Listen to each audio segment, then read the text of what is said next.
Chapter 11. The Peculiar by Linger. Hey, kill me? Just based on your capabilities? Upon hearing those words, Yi Xian let out a cold laugh. The last person who sought to take his life now had grass growing on their grave. Although his current strength was merely at the 6th level of Qi training, these adversaries were not formidable either.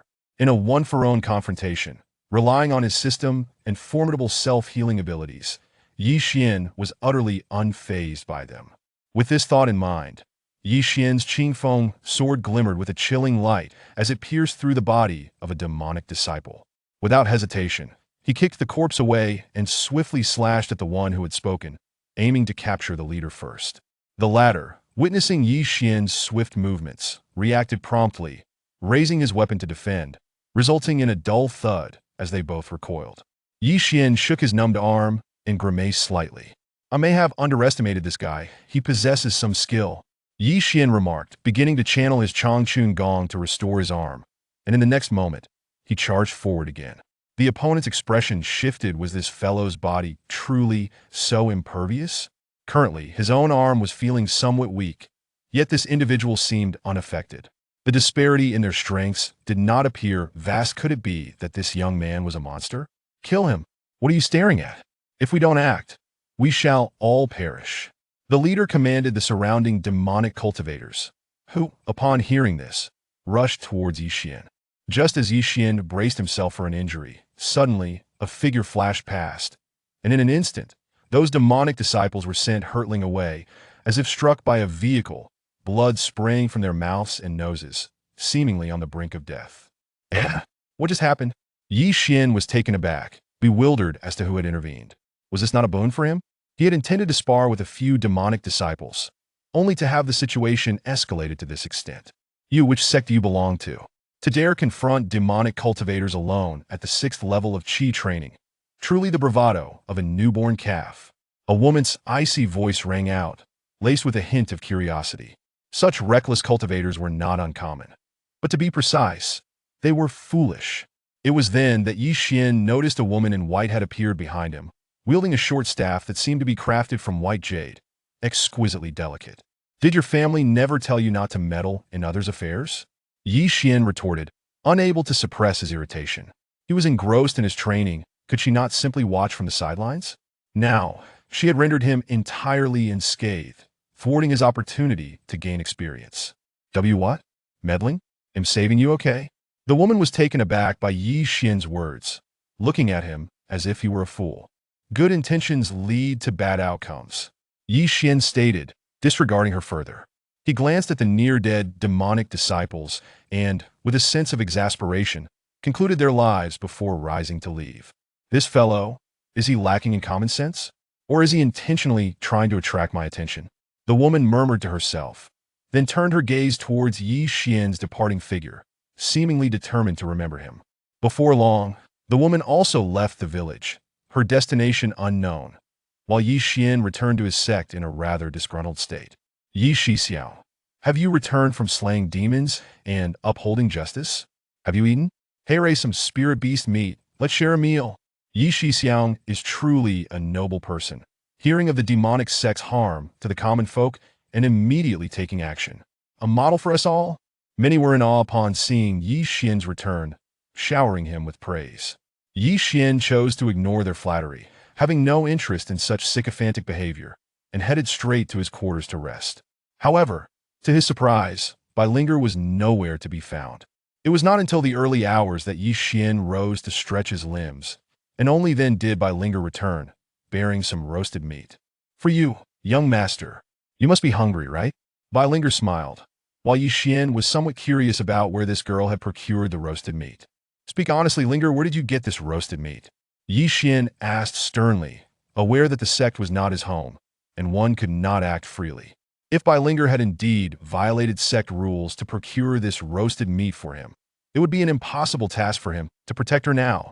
Though Yi Xian possessed a system, he was not invincible. It was utterly unfeasible for him to withstand a sect's authority in the short term. Actually, I caught it myself. Bai Linger stammered upon sensing Yi Xian's seriousness. Yi Xian was taken aback by her response. Caught it? Where did you catch it? Yi Xian questioned, bewildered as to where within the sect there were beasts to be caught, especially considering Bai Linger's circumstances did not suggest she could catch any beasts. I'm not sure. Sometimes I wander in my sleep, and when I wake up, these things are just there. I hope I haven't caused you any trouble, young master? Bai Linger asked timidly, fearing Yi Xian's displeasure. If he were to dismiss her, she truly wouldn't know how to cope. Of course not. May I check your body? Yi Xian smiled, softening his tone to avoid frightening her. Bai Linger's face flushed upon hearing this, and she nodded silently. Thus, Yi Xian began to examine Bai Linger's body. After a lengthy investigation, he found no clarity on the matter. Were it not for his familiarity with her, he might have believed she was deceiving him. Strange, there seems to be nothing wrong. What could it be? Could Bai Linger have a dual personality? Yi Xian pondered, perplexed, yet unable to arrive at a conclusion for the time being. He opted not to pry further. The two then began to eat the roasted meat, which was surprisingly delectable. He wondered who had prepared it. It was likely Bai Linger had cooked it in her sleep. It's getting late, you should sleep now.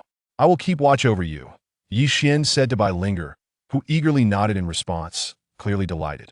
As for Yi Xian's reasons for watching over Bai Linger, it was primarily to ascertain whether she truly sleepwalked. Despite knowing her for a considerable time, he had never noticed this behavior before, and he needed to investigate it. Unbeknownst to him, Yi Xian found himself gradually succumbing to drowsiness. After biting his tongue to awaken himself, he opened his eyes to discover that Bai Linger had indeed vanished. She really sleepwalked? And I didn't even notice? This is peculiar. Yi Xian was taken aback, his mind racing. Currently at the 6th level of Qi training, how could Bai Linger, devoid of cultivation, manage to slip away right beneath his nose? With this thought, Yi Xian hurried outside to search for Bai Linger. It did not take long for him to pinpoint her presence, but he sensed something was amiss with her aura. It felt entirely different from before, as though she had transformed into another person. What an odd situation had she been possessed? How strange! Has she been bewitched? Yi Xian muttered in confusion, quickening his pace until he found Bai Linger in a forest, where she was skillfully skinning a wild beast with her bare hands. Her technique was that of a seasoned hunter. Observing this, Yi Xian frowned and attempted to call out to Bai Linger, but she seemed oblivious, continuing her task undeterred. This is not right. Could she truly be sleepwalking? Yi Xian mused, examining the wild beast, only to find that it had died from its internal organs being shattered, while its skin remained intact. Clearly, such a feat was beyond someone without cultivation, causing Yi Xian to grow increasingly anxious. This was far too strange, surely. He must still be dreaming. I must awaken her and thoroughly investigate what is amiss. With determination, Yi Xian flashed forward to Bai Linger, reaching for her shoulder.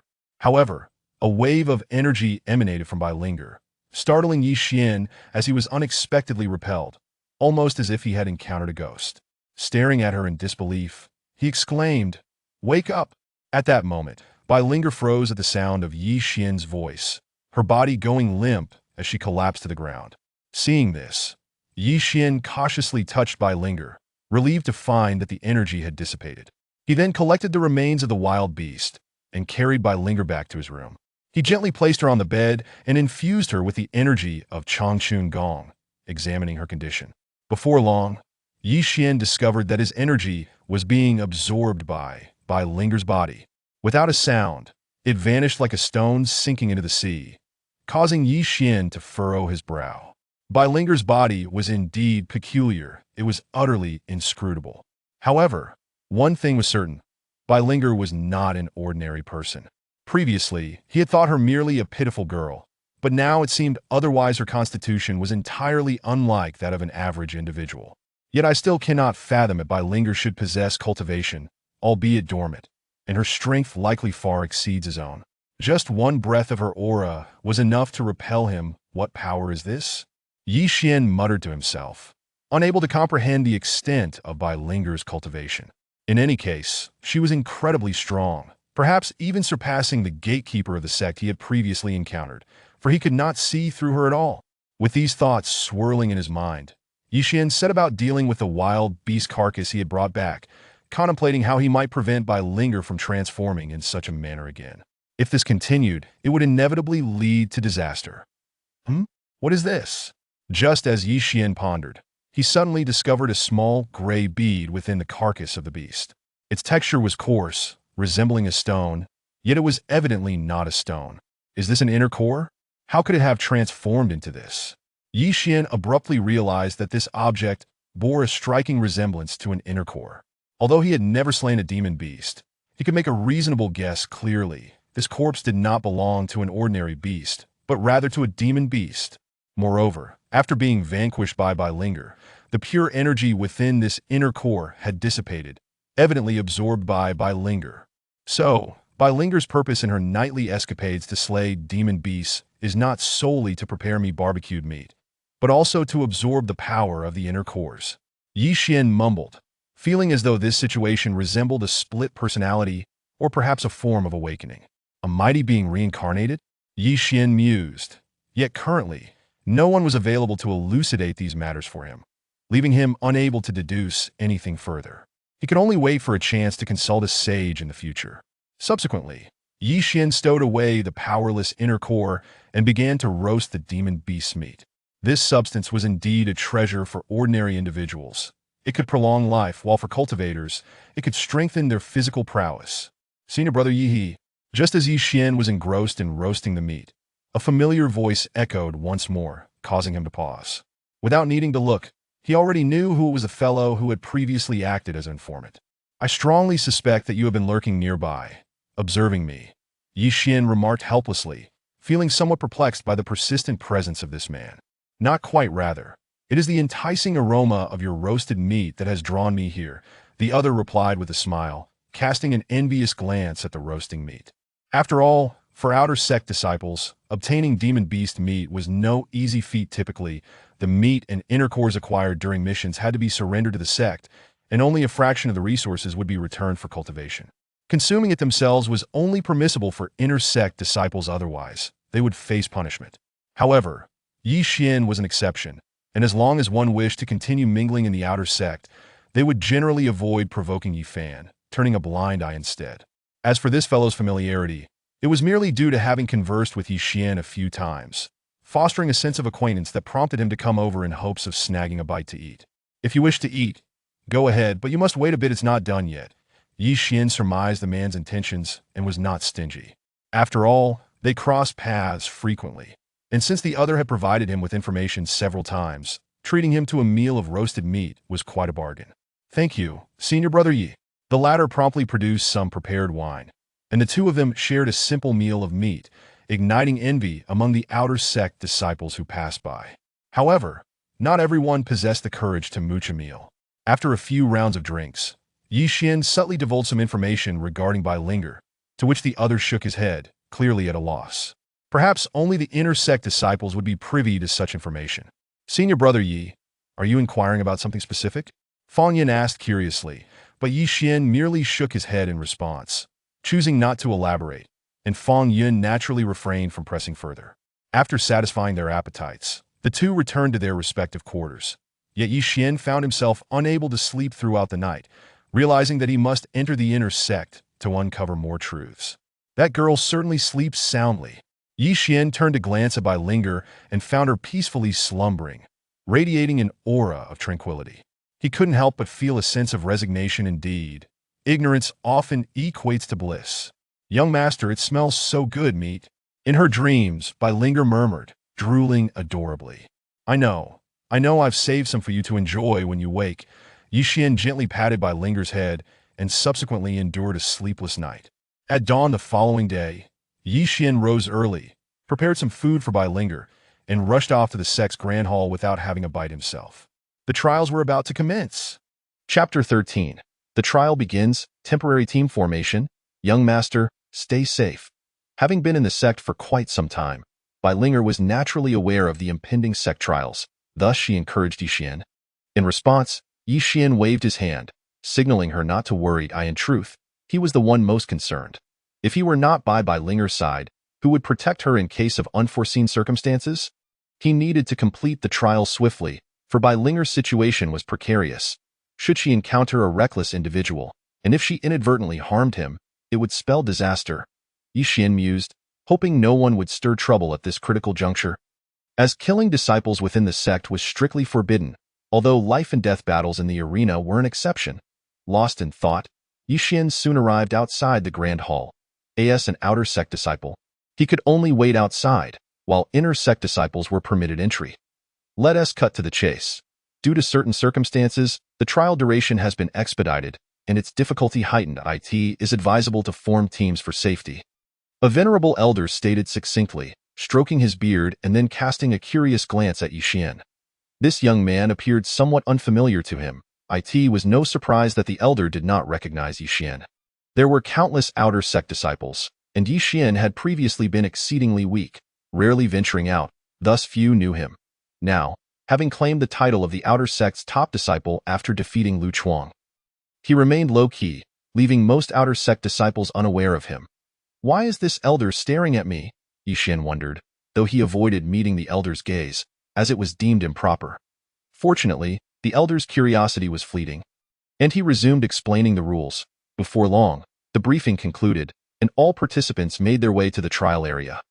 The so-called trial area was a relatively safe zone carved out in a perilous wilderness by the sect's formidable members. Nevertheless, danger still lurked there, albeit with fewer fatal threats. The trial's rules were straightforward. Form teams or venture alone to hunt ferocious beasts. The top 100 participants would ascend to inner sect status, while those ranked beyond would remain outer sect disciples. The last 100 would be expelled from the sect, unable even to serve as errand disciples. 100 spots. In previous years, there were only 50. It seems the rumors are true. The sect is preparing for war with others, lacking combat strength, Yi Xian murmured. Yet, he paid little mind, as with his abilities and system enhancements, coupled with his formidable self-healing, entering the inner sect was virtually assured. Brother Yi, have you decided on your team? Fang Yun, who had appeared seemingly from nowhere, inquired softly. Yi Xian shook his head in response. No, I plan to undertake the trial alone. He explained. Fang Yun was taken aback. He had not anticipated Yi Xian's intention to go solo, knowing well that the odds were slim for a lone fighter. Brother Yi, I believe teaming up would be wiser. In case of unforeseen circumstances, it's good to have backup. While you are indeed powerful, even the best horses can stumble, Fang Yun advised. Yi Xian nodded in agreement, acknowledging the truth in his words. However, he had not considered forming a team. Finding reliable companions at the last minute seemed futile. Who could guarantee their dependability? If they were to slow him down, it would only hinder his progress further. In fact, I have already gathered 3 capable individuals.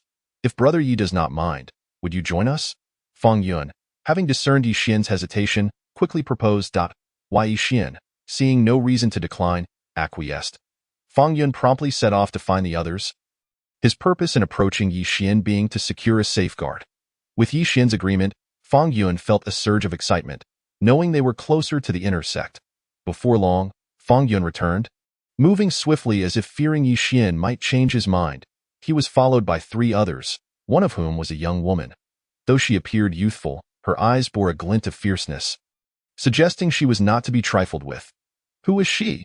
Yi Xian asked, somewhat astonished, as he had not encountered any female disciples in the outer sect. Fang Yun elaborated, and though Yi Xian did not grasp every detail, he could tell from Fang Yun's tone that this woman was formidable. Let us not delay any longer. Let us commence the trial. To expedite our progress, shall we head directly to the central area? Yi Xian suggested, disregarding any concerns, and the others nodded in agreement. Once their destination was settled, the 5 of them made their way toward the heart of the trial area. As they proceeded, the number of surrounding disciples dwindled, clearly indicating that many were unwilling to venture into the most treacherous regions. To avoid becoming fodder and to ascertain by Linger's condition, they had no choice but to delve deeper. Yi Xian quickened his pace, muttering to himself as they ventured further.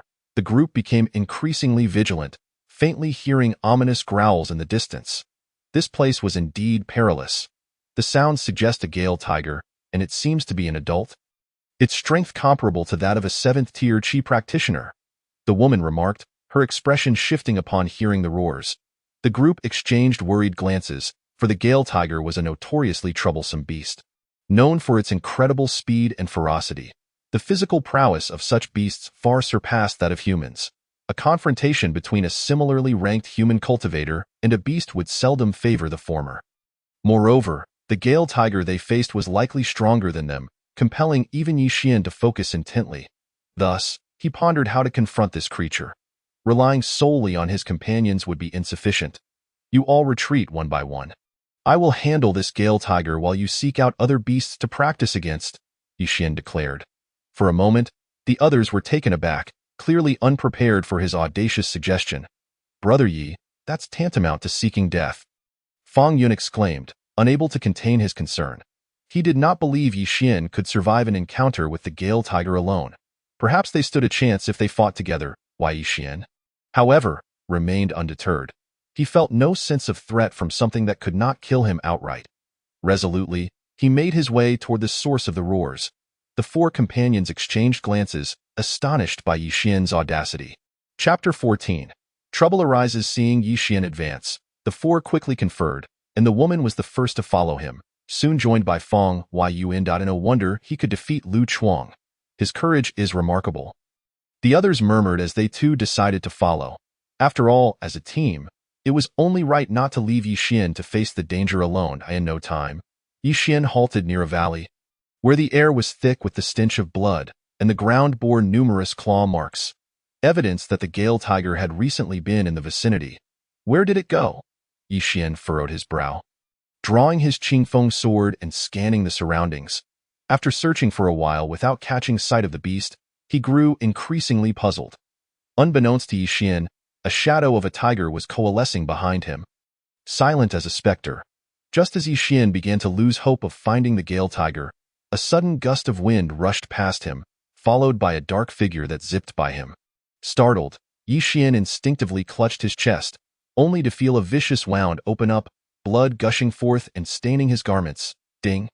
Host has taken 300 points of damage, converting to 70 experience. Ding. Continuous bleeding damage increases by 50 points, converting to 15 experience. The system's notifications rang in his ears as Yi Xian quickly utilized his formidable self-healing abilities and the enhancement from his Changchun Gong to stem the bleeding.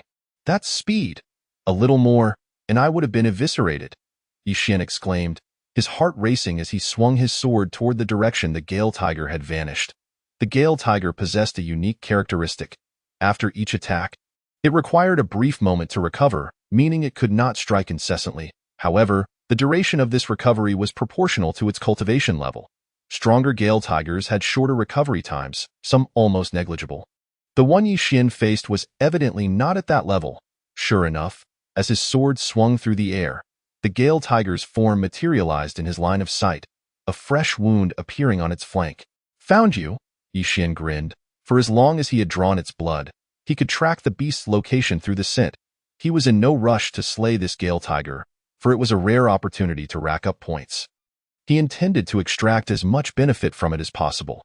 Is this how it begins? The four newcomers, having just arrived, watched the burgeoning confrontation in awe, particularly alarmed by the sight of Yi Xian's injury. This looks grim. Should we intervene? Fang Yun inquired, considering that they were part of a team and could not merely stand by. No, Yi Xian is in excellent condition. Those minor injuries have not affected him at all. At that moment, a woman in the group fixed her gaze on Yi Xian and explained. The others, upon hearing this, began to observe closely. You need not come to my aid. I can handle this alone, Yi Xian remarked nonchalantly, then charged once more at the Swift Wind Tiger, wielding his Qingfeng sword. Meanwhile, the Swift Wind Tiger, having recovered its momentum, lunged at Yi Xian with incredible speed. Noticing this, Yi Xian did not evade but braced himself, guarding vital areas as he withstood the tiger's claw head-on, causing blood to spurt forth in an instant. The system's voice resonated, detecting excessive blood loss from the host. Damage points doubled, converting experience. 600. As the bleeding continued, experience accumulated. Yi Xian furrowed his brow upon hearing this. He had sustained severe injuries after just a few exchanges, while the Swift Wind Tiger remained largely unscathed. This compelled Yi Xian to reflect on the formidable combat prowess of the demon beasts. Merely having one tier of cultivation above him rendered him so beleaguered, something that other cultivators could scarcely achieve. Therefore, Yi Xian became increasingly vigilant.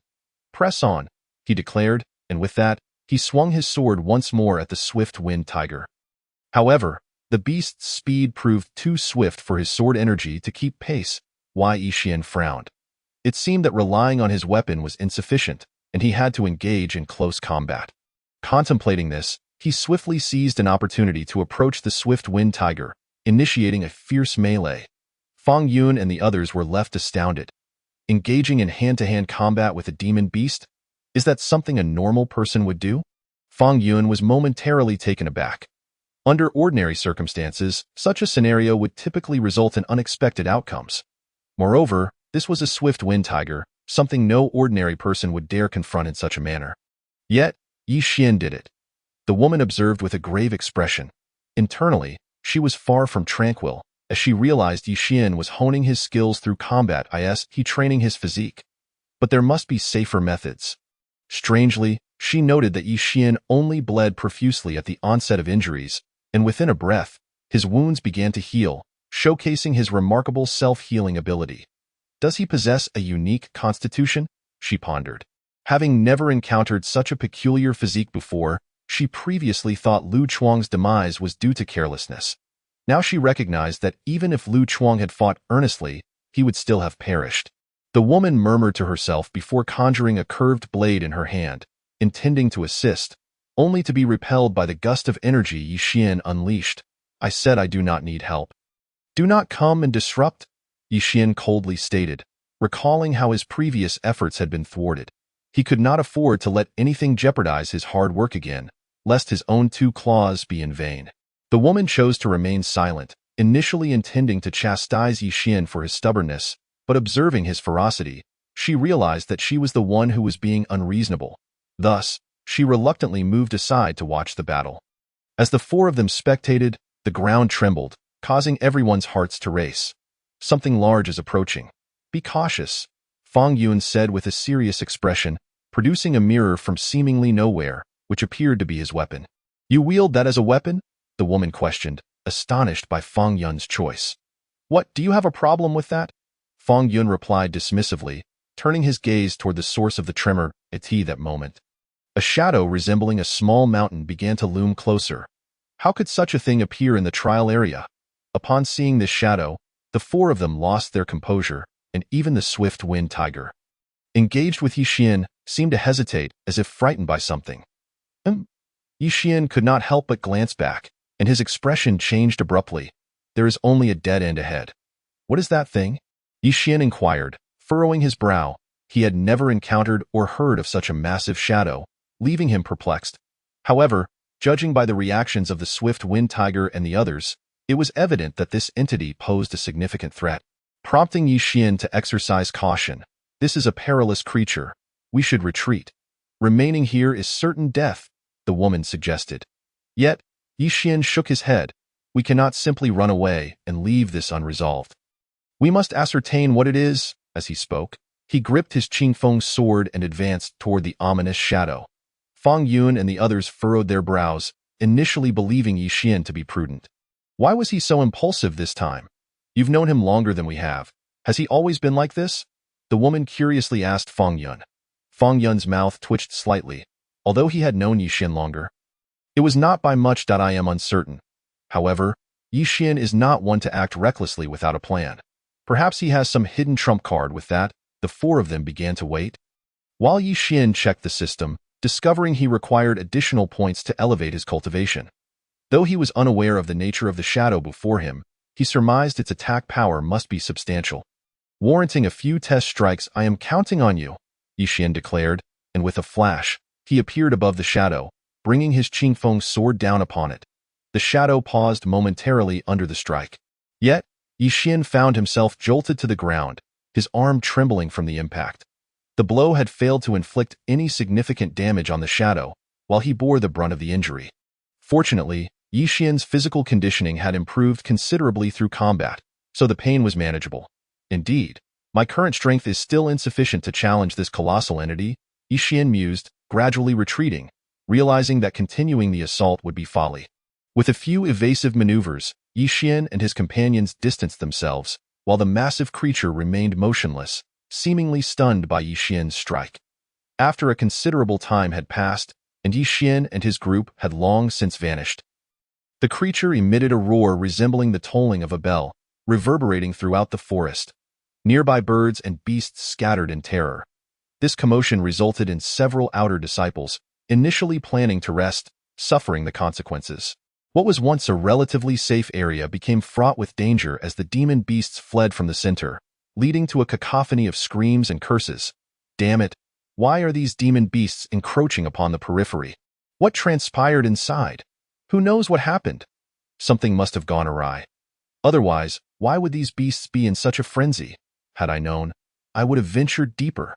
Hearing these lamentations, Fang Yun and his companions could not help but chuckle. Then turned their gaze toward Yi Xian, who seemed unfazed by the ruckus, lost in thought about their next destination. With demon beasts scattering everywhere, it was challenging to locate any formidable foes. Suddenly, a gust of wind surged toward Yi Xian. Instinctively, he drew his Qingfeng sword and slashed in the direction of the wind. A shriek echoed, and in an instant, the head of a tiger fell to the ground. Upon closer inspection, it was none other than the swift wind tiger from before. This spectacle left everyone momentarily stunned. Point one strike to eliminate it? Why was Yi Xian so gravely injured earlier? Yi Xian, have you been feigning weakness? The woman could no longer contain herself and asked. Having initially intended to assist him, is that not permissible? Yi Xian queried, puzzled, as he extracted the demon beast's core, saving it for Bai Linger, ensuring it would not go to waste. He also collected the flesh. Knowing that Bai Linger had a penchant for roasted meat, and the swift wind tiger's meat would likely be quite delectable. Enough chatter. Let us proceed. The sooner we complete the trial, the sooner we can return. If you intend to linger here, consider my words unspoken, Yi Xian stated nonchalantly before departing with his sword in hand. Fang Yun and the others promptly followed suit, while the woman merely scoffed. Turning to walk in the opposite direction, her intentions unknown, Yi Xian noticed this, but chose not to intervene. It was merely a team effort. If she preferred not to cooperate, it mattered little to him, as he had no obligation to waste time for others. With that thought, Yi Xian's hunt began in earnest. Apart from the colossal creature earlier, he had yet to encounter anything that posed a genuine threat. However, he still sustained several injuries, though this was intentional. Otherwise, these demon beasts would have found it challenging to approach him. I am almost at the 7th level. Truly, trials are beneficial for cultivation, Yi Xian mused. While the others observed his condition with confusion, baffled by his tendency to sustain injuries before vanquishing his foes. Yet, they had grown accustomed to Yi Xian's methods, so they refrained from dwelling on it and began their own hunt for demon beasts. Preparing for their entry into the inner sect, the trial persisted for several days, during which Yi Xian and his companions reaped considerable rewards. Throughout this ordeal, Yi Xian's strength remarkably ascended from the 6th layer of qi refinement to the 8th layer.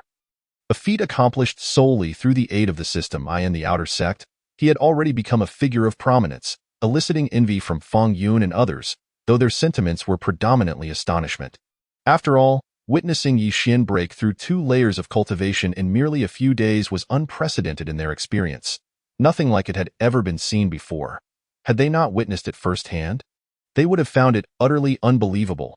It's only been a few days, Fang Yun exclaimed in disbelief, while Yi Xian himself felt somewhat dissatisfied with this pace. At this rate, how long would it take for him to become a true powerhouse? Setting aside other sects, even within the Qinglan sect, he feared he would need at least a year and a half of diligent training to reach a level where he could contend. It was simply too slow. He needed to devise a strategy, perhaps focusing on alchemy or weapon forging.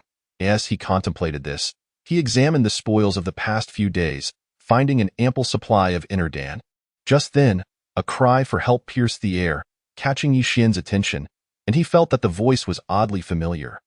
"Did you just touch me?" he muttered, turning towards the sound, only to see a disheveled figure sprinting towards him, pursued by a colossal bear towering over 10 meters in height. "You ran off when things were calm, but now you return in a crisis."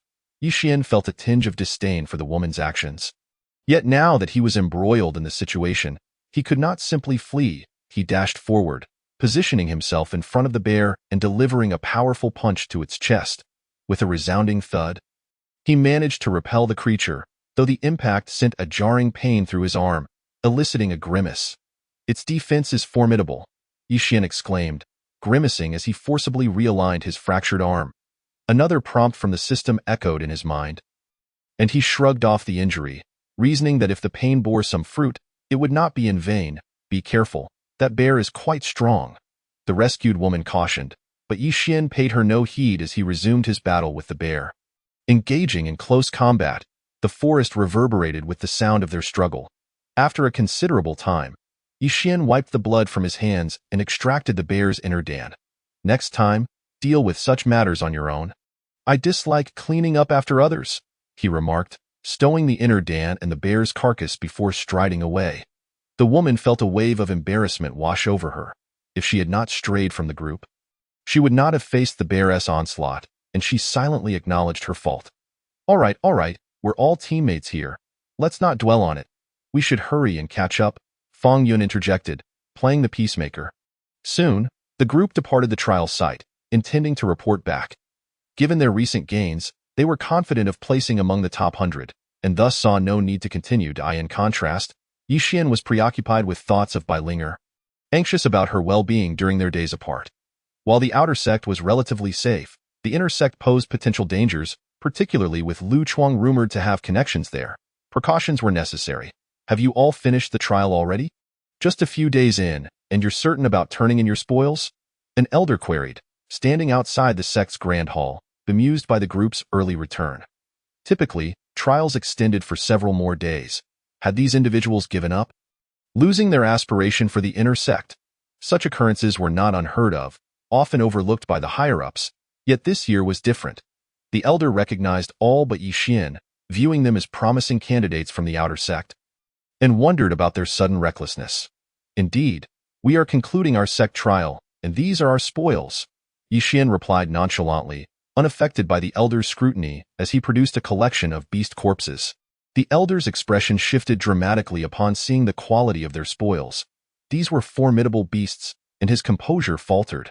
This kid, where did he come from with such strength? Refinement at the 8th layer? What is your name? The elder inquired, now fully focused on Yi Xian, realizing that his entry into the inner sect was virtually assured. Why Yi Xian? He replied, his tone steady and confident, devoid of the excessive humility displayed by other disciples. The elder nodded slowly, repeating the name before instructing Yi Xian to stow away the beast corpses. As these spoils were acquired during a sect trial, they would not be confiscated, serving as a rare benefit to encourage disciples to remain diligent in slaying beasts for cultivation resources. The sect occasionally exerted considerable effort to motivate their outer disciples, and Yi Xian quickly complied, departing the scene. Fang Yun and the others soon followed suit, presenting their own spoils, which were similarly substantial, ensuring their entrance into the inner sect without issue. The elder's mood lifted considerably upon witnessing their success. Well done, well done. You are all promising seedlings. Gather your spoils. I will take note, he declared, documenting their acquisitions. With Yi Xian naturally leading the pack, the woman, having encountered misfortune and failing to slay many beasts, found herself at the tail end of the group, though her contributions were still commendable given her prowess. However, Yi Xian remained oblivious to these matters, as he had returned to his quarters in search of Bai Linger, only to find her resting, surrounded by an array of roasted meats. She's sleepwalking again. But thankfully she seems unscathed. I wonder if the others are all right, he mused, setting aside his concerns for the moment as he retrieved the inner dan and settled down for some rest. After several sleepless nights and following his recent breakthrough to the 8th layer, fatigue washed over him, compelling him to rest. Before long, he succumbed to slumber, only to be roused by the sensation of someone exploring his person. Yet, despite his efforts, he could not awaken, as if his eyelids were sewn shut. What is happening? Why can't I wake up? Yi Xian furrowed his brow, perplexed. Was he trapped in a nightmare? As he contemplated this, he summoned his internal energy, but just then, a force seemed to disrupt it, causing it to scatter. This sudden change jolted him awake, and he found Bai Linger gazing curiously at him. Did you just touch me? Yi Xian inquired, his curiosity piqued. Bai Linger blinked her large eyes and shook her head. No, I was just watching you, master. I didn't touch you. I was afraid to disturb your rest, she explained. Why Yi Xian, still puzzled, chose not to press the matter further, attributing it to a mere bad dream. He then handed her the inner dan he had collected, and though Bai Linger was unsure of their purpose, she obediently accepted them. With these, you should no longer sleepwalk, Yi Xian said with a smile, feeling a sense of relief, convinced that the inner dan would help her during her nocturnal wanderings. With that thought, Yixian rose to stretch his limbs, changing into fresh attire before pulling out the materials for weapon forging. With my body immune to toxins, I have yet to practice forging these materials. I wonder if the shopkeeper is anxiously awaiting my return, he mused, delving into the intricacies of weapon crafting. He had promised the shopkeeper to forge 3 spiritual weapons by the end of the month, and the trials had delayed his progress. It was time to accelerate his work. This was his first attempt at crafting a spiritual weapon, and he knew he must approach it with great care. Master, I want to disturb you. Don't forget to eat the roasted meat, Bai Linger said sweetly as she noticed his seriousness, to which Yixian simply nodded in acknowledgement. As Bai Linger exited the room, she thoughtfully closed the door behind her, prompting Yixian to smile at her attentiveness. Let us forge one as a trial, he declared, setting his focus on the task at hand. However, Yixian had somewhat underestimated the complexity of weapon crafting. After several hours of effort, he finally completed his first spiritual weapon, beads of sweat forming on his brow. This is far more challenging than concocting elixirs, especially considering my enhanced cultivation. Had I not advanced, the difficulty would surely have been greater. Yixian sighed with relief as he assessed the quality of the spiritual weapon, deeming it satisfactory. I'll halt my forging for now. 1 a day seems reasonable. Attempting to forge 3 at once might be overambitious, Yixian murmured to himself, reflecting on his unique abilities. If there were onlookers present, they would likely be consumed with jealousy. A typical weaponsmith would never boast about crafting spiritual tools daily. Yet here he was, seemingly dissatisfied with his achievements. If anyone were to witness him, they would undoubtedly be overwhelmed with envy. After pondering for a moment, Yixian contemplated whether to procure a weapon for Bai Linger as well. Deeming it necessary for future endeavors, he resolved to obtain one at the earliest opportunity. With that thought, he dismissed it from his mind, rose from his seat, and decided to venture outside for a leisurely stroll to gain some experience. Perhaps he would challenge the sect he encountered previously. Now that he had reached the 8th level of qi refining, he believed he could best the gatekeeper. As Yixian departed the sect, an elderly figure materialized at the entrance, furrowing his brow as he observed Yixian's retreating form. Is this lad Yixian? He muttered to himself. He was once unremarkable, reduced to a mere servant disciple. Yet now he has ascended to the 8th level of qi refining. Quite intriguing. With that, the elder followed discreetly. Given his strength, it was impossible for Yixian to detect his presence, and thus he continued to disguise himself as he made his way to the previous sect. What is his purpose there? Could this lad be a spy for another sect? The elder pondered, his expression tightening. If that were the case, he would have to eliminate him. However, the elder opted not to act immediately, choosing instead to observe. Meanwhile, Yixian remained oblivious to the situation, soon arriving at the sect's entrance, where he boldly kicked open the door. Is this how your esteemed sect welcomes guests? He remarked nonchalantly, prompting chaos to erupt within. The individual who had previously suffered at Yixian's hands appeared, and upon seeing Yixian, his head buzzed with anxiety. You again? Have you not learned your lesson from our last encounter? He barked, a hint of trepidation evident in his voice. Enough with the chatter. Let's fight, Yixian retorted, uninterested in verbal sparring. He was there to enhance his skills, not engage in idle disputes. With that, he charged at his opponent, who, brandishing his long sword, braced himself for the confrontation. Instantly, the two were locked in battle. It's this brat again. What does he think this is? An aged voice resonated, intending to intervene and suppress Yixian. At that moment, another powerful presence emerged, blocking the elder's path. Taken aback, the elder wondered if this youth had come prepared. I wonder which esteemed expert has graced our sect, and for what purpose? The elder inquired. The expert who had accompanied Yixian did not engage in unnecessary dialogue. Yixian wished to remain concealed, and so did he. Observing the unfolding scene, the elder ceased his inquiries, uncertain of the newcomer's intentions. Was the purpose merely to confront a gatekeeper disciple? It was certainly peculiar. Unbeknownst to Yixian, after a brief skirmish, he and his opponent distanced themselves from one another. Although Yixian bore several injuries, mainly sword cuts, he had significantly increased his weapon crafting experience, deeming the visit worthwhile. This opponent is rather weak.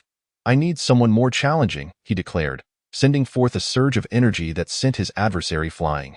Bring me someone capable, Yixian called out. The onlooking disciples were astonished. The last time he had visited, he had merely been on the receiving end of blows.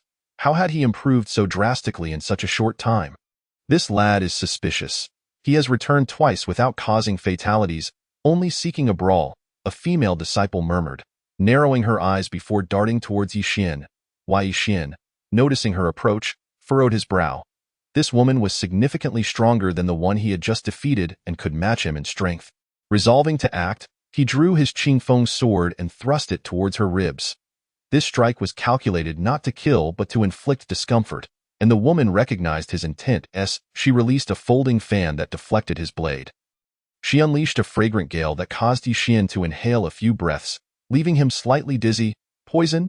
Yixin thought, surprised that she resorted to such tactics.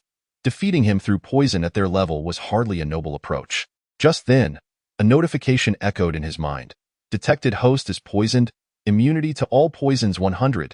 Yixin's spirits lifted. He had not anticipated that the system could convert toxins into cultivation prowess. Immunity to all poisons? He mused, feeling remarkably clearer-headed than before. He quickly created distance between himself and the woman, unleashing a sword chi that grazed her attire, severing a sleeve. The woman's expression shifted to disbelief as she gazed at him.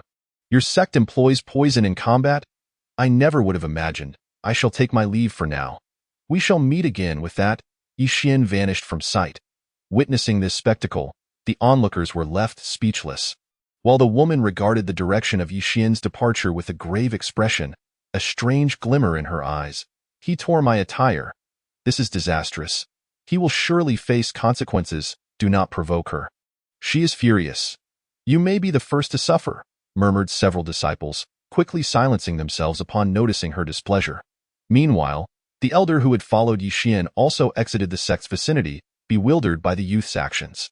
He had expected a traitor or a spy, yet it turned out he sought trouble instead. What could his motivations be? Yixin, meanwhile, returned to his quarters, pondering the newfound immunity to poisons. After some time, he realized that the immunity was indeed literal. All toxins were ineffective against him, and his blood could neutralize poisons. This was a secret he could not afford to disclose, lest it lead to dire consequences. Yixin quietly pondered to himself. Even Bai Linger had not informed him. At the same time, he drew out the Qingfeng sword and made a small incision on his palm, allowing his blood to flow into the cup. Since his blood could neutralize poison, it surely possessed other properties as well.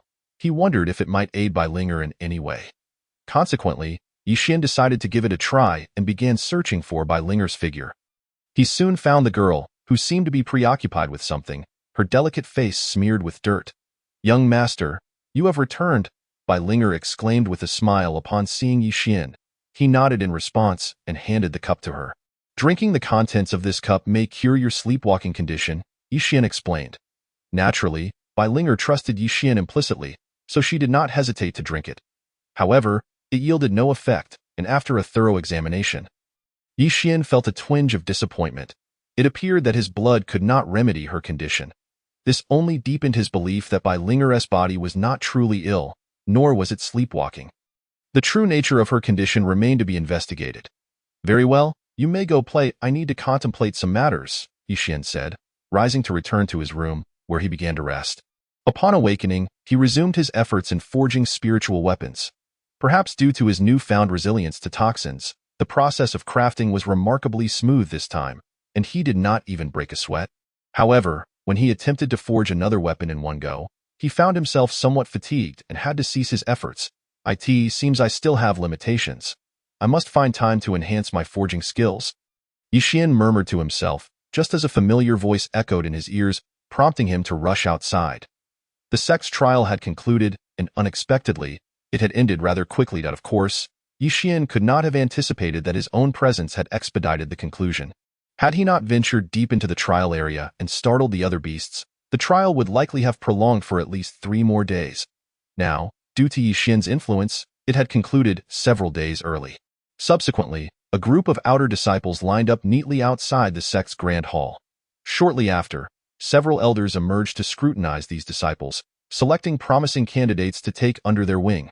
Alas, upon a cursory glance, none caught their eye. Yixin was decent, but his only noteworthy trait was his rapid cultivation speed. His other attributes were rather mediocre.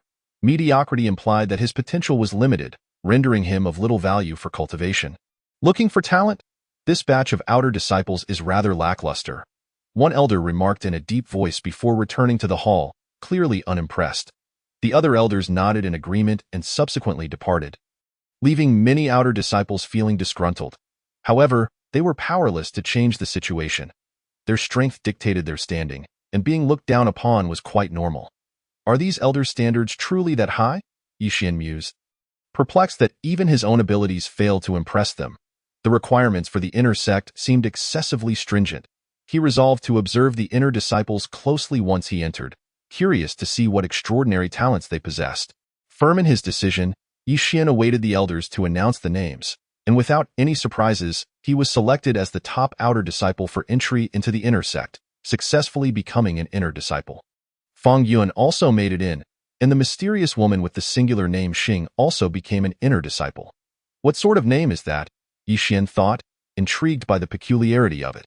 He pondered but could not recall any connection to this woman from his memories. Senior brother Yi, this woman is no ordinary person. I believe I've heard elders in my family mention her name.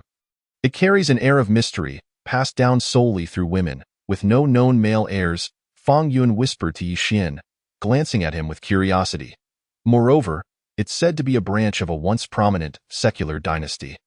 Though that was ages ago, and no records remain, Yi Xian nodded, surprised by her notable lineage, yet he did not dwell on it after the elder finished announcing the names of the 100 new inner disciples. He stood and left, determined to bring Bai Linger along with him. Before long, Yi Xian relocated Bai Linger to the inner sect. Upon entering, he immediately felt the surge of spiritual energy, enhanced several-fold. It was evident that even a dog could surpass some outer disciples in strength if it cultivated here. Indeed, the resources in the inner sect were abundant.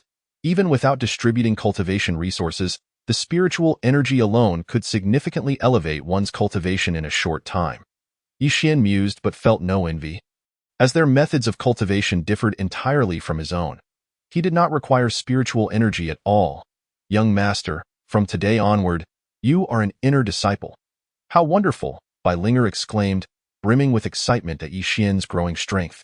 As if she herself had become stronger, Yi Xian smiled at her enthusiasm but said little, allowing himself to be guided by an inner disciple to his new residence.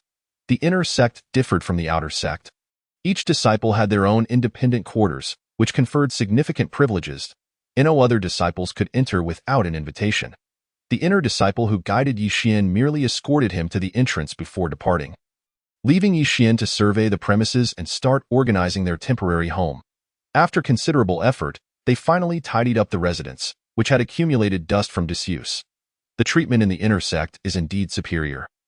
Yet some tasks still require our own hands, Yi Xian grumbled. After sharing a modest meal, he decided to explore the inner sect, eager to familiarize himself with the environment and assess the strength of its prodigies. Unbeknownst to him, he wandered into a peculiar area, sparse with people and even more lacking in spiritual energy. Strange, why is there such a place in the inner sect? What purpose does it serve? Yi Xian wondered, curiosity piqued as he delved deeper. To his surprise, he spotted a figure standing not far away, eyes closed in meditation, seemingly engrossed in cultivation. Excuse me, senior brother, may I inquire as to where this place is? Yi Xian asked. Upon hearing his voice, the man furrowed his brow, opening his eyes to glare at Yi Xian with a displeased expression. Have you just entered the inner sect? The man inquired. Yi Xian nodded. And the man let out a cold laugh. No wonder you are unaware of this place. This is not where you belong. Hurry and leave. Disturb me again while I cultivate, and you shall pay the price. With that, the man ignored Yi Xian. Yi Xian frowned slightly. This fellow has quite the temper. Does he think he owns this place? He thought, choosing not to leave, but instead observing the surroundings. He soon realized that the area appeared to be set up as a formation designed to suppress spiritual energy, likely intended for physical training. This indeed seems like a fine place for combat, Yi Xian murmured to himself. Without spiritual energy, a cultivator's strength would be greatly diminished, allowing one's true capabilities to shine. Oh, so you wish to spar with me? The man suddenly remarked with a grin, charging towards Yi Xian. Huh? Looking for trouble? Yi Xian frowned. surprised that this man would initiate a confrontation. He had merely been assessing the environment. With the man now nearly upon him, Yi Xian had no choice but to retaliate, and in an instant, they were locked in combat. It was undeniable that inner disciples were significantly stronger than their outer counterparts. In a single exchange, Yi Xian found himself forced to retreat, several bones in his body fracturing under the strain. The incessant notifications from the system echoed in his mind like an alarm clock. The pain compounded by the system's incessant voice, aggravating his mood. "System, could you please mute yourself for a while? It's quite bothersome." Yi Xian grumbled internally, and the system promptly ceased its notifications. Relieved, Yi Xian assessed his injuries, finding his ribs caved in. Despite his formidable self-healing abilities, recovery would not be instantaneous. "Senior brother, is this treatment appropriate for a fellow disciple?" Yi Xian said coldly, feeling a surge of anger. Had he not reacted swiftly and possessed a robust physique and strong healing capabilities, he would have already been down for the count. Such injuries would typically require a cultivator at least 10 days to recover from. Thus, his indignation was understandable. The man merely scoffed in response. Both outer and inner sects operate on the principle of survival of the fittest. As a weakling, you must obey the strong. I told you to leave. Yet you lingered. Now you dare to accuse me of being excessive? The man sneered, his body radiating a formidable aura. "You're at the 9th level of Qi training. A madman fighting a madman." The aura he emitted was a tangible manifestation of his physical cultivation, both offensive and defensive, making him a formidable adversary. Upon seeing the aura, Yi Xian's expression shifted. This man was clearly not interested in a friendly spar. The aura indicated a lethal intent. "I neglected to inform you that here, to take your life is not in violation of the sect's regulations," the man said with a sinister grin, charging towards Yi Xian once more. This time with even greater speed. "Oh, that is a predicament of your own making." Upon witnessing this, a fierce battle spirit erupted in Yi Xian's eyes, and with a swift motion, the clear wind sword manifested. Slashing towards his opponent, despicable to resort to weapons. Is it not also despicable to bully the weak with the strong? Yi Xian coldly remarked, recognizing that this adversary was significantly more powerful than himself, yet forbidding him the use of weapons. How is it fair that the officials may set fire while the commoners must not light a lamp? Such double standards do not exist in Yi Xian's world. "If you wish to kill, then why should I refrain from killing you?" he pondered within, recalling the system's directive to eliminate Lu Chuang and subsequently a disciple from the inner sect. There was nothing amiss about that. With a surge of sword energy, Yi Xian tore through the opponent's protective aura, creating a gash. "What is happening? Is someone fighting over there? Let us go see." It must be that madman engaging in a brawl with someone else. Aside from him, no one else would choose that location. I wonder who the unfortunate soul is. Someone was severely beaten before and is still lying there. Observing from a distance, many inner disciples, drawn by the commotion of battle, began to murmur and hasten their steps towards the scene. In a short while, a group of inner disciples arrived to witness the clash between Yi Xian and his adversary. The moment they laid eyes on the battle, they collectively gasped in astonishment. This was no mere sparring between sect members, but rather a confrontation akin to sworn enemies. Yi Xian was drenched in blood, his garments tattered, ribs protruding, and limbs contorted, yet he still managed to grip his sword. Conversely, his opponent was not faring better. Despite possessing superior physical strength, his regenerative abilities were lacking, leaving both combatants at a disadvantage. This man was evidently on the back foot. "Kid, I can't believe you are merely a newly recruited outer disciple. Such strength is wasted here." At this moment, the man chose not to continue the assault, instead expressing his amazement. Yi Xian, wiping the blood from the corner of his mouth, audibly cracked his twisted arm back into place, then turned his gaze upon his opponent. "Do you wish to continue?" Yi Xian asked coolly, his expression suggesting that if the other sought death, he would gladly oblige. "Ha, continue. I have never fought so exhilaratingly," the man replied, unleashing waves of aura from his hands, but Yi Xian's brows furrowed slightly. There was something amiss with this fellow's state. "To fight to the death?" Yi Xian murmured, inhaling deeply as he glanced at the system interface. He was on the verge of a level up, and once he reached the 9th tier, he could prepare for advancement. This thought stirred excitement within him. With that, Yi Xian surged forward, and the two resumed their fierce clash. Waves of energy erupting around them, accompanied by a cacophony of thunderous sounds. This kid is merely a newly admitted outer disciple. When did the outer sect produce such a lunatic? Many began to whisper. Astonished at the intensity of the fight, they knew this was a freshly inducted outer disciple, typically not strong, yet here he was, evenly matched with this madman, even seemingly gaining the upper hand. An enigma to all. This fellow is named Yixian. I have heard of him before. A waste of talent, but who would have thought he possessed such strength? One disciple remarked with a piercing gaze fixed on Yixian, explaining to those around him, "Why Yixian? The one who killed Lu Chuang." Upon hearing this, many began to chatter, for Lu Chuang's identity was somewhat special. His demise was known to several within the inner sect. However, as everyone was engrossed in cultivation, no one had investigated who had ended his life. Only now did they discover the truth, and their perception of Yixian began to shift. A remarkable individual indeed. A young man could not help but mutter, turning his focus to Yixian, who, unbeknownst to him, felt the weight of many gazes upon him, though he paid it no mind. After a few evasive maneuvers, Yixian distanced himself from the man, then struck with the clear wind sword, instantly opening a gash across the man's chest. Blood sprang forth. Wait, how can you still wield true energy? There is no true energy here. From where is your true energy emanating? The man questioned, bewildered by the injury to his chest and unable to comprehend the source of Yixian's energy. Why should I tell you? Yixian replied coldly, positioning the clear wind sword before him as waves of sword energy began to coalesce once more, drawing energy towards his own body. This is not true energy, but rather impure energy. For humans, it is akin to poison, yet Yixian possesses a body immune to all toxins, allowing him to utilize this energy as if it were true energy. This explains how he could maneuver in a place devoid of true energy. But Yixian would never disclose this. It was his most potent trump card. In thought, Yixian swiftly slashed forth with his sword, sending the ground flying, and in the next moment, the sword energy struck the man, who let out a muffled groan, sent tumbling backward.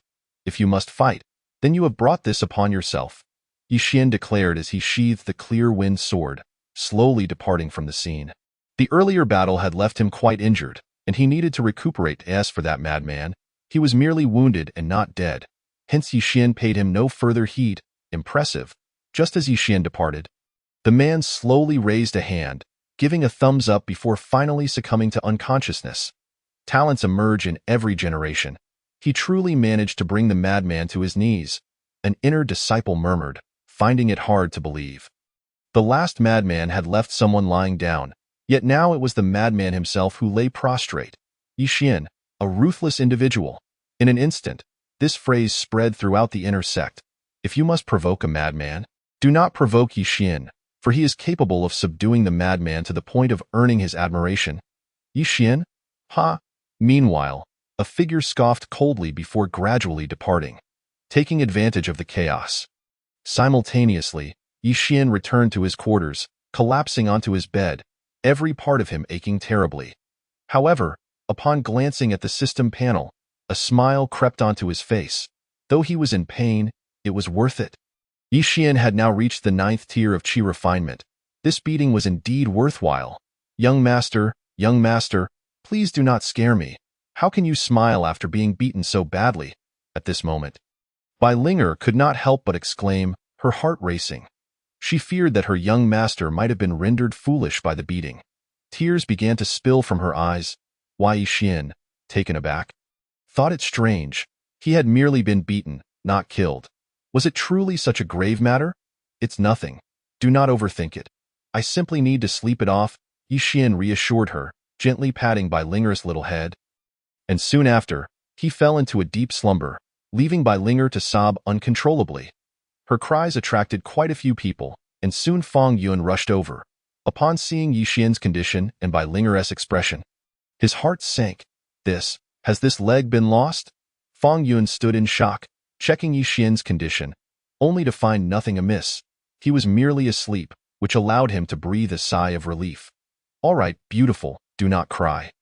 Your young master is fine, just asleep, Fang Yuan said, exasperated. Yet Bai Linger continued to weep. Regardless of what anyone said, in light of this, The others were at a loss for words, remaining in place until Yi Xian awoke to find the room filled with people.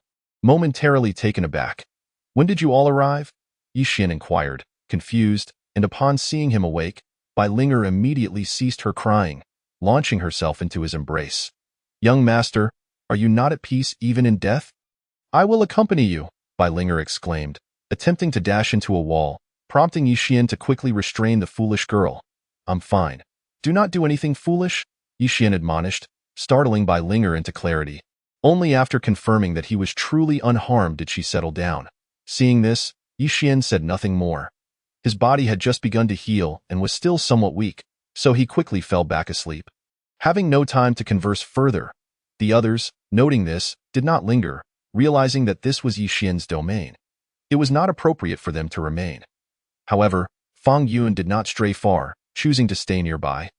Vigilant against any opportunistic attacks, given the current circumstances, Yi Xian could not withstand further harm. Of course, he had forgotten that he too was merely a newly admitted outer disciple. Time passed, and a voice suddenly drew Fang Yun's attention. "Who are you?" Fang Yun asked cautiously, adopting a combat stance. The man opposite him merely chuckled coldly and, without uttering a word, unleashed a wave of energy toward him. Startled, Fang Yun thought, "Why is this fellow not following the usual protocol? Attacking right away?" Yet, Fang Yun had not merely gained entrance to the inner sect through flattery. After deftly avoiding the man's assault, he charged forward. In an instant, the two individuals clashed violently. However, within a mere 2 minutes, Fang Yun was sent flying, collapsing onto the ground, his body drenched in blood. A closer inspection would reveal that the wounds adorning Fang Yun's body were all inflicted by blades. Who are you? What do you intend to do?" At this moment, Fang Yun could no longer rise to his feet and inquired of his adversary. The latter, upon hearing this, let out a cold laugh, swiftly delivering a kick that rendered Fang Yun unconscious before striding towards the door. "Yi Xian, taking advantage of your misfortune to seek your demise, I hope you won't hold it against me," the man declared, and as he swung open the door, he found a girl standing there, blocking his path. "Who are you?" "My young master is not home," Bai Linger stammered, her voice trembling with fear, yet she stood her ground. Observing this young girl, the man sneered, raising his hand to strike Bai Linger, causing her to spew forth blood. Cough, cough. "No, you cannot enter." Though grievously injured, Bai Linger remained steadfast, trembling as she confronted the man. Her. Yi Xian was her very life, even if it cost her own. She could not allow him to suffer a scratch. Thus, she desperately obstructed him, drawing the attention of several inner disciples nearby. Upon witnessing the assailant, all were momentarily stunned. This fellow is not to be trifled with. It would be wise to keep a low profile. Why strike at Yi Xian? Do you harbor a grudge? What does it matter whether there is a grudge? It has nothing to do with us. The crowd began to murmur, while the three who had previously teamed up with Yi Xian appeared increasingly agitated. Taking advantage of a calamity, courting death, at that moment, a woman named Xing snorted disdainfully and charged forward. The other two men, undeterred, swiftly followed suit, and in no time, the four were embroiled in a fierce battle. Yet, merely a few moments later, the three lay sprawled upon the ground. "Damn it, this guy possesses incredible strength." The woman spat, attempting to rise but discovering her meridians were rendered powerless, evidently having been poisoned. The other two fared worse. Their bones were shattered, leaving them utterly incapacitated. "Yi Xian, we truly cannot assist you this time," Xing lamented. Meanwhile, at Yi Xian's side, he furrowed his brow, seemingly sensing the turmoil outside, yet remained in slumber. Time slipped away, and the earlier assailant approached Yi Xian, striking towards his head with a palm. In that fleeting moment, Yi Xian opened his eyes and extended his hand to meet the blow. Instantly, the bed upon which Yi Xian lay exploded, sending the assailant reeling backward, taking advantage of chaos. "Well played. Now it is my turn," Yi Xian declared coldly, his aura surging rapidly. Originally possessing the strength of a 9th-level Qi refinement, the poison coursing through the opponent's body forced Yi Xian to break through to the 9th level, albeit briefly, resulting in a substantial enhancement of his power. Prepare to perish. With those words, Yi Xian charged at his foe, who was left in utter disbelief. How is this possible? You are gravely injured. How can you unleash such power? No, this is impossible, the man stammered, fear creeping into his voice. The strength Yi Xian now exhibited was far beyond what he could contend with, having previously been matched against a lunatic with such weak cultivation. He now realized he stood no chance. Planning to flee? Not before I cripple you. To his astonishment, the man began to plead for mercy, panic-stricken. You can't show weakness now. If you hesitate, death is imminent. Yet Yi Xian paid no heed to the man's demeanor. This scoundrel had harmed Bai Ling and injured his friends. He was determined to slay this man in retribution. Prepare to die. Yi Xian spoke coldly, gathering his energy into his palm and launching an attack towards the man's head. Just then, a gust of wind swept in, prompting Yi Xian to swiftly evade, causing his strike to be interrupted. Who goes there? Yi Xian demanded, his attention fixed on the unseen assailant who had released the wind. Unfortunately, despite searching, he could not locate the source. Damn it, who are you? Yi Xian gritted his teeth, momentarily at a loss, unsure whether to continue the fight or withdraw. Heh, young one, I admit I underestimated you. When the mountain does not move, the water must. Perhaps we shall meet again. The previous troublemaker chuckled darkly, preparing to flee. Yi Xian would not allow such an easy escape. Summoning the Qingfeng sword, he launched it at the man, and fearing one sword would not suffice, he also employed 2 spiritual weapons he had forged. The man's expression shifted to one of horror.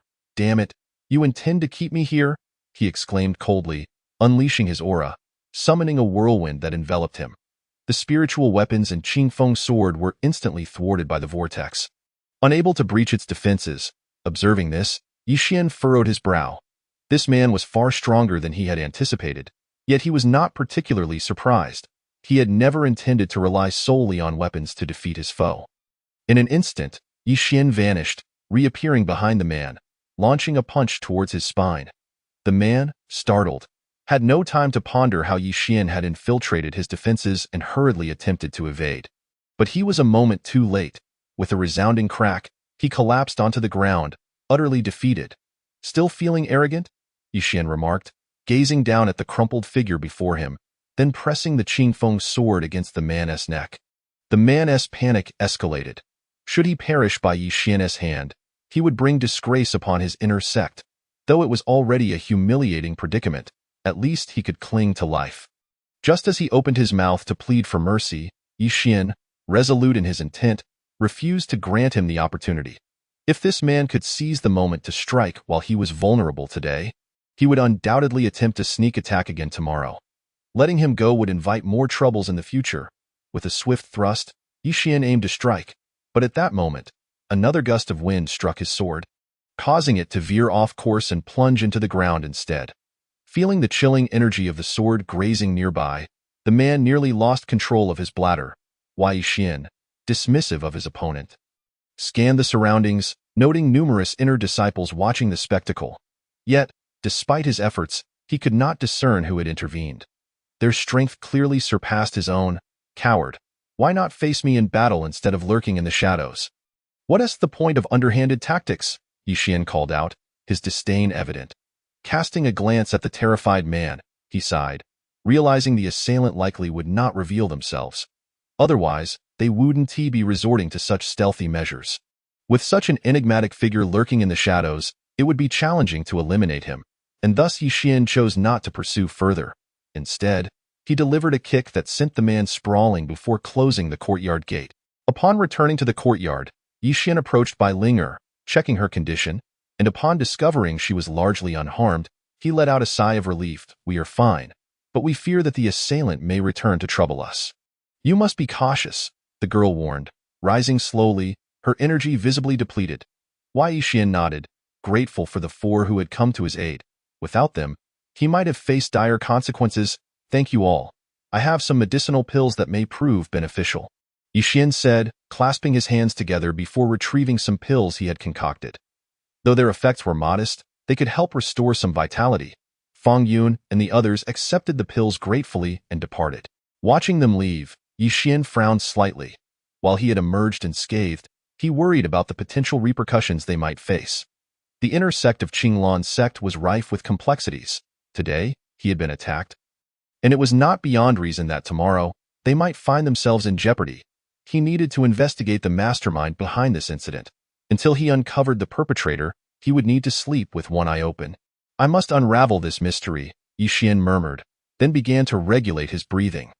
Having forcibly elevated his cultivation, the damage to his body was now evident. Thankfully, the system had converted his injuries into points. And with the aid of the Changchun technique, he had managed to endure thus far. Reflecting on the likelihood of encountering more such challenges in the future, Yi Xian's expression shifted. Beside him, Bai Linger noticed his change in demeanor and grew concerned. What was initially a joyful entry into the inner sect had devolved into chaos. This was merely the first day, and the future promised even greater peril. If only I could cultivate, then I could share some of the burden with my young master, Bai Linger lamented. Yi Xian, upon hearing this, smiled gently and patted her head. Silly girl, some burdens cannot be shared by others. If you wish to cultivate, I can assist you, but the path is fraught with hardship. Are you truly willing to tread this arduous road? Yi Xian asked solemnly, and upon hearing his words, Bai Linger nodded with determination. After pondering for a moment, Yi Xian acquiesced. This girl possessed a unique physique, and if she could cultivate, it might indeed benefit her. Moreover, she always stepped in to protect herself during critical moments, a fact Yi Xian naturally remembered. From this day forth, I shall begin teaching you how to cultivate and become a practitioner. Do not blame me for being too harsh, Yi Xian said with a smile. Hearing his words, Bai Linger immediately shook her head, exclaiming Linger would never blame young master. You are the best. With that, she enveloped Yi Xian in a warm embrace, leaving him somewhat at a loss as Yi Xian contemplated which cultivation technique to teach Bai Linger. He realized that the methods of the Qinglan sect were likely inappropriate, given her status as a mere maid rather than a disciple. Such a revelation could lead to significant trouble if discovered. Thus, he pondered whether to purchase a cultivation technique for her to learn, hoping to find a more suitable one in the future. The crux of the matter, however, was that he lacked the funds. Yi Xian sighed deeply, as the price of a cultivation technique was exorbitant, often surpassing even that of spiritual artifacts. Moreover, the majority of what was available on the market was incomplete, for no one would sell truly valuable techniques. Most offerings were either subpar or entirely unlearnable specialized methods, leading to Yi Xian's growing frustration. Consequently, he resolved to concoct some elixirs to earn more money for purchasing a technique. Meanwhile, within a hidden cave on the back mountain of the Qinglan sect, a figure slowly materialized, observing the half-dead individual lying within. Frowning, an ancient voice echoed, "You worthless fool. Not only did you fail to kill Yi Xian, but you've also ended up like this." The man's expression shifted at the rebuke. Yet he dared not speak further. "Never mind, keep this elixir for yourself. Once you recover, continue your attempt to kill Yi Xian. Should you fail again, there's no need for you to return." With that, the old man's figure flickered and vanished. The man, holding the elixir, revealed a smile. He was finally free from being a crippled as for killing Yi Xian.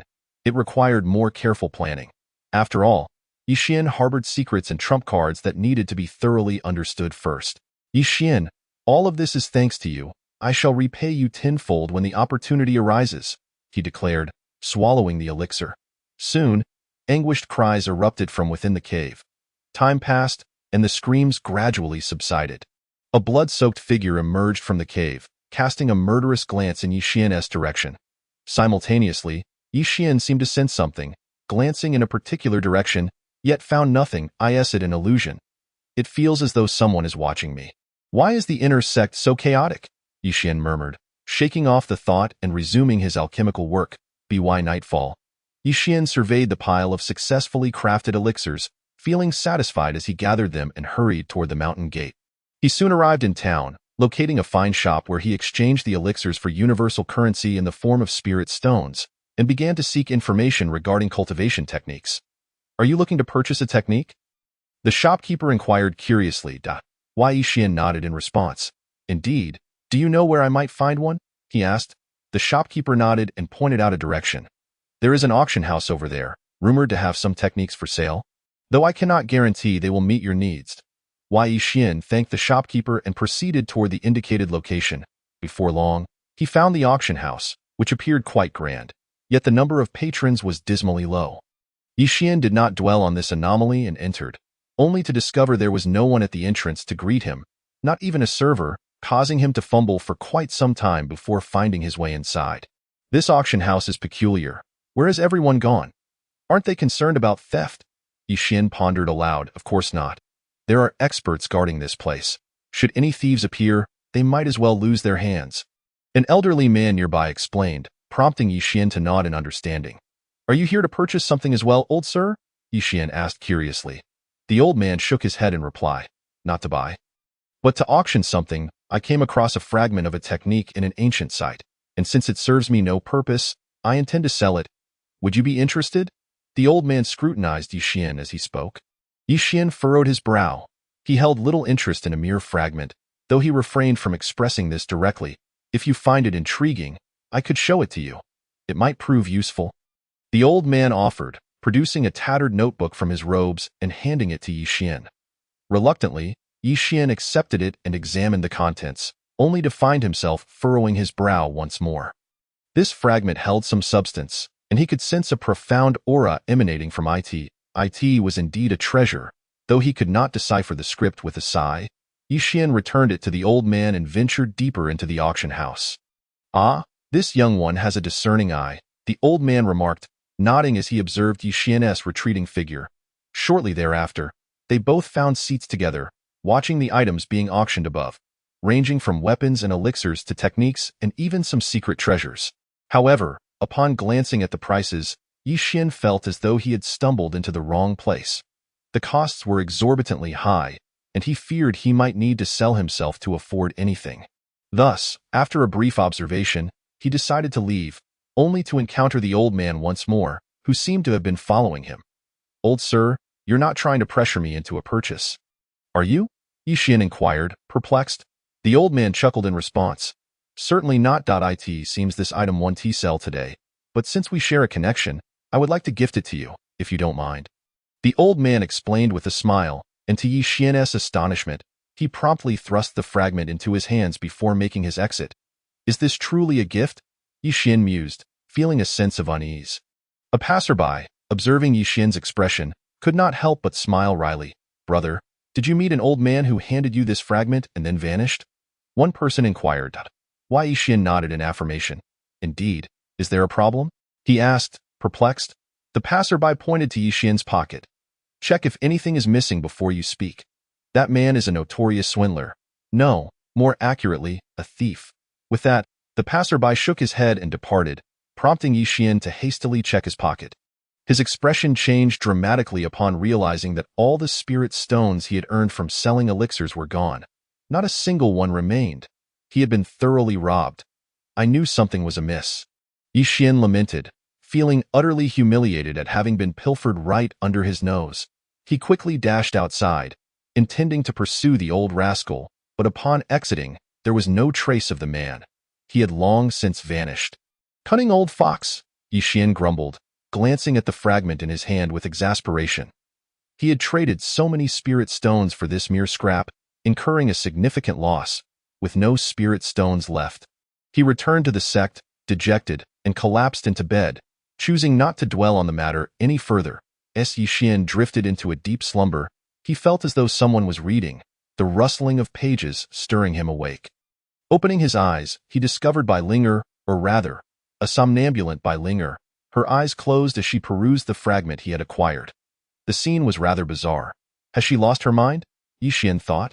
Though curiosity piqued his interest, it appeared that Bai Linger could comprehend the contents of the fragment, engrossed as she was. Can you understand what it says? Yi Xian could not help but inquire.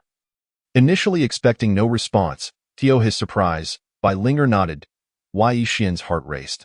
It seemed this fragment indeed held value, and perhaps his loss was not as severe as he had feared. Yet, a moment later, he reconsidered. How could a sleepwalker respond?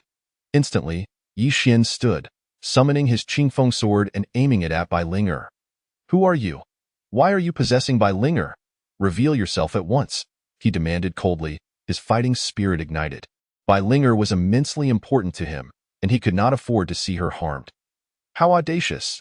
A commanding voice erupted from Bai Linger's lips, causing Yi Xian's hand, gripping the sword, to tremble instinctively, akin to a commoner standing before a sovereign. overwhelmed by an urge to submit. Something is awry. This individual is peculiar. Their cultivation is unfathomable, and they exude an oppressive aura, Yi Xian secretly mused. His nerves taut for a moment. Fortunately, this state of tension did not last long, as Bai Linger soon fell into a deep slumber. Observing this, Yi Xian let out a sigh of relief, checking Bai Linger's condition and assuring himself that she was unharmed before finally relaxing. Just as he contemplated putting away the remnants of the scroll, he was startled to find that it had inexplicably turned to ash. What on earth is happening? Yi Xian felt a sense of confusion clouding his mind. And as he reached out to sift through the ashes, he confirmed that it was indeed just ash. He could not comprehend this situation, but he was certain it was somehow related to Bai Linger. Thus, he spent the night wide awake, vigilantly watching over her, fearful that she might once again wander in her dreams and cause alarm. Fortunately, Bai Linger's episodes of sleepwalking were sporadic and brief, which brought him some comfort. "Young master, you didn't sleep?" In the morning, Bai Linger opened her eyes and noticed Yi Xian's fatigued expression, prompting her to ask, "I'm fine. There's no need to worry about me." Yi Xian replied after confirming that Bai Linger was doing well. "It seems that some strange thoughts have surfaced in your mind, which you cannot comprehend." Bai Linger nodded in understanding, then explained her experience to Yi Xian, who then encouraged her to write down the unfamiliar characters. Soon, Yi Xian discovered that the characters in Bai Linger's mind were indeed the same as those on the remnants of the scroll. "Just as I suspected, this is undeniably related to you. If I encounter that old trickster again, I must inquire about the origins of this scroll," Yi Xian silently vowed. He then set about teaching Bai Linger the art of cultivation. Perhaps due to the influence of another personality, Bai Linger progressed astonishingly quickly, her speed rivaling even Yi Xian's own remarkable advancement. A prodigy. Yi Xian nodded in approval, recognizing that her rapid cultivation seemed as though she was born for this path, justifying the title of genius. Consequently, in a mere day, Bai Linger ascended from an ordinary person to the first layer of qi refinement. "Very well, I shall concoct some elixirs for you to consume at your leisure," Yi Xian declared, beginning the alchemical process while also consuming a number of pills himself, intent on enhancing his own rank as an alchemist. However, to his bafflement, after consuming several elixirs, he found that the system did not grant him any experience in alchemy. As if it had malfunctioned. Strange, could it be that a single type of elixir cannot be consumed in excess? Perhaps too much renders them ineffective. Yi Xian pondered. He then attempted other elixirs, only to discover they too yielded no results. Disheartened, he realized his plans to exploit the system would not come to fruition and resolved to diligently craft a variety of elixirs instead. Observing Yi Xian's earnest dedication, Bai Linger was deeply touched. She had initially thought his teaching alone was commendable, but now he was also preparing resources for her cultivation. "You truly are wonderful, young master," Bai Linger murmured, and with renewed determination, she threw herself into her training. This state of affairs persisted for 3 days, during which Yi Xian enjoyed a respite, as no one troubled him. Besides indulging in roasted meat and managing Bai Linger's intermittent sleepwalking episodes, he focused on teaching her and refining elixirs, with little else demanding his attention. Moreover, whether it was due to his growing familiarity with Bai Linger during her nocturnal wanderings, the prior pressure he felt had dissipated. At tea times, they could even converse. Albeit her voice remained as cold as ever, yet their relationship had undeniably softened. It was indeed peculiar to hear a lowly's frame uttering words of a mature woman. Yi Xian sighed, and just then, a sudden knock resounded at the door. Hastily, he rose to answer it, only to find Fang Yun standing there. "Brother Yi, something has happened to that woman," Fang Yun exclaimed in a flurry upon seeing Yi Xian. "Which woman?" Yi Xian inquired, unsure of whom Fang Yun was referring to. "The one who is quite formidable. Something has befallen her. I'll explain on the way. We must hurry," Fang Yun succinctly stated. Yi Xian furrowed his brow, then left the courtyard with Fang Yun. The woman who had previously assisted him was now in trouble, and he could not stand idly by as they made their way. Fang Yun recounted the details, clarifying that the woman had clashed with disciples from another sect, leading to a confrontation. Currently, it seemed she had been captured, due to the nature of the altercation being a spar among juniors. Neither sect had intervened. However, Fang Yun could not simply turn a blind eye, which was why he sought out Yi Xian. Followers of the demonic path. Yi Xian's brow furrowed at the implication. If the woman had indeed provoked a disciple from a sect, Given her strength, she should not have been at a disadvantage. Yet now, she had been captured. Did this imply the opposing party was exceptionally powerful? He mused as they hurried to the scene. Before long, they arrived at a forest where the remnants of battle lay scattered about. Taking in the grim aftermath, Yi Xian's expression turned grave. This was no mere skirmish amongst Qi refinement practitioners. One might mistakenly believe a horde of beasts had rampaged through here. With urgency, he began to search for the woman's aura, and after some time, he pinpointed her location. Without hesitation, he transformed into a streak of light, rushing toward her. Fang Yun, witnessing Yi Xian's speed, could only grimace. As he could not match such swiftness, it was only after he caught up that he found Yi Xian had already confronted a large group of individuals with his Qingfeng sword drawn. Release her, and you may depart. Otherwise, none shall leave, Yi Xian declared in a deep voice, his sword emanating a chilling aura, causing the captured disciples to tremble with apprehension. Yi Xian exuded an overwhelming sense of danger. Despite his Qi refinement cultivation level, they sensed he was far more formidable. Many were visibly shaken, and the leader of the group cast a disdainful glance at Yi Xian before sneering. So you are the renowned Yi Xian of Qinglan sect? I heard you were merely a lowly servant disciple, nearly expelled from the sect. I am curious as to what fortuitous events have transpired to elevate your cultivation to such heights in such a short time. As he spoke, a short dagger materialized in his hand, and the instant it appeared, the temperature in the vicinity plummeted several degrees, even causing Yi Xian to feel a chill. This has nothing to do with you. If you wish to fight, then come forth, Yi Xian retorted without hesitation. Concerned that time was of the essence, in an instant, he dashed toward the man, seizing the initiative, seeking death. The man hissed coldly, and in the next moment, he lunged forward with the dagger aimed at Yi Xian's neck. Although the dagger was short, its edge was unnaturally sharp, and Yi Xian felt a sharp pain even from a distance. Instinctively, he sidestepped, narrowly avoiding the blade as it tore a gash in his clothing. There's something off about this dagger. Yi Xian's thoughts raced, his vigilance heightened. He had been injured before even closing the distance. What trickery was this? The weapon was not as short as it appeared. The gravely injured woman, witnessing this, weakly called out a warning, and Yi Xian glanced at the dagger in the man's hand. To his astonishment, he noticed that the blade cast a long shadow in the light, revealing that the dagger possessed an unseen extension. Damn, what I see is not the whole truth. This weapon has an invisible portion. Yi Xian muttered, then charged forward once more, this time focusing on the shadow rather than the man himself. The man's eyes narrowed, clearly taken aback by Yi Xian's adaptive prowess. Their clash ensued, the sound of clashing steel echoing through the forest. The shockwaves from their battle forced many onlookers to retreat, unable to approach, for this level of conflict was beyond their capacity to interfere. Is this the true extent of Yi Xian's strength? Fang Yun watched in awe, initially believing he had witnessed all of Yi Xian's capabilities, only to realize now that he had been holding back. How cautiously he had played his cards, even from me. His loyal attendant, Fang Yun mused, then moved closer to the injured woman. Due to Yi Xian's intervention, the other disciples had been scattered, leaving Fang Yun unimpeded in his actions. Even if they had attempted to intervene, it would have been futile. Should Yi Xian emerge victorious, they would be unable to retain him, and if they triumphed, they could simply capture him without any resistance. Thus, none paid heed to the unfolding situation, their eyes fixated on the battleground. While Yi Xian appeared to be fighting effortlessly, only he could truly gauge the degree of difficulty he faced. This cannot continue. This kid's combat prowess is formidable, on an entirely different level than mine. Prolonging this is bound to be detrimental to me, Yi Xian thought, a swell of anxiety welling within him as he contemplated various strategies. Meanwhile, the man was equally vexed. Realizing that his blade failed to inflict significant harm on Yi Xian, with scarcely any blood drawn and wounds healing almost instantaneously. Is this fellow a monster? How can he withstand my assaults? The man thought, his expression darkening. Be bested here by a former servant of Qinglan sect would be a disgrace beyond measure. Turning back, one could hardly claim that the sect would intervene on his behalf.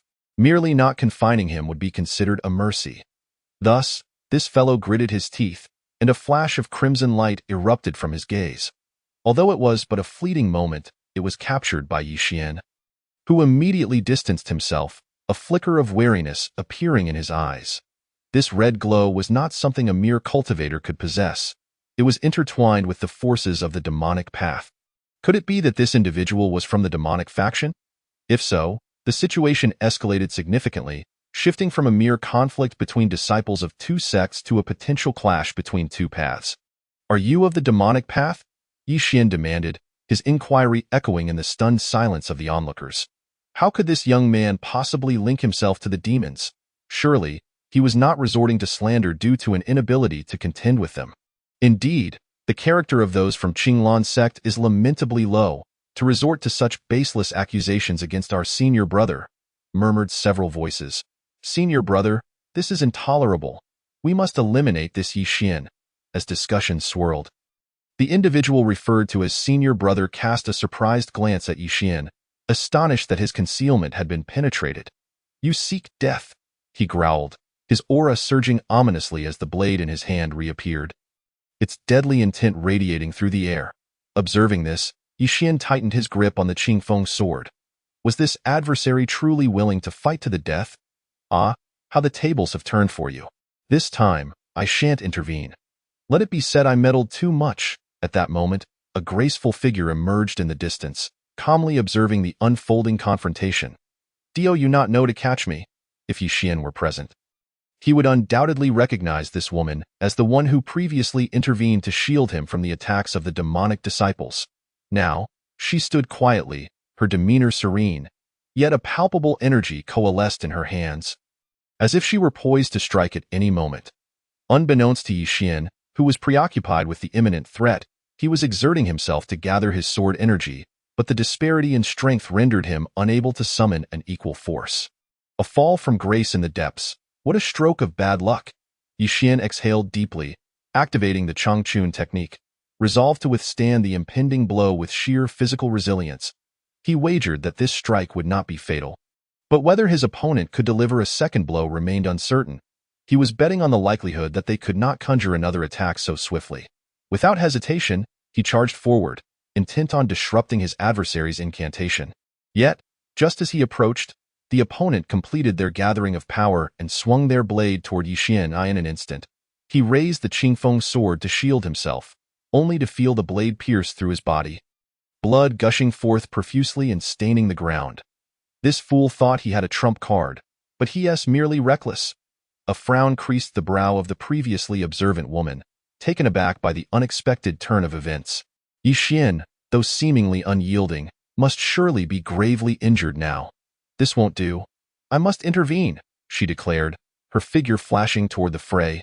Meanwhile, Yi Xian inhaled sharply, his mind flooded with the system's alerts. What a brutal strike. That was close to a fatal blow, he muttered, thankful for his instinctive evasion. Had he not reacted, that blow might have indeed claimed his life. But I owe you my gratitude. Without that, my cultivation might not have progressed. He chuckled, even as blood streamed from his wounds, a macabre smile gracing his lips. This unsettling sight caused many onlookers to shudder. Yi Xian's appearance was almost ghostly, instilling a sense of dread, even causing the man with demonic energy to falter in confusion. "Has this fellow lost his mind?" he mumbled, bewildered by Yi Xian's words of thanks following such a grievous assault. "Cease your theatrics and prepare to die," he bellowed, charging forward with his blade raised. Anxious about unforeseen complications, at that moment, a fierce aura erupted from Yi Xian, as thunder cracked across the sky, and a thunderous roar followed. "This is my arena," Yi Xian declared coldly, his power surging dramatically, surpassing the 9th level of Qi training, ascending to an entirely new realm.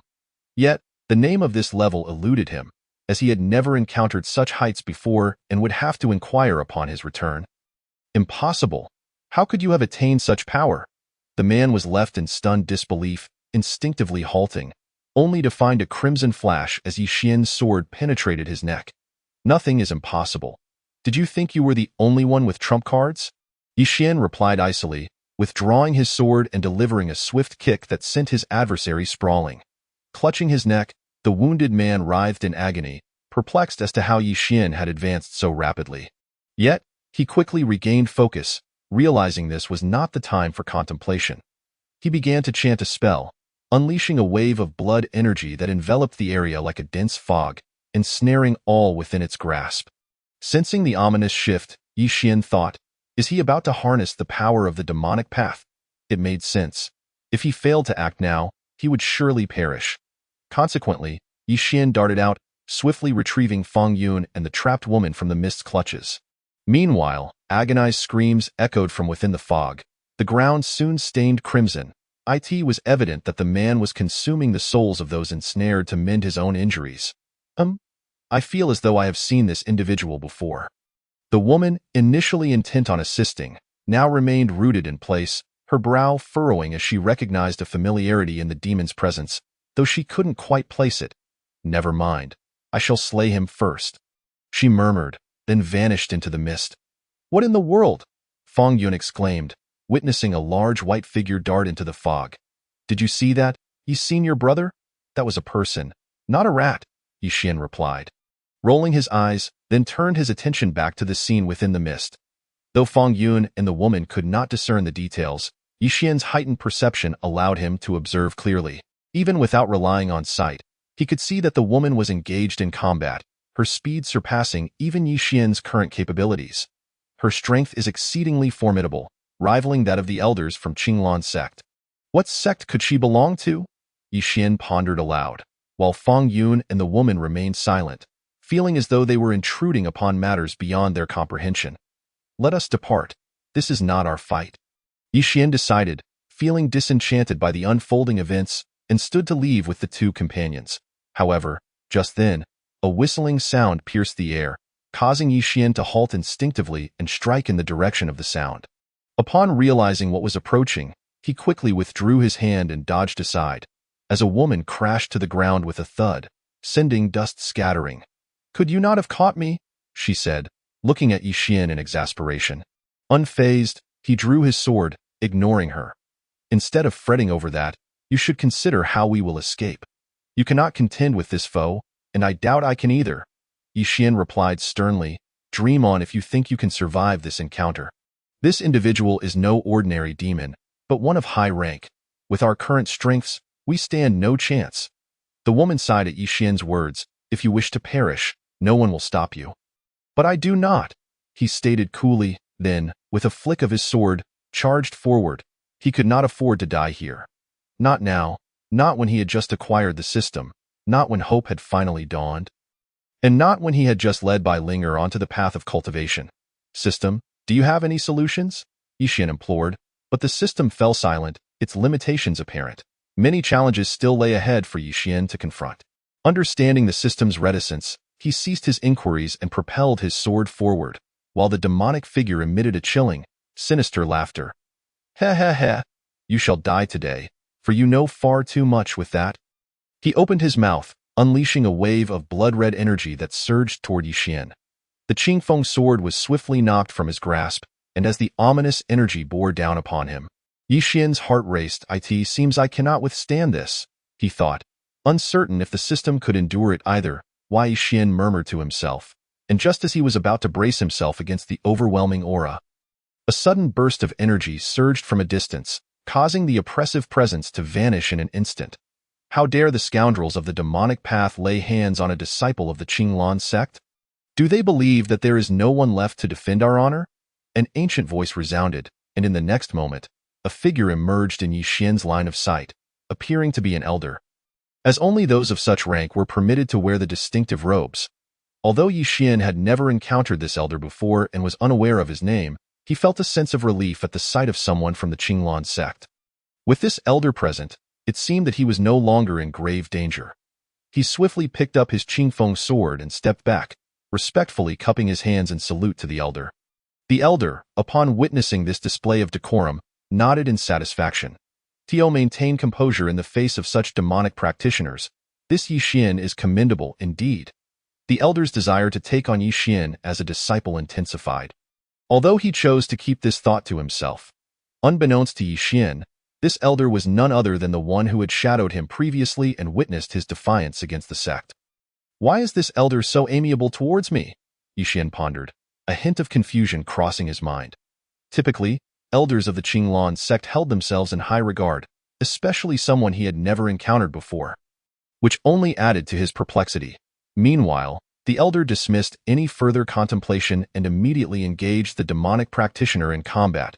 In an instant, a fierce battle erupted, but it concluded within mere minutes, with the demonic adversaries being thoroughly outmatched and utterly defeated.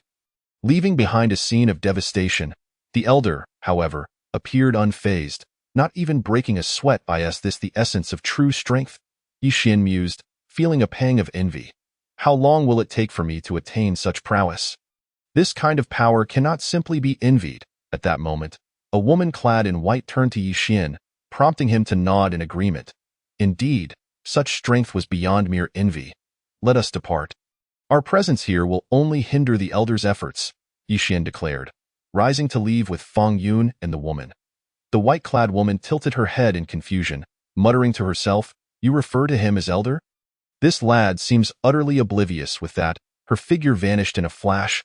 The elder, noticing Yi Xian's departure, nodded appreciatively. This young man possesses a keen sense of timing. With him gone, I can truly unleash my full potential. Otherwise, I would have to divide my attention to ensure their safety, fearing they might fall victim to a sneak attack. Indeed, clever and promising, though his foundation is somewhat lacking. Nevertheless, this disciple shall be mine. The elder thought, nodding in approval before falling silent, a golden sword chi coalescing in his hands as he directed it towards the demonic practitioner. The latter's eyes widened in terror upon realizing the elder still had such a formidable technique at his disposal. In a desperate attempt, he tried to evade, but the sword chi seemed to follow him relentlessly, closing the distance in an instant. Moments later, amidst a cacophony of explosions, the battle concluded, leaving no trace of the demonic foes, not even a complete corpse. Now, I must provide an explanation, the elder sighed, surveying the lifeless bodies of the disciples on the ground.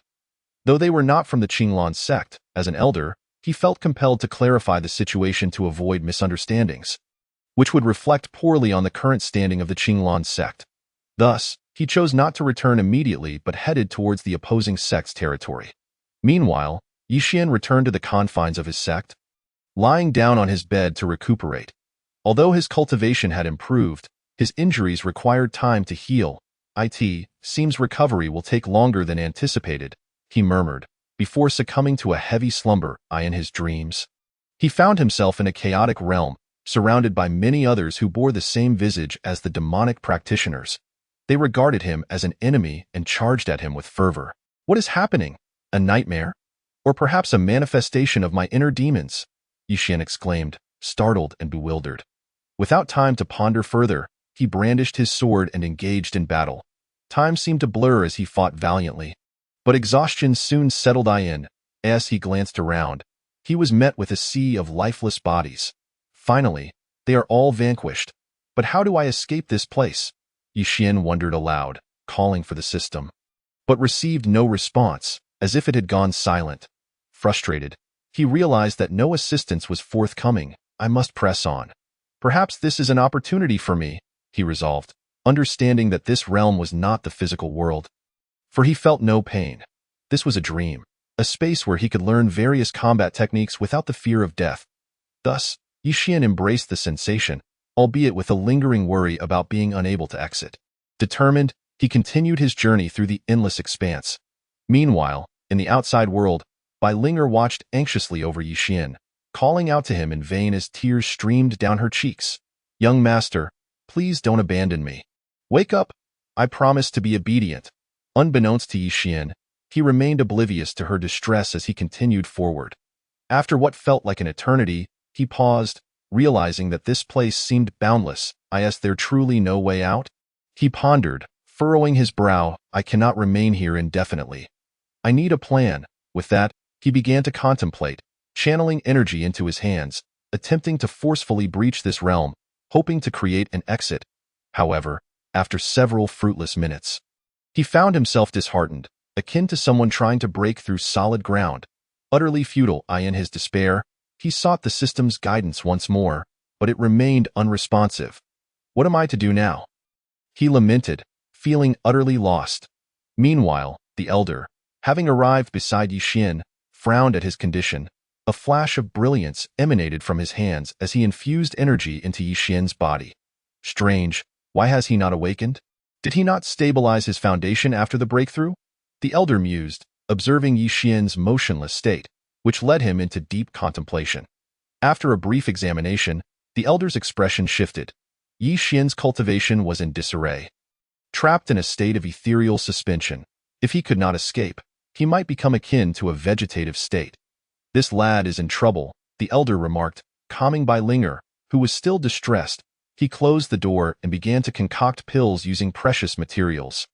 Meanwhile, Yi Xian remained oblivious to these events. He felt a surge of strength coursing through him, dispelling the prior weakness. Who is aiding me? He wondered, and no matter, I shall continue. With newfound vigor, he resumed his journey, encountering strange apparitions along the way. However, these figures did not attack but instead followed him as if he were their guide.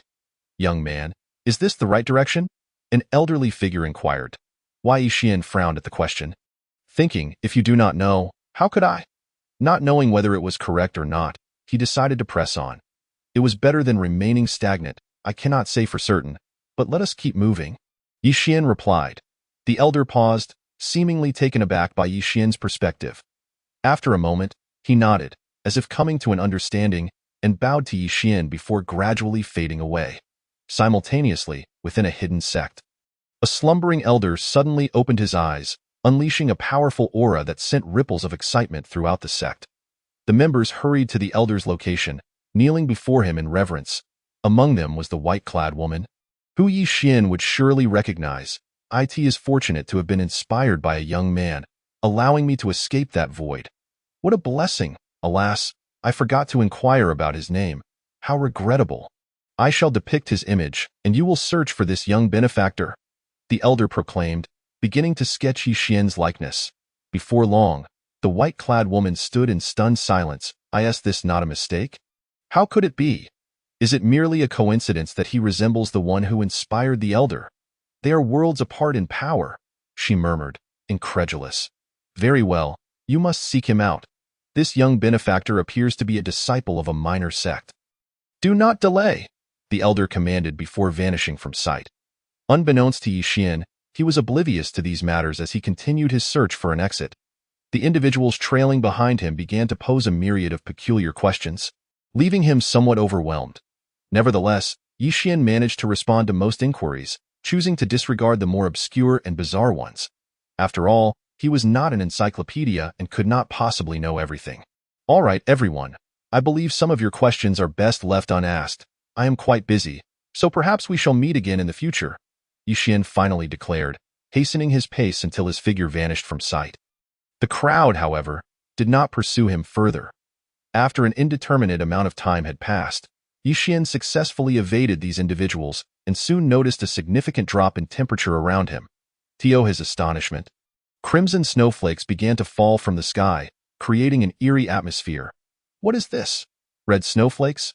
Yi Xian furrowed his brow and reached out to catch one, only to discover that the snowflake seemed to merge with his body. In an instant, a powerful energy began to coalesce within him, escalating to a terrifying intensity in mere seconds, which left Yi Xian in a state of alarm. Should this surge continue to grow? He feared he would be overwhelmed. Consequently, he directed the energy skyward in an attempt to disperse the snowflakes. However, his efforts proved futile, as the snowflakes appeared to be fixated on him. Before long, Yi Xian found himself half kneeling on the ground, his complexion decidedly pale. Meanwhile, the elder outside displayed a similarly grim expression. Despite his diligent efforts, he had not succeeded in awakening Yi Xian. Rather, the young man seemed to have fallen into an even deeper slumber. What is going on? Why is this young man's body so peculiar? What could possibly be wrong? The elder murmured to himself, utterly baffled. Having lived for so many years, he had never encountered such a phenomenon before. Sir, is my young master all right? At that moment, Bai Linger's voice broke through, prompting the elder to hesitate in revealing the truth, fearing that the girl could not bear the weight of it. He could only nod. He is fine, do not worry. With that, the elder resumed his tasks. After an indeterminate period, Yi Xian abruptly stood upright from the bed, striking out at the elder with a swift palm. The elder instinctively countered, and in an instant, the room was reduced to rubble, with the elder retreating a step, leaving cracks in the ground. Wei Yixian, however, staggered momentarily before losing consciousness once again. The elder regarded the prostrate figure of Yixian in disbelief, feeling as though he had just awoken from a dream. How could a mere inner disciple possess such strength to repel him with a single strike? Chapter 29. A personal vendetta. Apologies, old sir. But I was unable to restrain myself earlier and could only release a fraction of my energy. Otherwise, it would have caused complications. As the elder contemplated this, Yixian spoke, albeit still with his eyes closed, which struck the elder as peculiar. The elder said nothing further, choosing instead to watch over Yixian in silence. Meanwhile, Yixian concentrated on gathering his energy once more, repeatedly striking the ground. After countless attempts, he finally noticed the earth cracking beneath him, and the crimson snowflakes vanished, allowing him to breathe a sigh of relief. At last, the snow has ceased. Otherwise, I would have been utterly exhausted, Yixian remarked. Surveying the fissures in the ground that resembled a new world within he pondered whether to strike the ground again. He suddenly felt a tremor envelop him, and in the blink of an eye, he returned to reality, his gaze locking with that of the elder. Back already? Old sir, what is this? Yixian murmured, observing the elder's disheveled state, as though he had just emerged from a fierce battle. I am fine. You should not reside here any longer. Come stay with me. I cannot help but worry otherwise, the elder replied, flicking his sleeve as he departed, clearly in a rather foul mood. Wei Yixian was perplexed. What could have transpired to cause such displeasure? What happened? Yixian inquired of Bai Linger, who proceeded to explain. I struck the old sir over 100 times. Upon hearing this, Yixian's mouth twitched in disbelief. How could that be? Wasn't I merely attacking the ground? Young master, you were quite formidable. The elder nearly could not withstand your onslaught, and in the end, he had to rely on some treasure to defend himself. Young master, are you hiding your true strength? Bai Linger asked, a knowing glint in her eyes. Wei Yixian shook his head. He had not been concealing anything. The energy he had unleashed was not his own but that which had seeped into his body. He had merely intended to release it. To his surprise, he had inadvertently unleashed it all upon the elder. Had it been anyone else, they would have likely been reduced to ashes. No wonder the elder wished for him to reside together. Was he concerned that Yixian might inadvertently cause a fatality? Yixian pondered, surveying the remnants of the ruined room. With the house now gone, he had no choice but to leave with Bai Linger. Inquiring about the elder's residence, they made their way deeper into the inner sanctum, eventually stopping at the base of a mountain. Do elders possess their own peaks? Yixian wondered aloud, sensing the elder was no ordinary figure, prompting him to contemplate further. Are you certain this is the right person? A passing inner disciple asked, curiosity evident in their tone. After all, this was not a place just anyone could access. Even inner disciples needed prior notice to ascend. Yixian nodded in affirmation and inquired about the elder's identity. But the disciple remained tight-lipped. Brother, you might as well ask the elder yourself, but I can tell you this. He is not merely an elder. Noting Yixian's youth, the disciple had initially intended to address him as younger brother, but reconsidered, feeling it inappropriate. After all, anyone associated with that elder would undoubtedly warrant the title of brother and quite possibly uncle in the future. Very well then, Wei Yixian remained uncertain of the disciple's meaning, but chose not to press further. He led Bai Linger up the mountain, which towered into the clouds. The ascent proved daunting, as they could not fly and were compelled to traverse on foot, as if some restriction were in place. It took them 2 full days to reach the summit. How inconvenient it will be to travel up and down this mountain. If I plan to seek opportunities, it will take 4 days for a round trip. How bothersome, Yixian lamented. Your first time is always like this. I will provide you with a token in the future, allowing you to ascend freely. The elder, seemingly aware of Yixian's predicament, addressed him directly. Yixian promptly bowed in gratitude, recognizing the elder's stature. Though not an elder, he undoubtedly held a rank superior to them, thus deserving of utmost respect. There is no need for such formality. You were quite unrestrained earlier. You are responsible for building your own house, gathering your own materials, and do not come seeking me unnecessarily, the elder retorted, tossing Yixian a token before departing. Wei Yixian could only offer a wry smile. He truly had not intended for things to unfold this way. I never anticipated that such a formidable senior would possess such a playful temperament, Yi Xian mused, scanning the surroundings until his gaze fell upon a grove of trees. Perfect for constructing a house. All right, you go rest. I shall build the house, Yi Xian declared, brandishing his Qingfeng sword toward Bai Linger, who obediently nodded, refraining from disturbing him. Time passed, and Bai Linger nearly dozed off on a rock when she noticed Yi Xian returning, his expression rather grim, with only 2 logs in hand. Young master, why do you have only 2 logs? Bai Linger queried, perplexed. Yi Xian, taken aback by her question, felt a hint of embarrassment. These logs are rather unusual. They are too hard, he explained, while inwardly wondering if the elder harbored a grudge, deliberately sending him to gather such difficult-to-harvest timber. For hours, Yi Xian had exerted himself, and yet he had only managed to fell 2 logs. At this rate, constructing a house would take an eternity. Without a proper house, I will have to sleep beneath the stars, the elder's voice echoed with a hint of amusement, clearly relishing Yi Xian's plight. Rest assured, a house will be built, Yi Xian replied firmly, rising once more to continue his labor. Over the next half-month, he hardly slept, laboring for at least 10 hours each day. From initially struggling to fell a few trees, he gradually progressed to chopping down entire bundles, nodding in satisfaction.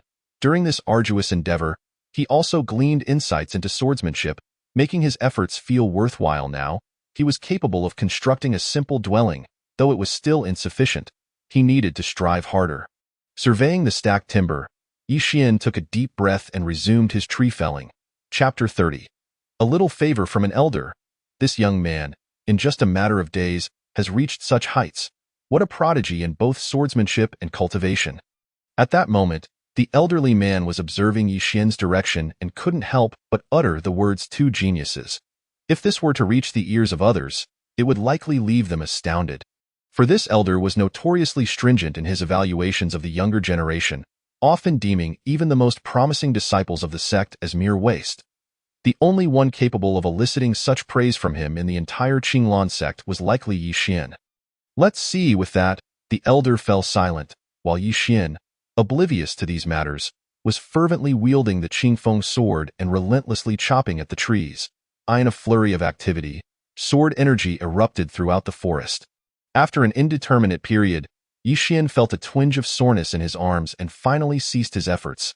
Gazing at the fallen trees beside him, he felt a hint of helplessness. He was still too slow. I need to devise a strategy. I've endured this for so long, and while I can manage, Bai Linger certainly cannot. Yi Xian muttered to himself, taking a deep breath before launching into a rapid series of attacks once more. This scene caused the elder to open his eyes wide in astonishment. What was Yi Xian doing? Why was he attacking himself while chopping wood? Had the pressure driven him mad? The elder murmured in confusion.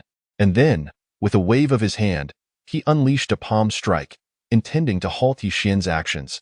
However, upon seeing this, Yi Xian instinctively stopped, bracing himself against the incoming energy. With a resounding thud, he was sent flying, prompting the elder to twitch slightly at the corner of his mouth. This was not intentional. Yi Xian had not even attempted to evade. What was this boy thinking? The elder pondered, his brow furrowed, before swiftly making his way toward Yi Xian. Upon noticing this, Yi Xian revealed a playful smile. It seemed the time had come to take advantage of the elder. With that thought, Yi Xian unleashed a flurry of sword energy from the Qingfeng sword. Directing it toward the elder, clearly taken aback by Yi Xian's sudden offensive, instinctively countered with another palm strike, dispersing the sword energy in an instant. Yet, Yi Xian did not relent. He swiftly maneuvered in front of the elder and, retracting his Qingfeng sword, launched a punch at him. "You brat!" the elder exclaimed, his beard quivering in surprise at Yi Xian's audacity, and soon they were engaged in a spirited exchange. After half an hour of intense sparring, they finally broke apart, with Yi Xian collapsing onto the ground, panting heavily. The sound of system notifications echoed in his mind. I must admit, this old senior is quite ruthless. While I won't die, I feel as though my bones are shattered. Yi Xian muttered, a smile creeping onto his face, while the elder, observing him, felt speechless. This lad was able to smile even after receiving such a beating. Truly a peculiar disciple he had never encountered before. Young man, training in such a manner is exceedingly detrimental to your health, Do not resort to this method in the future, the elder kindly cautioned, clearly understanding Yi Xian's intent. This method poses no adverse effects for me. You need not worry, senior, Yi Xian explained, and in a matter of moments, he stood up as if nothing had happened. The elder was left dumbfounded. You truly are a little monster, he exclaimed. Very well, no more tree chopping. I shall construct you a house, the elder stated nonchalantly, and with a wave of his hand, Yi Xian vanished from the forest, only to reappear beside Bai Linger, while the elder set about his task in the woods. Meanwhile, Yi Xian, feeling relaxed, lay on the ground to rest. Bai Linger tenderly wiped Yi Xian's cheek, her heart aching for him. She had grown accustomed to his injuries upon his return. Yet, despite her familiarity, she could not help but feel a pang of sorrow as she dabbed at his cheek. Her eyes reddening, "Do not cry. You are not a child anymore. You must not always weep. If there comes a day when I am no longer present, you must live well," Yi Xian said, observing Bai Linger's tear-streaked face. In response, she shook her head and cried even harder. Yi Xian felt a twinge of helplessness and chose not to press further. The young master will not be absent. Linger will surely train diligently and protect the young master. Bai Linger declared, warming Yi Xian's heart as he couldn't help but gently pat her small head. Silly girl, from now on, do not call me young master. Just call me brother, Yi Xian suggested. To which Bai Linger obediently nodded. As the two shared this tender moment, the elder, observing them, felt a twinge of annoyance. Here I am, toiling away, while these two indulge in sentimentality, he grumbled to himself. Not long after, in the midst of the elder's vexation, a house materialized, prompting him to snort coldly before departing the mountain. Yi Xian said nothing as he entered the house to rest, having not had a proper respite for several days. Bai Linger nestled beside him, and soon both fell into a peaceful slumber. Meanwhile, the elder stood outside the mountain gate, a menacing long sword materializing in his hand. I wonder what brings this visitor here. Are they coveting our Qinglan sect? He spoke coldly. The next instant, a figure appeared out of thin air and respectfully clasped their hands toward the elder. That is not the case. I am here to seek someone. I wonder if this young man is associated with your sect? Producing a scroll, the figure politely inquired. The elder cast a glance at the scroll and furrowed his brow. The image depicted was none other than Yi Xian, prompting his curiosity about why a powerful individual would seek him out. Could it be that this boy had once again stirred up trouble? The elder, well aware of Yi Xian's penchant for chaos, shook his head. He is not a member of my sect. Look elsewhere. With that, the elder rose and walked away, leaving the visitor in bewilderment. If he is not from your sect, why the frown? I thought he was. With that, the figure vanished in a flash, and the elder finally exhaled in relief. It seemed he would need to increase the training intensity. Otherwise, this lad would continue to create trouble, the elder mused, beginning to devise a training regimen for Yi Xian to keep him occupied and out of mischief. Meanwhile, Yi Xian remained oblivious to these developments, sneezing a few times as he turned over. How strange! Who is muttering about me?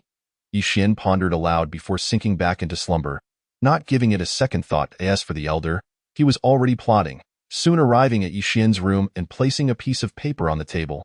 Chapter 31. A flurry of snowflakes gazing at the still slumbering Yi Xian, the elder revealed a smile before taking his leave. Unbeknownst to Yi Xian, upon awakening and discovering the contents of the paper, his expression shifted.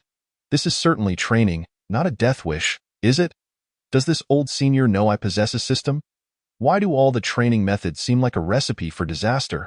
Yi Xian muttered, momentarily bewildered, as each task outlined was beyond the capabilities of an ordinary cultivator. For instance, engaging in hand-to-hand combat with a beast of a significantly higher rank, all while enduring for a stipulated duration. This made Yi Xian's lips twitch involuntarily. His defensive capabilities and self-healing would face unprecedented challenges. I'll give it a try first, Yi Xian resolved, choosing not to refuse the training tasks. After informing Bai Linger, he vanished from sight, heading down the mountain. As he walked, Yi Xian noticed many individuals pointing and whispering about him. Uncertain of the reasons behind their stares, he quickened his pace. Before long, he exited the Qinglan sect and headed in the direction indicated on the paper left by the elder. As long as he reached the designated location, he would be able to locate the beast. I wonder what level this beast is, considering it is said to be significantly stronger than me. Yi Xian mused, a hint of concern creeping into his thoughts, though he dismissed it, recognizing it would be futile to dwell on it. Thus, a few minutes later, he arrived at his destination, which revealed an open area as if it had been specially prepared for him. "You shall remain here for 1 hour. Do not leave, or you will have to start over." The elder's voice echoed behind Yixian, who drew forth the Qingfeng sword, readying himself as the ground trembled beneath him. A massive figure emerged into view, moving with astonishing speed that nearly caught Yixian off guard. Before he could process the sight, he charged forward, sword raised, and swung at the shadow eye in an instant. A wave of sword energy erupted, and the figure came to a halt, allowing Yixian to finally discern its form. A wild boar. A wild boar? Yixian frowned, realizing this was far from an ideal opponent. He would have preferred a tiger or something similar, as they were typically easier to handle. Wild boars were notoriously tough, with coarse hides and thick flesh, making them a challenge for even ordinary individuals. Let alone cultivators. This old senior really knows how to find a worthy adversary. In such a confined space, spending an hour with this creature, Yixian murmured, feeling somewhat at a loss. "If you continue to dawdle, you shall surely lose." The elderly man gazed at Yixian, unable to suppress his inclination to offer a reminder. At the sound of his words, Yixian finally regained his senses and swiftly turned to strike at the wild boar once more. Alas, this blow did little to affect the creature, merely staggering it back a few paces. Almost immediately, the beast charged again, its speed markedly increased. Useless? Yixian recognized the wild boar's tough hide and resilient flesh. Yet he had not anticipated such an astounding capacity to endure punishment. After 2 strikes without inflicting any harm, it seemed he had only succeeded in inciting its wrath. Frustrated, Yixian sheathed his Qingfeng sword. If his weapon proved ineffective, he had no choice but to resort to hand-to-hand combat. Taking a deep breath, he reappeared behind the wild boar and aimed a punch at its flank, intent on hampering the creature's speed. If he could manage that, surviving for an hour should pose no significant challenge. However, upon delivering the blow, Yixian furrowed his brow, sensing that his fist had struck something as solid as a rock wall. The wild boar remained unharmed, while he himself felt a tingling numbness in his arm, accompanied by a chorus of system notifications indicating that his body had sustained injury. This lad, engaging in close combat with a beast renowned for its defensive prowess, was indeed an intriguing sight, the elderly man remarked, crossing his arms as he observed the unfolding spectacle, entirely unconcerned for Yixian's safety. Based on his understanding of Yixian, the young man's physique was remarkably powerful, akin to that of a small monster. Even in the face of failure, preserving his life would be a trivial matter. In contrast, Yixian lacked such confidence. After enduring numerous violent blows from the wild boar, his arms were now bruised and battered. Its defense was too formidable. His self-healing abilities could not keep pace. Yixian's expression grew grave. If this continued, he would surely be exhausted within the hour. Should he concede defeat? No, to abandon training on the very first attempt would render future endeavors futile. Resolving to press on, Yixian concentrated, channeling his energy until a chill emanated from his hands, coalescing into a crimson snowflake that floated delicately before him. Observing this unexpected creation, Yixian felt a twinge of confusion. He had initially intended to condense a powerful wave of attack to strike the wild boar. But instead, he had manifested this peculiar object. Disregarding his initial intentions, he hurled the snowflake at the wild boar, which appeared entranced, its previously frenzied disposition now eerily tranquil. The snowflake drifted down, settling upon the beast. And in an instant, frost began to envelop it, rendering it immobile, a mere statue of Yixian. Yixian frowned at this development, suspecting the wild boar was merely feigning defeat to lower his guard. Yet, upon closer inspection, he realized that the creature had ceased to breathe entirely, truly lifeless. Cautiously approaching, he confirmed that the wild boar had indeed lost all vitality, encased in ice. This revelation left him astounded. The snowflake's power was far greater than he had anticipated. Simultaneously, the elderly man was taken aback. Had he just witnessed Yixian dispatch a wild boar in a single move? This was no ordinary beast, but a pinnacle existence of the soul condensation realm. Although Yixian himself had only recently entered this realm, To achieve such a feat against a creature of such caliber was beyond the old man's wildest dreams. Regardless, the young man had truly accomplished it, leaving the elder in disbelief as he clapped his hands and approached. Yixian remained momentarily dazed, slowly returning to reality upon noticing the old man's approach. Chapter 32. The steward's inquiry. Yet a lingering curiosity occupied his mind. How had he conjured the snowflake? He recalled encountering something similar in that ethereal space. Could it be that upon entering his body, he had brought it back with him? If so, it would serve as a valuable trump card, albeit one that required a significant amount of time to prepare. Wei Yixian mused quietly, while the elderly man, noticing his distraction, patted him on the shoulder. Stop overthinking. Your secret is safe with me now. Return to rest. Skip dinner tonight. With that, he waved his hand, taking the wild boar away. Wei Yixian pondered the elder's words with confusion. Had he not successfully completed his training? Why was he being denied dinner? This old man certainly had his quirks. Perhaps all elders were somewhat peculiar. Disregarding the matter, Yixian seated himself in a meditative posture to stabilize his energy before departing. Before long, he returned to the sect, climbing the mountain amidst the whispers and curious glances of numerous onlookers. Perplexed by their discussions regarding him, Yixian sought out Feng Yuan to inquire if anything noteworthy had transpired during his absence.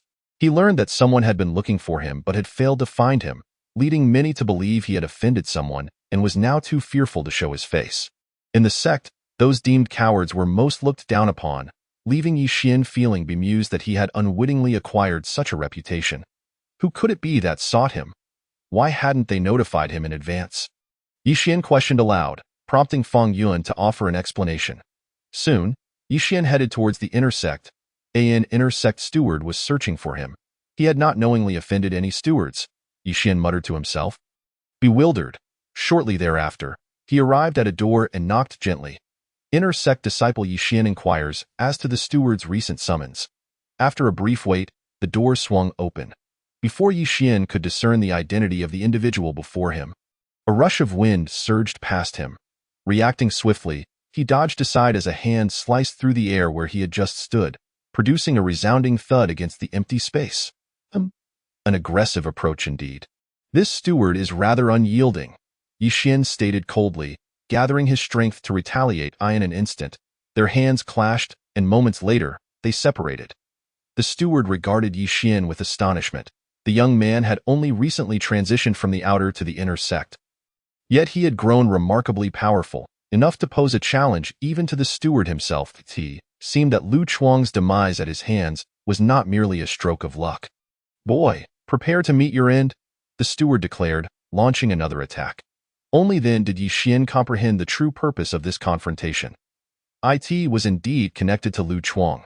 Having eliminated the younger challenger, the elder had now come seeking retribution, revealing the latter's underlying connections within the inner sect.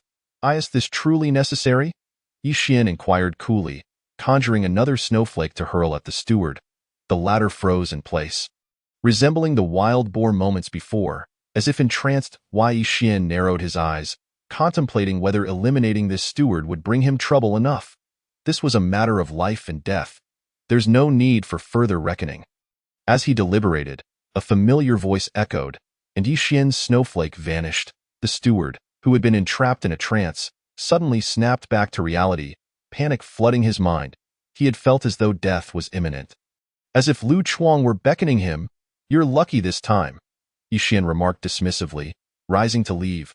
With the old man intervening, it seemed impossible to eliminate this foe now. He would have to plan carefully for the future.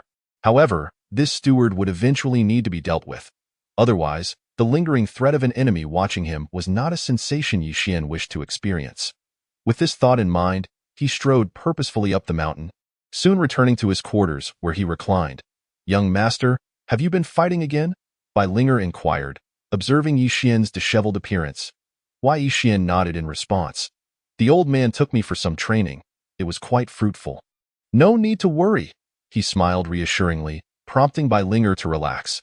She hurried off to fetch water and soon returned, using a towel to clean Yixian's arms, which had become soiled from the tussle with the wild boar. While Yixian paid little mind to his appearance, Bai Linger was meticulous. This will keep you clean. Young master, You must be cautious. If others see you like this, they may gossip, she remarked, satisfied with her work. Yi Xian could not help but chuckle at her concern. Let them talk. I am indifferent to such matters. As he spoke, he sat up, focusing his energy and beginning to investigate the snowflake's properties. Bai Linger, ever obedient, quietly exited the room, allowing Yi Xian to concentrate. As night fell, Yi Xian finally opened his eyes, examining the snowflake he had conjured. He furrowed his brow, having yet to grasp its full potential. He understood that it could freeze foes, yet other capabilities and the origin of its manifestation remained shrouded in mystery. Yi Xian murmured to himself, waving his hand to disperse the snowflakes. However, one thing was certain. These snowflakes would not harm him. Yet, a flicker of concern lingered within him. What if they inadvertently hurt someone else? Perhaps it would be wise to refrain from using this ability in the future. The risks associated with a power one cannot fully control are far too great. Just as Yi Xian was lost in thought, the door creaked open. Young master, the old senior has called you for dinner. He has prepared a roasted pig, Bai Linger exclaimed with evident excitement. Upon hearing this, Yi Xian rose from his seat and exited the room, unable to suppress a smile at so. The old senior's earlier admonishment about skipping dinner was merely a prelude to this feast. It seemed he had misjudged the old man's intentions. He silently chastised himself for not seeking clarification. With Bai Linger by his side, Yi Xian approached the old senior, who had already laid out an impressive spread of delicacies. The aroma of roasted meat wafted through the air, making Yi Xian's stomach growl. Chapter 33. Poison? Then we must eat. Go ahead. These dishes are prepared especially for you. Consuming the flesh of a soul-condensing beast will be beneficial for both of you, the elder remarked, gazing at Yi Xian and Bai Linger with a placid expression. Thank you, senior, Yi Xian replied, clasping his hands together in gratitude before taking a seat beside Bai Linger. He felt no hesitation as he began to devour the food, while Bai Linger still exhibited a hint of restraint, being merely his attendant. However, as she observed Yi Xian relishing his meal, she gradually grew accustomed to it. The elder observed their interaction with a smile, choosing to remain silent. Yet, as they continued to eat, Yi Xian suddenly felt a wave of heat enveloping him, compelling him to pause and inspect the roasted meat in his hand. A frown creased his brow. It seemed there was poison within the meat, and the nature of this toxin was peculiar.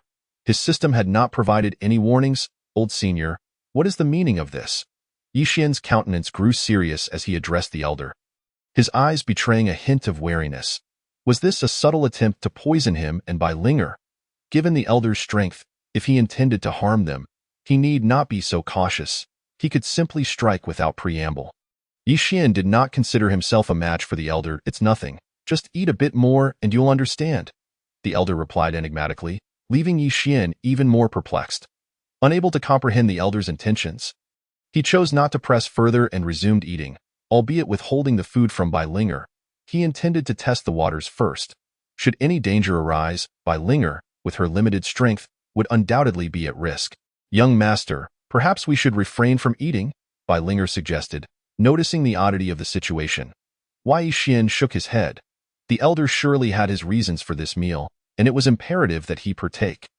Not only did he intend to eat, but he aimed to eat well and to his fill. With this determination, he downed several cups of wine, and the sensation of heat intensified, causing his skin to flush a deep crimson.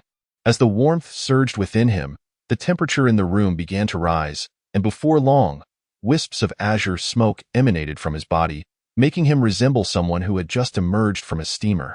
Now I can channel the snowflakes within me. Let us see if I can harness this power, the elder exclaimed, raising his voice as if fearful Yi Xian might faint at the elder's call. Yi Xian swiftly began to focus his energy, and soon a snowflake materialized in his palm. This time, the snowflake radiated a chilling aura, so frigid that even Yi Xian felt a bone-deep cold. Fortunately, the warmth enveloping him counterbalanced the chill, and he felt a significant relief.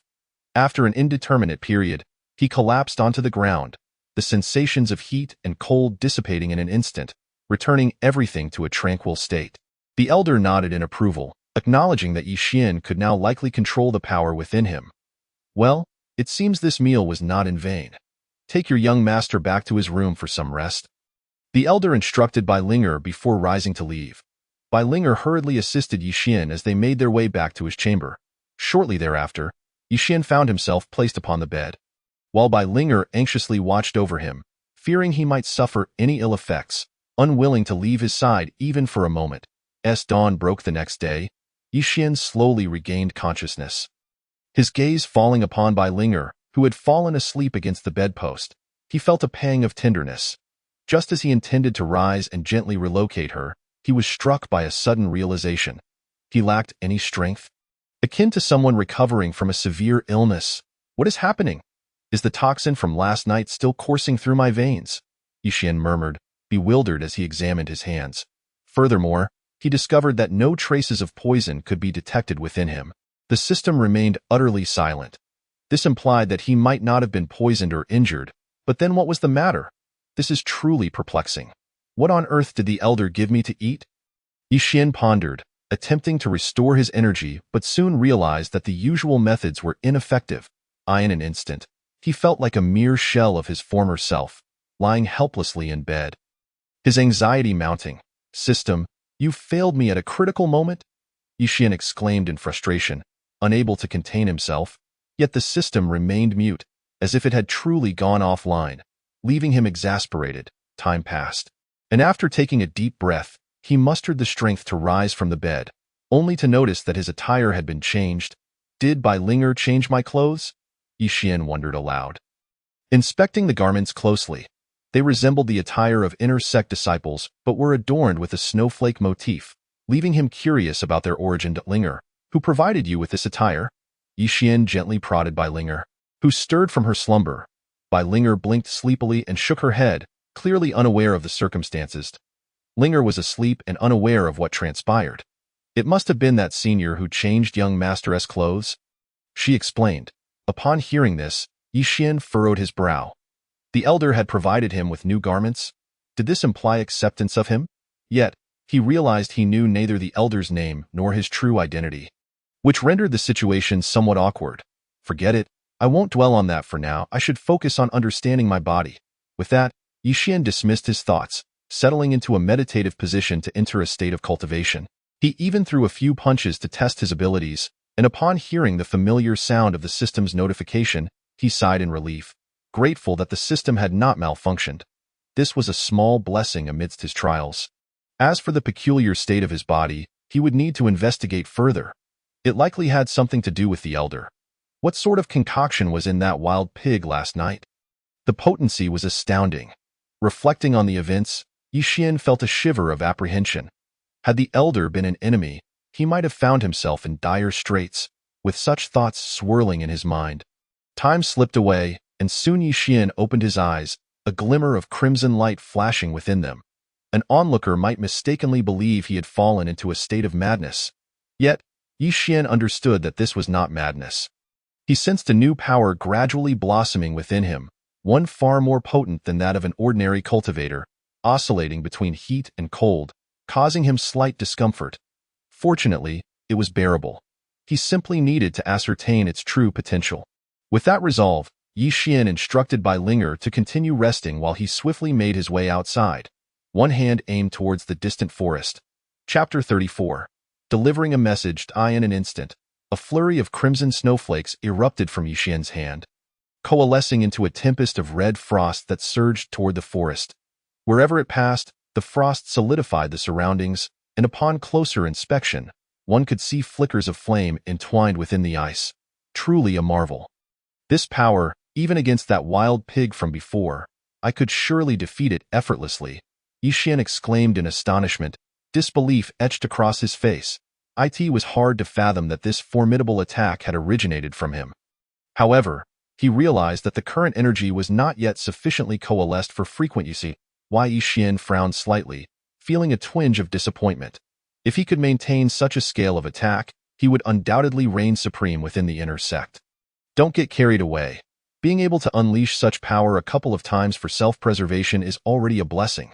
Do you really think this strength can be wielded continuously? That would be quite the anomaly. A voice interjected from behind him, and Yixian turned to find the elder had appeared, seemingly aware of his thoughts. That is true. By the way, elder, was this attire you provided me? Yixian inquired. puzzled, for it seemed they were alone on this mountain. There was no one else who could have offered him such garments. Yes, wear this outfit and deliver a letter for me. The journey is somewhat lengthy, so the sooner you leave, the better, the elder affirmed, nodding as he handed Yi Xian an envelope before departing. Why Yi Xian, perplexed, furrowed his brow. Deliver a letter? Wait, elder, you haven't specified where it should go, he called after the elder, but received no response. Resigned, he examined the envelope for any indication of the destination. Upon finding the address inscribed upon it, he exhaled in relief, though he realized the location was rather distant, suggesting he might be gone for quite some time. Yi Xian remarked as he returned to his chamber, where he briefed Bai Linger, primarily out of concern for her safety during her episodes of sleepwalking. Fortunately, Bai Linger had not experienced many instances of sleepwalking recently and had not caused any trouble, which alleviated Yi Xian's worries significantly. After leaving her some cultivation resources, he rose to depart from Qinglan's sect, heading towards his destination. Along the way, he encountered no dangers, not even a soul, and the scarcity of demonic beasts was palpable. Evoking a sense of foreboding akin to a storm brewing, it seemed likely that the sect would soon engage in warfare with another sect. Yi Xian furrowed his brow, feeling a twinge of anxiety. Although he had reached the soul condensation realm and was bolstered by the enhancement of snowflakes, should Qinglan's sect declare war, he would likely find himself at a disadvantage, overshadowed by many more powerful disciples. Despite having entered the inner sect, he felt akin to cannon fodder. He resolved to hasten his strength, at the very least to attain the ability to protect himself during the impending sect conflict. With determination, Yi Xian quickened his pace, eager to deliver the message and return promptly. Is it not somewhat perilous to send this lad to deliver the message? At that moment, within a grand hall, the elder conversed with a white-haired man exuding an ethereal aura. Unable to restrain his curiosity, the white-haired man inquired. Young people must undergo trials. Otherwise, they cannot grow. The elder responded nonchalantly, revealing little concern. The white-haired man, observing the elder's demeanor, felt somewhat exasperated. Is this what you call trials? It's more akin to sending him to his doom, is it not? Dispatching a soul condensation disciple to deliver a declaration of war is tantamount to sending him to the slaughter.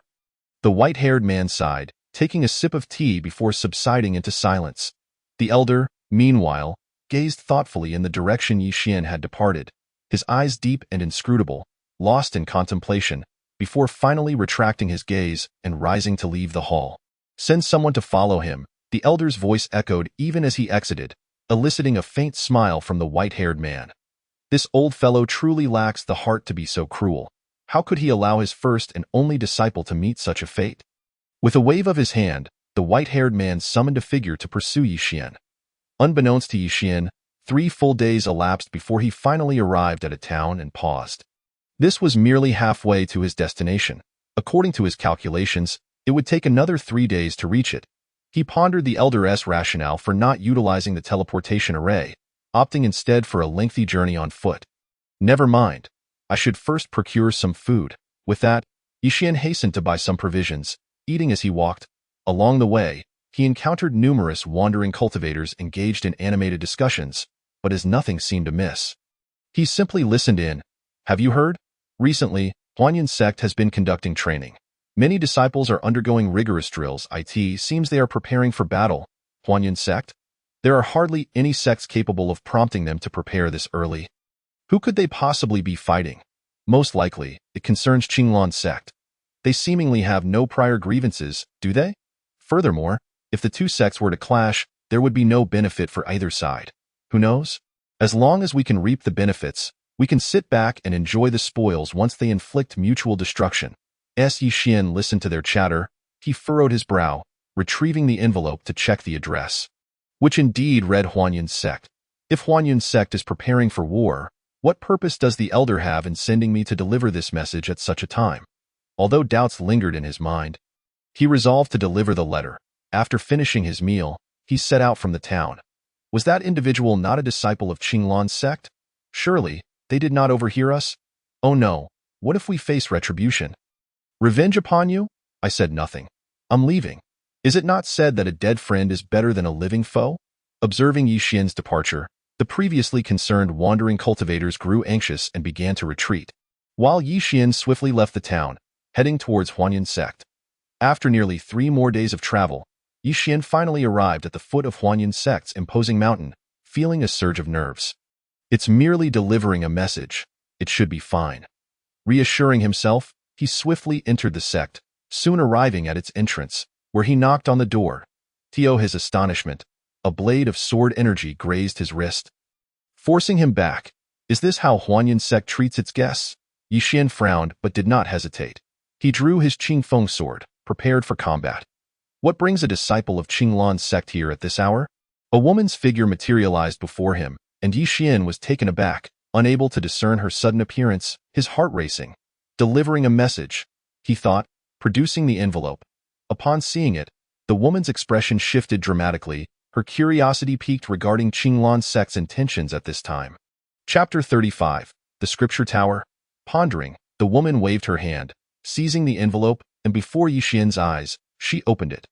Moments later, a light smile graced her lips as her gaze scrutinized Yi Xian. Do you know what this letter contains? After a brief pause, she inquired. Why? Yi Xian shook his head. He had not peered inside.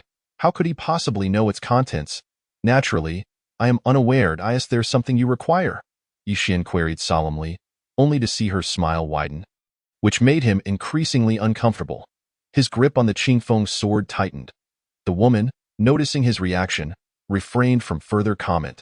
With a flick of her wrist, the letter turned to ash, and in the next instant, she vanished, reappearing behind him, delivering a swift strike aimed at his back. Why? Yi Xian's heart raced. How could this woman attack so suddenly? It is said that in wartime, one does not harm the messenger. This is most unorthodox and despicable, Yi Xian exclaimed as he spun around to deflect the blow with his sword, a resounding clash echoing as he was forced back several steps, his arm trembling from the impact. The force of her strike nearly numbed him, and his anxiety grew.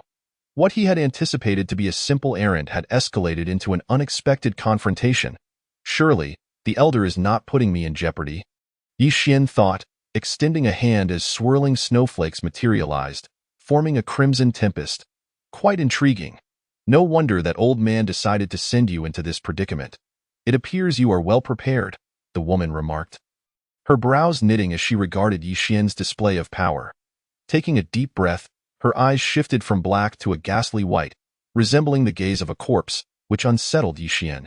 He promptly closed his eyes, avoiding her penetrating stare. This was a technique of Huanyun sect, capable of ensnaring individuals in illusions. One must not make eye contact.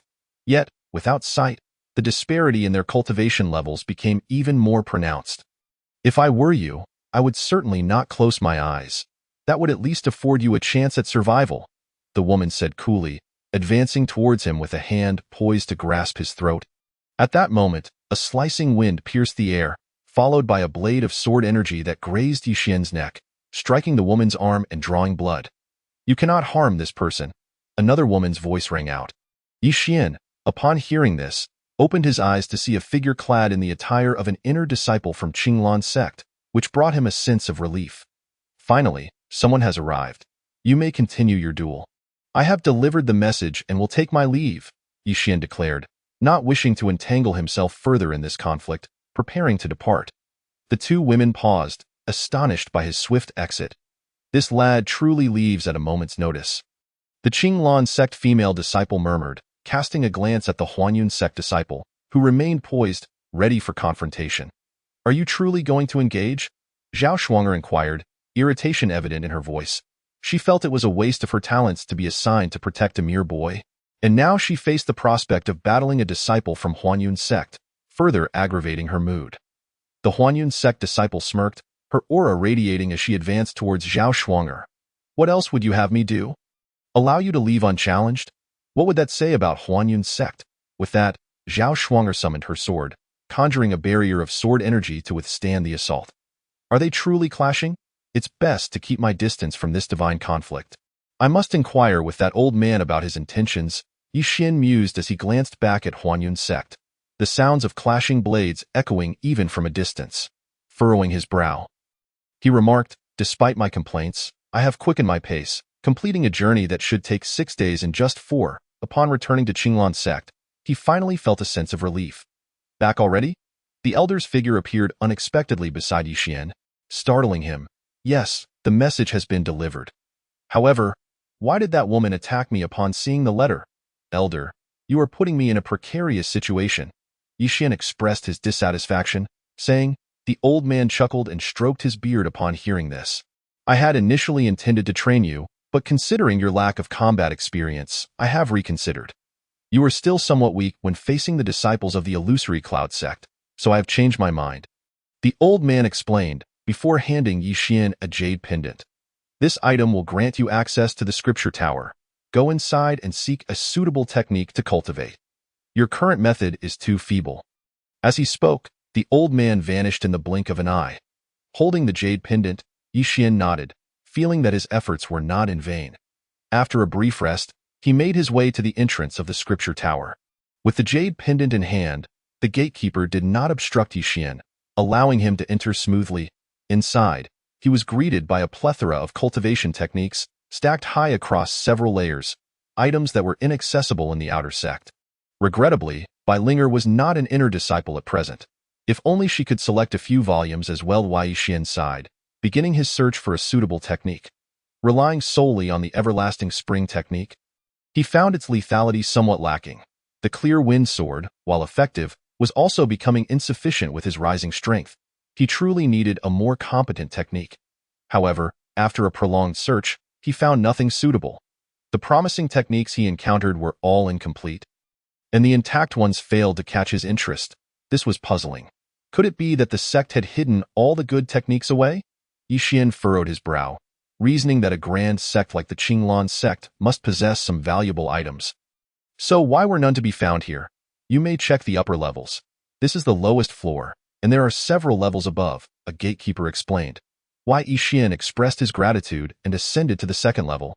Then the third. As he searched layer by layer, he finally discovered a commendable technique named Soul-Splitting Sword Art. This art enables the user to manifest a fragment of their soul for combat. With a maximum of 9 fragments, an extraordinary asset, Yixian murmured to himself, ready to claim the technique, when suddenly, a hand landed on it before he could. Junior brother, I too desire this technique. I hope you might part with it. Chapter 36. Soul-Splitting Sword Art. Part with it? Yixian frowned at the voice, thinking, why should I relinquish something I have found with such difficulty? It was evident that the other party intended to snatch it away. I am afraid I have no habit of parting with my possessions. If you wish for this technique, you may return once I have finished my cultivation. With that, Yixian struck the intruder's hand away.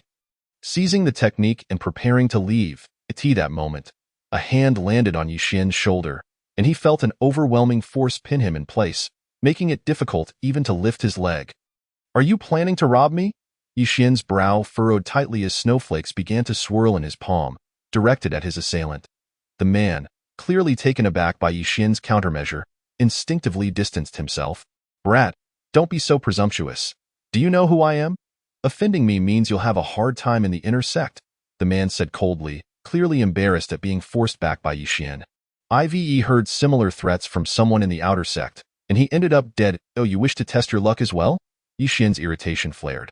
Having already been duped by the old man earlier, he was in no mood for this confrontation. He thought, if I can't handle that Illusory Cloud sect guy, what makes you think I can't deal with you? Background means little. Fists are what truly matter. Oh? So you are Yixian? Upon hearing Yixian's words, the man realized his identity, and his disdain grew. Yixian, a mere newcomer from the outer sect, had no significant background and was rumored to have offended an elder. Now he dared to act so arrogantly, he would likely meet a grim fate soon. Kid, you are on the brink of death, yet you're still so arrogant. If you hand over that technique, I might spare you. Otherwise, the man trailed off, though the implied threat lingered heavily in the AI Ardet. Yixian frowned, summoning more snowflakes in preparation for battle, unwilling to waste time on this fool. Seems you've made a poor decision. The man observed Yixian's readiness and immediately launched a cold beam of light toward him. Yixian reacted swiftly, unleashing a flurry of snowflakes that shattered the icy projectile. Yet, in that instant, the man's figure vanished. Huh? Where did he go? Yi Xian was taken aback, surprised by the sudden disappearance right before his eyes, which heightened his wariness. This opponent seemed formidable. You can't fight here. This is the Scripture Tower. A voice interjected, and Yi Xian felt a flash before he found himself outside the tower. Realizing now that it wasn't the man's strength that had bested him, but rather the tower's restrictions against combat. Yi Xian pondered where the man might have gone. After scanning the area fruitlessly for his adversary, he returned to the mountain peak, somewhat troubled by the thought of having let a potential threat escape. What if he returned to cause trouble when Yi Xian was not around? Would Bai Linger be in danger? Then he remembered the old senior. With him around, Bai Linger would be safe. Suddenly recalling the senior who had tricked him, Yi Xian nodded, feeling reassured. He then took out the soul-splitting sword art and began to study it. Time flew by, and when Yi Xian emerged from his contemplation, it was already deep into the night. Bai Linger was dozing nearby, seemingly waiting for him, with an array of food laid out beside her. Noticing this, he tucked away the soul-splitting sword art, intending to wake Bai Linger so she could rest in her room. But just then, a familiar aura surged forth, causing Yi Xian to halt. "Are you sleepwalking again?" Yi Xian inquired curiously. She merely responded with a soft maintaining her aloof demeanor, and without further ado, she rose and walked off, seemingly in search of demon beast cores. "Have you consumed all the cores I gave you last time?" Yi Xian asked in confusion, but she simply replied with another leaving him no choice but to let her go. He then took his clear wind sword and began practicing the soul-splitting sword art in the courtyard. This technique primarily relied on mental power. Only with sufficient strength could one execute it instantaneously. If one's mental power was inadequate, it could lead to backlash. Thus, even though Yi Xian was strong, he needed to practice beforehand.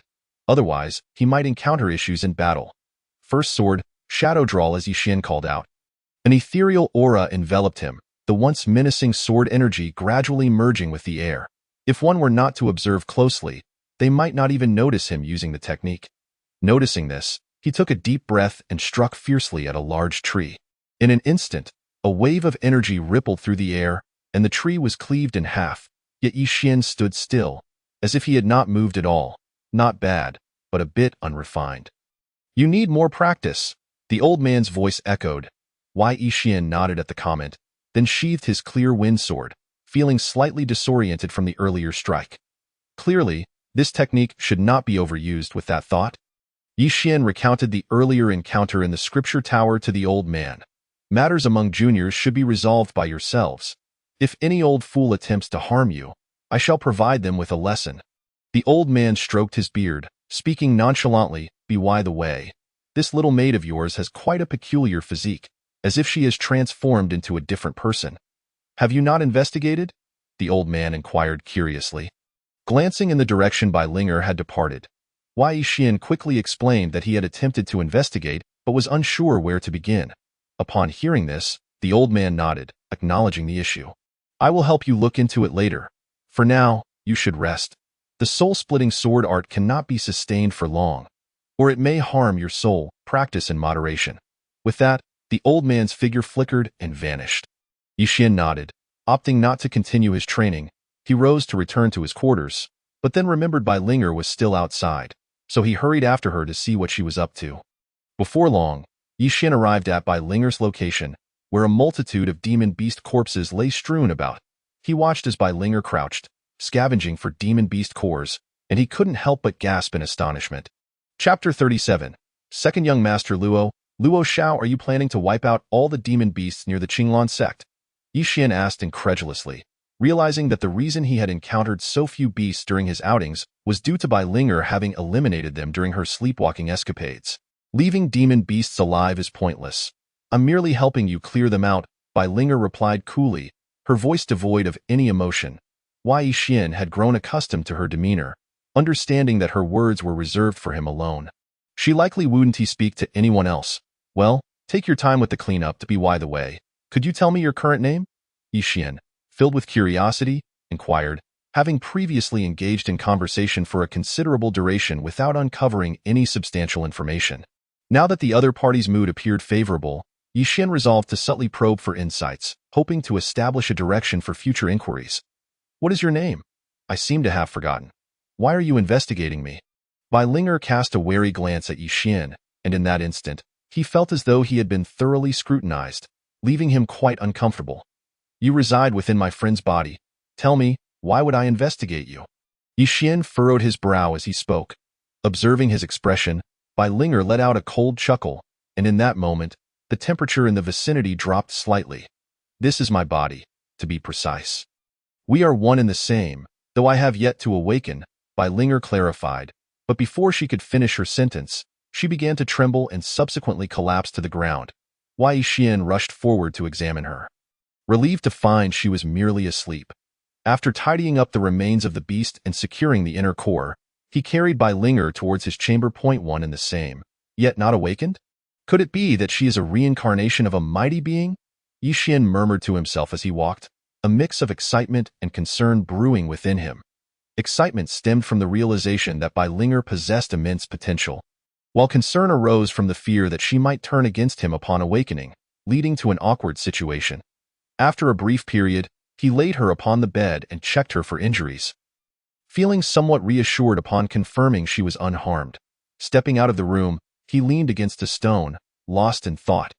Recent events had been numerous and chaotic.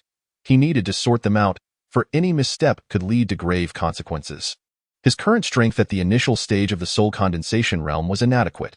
With the enhancement of the snowflake and the soul division sword technique, he could manage within the same realm or even across realms without much difficulty.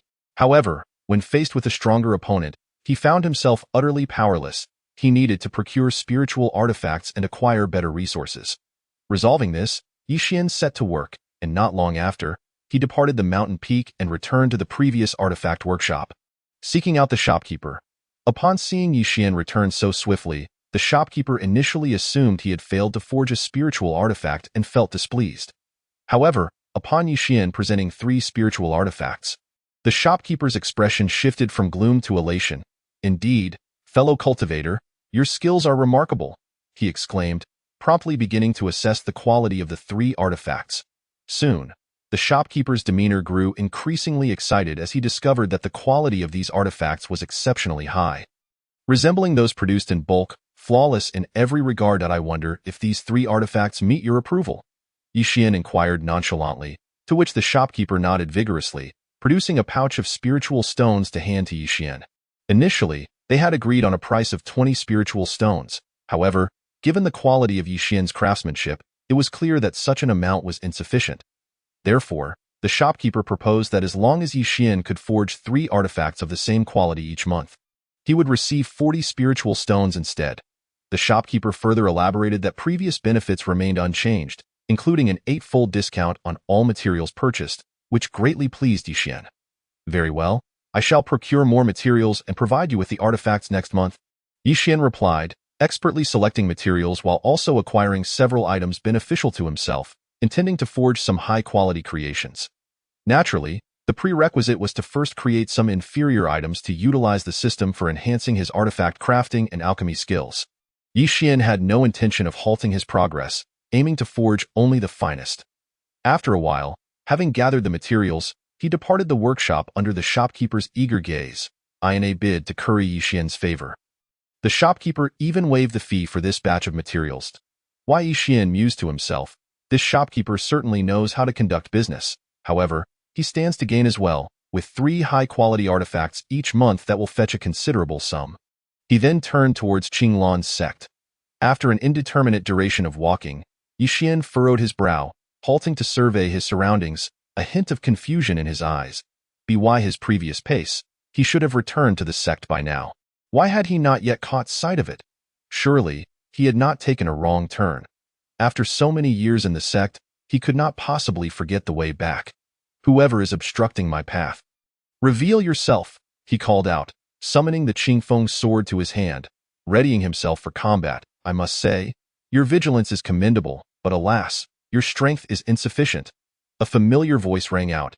Yi Xian turned to see none other than the individual who had previously attempted to seize the soul division sword technique within the library. A mere leech, are you? Who exactly are you?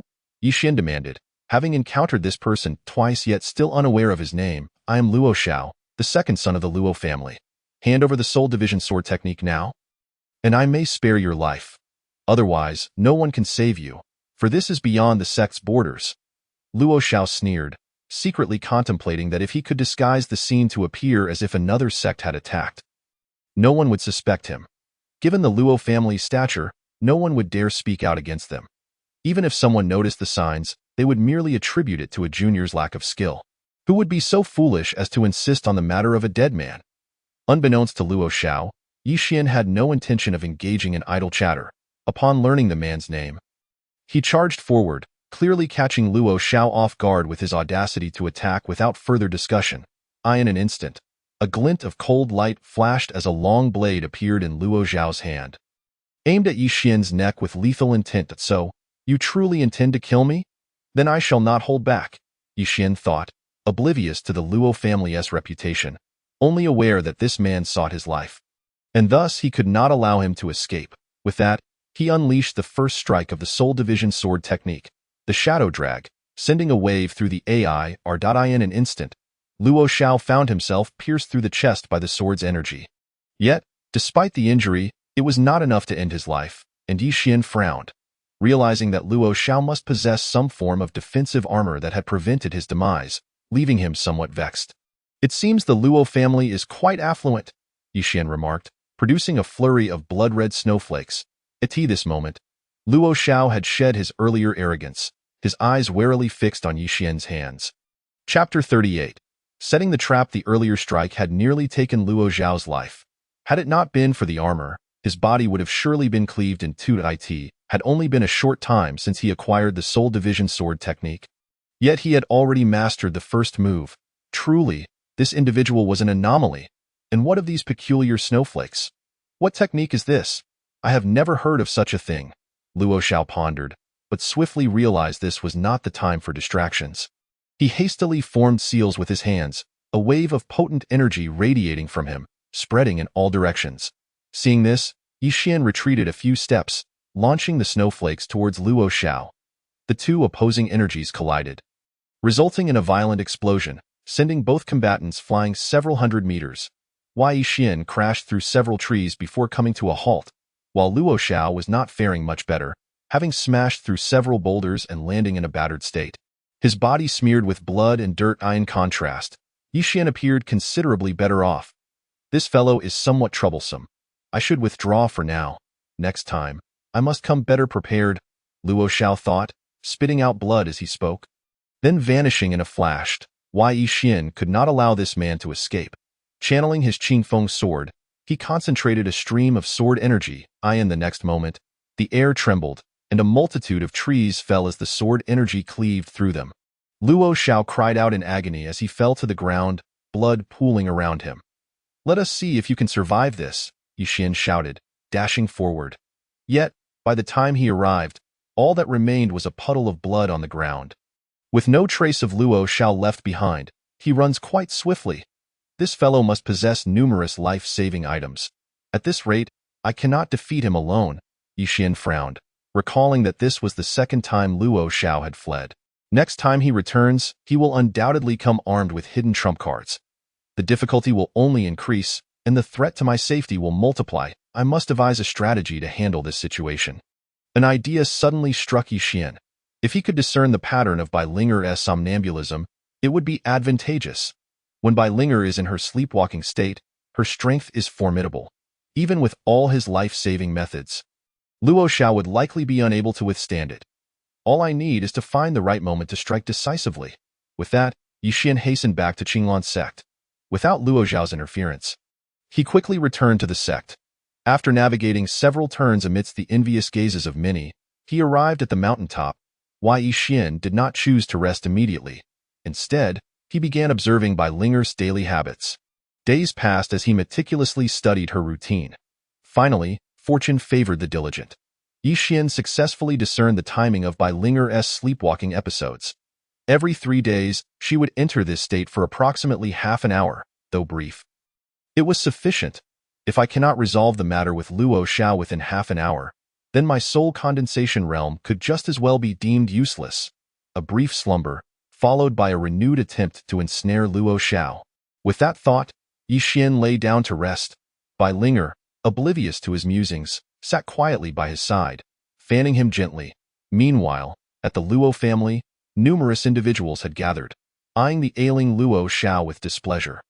For many years, no one had dared to provoke the Luo family. Who was this audacious individual that dared to challenge them? Second brother, who do you think is responsible for this? Allow me, your elder brother. To reclaim your honor, a strikingly handsome young man gazed at Luo Xiao, asking with a hint of concern, "It's nothing significant. You all may leave now. I have some matters to discuss with my elder brother." Luo Xiao replied weakly upon hearing this. The others, sensing the gravity of the conversation, promptly exited, fully aware that the topic was beyond their purview. Soon, only Luo Xiao and his elder brother remained in the room. Luo Xiao did not hold back, recounting the events in detail. Upon hearing this, his elder brother's lips twitched in disbelief. "You haven't managed to seize your junior brother's possessions and instead allowed him to beat you to this extent. This is simply poetic justice." At that moment, Luo Xiao's elder brother was at a loss for how to respond. This situation was utterly unreasonable. What he took was something I had my eyes on, and it's his fault. Not only did he refuse to return it, but he also assaulted me. I cannot endure this. Elder brother, will you assist me? Luo Xiao continued, his voice tinged with urgency. That soul-splitting sword technique is exceptionally unique and holds great significance for me. Luo Xiao's elder brother furrowed his brow at the mention of the technique but ultimately nodded, for he was, after all, the elder brother. Though his younger sibling had erred, he could provide guidance where others could not. This was merely a brash young man from the outer sect who had just entered the inner sect, unacquainted with the rules, daring to strike someone from the Luo family. If he were to grow stronger in the future, it would surely spell trouble. With that thought, Luo Xiao's elder brother rose to prepare for action. Observing this, Luo Xiao couldn't help but smile, knowing that with his elder brother's intervention, Yixian would find it difficult to escape unscathed. However, he mused, that fellow was indeed ruthless. Were it not for the life-saving talisman, he might have perished on the spot. Reflecting on the previous battle, Luo Xiao felt a wave of trepidation wash over him. Just as he was about to speak again, a surge of pain coursed through him, and he let out a scream that echoed like a slaughtered pig. Damn it! Yixian's sword energy is toxic. Luo Xiao cried out, startling many members of the Luo family nearby. Meanwhile, the instigator, Yixian, merely sneezed. Who is cursing me? Yixian mumbled, rising to check the time, only to realize he had slept for 2 days and 2 nights. Fortunately, the young master has awakened. Otherwise, I would have had to seek assistance from a senior, Bai Linger lamented, having been alarmed by Yixian's seemingly lifeless state during his slumber. Feeling a bit awkward, Yixian patted Bai Linger's small head, reassuring her of his well-being, and then prepared some food for her. Considering the time, Luo Xiao should be ready to make his move. Linger, let us take a stroll. Yixian called out, and Bai Linger nodded enthusiastically, having felt cooped up on the mountain for too long without Yixian's company. Before long, they descended the mountain, with Yixian intentionally leading them outside the sect. Bai Linger, innocent and unassuming, followed closely, and soon they found themselves in the woods beyond the sect's boundaries. The forest under the night sky emanated a fresh scent of grass, quiet yet imbued with an air of mystery, which lifted Bai Linger's spirits. Young master, you seem somewhat downcast. Is something troubling you? She turned to see Yixian's expression was less than cheerful. Just then, a voice rang out, nearing death, of course, he would be in a foul mood. Upon hearing this, Bai Linger immediately tensed, despite her young age, her maturity evident as she recognized the threat. Young master, you go ahead. I will hold him off, she declared, positioning herself protectively in front of Yixian. There's no need to worry, Yixian replied nonchalantly, glancing at the newcomer and noting it was not Luo Xiao, which puzzled him. Did Luo Xiao send you? Where is he? The mention of Luo Xiao sent the other into a fury. As if Yixian had intentionally provoked him.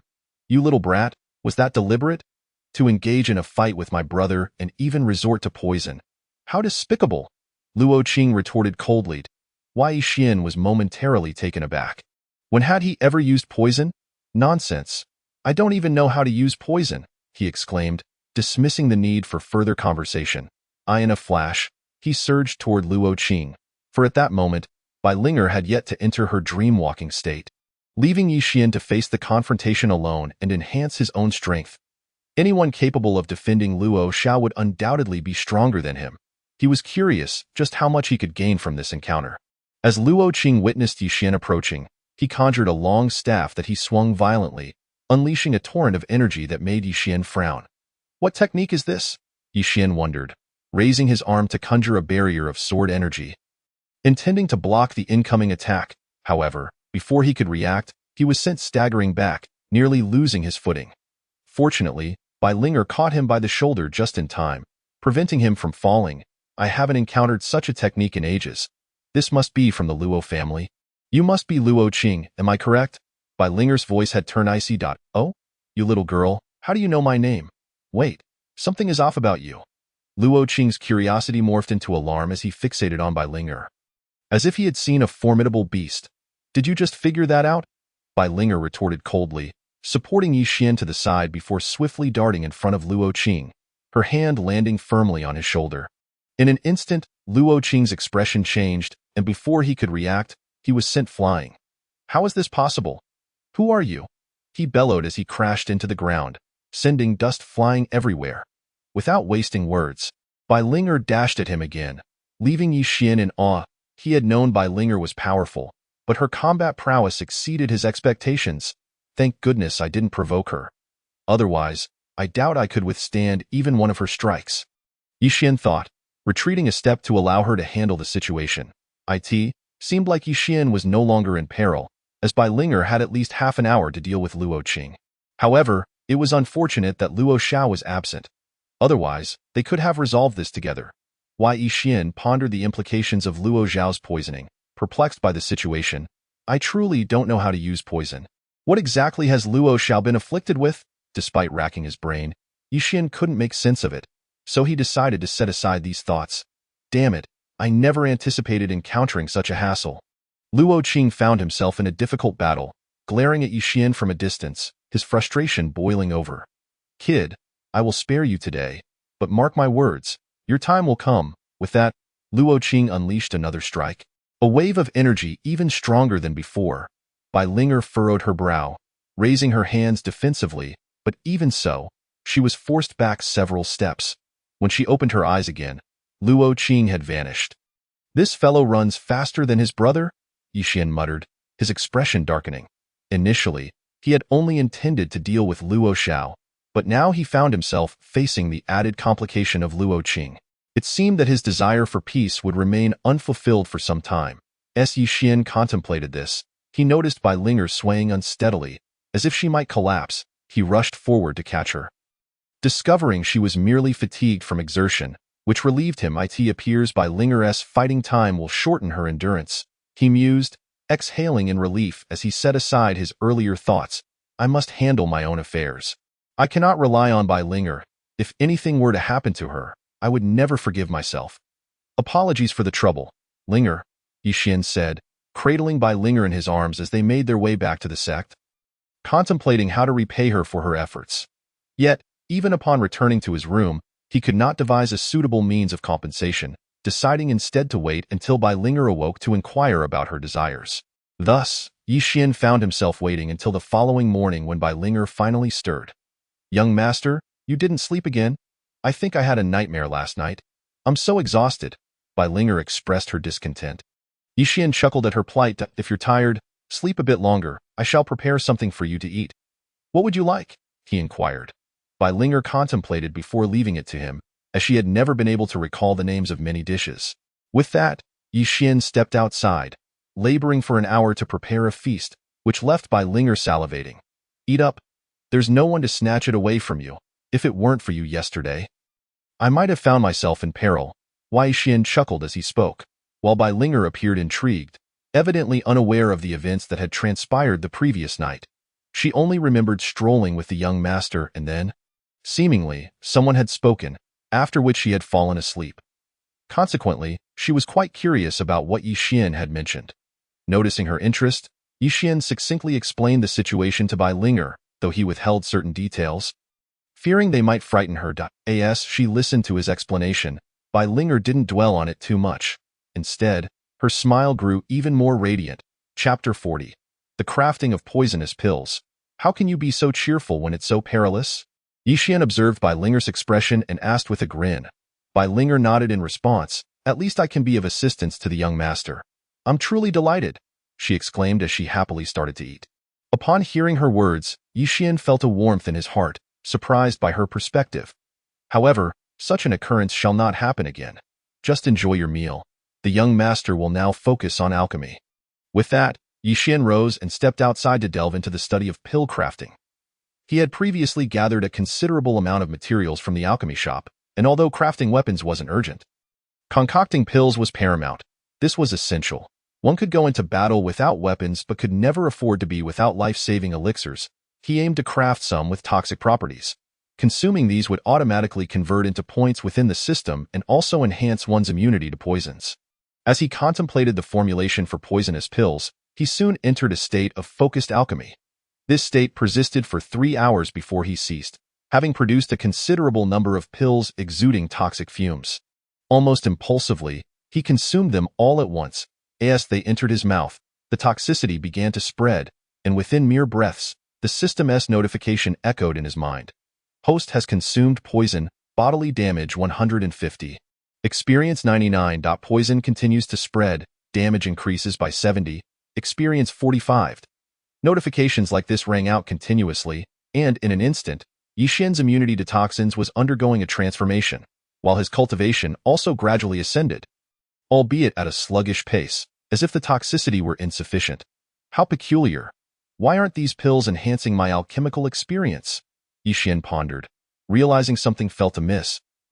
The system referred to poison, not pills. Is that the reason? He paused, comprehending the distinction. Then how does one craft toxic pills? Yixian mused. Just as he was deep in thought, the notifications in his mind ceased. Upon checking his cultivation, he found only a slight increase, indicating that those 3 hours had essentially been in vain. This was quite awkward. He needed to devise a way to acquire a book on pill crafting, specifically for poisonous ones.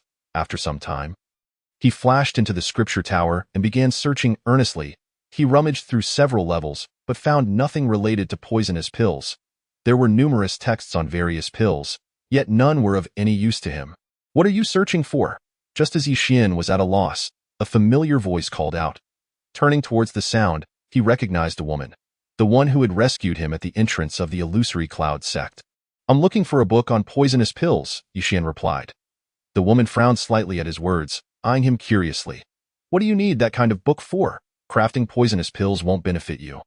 Are you planning to poison someone? If so, it's far easier to just use poison directly. That stuff is in the negative first level. You can try looking there. Though I don't know what you're planning. If you dare to breach the sect's regulations, I won't be forgiving. With that warning, she stood to leave. Wai Yixian offered no further explanation. He was not intending to violate the sect's rules by consuming them himself. Thus, he swiftly descended to the negative first level of the scripture tower, where the books were in disarray, filled with all sorts of obscure texts, gathering dust due to their lack of visitors. Hopefully, I'll find what I need. Yixian wiped away the dust and began sifting through the tomes. Soon enough, he discovered a book detailing poisonous pills, albeit it was a fragment, categorizing them into 3 levels: heaven, earth, and human. Unfortunately, a portion of the heaven level section was missing, seemingly torn away, leaving only the earth and human levels. Moreover, the pills documented were unfamiliar to Yixian, and their effects were indecipherable due to their age. Ultimately, he could ascertain that they were not of good quality. This must be it.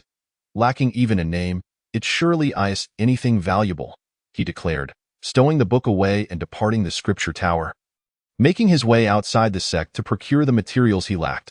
Thus, he ventured back to the alchemy shop, where the shopkeeper initially assumed Yixian had completed crafting a spirit weapon and was overly excited, only to calm down upon realizing he was there to purchase materials. Fellow Taoist, the items you are buying are all toxic. What purpose do you intend for them? The shopkeeper inquired, glancing at the list Yixian provided. You need not pry. Simply inform me if you have them, Yixian replied. The shopkeeper, upon hearing this, nodded without further comment and raised a finger. 10 spirit stones? Yixian queried in confusion, to which the shopkeeper promptly shook his head. Not 10, but 100. These materials are rather costly, the shopkeeper clarified. Wai Yixian was taken aback. 100 spirit stones. If he weren't familiar with this alchemy shop, he might have thought the shopkeeper was trying to swindle him. 100 it is then. I'll pay in installments. As he spoke, Yixian produced the 20 spirit stones he had previously acquired and handed them to the shopkeeper, deferring the remaining 80 stones. Accepting the fact that he would have to work for free for the next 2 months. The shopkeeper had no objections, accepted the spirit stones, and went off to gather the materials for Yixian. He soon returned with a package of supplies, and without wasting any time, Yixian hurried back to the sect to commence crafting the pills. 100 spirit stones worth of materials. I must not botch this. Yixian inhaled deeply, feeling a pang of regret as he began the alchemical process. Meanwhile, Bai Linger watched Yixian's serious demeanor with curiosity, though she dared not interrupt him and settled for observing from a distance. Only to be shooed away. This is toxic. Do not come too close. Weren't you tired last night? You should rest well, Yixian advised, prompting Bai Linger to obediently return to her room. As several hours passed. The sky gradually darkened, and the temperature dropped significantly by this time. Yixian had completed the crafting of the pills, gazing at the one in his hand, which shimmered with a faint golden light. He found it hard to believe this was indeed a poisonous pill. After such a lengthy process, he had produced the simplest human-level pill, revealing the remarkable difficulty involved. Chapter 41. Condensing the soul. The potency is excessive. Yixian examined the pill with a mix of excitement and apprehension, uncertain of its efficacy. If it proved useless, all his efforts would be in vain, and he would owe the shopkeeper 2 months of labor for free. With that, he swallowed the pill whole. The moment it settled in his stomach, a wave of heat enveloped his body, and a foul odor began to permeate the air around him. It felt as though his internal organs were being scorched, leading him to question if his insides were literally sizzling. Now this is what I call poison. It certainly packs a punch, Yixian exclaimed, gritting his teeth as he endured the agony, while a cacophony of notifications reverberated in his mind, indicating that this reckless endeavor aligned perfectly with the system's standards. He had already reached the second level of the condensed soul realm, yet the effects had not subsided, suggesting an impending series of breakthroughs. This 100 spirit stones investment was turning out to be quite lucrative. As Yixian sensed the shifts in his cultivation, a smile broke across his face, though it was an unsettling sight, leading one to wonder if he had lost his sanity. Bai Linger, observing him, couldn't shake the feeling that perhaps the young master had been under too much pressure lately and contemplated whether she should suggest he take a break. What is this rascal up to now? An elderly figure materialized, watching the smoking Yixian with a furrowed brow. The toxins in the air raised his suspicions. Could someone have poisoned my disciple? Such audacity! Even the sect leader would not dare to do such a thing, would they? Could it be that previous steward? With that thought, the elder waved his hand to disperse the toxins in the air, intending to approach Yixian to alleviate the poison, but Yixian halted him with a gesture. Senior, I'm fine.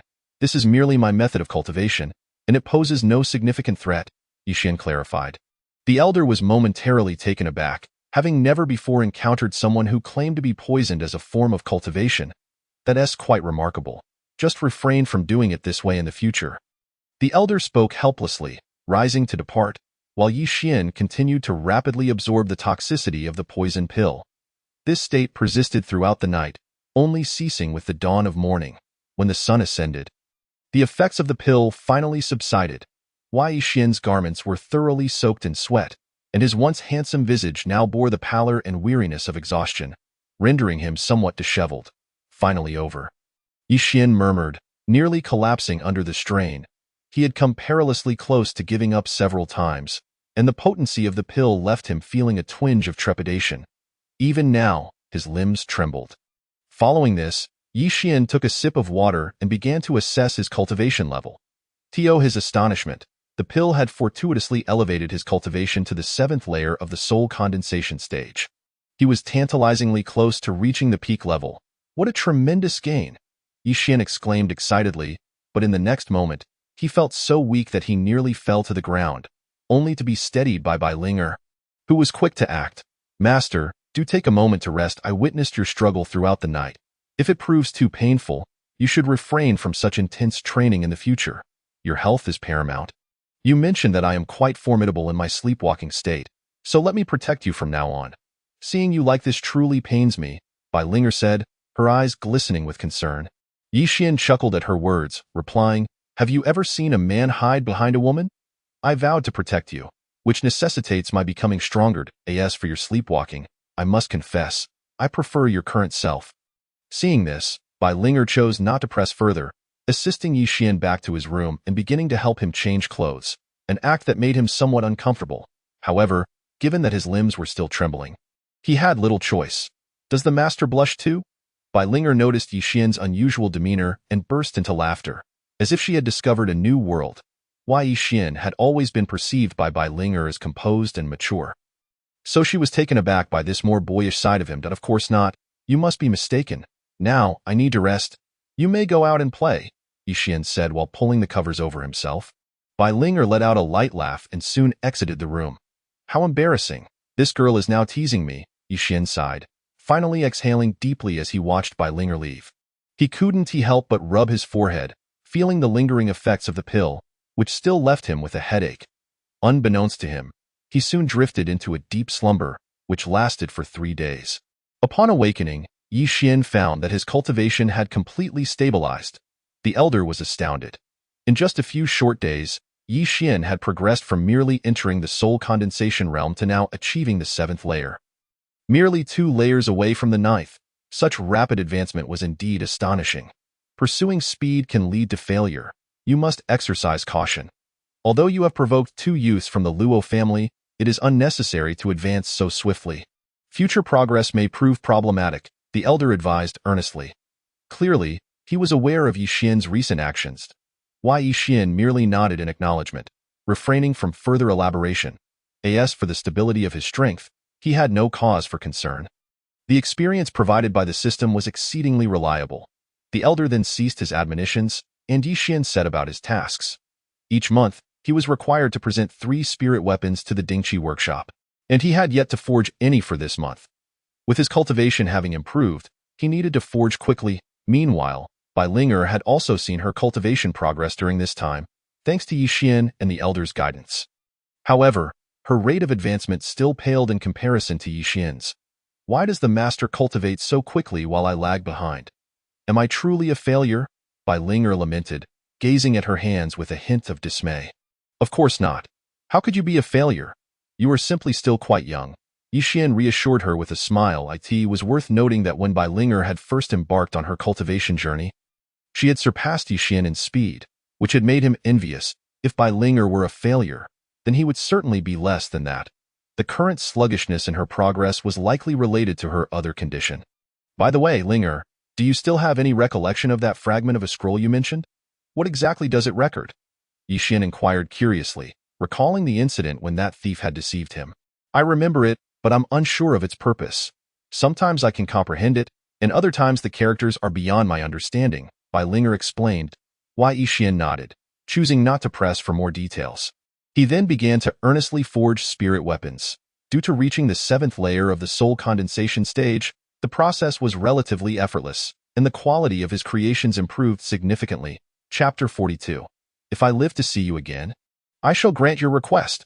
He saved quite a bit on materials, allowing him to forge a weapon for Bai Linger to keep at her side. With that thought, Yi Xian commenced crafting a weapon for Bai Linger with the remaining materials. Given her youth, the weapon didn't need to be overly large. After some time, a slender longsword was completed. He stored the 3 spirit weapons meant for the Dingqi workshop and then sought out Bai Linger. Is this a spirit weapon? Bai Linger gazed incredulously at the item Yi Xian offered her, hardly believing that he would bestow such a precious gift upon her. It felt like a dream. Take it, I forged it for you. See if it feels comfortable to wield. If it doesn't, I will craft another, Yi Xian explained. Upon hearing this, Bai Linger eagerly accepted the longsword, her face lighting up with joy. Unable to contain herself, she leaned in and pressed a kiss on Yi Xian's cheek, leaving him momentarily stunned, as he took a while to regain his composure. All right, you should try it out. I need to step out for a moment, Yi Xian said, clearing his throat before departing. Bai Linger couldn't help but stifle a laugh, her eyes sparkling with delight as she clutched the longsword. Meanwhile, Yi Xian arrived at the Dingqi workshop. After handing over the 3 spirit weapons to the shopkeeper, he acquired additional materials and decided to forge directly in the workshop's refining room, aiming to repay his spirit stones in one go. Of course, if you need anything, just call for me, the shopkeeper replied, leaving Yi Xian to his work. Yi Xian welcomed the solitude. spending an entire day forging 3 more spirit weapons. After delivering them to the shopkeeper, he finally left the workshop. Observing Yi Xian's retreating figure, the shopkeeper couldn't help but nod in approval. The speed at which he forged weapons was astonishing. 3 in a single day, a truly remarkable feat. With such a talented ally, the Dingqi workshop had no cause for concern. The shopkeeper returned inside, beaming with satisfaction. Unbeknownst to Yi Xian, on his way back, he purchased some food, primarily for Bai Ling'er. Unexpectedly, while shopping, he encountered a small commotion. A group of individuals clad in matching attire suddenly emerged from a nearby street, brandishing their weapons and attacking passers-by without hesitation. Yi Xian furrowed his brow. Perplexed, "What's happening? Such chaos at the foot of the Qinglan sect?" Yi Xian remarked, sheathing his food and summoning his Qingfeng sword. Striking swiftly with a single blow in an instant, the sword's energy swept through the area, leaving all assailants sprawled on the ground. After resolving the situation, Yi Xian intended to leave when a figure caught his eye.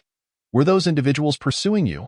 Yi Xian inquired, directing his question at the stranger, who nodded vigorously, fear evident in his eyes as he regarded Yi Xian, terrified that he too might become a target. "You're safe now. You may leave," Yi Xian said, offering little more before turning to head back towards the sect. However, to his surprise, the figure followed closely behind. The reason he referred to the individual as merely a figure was that their appearance was tattered and filthy, making it difficult for Yi Xian to discern if they were male or female. "Why are you following me?" Yi Xian asked, perplexed. The figure hesitated, unsure of how to respond. "Could you take me in? I can do anything. Wash clothes, cook. Just please don't let those people capture me," the figure implored. Yi Xian frowned at this unexpected request. "So this person wishes to accompany me, yet I have my own complicated matters to resolve. I would prefer to avoid entanglements, especially since I cannot just bring anyone into the sect. I am merely a disciple, not an elder, and cannot accept disciples. If we meet again and you are still alive, I may consider bringing you back," Yi Xian finally stated, not outright refusing but leaving the door open. The figure's eyes brightened momentarily but then dimmed again. With no cultivation and feeling like a waste, how could they guarantee survival until then? At least there was a glimmer of hope. "Wasn't he there?" With that thought, the figure dashed away, seeking refuge in a hidden place, eager for the next encounter with Yi Xian. What kind of trouble has this person gotten into to be pursued by such a group? Yi Xian mused, not straying far as he glanced at the bodies on the ground, his brow furrowing. The attire was unfamiliar to him, confirming they were not local cultivators. Had they come from elsewhere? "I should inquire with the elder about the situation. Those who would recklessly kill at the foot of the Qinglan sect are certainly not ordinary foes," Yi Xian mused, vanishing from sight as he made his way back to the mountain peak. "Ling'er, I brought you some delicious food. Eat it while it's hot. I need to speak with the elder about something, so I want to be joining you," Yi Xian called, placing the food on the table before setting out to find the elder. "What do you need from me? Have you stirred up trouble again?" The elderly man took a sip of tea and, perplexed, inquired, "Generally speaking, given Yi Xian's temperament, he wouldn't seek me out without cause. It's as if he adheres to the adage of not visiting a temple without a reason." Upon hearing the elder's question, Yi Xian felt a wave of embarrassment wash over him. Indeed, he had been exceedingly busy lately and had neglected to pay a visit, which was rather disrespectful to his senior. Therefore, he bowed respectfully to the elder and recounted the events he had encountered, placing particular emphasis on the style of the garments involved. "It must be someone from a secular dynasty. Encountering them is indeed a form of fate. Of course, if you find it too bothersome, you need not concern yourself. Such occurrences happen daily, and it's simply unmanageable," the elder explained. Yi Xian nodded in agreement. He recognized that he was not a savior, incapable of overseeing every matter. However, he also had no intention of going back on his word. Should he encounter the individual again while they were still alive, bringing them back would not be an issue. "Let us hope they survive until then," he mused. After chatting with the elder for a moment longer, Yi Xian took his leave, initially intending to inquire about the elder's name or title, yet ultimately failed to do so. "How peculiar this elder is. I can't simply keep calling him senior," Yi Xian remarked in confusion. Upon returning to his room, he intended to have a bite to eat, only to discover another person already there. Consuming the food he had purchased for Bai Ling'er. "Senior sister, are you really competing with a child for food?" Yi Xian furrowed his brow and asked. Upon hearing his voice, Bai Linger rushed over. Seemingly frightened of this older sister, I thought you had prepared it for me, so I took a little. Enough of this idle chatter. Come with me. The sect leader has a task, the woman declared, abruptly seizing Yixian's shoulder and leading him outside. However, at that moment, an aura suddenly emanated from Yixian, causing the woman to release her grip. Planning to leave after consuming everything? Aren't you going to explain yourself? Yixian frowned as he spoke, unable to tolerate the pitiable expression on Bai Linger's face. Chapter 43. You all can't do it, right? Haha, after all, I did save you previously. Can't you at least treat me to a meal? The woman laughed in response to Yixian's words, her eyes appraising him. It's only been a few days since we last met, and your strength has increased significantly. This lad truly lives up to being favored by that individual. It's quite terrifying. What has he consumed to progress so rapidly? Setting things straight, I'll return you a life next time. For now, procure me an identical meal, or else don't expect my assistance. Yixian said, gently ruffling Bai Linger's hair as he addressed the woman. Upon hearing this, the woman was both amused and exasperated, but had no choice but to acquiesce, vanishing in a flash. In less than the time it takes to burn a stick of incense, the woman returned, carrying an ample amount of food and placing it on the table. Yixian nodded in satisfaction. Eat well. I have some matters to attend to and will return shortly, he instructed Bai Linger, who nodded in response. All right, enough of the sentimentality. The sect leader is quite anxious, the woman urged. Yixian had no choice but to follow her as they swiftly arrived at the main hall of the sect, where the sect leader was seated in a position of authority. This marked the first time Yixian had seen the sect leader since his arrival at Qinglan sect. Surprisingly, he was a middle-aged man with white hair, yet appeared quite youthful. Upon seeing Yixian and the woman, the sect leader smiled warmly, devoid of any airs of authority, resembling more a friendly neighbor. Greetings, sect leader. The woman greeted the white-haired man with a bow, prompting Yixian to hastily follow suit, albeit confused as to why the sect leader had summoned him for a task when they were not well acquainted. Ah, so you are Yixian? The sect leader inquired, disregarding the formalities. Yes, sect leader, I am Yixian. May I ask the purpose of your summons? Yixian replied. It's nothing of great significance. I simply need you two to eliminate a person who poses a grave threat to our Qinglan sect. Just get rid of him. There's no need for psychological burdens. He belongs to the demonic path and possesses considerable strength, so it requires both of you to undertake this task, the sect leader elucidated. Yixian nodded in understanding. The eradication of demonic threats posed no moral dilemma, and having accepted the task meant he would not shy away from it. Very well, you may leave now. Follow your senior sister. She knows where to find him, the sect leader said, waving his hand. Yixian and the woman exited the grand hall. How curious that the sect leader chose the two of us to collaborate. What about the other disciples from the inner sect? Yixian asked the woman beside him. It's because of your esteemed elder. She wishes for you to gain more combat experience, which is why you were assigned to this task. In truth, I could handle it alone, the woman explained. Realizing the connection to the elder, Yixian understood that he would no longer need to seek out danger himself. The elder had arranged everything for him with great care. Indeed, the elder has truly put in a lot of effort, he remarked, and soon, they left Qinglan sect. As Yixian was unsure of their destination, he followed the woman until they arrived near a city, where they came to a halt. Seeing this, Yixian intended to inquire if they had arrived at the correct location. However, before he could speak, a sudden rush of wind assailed him. Instinctively, he sidestepped, narrowly avoiding a hook that appeared out of thin air, crashing into the ground and carving a deep trench, sending dust flying. Are we already engaging in combat? Yixian frowned, taken aback by the rapid turn of events. The woman also furrowed her brow, seemingly contemplating something, and did not act immediately. Observing the situation, Yixian swiftly grabbed the woman's arm, pulling her aside. Are you seriously daydreaming on the battlefield? Yixian questioned, vigilant as he scanned their surroundings. Having failed to discern the source of the earlier attack, which heightened his anxiety. The enemy was concealed while they were exposed, a precarious predicament. I'm contemplating whether we've fallen into a trap. Our target isn't armed with hooks, and this isn't our destination. Why are we ambushed here? The woman theorized. Yixian felt a wave of frustration. If you're asking me, I'm equally in the dark. You re the one leading the way. I have no idea who the enemy is. I believe we should not dwell on these matters. Our priority should be to escape, Yixian insisted, and the woman nodded in agreement. They prepared to take flight, yet in the next instant, they found themselves surrounded by 3 figures who had appeared out of nowhere, forming a triangular formation around them.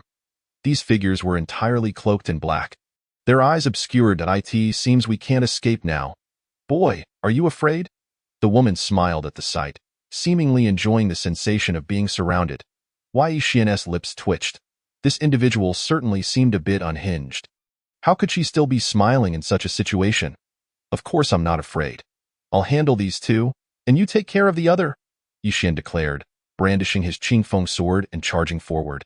The 2 figures responded by hurling their hooks at Yixian once more. The sound of the hooks slicing through the air was jarring. In response, Yixian unleashed the first technique of the Soul Division sword art, Shadow Drag.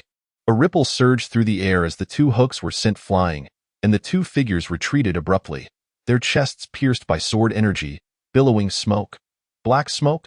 These 3 aren't corporeal, Yixian exclaimed, quickly alerting the woman. Upon hearing this, the woman frowned, seemingly piecing something together. They are puppets, creations of that demonic being. This task may not be achievable. You should flee while I hold them off, she urged. Her hands forming seals as a powerful aura began to emanate from her. The ground beneath them lit up with dazzling lights, resembling some sort of formation. Yixian raised an eyebrow, impressed by the woman's capabilities. In an instant, she activated the formation, which expanded outward, enveloping the 3 figures. Yixian also acted swiftly, unleashing his snowflakes to freeze the 2 figures in place, but it appeared to be futile in the blink of an eye. Only 2 sets of clothes remained on the ground. The puppets had vanished without a trace. Your methods are futile against puppets. They are not living beings, and frost is of no use, the woman explained. And Yixian immediately grasped the situation, hastily beginning to search for the 2 figures. And no need to look anymore. Those 2 rascals are underground. I can sense their presence, the woman reminded, and then stomped her foot again, causing 2 pits to appear in the ground from which the 2 puppets sprang forth. Yixian, wielding the Qingfeng sword, struck decisively, only for the blade to bounce off upon contact with the puppet. The hardness of its body far exceeding his expectations, the Qingfeng sword was ineffective. What materials were these 2 made of? Yixian furrowed his brow, sheathing the Qingfeng sword and resorting to throwing punches at the 2 puppets. Have you lost your mind? Your weapon is useless. Do you really think your flesh is tougher than the puppets? The woman shouted exasperatedly. Yixian, seemingly ignoring her, continued to unleash a flurry of blows upon the puppets. In just a few breaths, he had dented the chest of 1 puppet, leaving the woman utterly astonished. She had never expected Yixian's body to be so resilient. Is his body not made of flesh? Or has he practiced some body-strengthening technique? How could he possibly strike a puppet like this? The woman muttered to herself, as if in a dream. Enough, it's your turn. I need to catch my breath. After what felt like an eternity, Yixian finally sensed his fatigue and addressed the woman. He glanced at his hands, which were already fractured, the flesh mangled and bloody, resembling ground meat. His physical strength had indeed increased significantly, allowing him to withstand the puppets with ease. During this period of combat, the system had greatly enhanced Yixian's physical resilience, enabling him to endure against the puppets. However, it was unfortunate that the increase was merely in physical strength, with no additional rewards. If only he could obtain another weapon, for the Qingfeng sword was no longer sufficient. System detected that the host has recently sustained increased damage. Achievement unlocked. Rewards being distributed, the system's voice echoed. Seemingly aware of Yixian's thoughts, filling him with excitement. He had not expected such a humanized system. A weapon. I must have a weapon, preferably a longsword. The longer the better. Yixian mused, knowing that a longer weapon would naturally provide greater advantages. Reward. Thunderbolt Sword 1.as. The system's voice resonated once more. Yixian sheathed the Qingfeng sword, and with a wave of his hand, a long sword crackling with lightning appeared in his grasp. It was similar in size to the Qingfeng sword. Yet the blade was distinctly different, split in the middle with a finger-width gap, adorned with streaks of lightning, as if designed to store electricity. Thunderbolt sword? Yixian frowned slightly, feeling a twinge of disappointment. It was a bit too short, and if only it were longer. What are you thinking? Hurry and help. Just as Yixian was lost in thought, the woman's voice broke through. She had already found herself besieged by 3 puppets. Observing this, Yixian brandished the thunderbolt sword and charged forward, unleashing a strike through the AI in an instant. A flash of lightning erupted, and the sword's energy struck one of the puppets, causing it to emit clouds of black smoke. It worked. No need for hand-to-hand combat this time.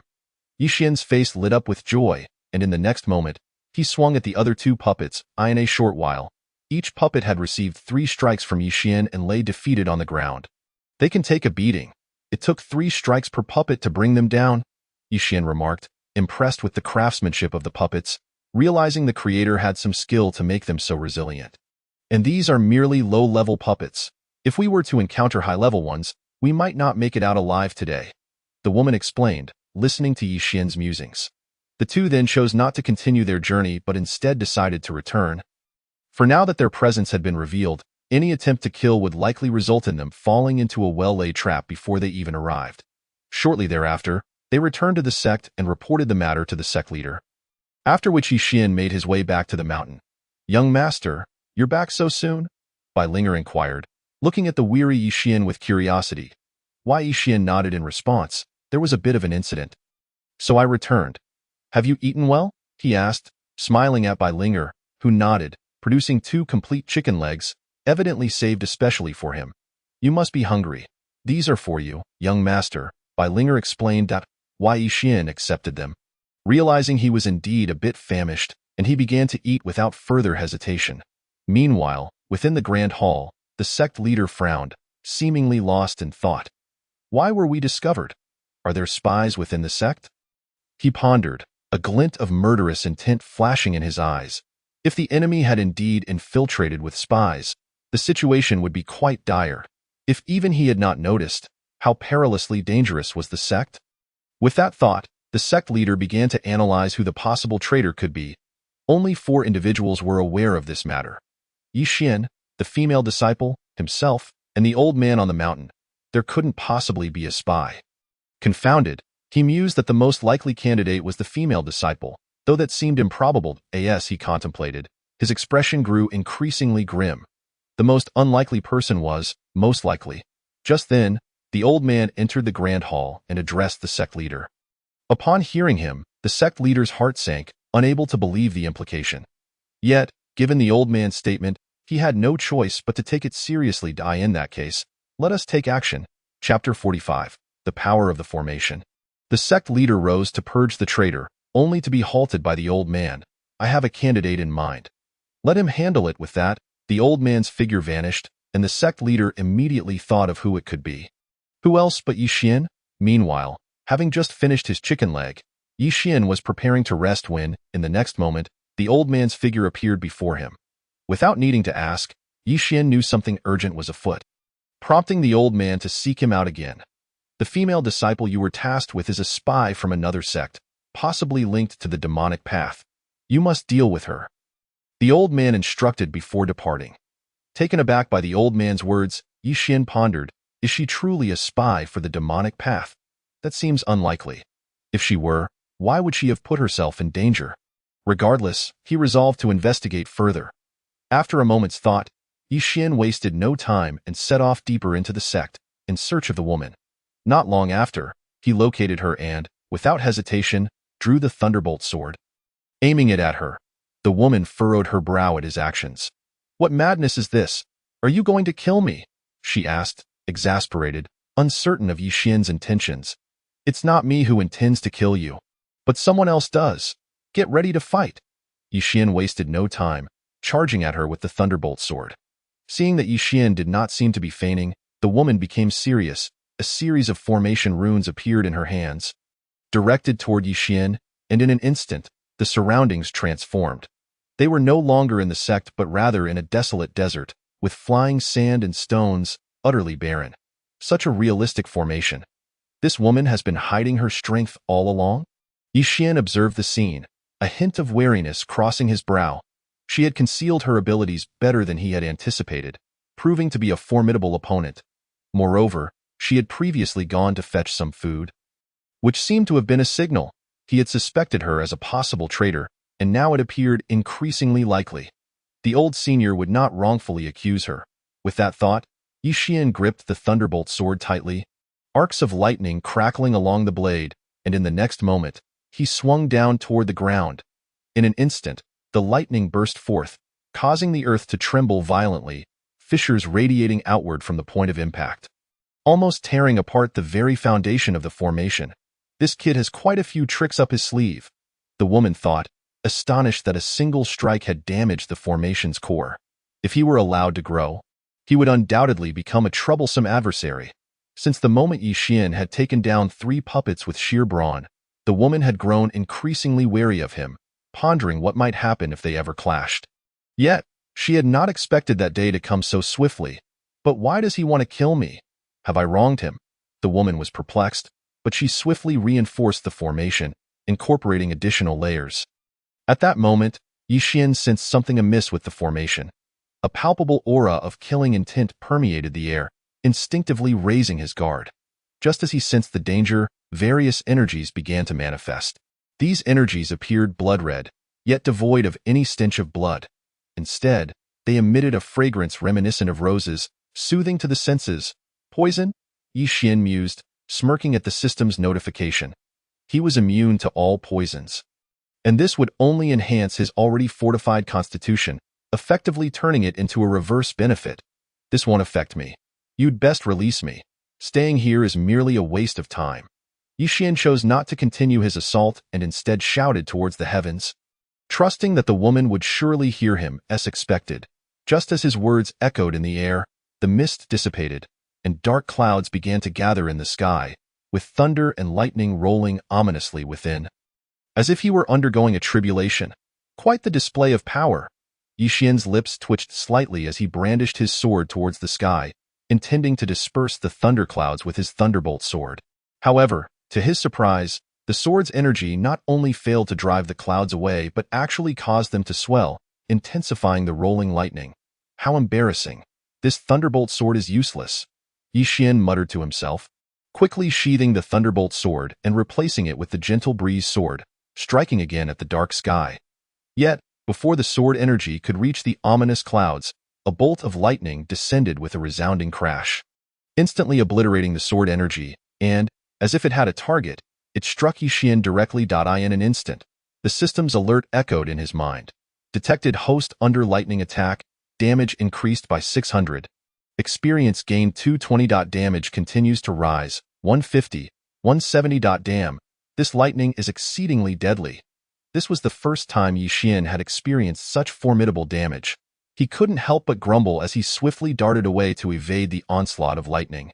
However, he clearly underestimated the speed of the lightning, as several more bolts struck him shortly after, leaving him enveloped in a haze of blue smoke. What a thrill! Yi Xian couldn't help but exclaim. With such power, had it not been for his formidable self-healing ability and the enhancement of his everlasting spring technique, he would likely have been struck dead.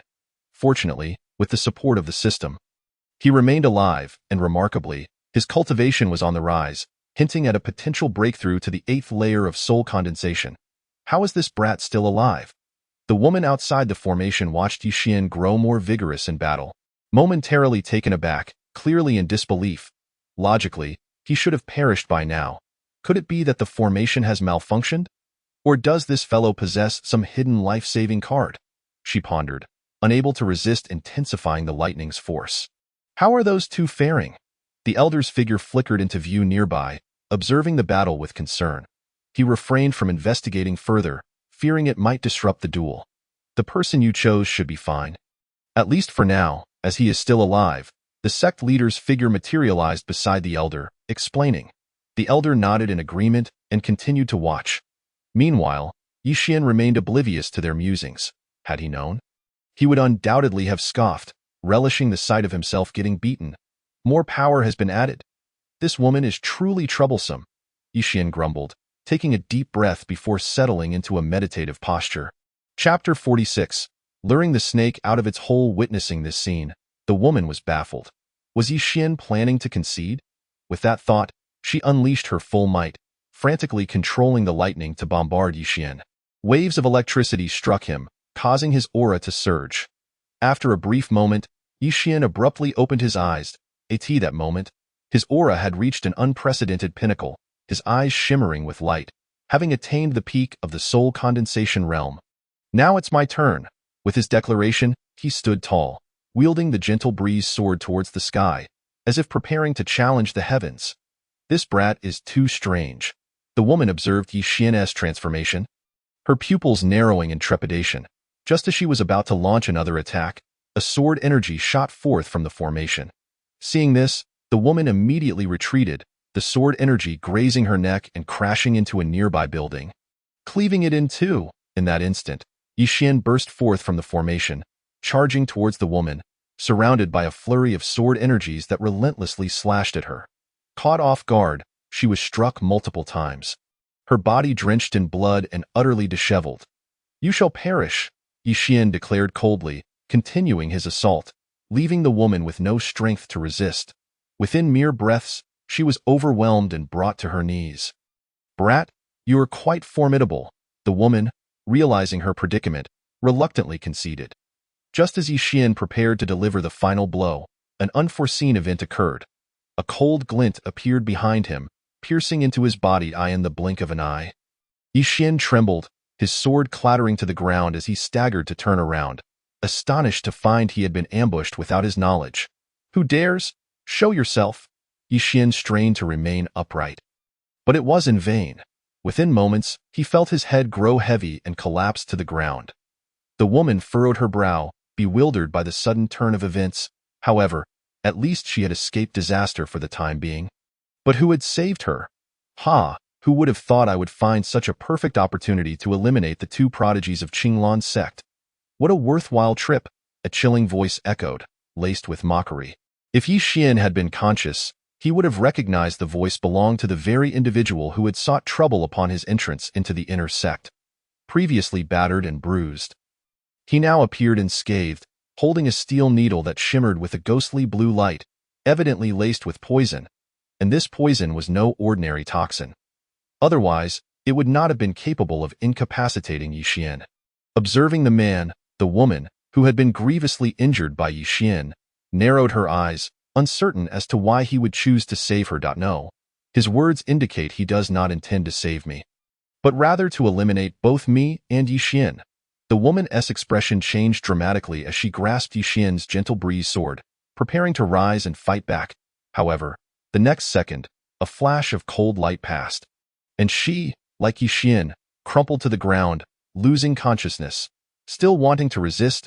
The man scoffed coldly as he approached. Just as he was about to reach Yixian and the woman, a gust of wind surged, and an immense pressure bore down upon him.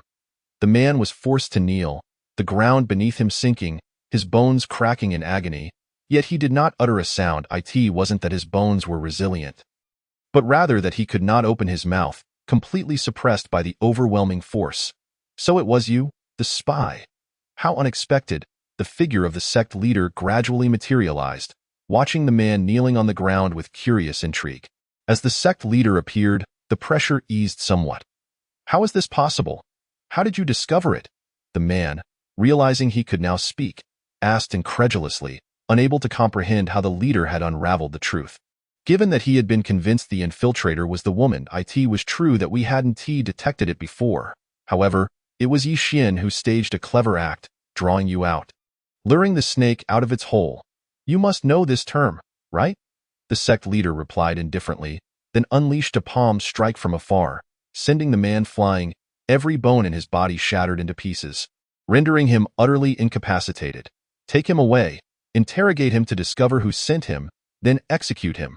With the sect leader's command, several inner sect disciples appeared, escorting the man away.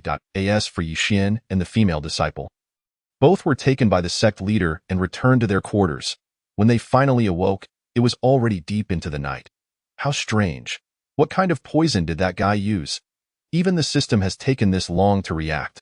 Yixian opened his eyes, unable to suppress a frown as he surveyed his surroundings, only to realize he was not in his own room. "Where am I?" he wondered aloud, attempting to stand and assess the situation, but was immediately struck by a wave of weakness that caused him to collapse back to the floor. Clearly, the effects of the poison had yet to wear off. What kind of poison is this? It's truly remarkable. Even my immunity to toxins cannot withstand it. I wonder how that woman is faring. Yixin muttered to himself, recalling how his senior had instructed him to kill her.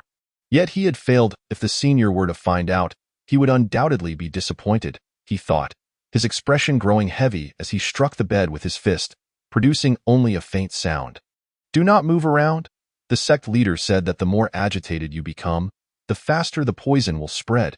If you wish to live, remain still. The woman's voice rang out, causing Yixin to pause in surprise. Wasn't she supposed to be dead? How is she still alive? Don't be curious. Things are not as you think. We have both been played by the sect leader. Your intention to kill me was merely a ruse to draw out the true infiltrator. The woman explained hurriedly, sensing Yixin's confusion. Upon hearing this, Yixin finally understood the situation. It turned out they had been set up. The sect leader's cunning was on par with that of the old master. Indeed, the older one gets, the more devious they become, Yixin muttered, his mood darkening, but he refrained from further movement. After some time, the woman approached him, holding a bowl of medicinal soup. You're not going to poison me in that soup? Are you? Yixin felt a pang of concern that this individual might seek personal vengeance, especially since he had previously dealt her a rather severe blow. Unable to contain his curiosity, he inquired. Chapter 47. The Drug of Mental Assault. Indeed, it's poison, she retorted with a hint of irritation. Once ingested, you'll be like sisters with me. Refuse, and death is your fate. The choice is yours. Upon hearing this, Yixin's expression darkened. Sisters? Does such a potion truly exist? It was possible. He recalled that within the ancient texts on toxic elixirs, there were indeed recipes capable of altering one's fundamental gender. For a moment, he hesitated to drink it, uncertain whether this woman would genuinely resort to such measures. Stop jesting with him. His cultivation has just barely broken through to the 8th layer of soul condensation. He needs to stabilize his foundation. At that moment, the voice of an elder resonated, and Yixin finally breathed a sigh of relief, realizing it was merely a scare tactic. With newfound confidence, he grasped the medicinal bowl and began to drink. The concoction was unlike anything he had ever tasted, bitter and repugnant, far worse than the poisons he himself had crafted. After considerable effort, he managed to finish the potion, only to feel a warmth blooming within him as the previous lethargy dissipated. Alongside the resurgence of strength, a system notification echoed in his mind. Detected host has suffered 1,000 damage from hallucinogenic substances. Experience increased by 500. Alchemy skill upgraded by 1 level. Hallucinogenic substances? Wait, aren't these different from poison? Why can't my immunity to toxins resist them? Yixin pondered, voicing his confusion internally. Hallucinogenic substances belong to the realm of mental assault, not physical harm. Therefore, your immunity to toxins is ineffective, the system elucidated. Understanding dawned upon Yixin. They were not the same category of substances. Regrettably, he was still unable to concoct such hallucinogenic elixirs. Otherwise, they would surely prove advantageous against formidable foes. Are you pondering what kind of poison that person used? The elder's gaze seemed to penetrate Yixin's thoughts, prompting him to respond. Indeed, senior. My constitution typically renders me immune to most toxins, yet this particular poison incapacitated me in mere moments. What is it? And how is it made? I wish to keep it for my own protection. Yixin spoke candidly, recognizing the folly in deceiving powerful individuals. The elder chuckled, stroking his beard in amusement. This substance is exceedingly difficult to concoct. Given my current prowess, I can produce only a small batch annually. As for you, it's best not to entertain thoughts of crafting it. Keep this vial close at hand. The elder cautiously retrieved a small, dark vial from his pocket, handing it to Yixin. Seeing the elder's cautious demeanor, Yixin felt a surge of tension. He refrained from touching the vial and instead stored it in his storage pouch. Wary of any potential mishaps. You are indeed cautious, the elder remarked with a chuckle before rising to depart, vanishing into the unknown. Yixin had become accustomed to the elder's elusive nature and paid it little mind. Truly, you are favored. Such a precious item entrusted to you. Even those direct disciples would envy the chance to see it, the woman observed, her tone laced with sarcasm, her eyes brimming with jealousy. Jealous? Would you like a taste? Bring something to contain it, Yixin offered generously, for they had developed an amicable rapport. Do you wish for my demise? This requires a very specific vessel. Otherwise, a leak could be fatal, she retorted, rolling her eyes. Realizing not just any container would suffice for hallucinogenic substances, given their nature of directly assaulting one's spirit, Yi Xian conceded. Then there is nothing to be done. He stood to leave, for Bai Linger awaited him atop the mountain. And he could not linger too long. Before I forget, what is your name? Yi Xian inquired as he prepared to depart. The woman, however, ignored him, slamming the door shut, leaving him in a state of bewilderment. Choosing not to pursue further inquiry, he swiftly returned to the summit, observing the elder instructing Bai Linger in her cultivation. Opting not to interrupt, he retreated to his quarters to rest. This Qinglan sect is rather intriguing. The spies I planted have been unearthed, by two little imps, no less, an elder murmured in a chasm, his voice barely above a whisper. Upon closer inspection, one would discover that amidst the seemingly empty abyss, a structure flickered into view, emanating an aura of eerie mystery, enhancing the already enigmatic nature of the chasm. And what do you plan to do? The friction among the righteous sects is escalating. War is inevitable. Our dark faction must also intervene, eliminating those promising talents within the righteous ranks to secure our safety. Another voice chimed in, a woman appearing beside him, curiosity etched on her features. If stealth proves ineffective, we shall resort to open confrontation. There are plenty of approaches, the elder replied nonchalantly, exuding an air of confidence. Let us await the outcome, old man, do not falter. The stakes are high. This game was orchestrated by that individual, and any misstep could have dire consequences. The woman warned before fading into a wisp of smoke. The elder fell silent, deep in thought. Yi Xian and Feng Yan. I shall make my move against you. After a long pause, the elder finally spoke, vanishing thereafter. Meanwhile, Yi Xian sensed an unsettling presence in the air, abruptly jolting awake from his slumber, wiping the sweat from his brow as he gazed into the distance. Why do I feel as though someone is watching me? Is it merely a delusion? Yi Xian furrowed his brow, his expression darkening. The sensation of being scrutinized grew more intense, as though an unseen hand were gripping his fate. This feeling was irksome, causing his aura to waver, teetering on the brink of eruption. Have you succumbed to madness? Bai Linger's voice interrupted.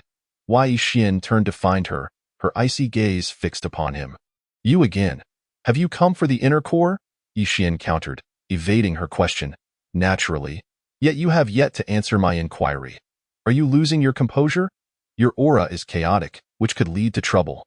Bai Linger pressed on. Yi Xian shook his head in response.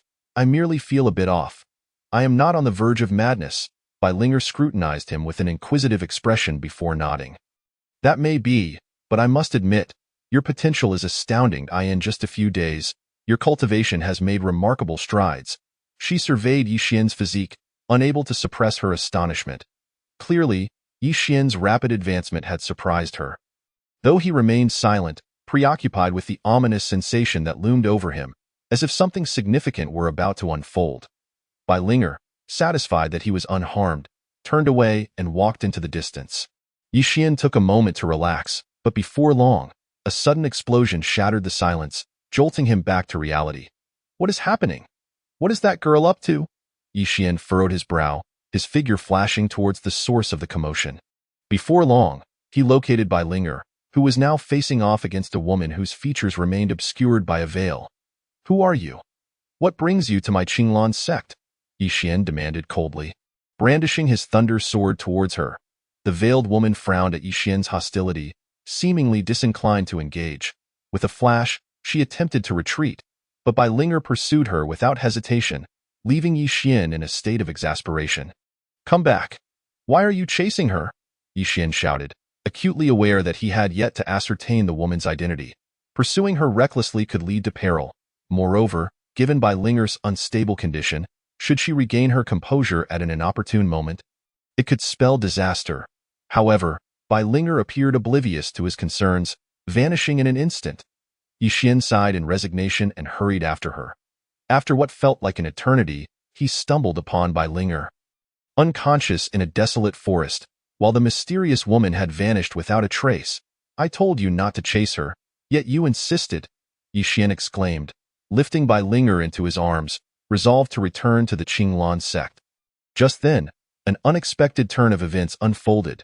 A piercing wind sliced through the air, prompting Yi Xian to instinctively retreat. A snow-white arrow struck the ground where he had just stood, emanating a chilling aura. "Since you've arrived, do not think of leaving," the woman's voice echoed, and Yi Xian turned to see her perched upon a distant tree, bow drawn, an arrow aimed squarely at him and Bai Linger. With his brow furrowed, Yi Xian gently placed Bai Linger on the ground and charged towards the woman. Though her identity remained unclear, her intent to eliminate both him and Bai Linger branded her as an enemy. For his enemies, Yi Xian has never shown mercy. At this moment, he was brimming with murderous intent.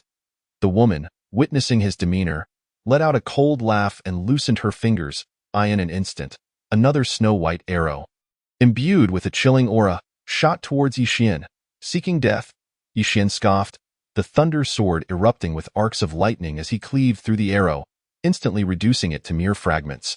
Following this, Yi Xian appeared before the woman, thrusting his sword forward. Just then, an unexpected occurrence transpired. This woman's body seemingly melted away, transforming into a wisp of mist, allowing the thunder sword to pass through harmlessly. What is happening? Can this person shapeshift? Yi Xian, bewildered and astonished, pondered how it felt as though the opponent were not human but rather a spirit. Why, Yi Xian? Your strength is still inadequate. Prepare to die. At that moment of confusion, the woman's voice echoed from behind him. Die in an instant. Yi Xian felt a force collide against his back, propelling him forward in a rigid flight, crashing through dozens of trees before finally coming to a halt. His entire body aching in agony. What kind of strength does this person possess to incapacitate me with a single blow? Yi Xian was utterly perplexed, hastily rising to inspect his body. Though his shock, he discovered that the woman had inflicted a staggering 1,500 points of damage upon him. Although his experience had significantly increased, his body clearly could not withstand a second encounter like that. Consequently, Yi Xian promptly employed the Changchun technique to heal his wounds while vigilantly scanning his surroundings, for the woman had vanished after striking him. Where could she have gone? Yi Xian murmured, waiting a considerable time without seeing any sign of her reemergence. Gradually, as his injuries neared recovery, he thought, indeed, your self-healing ability is formidable. Suddenly, the woman's voice resounded again, startling Yi Xian like a specter. Reacting faster than thought, he spun around and slashed towards the source of the sound. The woman, unfazed, merely blocked the thunder sword with 2 fingers, causing Yi Xian's expression to darken. He was entirely outmatched, the encounter hardly qualifying as a battle. Continue. Let me see how far your self-healing ability can extend. The woman remarked after deflecting Yi Xian's attack, seemingly in no hurry to end his life. This realization sparked a flicker of hope in Yi Xian's heart. If she did not intend to kill him immediately, he might have time to devise a plan. Moreover, they were not far from the Qinglan sect, and the commotion from their battle would surely draw the attention of the sect. Once reinforcements arrived, his chances of survival would greatly improve. With this thought, Yi Xian felt less anxious, focusing instead on whether his body could endure. System, lend me some strength, Yi Xian exclaimed, brandishing the thunder sword once more. A pill materializing in his hand. This was a poison pill he had previously concocted for himself, but now it would serve as a reward for this woman. The woman observed Yi Xian's subtle maneuver with a hint of amusement. Yet she said nothing, clearly underestimating him. In her view, Yi Xian was merely a cultivator at the soul condensation realm, incapable of harming her. She held unwavering confidence in her own prowess.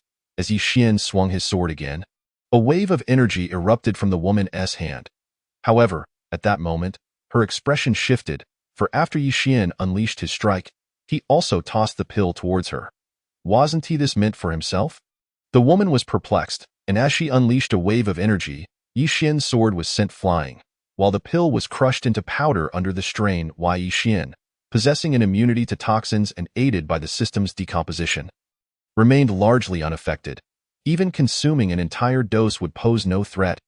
However, the woman lacked such resilience, and upon inhaling the powder, her complexion changed drastically. She hastily began to tap her body, but alas, it was too late. Chapter 49. Trouble with the Great Formation. Boy, what exactly is this pill? Is it poison? The woman inquired, feeling her strength drain rapidly, her internal energy dissipating like a deflating balloon. Yi Xian, however, had no intention of answering her question. He stood aside, observing her condition. If this pill truly rendered her incapable of fighting, he could eliminate her. If not, he remained unperturbed, confident that he could swiftly flee with Bai Linger, a poisoned woman he believed would not be able to pursue him. The woman, seeing Yi Xian's silence, wore a look of extreme frustration, regretting not having killed him earlier, for now she found herself in this predicament. I should have killed you when I had the chance, she spat angrily, her figure flickering as she retreated into the distance, unwilling to continue the confrontation. Yi Xian narrowed his eyes, opting not to pursue. Who knows what other tricks this woman might possess? Exhaling a sigh of relief, he led Bai Linger towards the sect. Returning to the sect was their safest option. Before long, the two arrived back at the sect, which was now ablaze with light. Numerous disciples from both the outer and inner sects were gathering, as though a significant event had transpired. What is happening? Yi Xian approached Feng Yuan to inquire. But Feng Yuan merely shook his head, clearly as bewildered as Yi Xian. Never mind. I'll return for now. Without further thought, Yi Xian swiftly returned to his mountain peak, placing Bai Linger on the bed before exiting the room and racing down the mountain. Wait, you need not go. Head directly to the main hall. There is a special mission, the elder's voice called out, halting him. Yi Xian paused momentarily before nodding and without hesitation, dashed towards the sect's main hall. Shortly thereafter, Yi Xian arrived inside the hall, where a dozen individuals stood, including the woman from earlier. Upon seeing Yi Xian, the sect leader nodded. Everyone is present. This is your mission. Remember, you bear the hope of the Qinglan sect.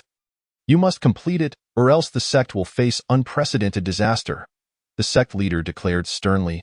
Instantly, all present straightened up, while Yi Xian felt a surge of confusion, sensing that this situation might somehow be related to the woman from earlier. Feng Yan, you will team up with Yi Xian, the sect leader announced again. Yi Xian was momentarily taken aback. Who was Feng Yan? Just then, the woman approached him, and he realized her name was Feng Yan. What, do you have an issue with my name? Feng Yan remarked, noticing Yi Xian's expression. Yi Xian quickly shook his head. Not at all.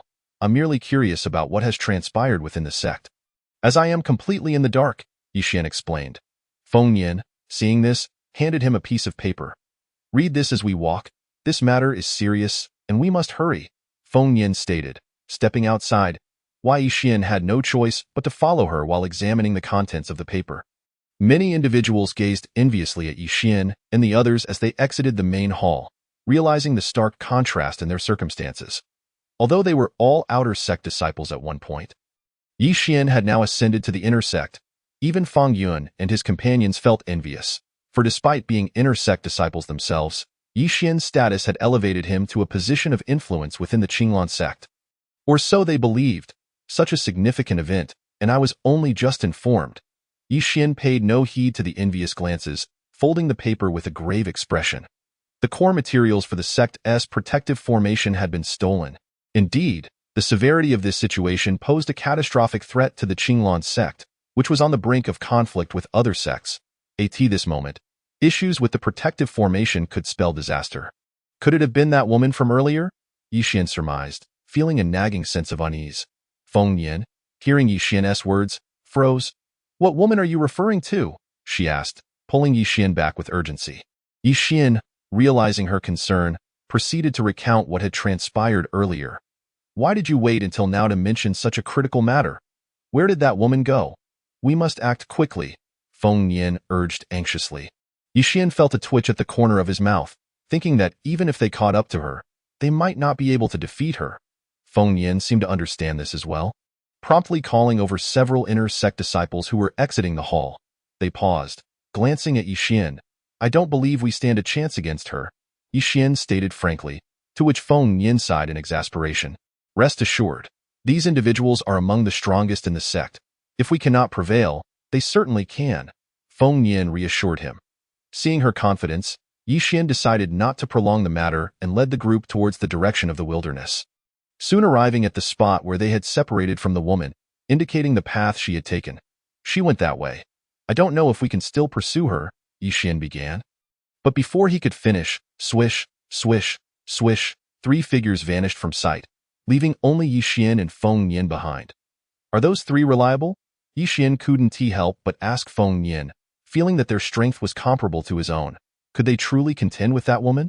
Feng Yin listened to Yi Xian's words, merely nodding in acknowledgement without elaborating further. Rising to her feet, she pursued him, and Yi Xian, left with no other choice, followed suit, intending to assess the situation. Time passed, and as dawn broke, Yi Xian discerned the distant sounds of a fierce battle. The scene was quite grand, and even before he drew near, he could sense the fluctuations of spiritual energy in the air. Are these individuals truly that powerful? Yi Xian marveled, quickening his pace. Before long, he arrived at the periphery of the battlefield, spotting three unfamiliar disciples of the Qinglan sect surrounding a woman in combat. Despite their combined efforts, they merely managed to suppress her without inflicting any harm. To his surprise, this woman was none other than the one he had previously fought against. Has she managed to dispel the poison? Observing her closely, Yi Xian furrowed his brow, realizing that she did not appear to be in a poisoned state. Her complexion was rather healthy, which struck him as odd. Wasn't until the woman produced a bow and arrow that Yi Xian comprehended the gravity of the situation. Just as he opened his mouth to warn the others, he was taken aback to see the woman not aiming at them but rather at him. What is going on? Yi Xian was momentarily stunned, bewildered as to why the conflict had turned towards him. Did she perceive him as an easy target? With this thought, he unleashed a bolt of thunderous sword energy, charged with lightning, directed at the woman. She responded with a cold smirk, releasing a blood-red arrow that hurtled towards him with alarming speed. Unlike the previous pristine white arrows, this one radiated a searing aura and a scent of blood.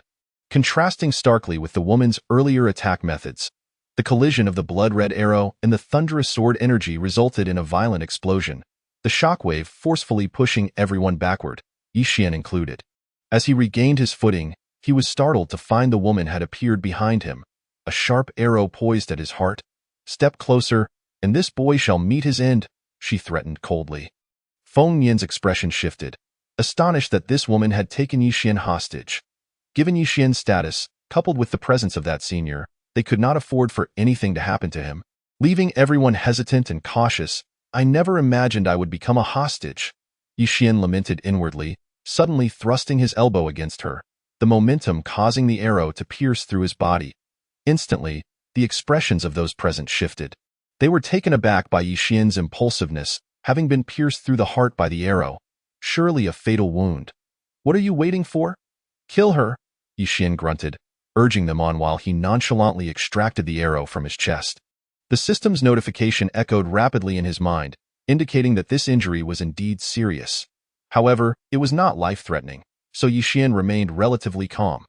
The others, witnessing the scene unfold, rushed towards the woman, who was also momentarily stunned. Damn it, is this kid a monster? How can he survive this? The woman was incredulous, but there was no time for her to ponder further as she darted away, attempting to flee. However, the disciples of the Qinglan sect were not about to let her escape. After all, this was an opportunity that Yi Xian had fought hard to create. If they allowed her to slip away, they would be remiss in acknowledging the injuries he had sustained. Why Yi Xian, unaware of their thoughts, utilized the system and his Changchun skill to rapidly mend his wounds. After ensuring he felt no discomfort in his chest, he finally exhaled deeply. This woman feels different. Her aura is entirely unlike the previous one. Could they be two different individuals? Yi Xian pondered, a hint of confusion in his gaze, yet he sensed a similarity that made it hard to discern. Capture her first. We cannot let the sect's formation be compromised. Better to apprehend the wrong person than to let her escape, Yi Xian declared, brandishing his thunder sword as he pursued her. The battle reignited, and while the others were astonished by Yi Xian's resilience, they had no time to inquire about his condition. Their priority was to subdue the woman. Fortunately, the numbers were in their favor, leading to a swift conclusion of the confrontation. The woman was bound and sprawled on the ground, writhing helplessly. Are you all right? Feng Yin approached Yi Xian, concern etched on her face. Why Yi Xian shook his head in response. I'm fine. You know my body well enough. This minor injury is nothing to me. He reassured her, then turned his attention to the woman on the ground. However, before he could analyze her further, someone suggested taking her back to the sect for interrogation, to which Yi Xian had no objections. Just as they were about to act, an unforeseen event occurred. Arrows rained down from above, falling like raindrops towards them. Wei Xian's heart raced. These arrows resembled those used by the previous woman. We might have captured the wrong person. This isn't her, Yi Xian hastily warned, but the others were momentarily perplexed. Nonetheless, they wasted no time in retreating rapidly as the arrows struck the ground, instantly encasing the area in frost. Once the frost cleared, Yi Xian discovered that the previously captured woman had vanished, along with the arrows, as if they had never existed. The expressions of everyone darkened. A cooked duck had flown away, and no one felt good about it. With no better options, they continued to pursue in hopes of catching up with her. Wei Xian, however, had no intention of continuing with the group. Though the inner sect disciples were indeed formidable, their impulsive nature made them susceptible to traps. Thus, he proposed that he and Feng Yin act separately, a suggestion met with little resistance, as the sect leader had previously instructed them to do so. Why not join them? Having more people makes handling trouble easier, Feng Yin questioned, puzzled by Yi Xian's reasoning. While that may be true, it also makes us vulnerable to being wiped out. Splitting into two groups is a more prudent approach. Wouldn't you agree? Yi Xian explained. Feng Yin contemplated his words and ultimately conceded, acknowledging the sense in his reasoning. Then where shall we head now? She inquired, now detached from the main group and uncertain of their next destination. Following the sect leader's directive, we must seek out those who have meddled with the Grand Formation. I suspect that woman is not alone. There must be others involved, Yi Xian analyzed, clarifying his thoughts. The two set off in another direction, but they did not hurry. Instead, they searched for clues along the way. Hours passed, and as dusk settled, Yi Xian noticed some peculiar footprints on the ground. These prints bore no resemblance to those left by humans or beasts, leaving both him and Feng Yin at a loss regarding their origin. Have you never encountered such footprints before? Yi Xian asked, perplexed. While it was understandable that he, being new to the inner sect, lacked knowledge, Feng Yin had been there long enough to be familiar with such things. Do you think I'm an encyclopedia? This world is filled with the bizarre. No one can claim to know everything. Feng Yin retorted, exasperated by Yi Xian's inquiry. Wei Xian chose not to respond further, opting to observe the footprints before following their trail. After several hours, Yi Xian halted before a secluded hollow in the mountain, where an eerie silence reigned, devoid of any signs of wildlife. This is decidedly odd, he thought, preparing to venture inside. However, Feng Yin abruptly seized his arm. Are you out of your mind? If we barge in recklessly, we might alert whatever is lurking inside, she whispered urgently. Wei Xian, bemused, questioned how they could ascertain any danger without investigating. Watch me, he declared, as if sensing her thoughts. Feng Yin formed a hand seal, and a small insect materialized, darting towards the hollow. You keep insects? Yi Xian observed, astonished, only to receive an eye roll from Feng Yin. This is a formation, not my pet. Never mind, you wouldn't understand. Just stay here, she instructed, cautiously approaching the hollow. Time passed. And suddenly Feng Yin's complexion drained of color as she hastily retreated. Run. We cannot contend with what lies within, she urged while fleeing, yet Yi Xian stood his ground, drawing his thunder sword, ready for battle. Only now do you wish to flee? It's too late, Yi Xian exclaimed, dashing towards the source of the threat. With a single strike, he cleaved through the air, revealing a figure that fell to the ground with a thud. Upon closer inspection, the being bore a striking resemblance to a human, albeit with a snake's head. Most peculiar. What on earth is this?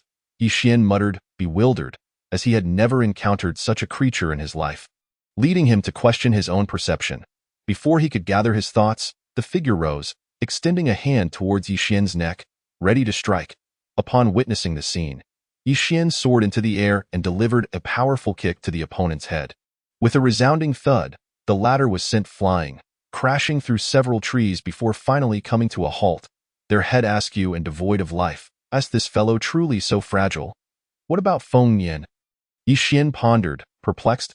However, in the next moment, a gust of wind swept towards him, compelling Yi Xian to act swiftly to intercept the approaching figure, thus buying Feng Yin precious time to escape. Stop fighting.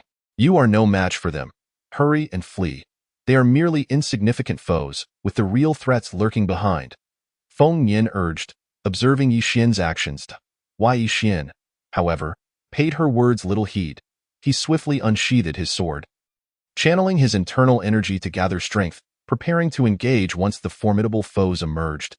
After all, it would be a waste to come this far without making an effort.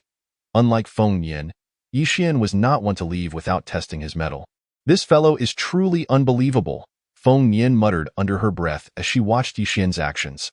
After some contemplation, she ultimately decided against fleeing and chose to stay by his side. Seeing her resolve, Yixian said nothing further. After a brief skirmish, he finally dispatched the last of the serpent-headed monsters, allowing himself a moment to breathe before delving deeper into the mountain hollow. Before long, Yixian arrived at the heart of the hollow, where an eerie aura pervaded the air, reminiscent of some peculiar creature's scent, an odor foul yet tinged with a strange sweetness, provoking nausea. "What an abhorrent stench! How can it be so unbearable?" Feng Yin grimaced. Unable to suppress her discontent, Wei Yixian was momentarily taken aback, surprised to see Feng Yin had followed him and, "I thought you had fled," he chuckled. Feng Yin rolled her eyes, feeling as though she were being labeled a coward. "If you entered, why would I not dare to follow?" she thought to herself, ignoring Yixian's remark.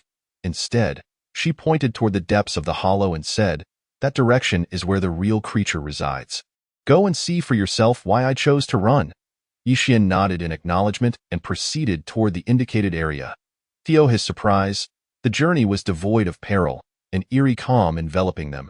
Yet, an increasing sense of unease gripped Yixian's heart. Perhaps it was merely a sensation, but he began to sense a formidable presence lurking within. Nonetheless, he pressed on, soon arriving at the hollow's depths, where his gaze fell upon a massive serpent. Were those creatures merely offspring of this serpent? Yixian furrowed his brow, refraining from making any rash moves. As he contemplated, Feng Yin approached, shaking her head at his question. "They are not its progeny. They are the remains of those it has consumed," she elucidated. Wei Yixian felt a chill run down his spine at the thought of the dead transforming into such grotesque forms, a notion utterly unheard of. "I suspect someone has forged an alliance with this beast, employing it to combat the Qinglan sect," Feng Yin added. Wei Yixian nodded, tightening his grip on the thunderbolt sword, aiming it at the colossal serpent. "Are you certain you wish to engage me?" The serpent spoke, its voice echoing with a chilling authority. Wei Yixian's lips twitched in disbelief. This creature could articulate words. It was his first encounter with a beast that spoke, and he felt a wave of anxiety wash over him. He unleashed a flurry of sword chi from the thunderbolt sword, yet it failed to even pierce the serpent's scales. "It seems ineffective," Yixian remarked awkwardly. Feng Yin's expression darkened as she retorted. "I warned you it would be futile, yet you insisted on entering. Who can you blame? Ah, little one, it appears you seek your demise. Are all Qinglan sect members this foolish?" The serpent hissed coldly before opening its gaping maw, unleashing a torrent of fierce winds. Startled, Yixian quickly retreated with Feng Yin, yet before they could distance themselves, they found their bodies uncontrollably drawn toward the serpent. Darkness enveloped them, and the nauseating stench intensified as Yixian realized they had been swallowed whole. "I told you to leave, but you refused. Now look where we are, facing certain death," Feng Yin exclaimed, her expression shifting as the noxious odor overwhelmed her senses, rendering her speechless. Wei Yixian refrained from further discussion, brandishing the thunderbolt sword in an attempt to slash at their surroundings, but alas, it proved ineffectual. The disparity in power was insurmountable. "If this continues, we too may end up like those unfortunate souls. We must devise a means of escape," Yixian mused, his brow furrowed in concentration, though he could not conjure a viable plan. Just as he felt a sense of helplessness, a glimmer of light caught his eye, prompting him to lead Feng Yin toward its source. "There seems to be something over there. Let us investigate," Yixian declared. Feng Yin did not object. After all, things could hardly worsen than their current plight. Thus, they ventured toward the light, soon discovering a radiant expanse filled with shimmering white luminescence. "What is this place? A miniature world resides within the serpent's body?" Feng Yin exclaimed in disbelief, her mind racing with astonishment. The ability to create a small world within oneself was a feat only achievable by formidable beings. And yet this serpent had accomplished it. But why has it not transformed into human form? Is it truly fond of its serpentine shape? She pondered, realizing this was peculiar. Typically, powerful beasts would first assume human form for cultivation. As it proved far more efficient, no creature would opt to rely on its beastly body for advancement. What could possibly explain this anomaly? Yi Xian, sensing her confusion, shook his head, equally intrigued by the existence of such a phenomenon within the serpent. Perhaps it ingested something that triggered this. Regardless, with this small world present, we need not fear being digested by the serpent. Let us search for any treasures within, he proposed, embarking on a quest for discovery. Every small world is replete with resources, often holding unexpected treasures, albeit accompanied by unknown dangers. Thus, Yi Xian proceeded with caution. Being swallowed by a serpent was already unfortunate. Encountering further peril in this miniature realm would be sheer misfortune. Be careful. Let us split up to explore, Feng Yin suggested, and the two began their search within the small world. What exactly this tiny realm was remained a mystery, for despite Yi Xian's extensive search, he found nothing beyond the radiant white light, not even a blade of grass, let alone any valuable artifacts. How curious! What was the creator of this small world thinking? What purpose does a mere collection of white light serve? Did they run out of candles and decide to create a miniature world to serve as illumination? Yi Xian couldn't help but scoff at the absurdity of it all. Yet, no sooner had he spoken than strange flames began to coalesce around him. Black flames that appeared eerily otherworldly. Strangely, they bore no warmth.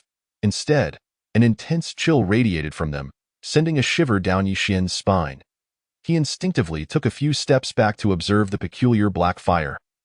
But after a prolonged examination, he could not discern its nature. In a moment of impulse, he decided to touch the flames with the thunderbolt sword.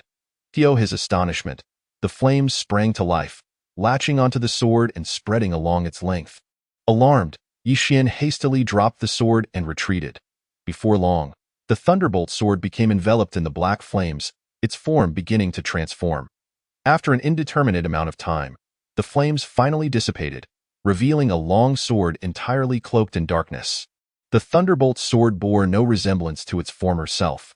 It had morphed into a new entity, adorned with fiery patterns intertwined with streaks of lightning, exuding an aura of intrigue yet devoid of any discernible energy. It appeared as though it were an ordinary iron sword. Surely, my thunderbolt sword has not become a mere scrap, Yi Xian lamented, feeling a pang of regret. After all, he had scarcely made use of it before its apparent demise.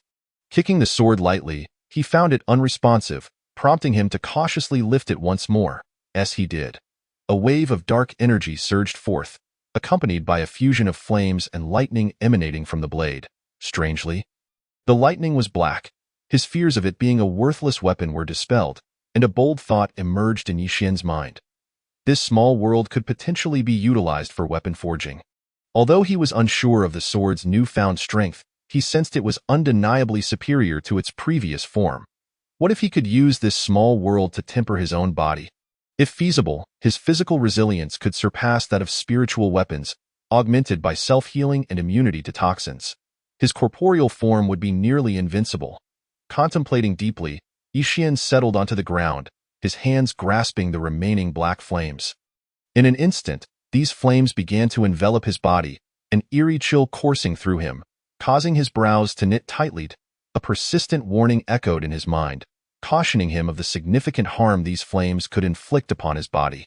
Yet, Yi Xian remained undeterred.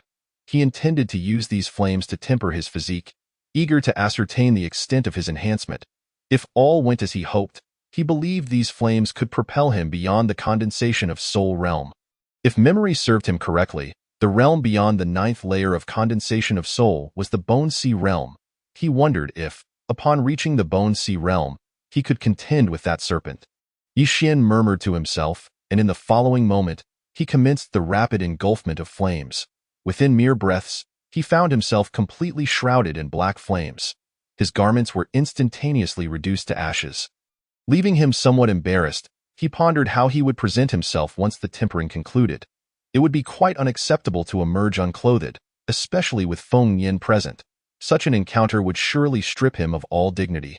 However, there was no time for such thoughts now. Waves of pain surged through his entire being, causing him immense suffering. He grit his teeth, enduring the torment as time slipped by unnoticed. When he finally reopened his eyes, The flames had vanished. Was it over? It seemed his strength had not notably changed, and he felt considerably drained, as if his efforts had been in vain. Yixian muttered, a hint of melancholy washing over him as he collapsed onto the ground, gasping for breath. Yet, with each labored inhale, the energy within him surged rapidly. Minutes later, a muffled sound erupted from within, and in an instant, Yixian's power ascended to the 9th layer of condensation of soul. An improvement? No, it was still climbing. Upon realizing this, Yixian promptly composed himself, sitting cross-legged to attune to the energy within him. Shortly thereafter, another deep sound resonated within, marking a qualitative shift in his energy. He had successfully advanced to the Bone Sea realm. Had he truly succeeded? Indeed, this small realm was not merely a storehouse of resources, but a crucible for refining weapons and bodies. Yixian mumbled, as if he had stumbled upon a hidden treasure. Yixian, what are you doing? Just as Yixian reveled in his excitement, Feng Yin's voice suddenly cut through, startling him. He was still unclothed. If she were to see him, it would be catastrophic. Please, do not come over. I have a situation here. Just wait a moment, he called out, hurriedly rummaging through his storage pouch for garments, only to find none. He apparently had never stored any clothing within. Oh no, what to do now? Should he confront her truthfully? Yixian muttered, a frown marring his face. To be honest would likely make Feng Yin think him a lecher. What is happening? Are you all right? Feng Yin inquired, her tone laced with concern. Seeing her reaction, Yixian frowned slightly and attempted to disperse the energy within him to shield his body. However, instead of a protective barrier, a vast expanse of black flames erupted, enveloping him entirely, rendering him a figure of fire. Though not the most aesthetically pleasing sight, Yixian had no alternative and proceeded towards Feng Yin. Before long, Feng Yin beheld Yixian, cloaked in black flames, her expression one of astonishment. Assuming he had encountered danger, she instinctively moved to extinguish the flames, but Yixian quickly intervened. I am fine. Do not approach. These flames could potentially harm you, he exclaimed. Feng Yin paused, perplexed, wondering how these flames could pose a threat to her if they did not harm him. Yet, considering Yixian's unique physique, she refrained from advancing, instead sharing her own findings. There was nothing here. Despite their long search, I am aware of this. It was what I was about to convey. This small realm serves not for storage but for tempering. Hence the absence of items, save for these black flames, Yixian elucidated.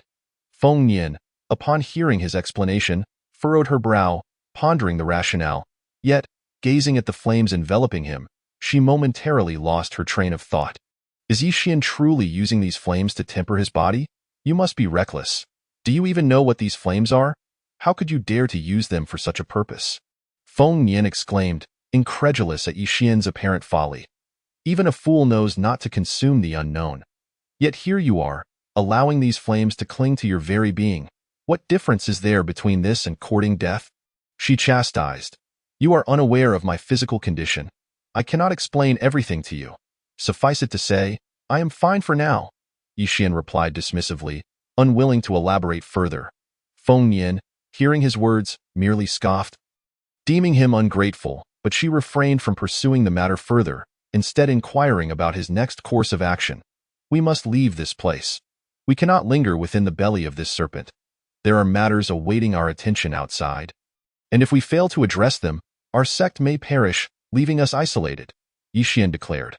Feng Yin nodded in agreement, and together they ventured towards the exit of the small realm, encountering no peril along the way. Soon, they reached the outer confines. Yet, a new challenge emerged: how to escape the serpent's belly. Previously, the thunderstorm sword proved ineffective. He wondered if these flames might serve a purpose. Let us hope for the best, Yixian said, striking the serpent's belly with his palm, causing the flames to spread outward.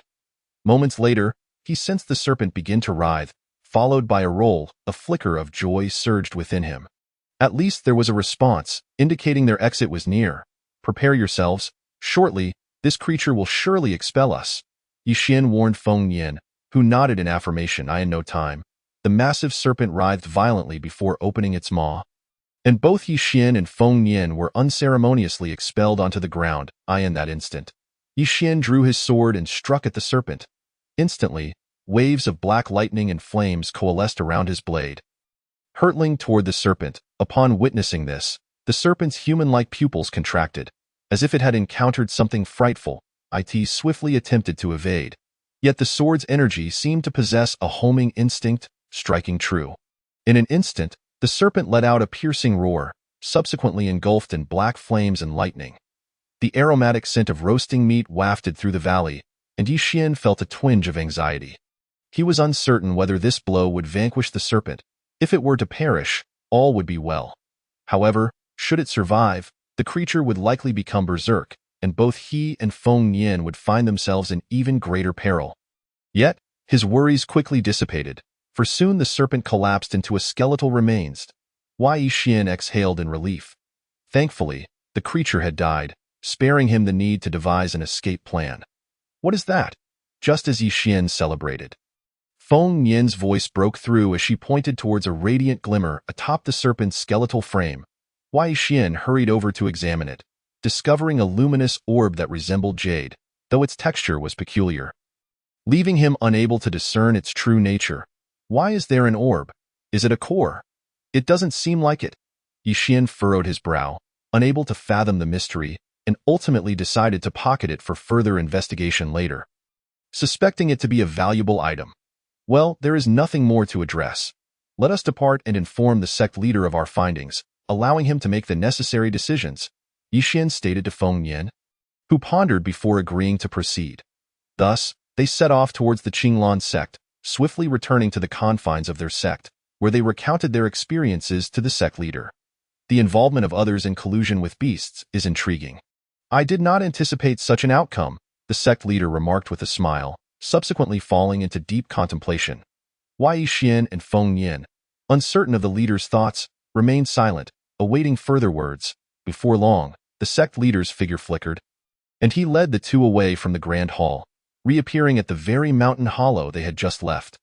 Gazing at the enormous serpent's skeletal remains, the sect leader wore a solemn expression, observing for a lengthy while before finally exhaling deeply. So it was in collaboration with this creature. No wonder the protective array of the sect faltered. Despite all calculations, I had not accounted for the involvement of beasts, he murmured, a glimmer of murderous intent igniting in his eyes. Chapter 54, The Eerie Child. Sect leader, do you know who is responsible for this? Yi Xian inquired, unable to restrain his curiosity upon hearing the leader's words. The sect leader glanced at Yi Xian, then nodded, an old adversary of mine. In a critical moment, he strikes when least expected. Only he would dare to act thus, though not concern yourselves with this matter. I shall handle it personally. For now, you two should seek out those individuals. They are likely in trouble, the sovereign spoke, no longer paying heed to Yi Xian and Feng Nian, his figure flickering before vanishing once more. His arrival and departure were both swift, a temperament that was undeniably reminiscent of the esteemed elder. Are all the masters of the Qinglan sect like this? Yi Xian remarked, somewhat speechless, while also curious about the trouble the sovereign mentioned regarding those individuals. Who could they possibly be? Who else could it be but the inner disciples who had accompanied us?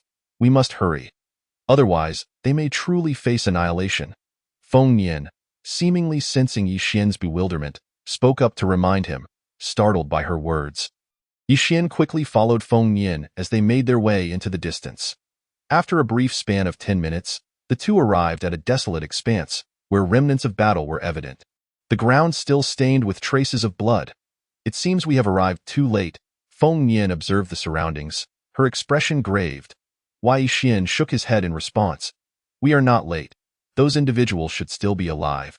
And they are not far from here, just over there. I can sense their presence, Yi Xian elucidated. Feng Nian cast a surprised glance at him, wondering if he possessed a nose akin to a hound. Are you certain? You can truly sense their presence? Feng Nian questioned, her disbelief palpable. Yi Xian offered no further explanation, instead rising to proceed in a specific direction. Since refining his body in the small world, Yi Xian had discovered that his physique had grown remarkably stronger, with enhancements across various aspects. Thus, detecting the presence of individuals was not particularly challenging. Soon, they arrived at the edge of a deep pit, within which lay the inner disciples who had previously ventured out with Yi Xian, all sprawled out, gasping for breath, clearly grievously injured. Thankfully, they are all alive, Yi Xian exclaimed, jumping into the pit to assess their wounds. After examining them, he administered a few touches and produced some elixirs he had concocted for them to consume. Once he had tended to their needs, Yixian intended to wait for them to regain consciousness to inquire what had transpired. However, at that moment, the sound of footsteps approached from afar, causing Yixian's brow to furrow tightly. Feng Yin, noticing the commotion, swiftly drew her weapon and prepared for battle, only to discover that the newcomer was merely a child who appeared to pose no threat. A child? Feng Yin frowned, puzzled as to how a child could suddenly appear in such a place. Something is amiss. Feng Yin, keep your distance. Yixian sensed a hint of danger and hurriedly cautioned Feng Yin. Observing this, Feng Yin furrowed her brow but did not act recklessly, slowly retreating. Meanwhile, the child revealed a chilling smile, which was decidedly eerie. Yixian's heart raced. The child's grin evoked a sense of dread akin to witnessing something terrifying. This child is extraordinarily peculiar, Yixian muttered, as black flames and lightning erupted from his sword. Upon seeing Yixian's weapon, the child paused momentarily, then, as if intrigued by a fascinating object, charged toward him at great speed. Yixian reacted instinctively, swinging his sword to strike. The black flames intertwined with the black lightning enveloping the child. A cacophony of explosive sounds filled the air, only dissipating after a considerable time. Yet, the child remained standing, though his skin had turned charred. Brother, your abilities are truly impressive, but I like it. The child's voice rang out next, still laced with an unsettling tone, causing Yixian to squint. This child is still alive. One must remember that even the previous colossal serpent had been reduced to mere bones. Could this child be stronger than that serpent? Is this the kind of adversary the sovereign intended for us to assist against? Yixian questioned the sovereign's intentions, though it was too late to ponder such matters now. Having arrived, it was likely they could not escape. Quickly, we must leave. This child is exceedingly strange, and you are not his match. At that moment, one of the inner disciples in the pit had awakened, witnessing the scene and hoarsely shouting. Heh, do you believe you can still escape? Yixian replied helplessly, charging towards the child. His sword struck the child's head with a resounding bang. As if he had struck steel, the impact caused Yixian's arm to tremble, an alert sounding in his mind. Injury sustained. What kind of physique is this? Is it forged from meteoric iron? Yixian was astonished, but before he could utter another word, the child retaliated with a punch, sending Yixian hurtling backward like a cannonball, crashing into the ground and creating a deep crater. Yixian finally comprehended the origin of the earlier pit. It had been created by such force. Damn it, my bones feel shattered. Yixian muttered, hastily attempting to mend his body, but the process was painfully slow. Leaving him feeling despondent. At this rate, by the time I recover, I might as well be reborn. As these thoughts crossed his mind, a surge of black flames erupted from within him, in an instant. Yixian felt the flames penetrating his body, his bones seemingly glued together with powerful adhesive, producing a series of cracking sounds as his fractured bones were swiftly restored. Moreover, fiery patterns emerged along his bones, creating an eerie spectacle that left Yixian somewhat bewildered. Yet before Yixian could voice his thoughts, the child reappeared within his line of sight. In response, Yixian stood upright, launching a punch toward the child. With a resounding crack, Yixian's hand shattered, and simultaneously, the child's facial bones disintegrated, resulting in mutual injury. I managed to injure you. Yixian was taken aback, not expecting to inflict harm on the child. Observing the current situation, it was not an entirely hopeless outcome. At least he could fight back with that in mind. Yixian swiftly attacked the child's head, the dull thuds echoing incessantly, leaving Feng Yin in a state of shock. Chapter 55. A hope to vanquish this being, so brutish. Feng Yin watched Yixian's movements, momentarily stunned. Yet she did not remain idle. It was evident to even the simplest observer that this child was no ordinary foe.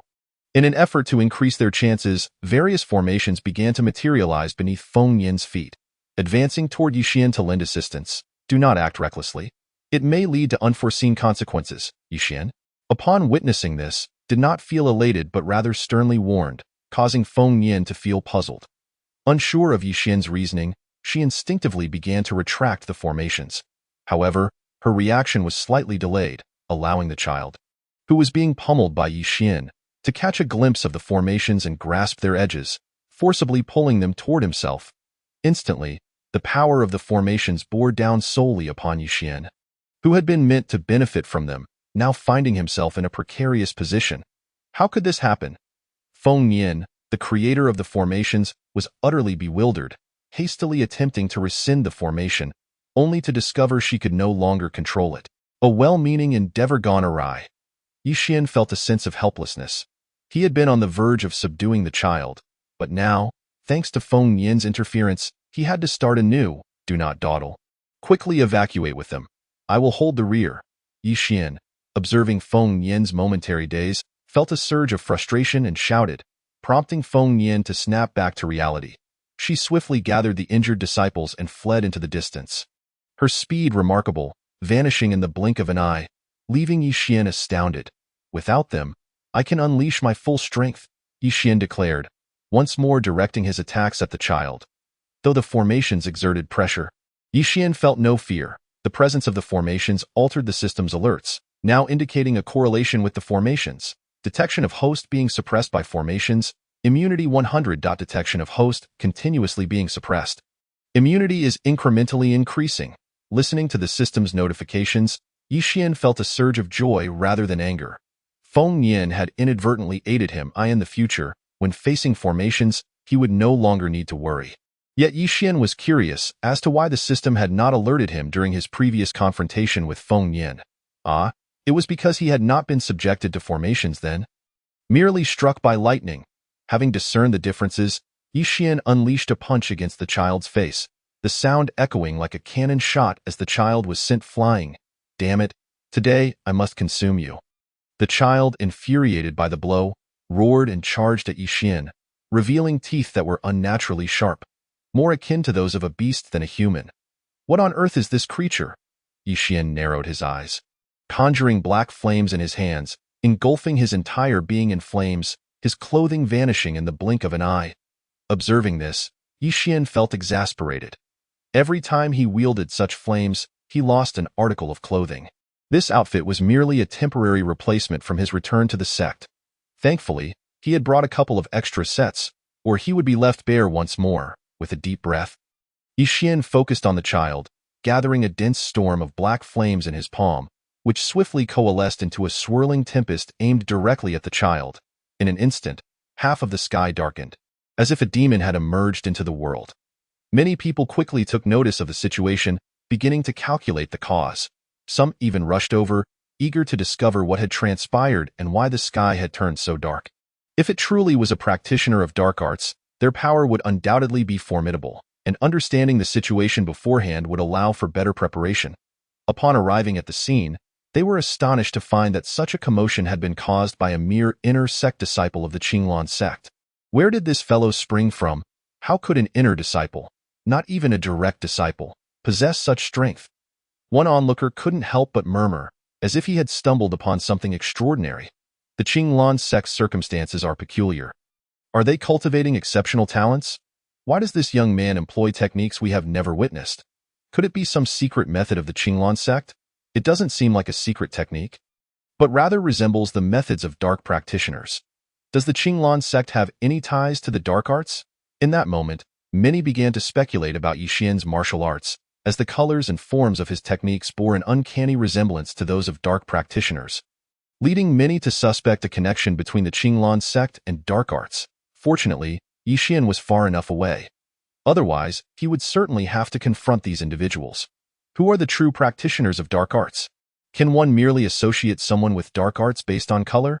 Is there something wrong with their minds? Of course, at that moment, Yixian was unaware of these discussions. With his current strength, he could not perceive the presence of formidable beings around him. He remained vigilant, focusing intently on the center of the storm, where the child was located. If this technique did not defeat the child, Yixian would likely choose to flee. Staying here would surely lead to misfortune. He silently hoped to eliminate the child, his gaze fixed on the storm's center. Time passed, and as the storm dissipated, only scattered remnants of the child's skeletal frame remained on the ground, clearly indicating that the child was no more. Thank heavens, he's dead. With that thought, Yixian prepared to leave. The current situation was beyond his capacity to manage, and the erase matters required the intervention of a powerful individual. just as he intended to depart. A sudden surge of energy surged toward him from afar. Reacting instinctively, Yi Xian raised his arm to shield his body. With a resounding crash, he was sent stumbling backwards several steps, his feet sinking into the ground. Who dares to launch a sneak attack? Yi Xian despised ambushers and was instantly filled with rage. In the next moment, an elderly figure appeared before his eyes. The old man appeared to move slowly, yet his speed was astonishing, arriving before Yi Xian in the blink of an eye. A hand landed on Yi Xian's shoulder, seemingly disregarding the black flames enveloping him. How could someone from the Qinglan sect practice such techniques? Who exactly are you? The elder inquired, his eyes piercing as if demanding the truth under threat of death. Old senior, are you looking down on the Qinglan sect by questioning my identity as soon as you arrive? Yi Xian thought, alarmed yet unflinching before the elderly man, and retorted coldly. The elder chuckled at Yi Xian's response, evidently surprised that the young man showed no fear. It was uncertain whether to commend the youth's courage or lament his recklessness. The Qinglan sect harbors no disdain. You needn't invoke your sect to intimidate me. It is merely your techniques that pique my curiosity, the elder explained, still unwilling to release Yi Xian. Observing this, Yi Xian furrowed his brow and attempted to break free with a forceful strike, only to find that he could not move an inch when he was but a fraction away from the elder.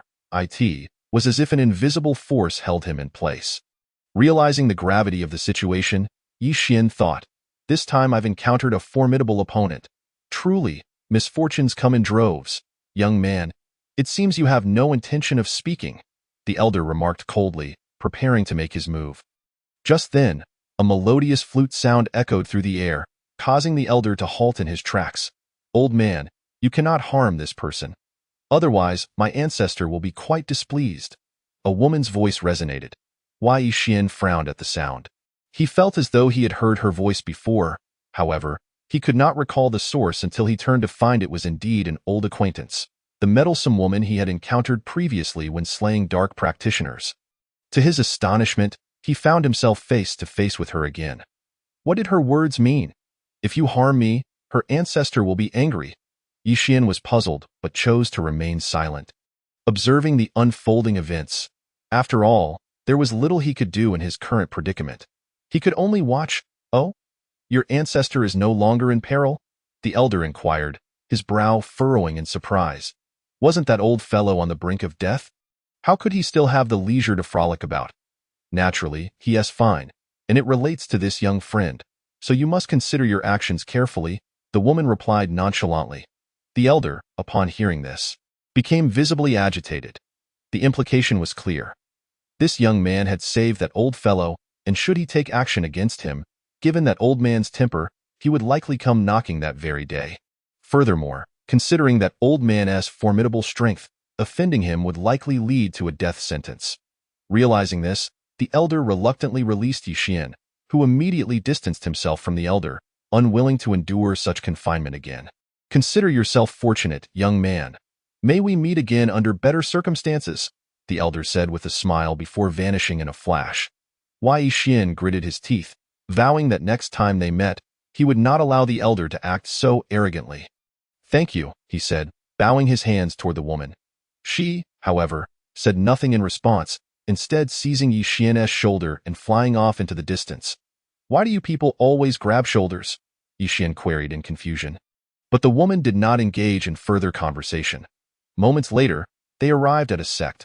Before Yi Xian could discern the name of the sect, he was unceremoniously thrown into the main hall, and the woman casually closed the door behind them. This turn of events left Yi Xian with an unsettling feeling. What was this woman planning? Closing the door in broad daylight? Do not be alarmed. I am merely curious how you managed to rescue our ancestor from that place. Given your strength, it is remarkable that you have reached the Bone Sea realm in such a short time.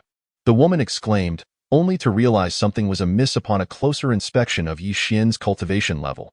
Even an unparalleled genius could not possibly cultivate at such a pace. Could it be that he had been possessed by a powerful being? Do not worry, you will get used to it. You haven't finished explaining how I supposedly rescued your ancestor. I didn't quite catch that, Yi Xian urged, signaling her to remain calm while pressing for clarity on when he had encountered her ancestor. The woman nodded, regaining her composure, and recounted the events in detail before long. Yi Xian understood the situation. It turned out that he had unwittingly provided guidance to an elderly man at the place where he had obtained the snowflake. This was indeed intriguing. A mere hint he had given led to an elder of a sect, a notion he would never have dared to dream of before. But here it was, an undeniable reality. Quite a coincidence, I suppose. It seems you are fated to cross paths with your ancestor, otherwise, how could such an encounter occur? Yi Xian replied vaguely, unsure of how to articulate his thoughts since he himself was still bewildered. Now that everything has been clarified, may I take my leave? I have many matters to attend to in the Qinglan sect and cannot linger. Yi Xian attempted to shift the conversation, eager to depart. But the woman gestured for him to remain patient. You cannot simply leave after coming here. We are aware of the situation at the Qinglan sect. Our ancestor has requested our assistance, so what do you suggest we do? She stated, revealing the reason for bringing Yi Xian to this place. This revelation left Yi Xian at a loss for words.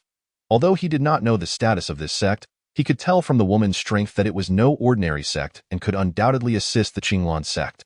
However, he was unsure of what course of action to take. After much contemplation, he could not devise a suitable plan.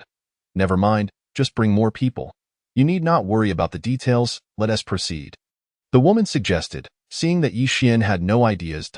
Why Yi Xian had no choice but to follow her out, and soon after, over 100 cultivators stood before him. Observing the presence of these individuals, whose auras far surpassed his own, Yi Xian couldn't help but marvel. Such a level of sect would surely make ordinary sects tread carefully. These will suffice. Let us head to the Qinglan sect and see how we can assist. With that, the woman led the group of cultivators as they departed the sect. Before leaving, Yi Xian took a moment to glance at the sect's name, only to find it strangely devoid of any inscriptions at the entrance, leaving him even more perplexed. Excuse me, what is the name of your sect? Why is it not displayed? Are you not concerned about others taking a wrong turn? Yi Xian inquired, bewildered. Before the woman could respond, one of the disciples behind her chuckled softly. Young brother, you are overthinking it. Those who wish to avoid death generally do not come here, let alone take a wrong turn. One of them explained with a smile that, due to Yi Xian's timely assistance to the ancestor during a critical moment, many disciples held a favorable opinion of him. Thus, before Yi Xian, they did not put on airs. I see. Yi Xian nodded upon hearing this. The strength of these individuals certainly warranted such words, for any one of them could easily subdue the inner disciples of the Qinglan sect. Chapter 57. The adults have arrived. Without further contemplation, Yi Xian led over 100 cultivators towards the direction of the Qinglan sect. Shortly thereafter, they arrived at the sect's entrance, where the gatekeeping disciples frowned upon seeing such a large group of cultivators preparing for battle. However, upon recognizing that the leader was Yi Xian, they quickly relaxed, realizing that those he brought back were certainly not foes, and promptly signaled for others to lower their defenses. Senior brother Yi, what brings you here? One of the disciples inquired with curiosity. Although Yi Xian was an inner disciple, the arrival of so many disciples from other sects warranted routine checks and reports, as was necessary. I'm here to report to the sect master that I have brought some friends to help out and to see where assistance is needed, Yi Xian explained. The disciple hurriedly went to relay the message and soon returned, inviting everyone inside. Where on earth did this kid find such a multitude of experts? The sect master, currently in the main hall, though not present outside, could sense the formidable strength and large number of cultivators Yi Xian had brought back. He felt somewhat puzzled. Perhaps it is his fortune. Let it be that it will also help alleviate some of your burden, won't it? The voice of an elder echoed, and the sect master nodded in agreement. Saying no more, before long, Yi Xian entered the grand hall, while the other disciples remained at the entrance, choosing not to accompany him inside to avoid any semblance of impropriety, given they were not from the same sect. Master! Yi Xian bowed respectfully to the sect master and recounted the events he had encountered. The sect master nodded in understanding and handed Yi Xian a piece of paper detailing the tasks ahead. I will not question the identities of those you have brought back. I simply hope you will exercise caution, as one can never truly understand another's heart, the sect master cautioned, being concerned about Yi Xian, an inner disciple of Qinglan sect, potentially being deceived. Yi Xian nodded, fully aware of the underlying wisdom in the sect master's words. He took the paper and left the hall, contemplating its contents. The tasks assigned to him primarily involved locating the materials lost for the grand formation. However, a new task had also been added, to eliminate more of the children. Are there more of those children? Yixian recalled the difficulty he had faced previously dealing with them, feeling a wave of apprehension. Although he had many allies, confronting such enigmatic opponents remained a daunting challenge, it difficult. The woman observed Yixian's serious expression and couldn't help but inquire. Indeed, it poses quite a challenge, and if the enemies are numerous, I fear our forces may be insufficient. Yixian replied candidly. The woman was momentarily taken aback, as were the others around them, for it was the first time they had encountered someone expressing that even 100 of them might not suffice. Were they to extinguish an entire sect? If that is the case, I must seek out those monsters, the woman mumbled, evidently misunderstanding Yixian's intent. No, it's not about destroying a sect. You are overthinking it, Yixian said, waving his hand, feeling somewhat embarrassed.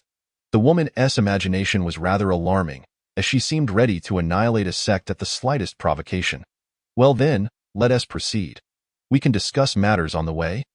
For we must not delay, the woman urged Yixian, initially intending to check on Bai Linger, realized time was of the essence, and thus led the group away from the Qinglan sect towards the location where he had previously encountered the child. Before long, they arrived at the desolate plains. Along the way, Yixian described the features of the child. The woman furrowed her brow, having searched through many texts without success in identifying what Yixian had described. Are you certain this creature exists? She asked, a hint of skepticism lacing her words, doubting Yixian's claims. If what Yixian spoke of was true, it seemed they had never encountered such a being in their sect. Had a novel species emerged recently? I previously killed one. The bones are still here, Yixian stated, pointing to a distant skeleton. Upon seeing it, the woman quickly led the group over to examine it. After a lengthy observation, the expressions of the group grew notably serious. It was evident from the skeletal structure that they had indeed never seen anything like it before.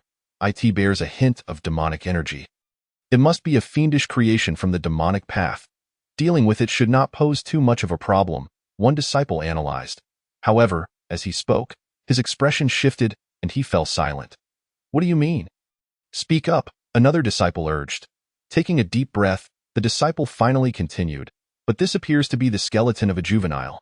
There should be an adult version as well, if the juvenile was as formidable as Yixian described. What about the adult? As he spoke, a profound silence enveloped the area. Is it just me, or have you all suddenly grown mute? The disciple inquired, rising to survey his surroundings, only to find that everyone was staring intently behind him, as if something was approaching.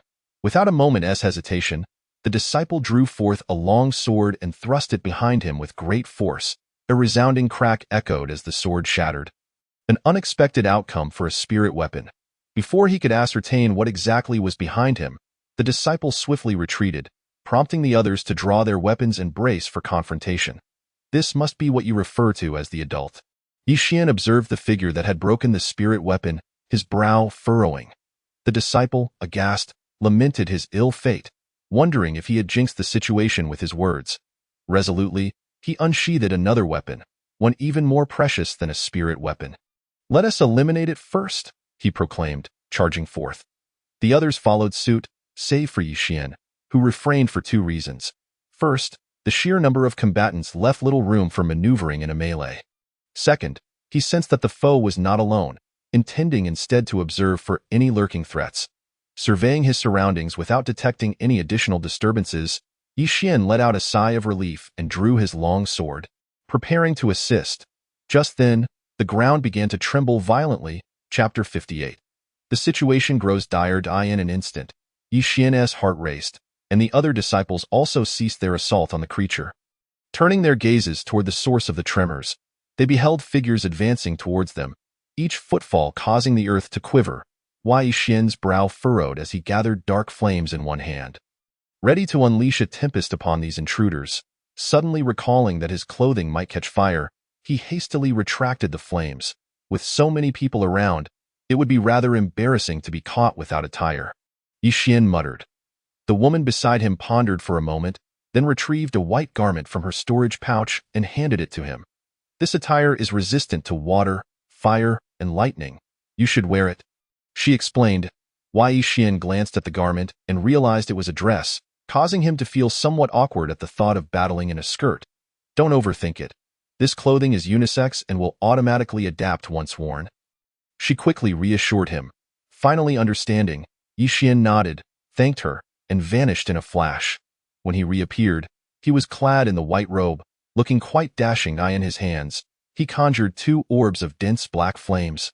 An aura of chilling energy radiating outward, leading one to mistakenly believe he was a practitioner of the demonic path. I finally comprehend why that old fellow sought to impede Yixian earlier. The woman couldn't help but murmur. Such circumstances would prompt anyone else to intervene and inquire, for he bore a striking resemblance to someone from the demonic path. Simultaneously, the presence of the black flames piqued her curiosity. How had Yixian acquired such power? The Qinglan sect certainly lacked such peculiar techniques. While she pondered, Yixian had already taken action, launching the flames in a whirlwind towards the approaching figures. In an instant, the sky darkened, transforming daylight into night as the air filled with black flames, engulfing the shadowy forms. Within mere moments, those figures vanished from sight. Is it effective? Yixian wondered anxiously, while the others shared his apprehension, hoping the flames would yield results. Otherwise, they might not fare well against such numerous foes. No effect. Form up. At this moment, the woman fixed her gaze intently on the center of the flames, only to discover a shadow darting out from within. Instantly, she cried out, prompting all the cultivators to become alert, with some even rushing forward to confront the monster head-on. Engaging in a fierce struggle, Yixian, feeling somewhat perplexed, wondered why his flames seemed ineffective. Did this fully grown beast not fear such fire? No, it was not that. It appeared that the outer layer was unaffected, while those inside seemed genuinely terrified. Narrowing his eyes, Yixian analyzed the battlefield in the next moment. He propelled himself forward like a cannonball, landing amidst the swarm of monsters, where his flames began to spread. In an instant, the entire horde erupted in chaos, fleeing in all directions, with many of the slower ones being reduced to mere skeletons by the flames. Observing this scene, Yixian exhaled in relief. Indeed, the creatures within were afraid of fire. Determined to continue his assault, he was suddenly confronted by a figure appearing before him. Before he could react, he was sent flying. His chest caving in, blood gushing forth as he was taken aback by the foe's strength. His body had been tempered, yet he was heavily injured by a single strike. Had it been anyone else, they would likely have met their demise on the spot. Everyone, be cautious. This one might be a leader, Yixian warned, but as soon as he spoke, several cultivators were flung away, collapsing to the ground, coughing blood and visibly weakened. As though on the brink of death, in response, Yixian swiftly produced medicinal pills to tend to their wounds, while pondering how to deal with these monsters. Surely, there must be some weakness. It was impossible that they had none. It was merely a matter of not knowing yet. Comforting himself, he let his mind race, while the woman nearby was also deep in thought, realizing the dire state of affairs. Weapons were utterly ineffective against the outer monsters, and their techniques had little impact as well, resulting in a stalemate in battle. This cannot continue. We have suffered significant losses while the enemy remains largely intact. If this persists, we may be overwhelmed. We should retreat. One disciple suggested to the woman. Furrowing her brow, she glanced towards Yixian, who nodded in agreement. For now, retreat was their only option. Remaining here would likely lead to their demise. Thus, a group of them began to withdraw with the injured, leaving some strong individuals to cover their retreat. Time passed and finally, Yixian and the others managed to escape the battle, the monsters not pursuing them further. Allowing everyone to breathe a sigh of relief. Observing that their once formidable army of cultivators had dwindled to only a few dozen, Yixian was at a loss for words. This was indeed a devastating loss. It's all right. Cultivators are not invincible. There's no need for such expressions. The woman noticed Yixian's troubled demeanor and offered words of comfort. He remained silent, lost in contemplation. What had gone wrong? What were these creatures? He asked himself repeatedly. Suddenly, he realized that he was emitting a radiant glow. He hastily searched for the source, discovering it to be the pearl he had found on the massive serpent, now shining with dazzling brilliance. Why has this object begun to glow? Yixian pondered, perplexed. Just then, the pearl abruptly burrowed into his body, a wave of excruciating pain causing him to stifle a groan. The system's notification echoed in his mind, and after an indeterminate amount of time, he collapsed to the ground. The other cultivators rushed to check on him, while Yi Xian opened his eyes to find himself back in the earlier White Realm, where swirling black flames hovered above, seemingly enveloping something he could not discern. "What is happening?" Yi Xian murmured, darting towards the flames and seizing the object within, only to find it was a book, specifically, a manual for a technique. The Zuanlong Gang Fist? This is a martial arts technique? He furrowed his brow at the unfamiliar manual, feeling an overwhelming and domineering aura emanating from it, which startled him. It was his first encounter with a technique that could instill such fear even before practicing it. Curiosity piqued, he chose not to leave hastily, sitting down to peruse the text, as time slipped away. Events unfolded outside. The monsters had resumed their pursuit, now accompanied by 3 cloaked figures. Originally, the woman and her companions struggled against the monsters, but the addition of these 3 hooded individuals further complicated the situation. Meanwhile, Yi Xian remained oblivious, lying still as if lifeless, though his aura gradually intensified, with strands of potent energy swirling around him, causing the surrounding wild grass to disintegrate into dust upon contact. This technique is incredibly domineering. Merely reading it feels almost unbearable, Yi Xian murmured, deciding to take the manual with him for further study, aware that this was not the time for cultivation. However, he soon discovered that the technique could not be taken from this realm and could only be viewed here. Moreover, he found himself unable to exit. He had entered through the serpent's belly and exited the same way. How would he leave this world now? Lost in thought, his gaze fell upon the manual, and a thought struck him. Did he need to master this technique to escape? If that were the case, it would pose a grave problem, especially with the monsters in pursuit. Yi Xian's expression shifted. Learning a technique was not something that could be accomplished in a day. Nevertheless, he did not idle, sitting cross-legged to continue his study. After an indeterminate amount of time, he unleashed a punch into the void, causing the air to tremble and opening a rift in the small world. Elated, Yi Xian stowed the manual and struck again, creating a hole before leaping through it. As he exited, the small world began to collapse, vanishing as if it had never existed. The once luminous pearl gradually dimmed, finally transforming into dust and disappearing. "I'm finally out," Yi Xian exclaimed, opening his eyes only to lock gazes with a monster. Instinctively, he threw a punch, instantly obliterating the creature's head. "Huh? Yi Xian, you're awake?" The woman, observing the scene, couldn't help but inquire, glancing at the headless monster with a twitching expression, realizing that his strength had indeed surged. Previously unable to harm these creatures, he now dispatched one with a single blow, truly becoming increasingly formidable. "It's fine now. I'll handle this. Wait, where did those cloaked figures come from?" Yi Xian asked the woman, noting their unexpected presence. "They arrived with the monsters.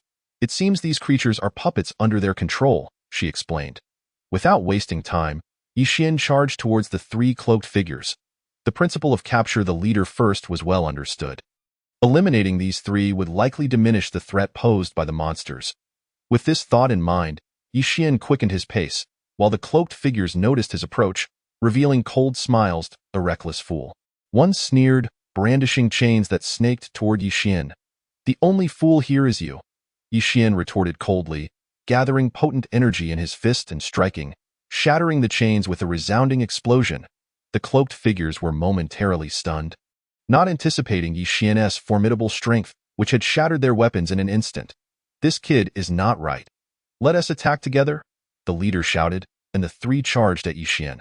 Unfazed, he summoned a massive flurry of crimson snowflakes, hurling them at the trio while conjuring a tempest of black flames, engulfing them in an infernal embrace.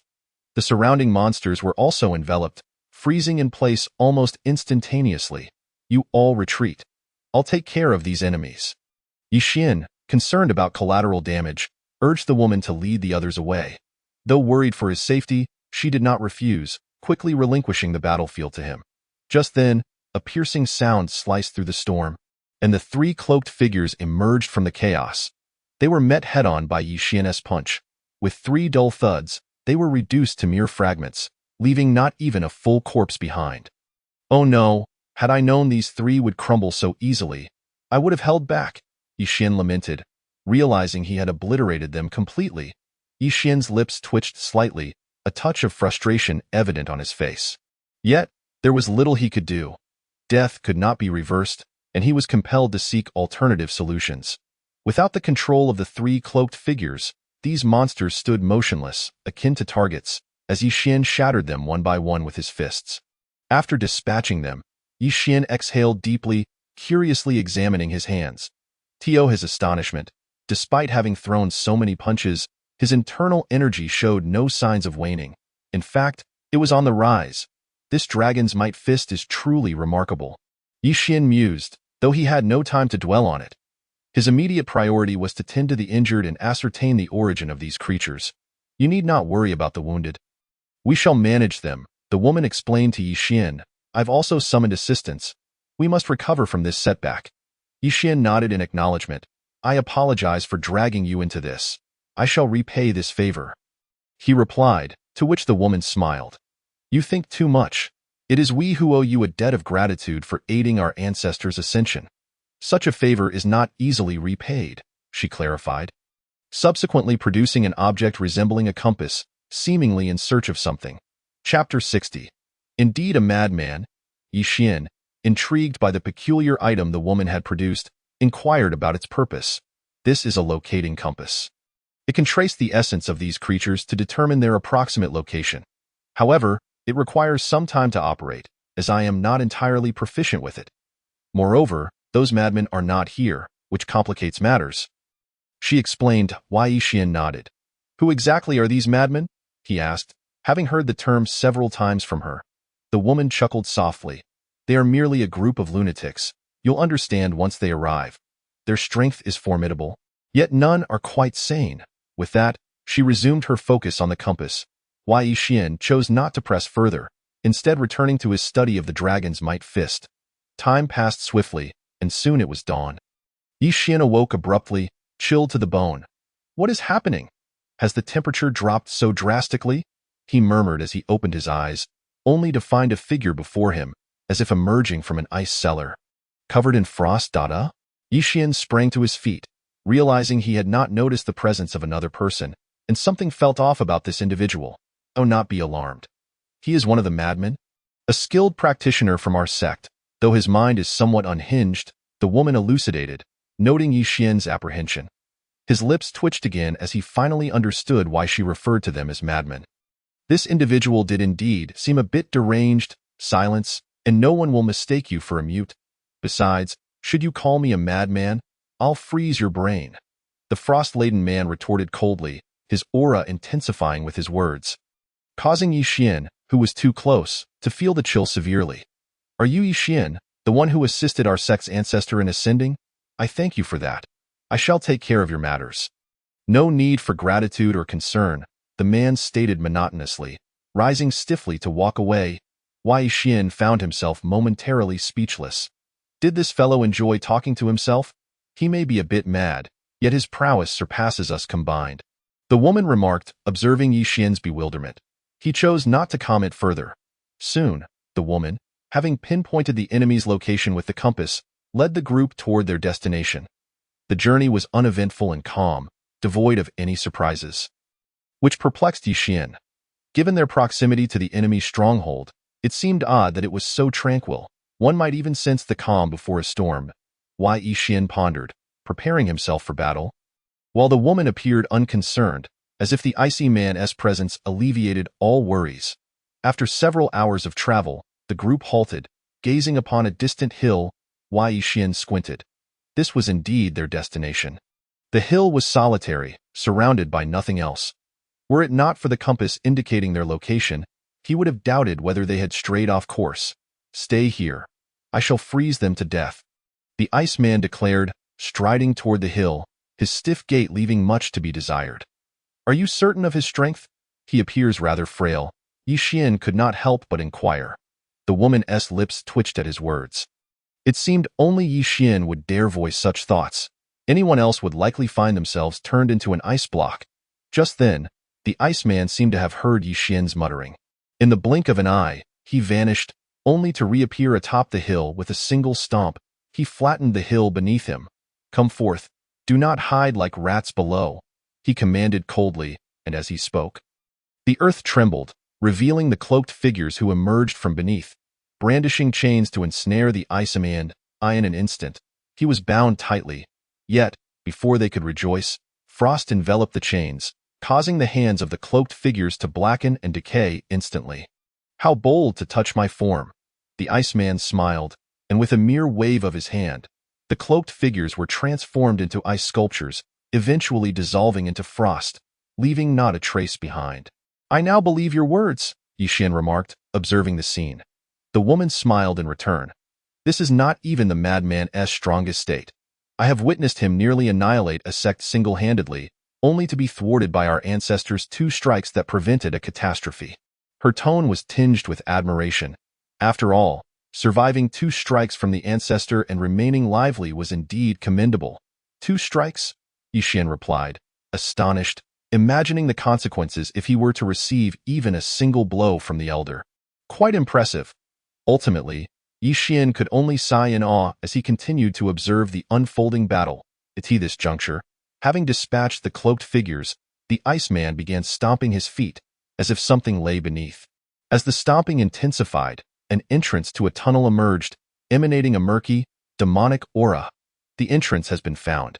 You may engage them while I watch," the Iceman instructed Yixian and the woman. They nodded in agreement and charged into the tunnel. Inside, the tunnel was illuminated by eerie green flames, and the air was thick with demonic energy. Fortunately, Yixian was immune to toxins. Otherwise, his mind would likely have been compromised. "Are you all right? The demonic energy here is potent.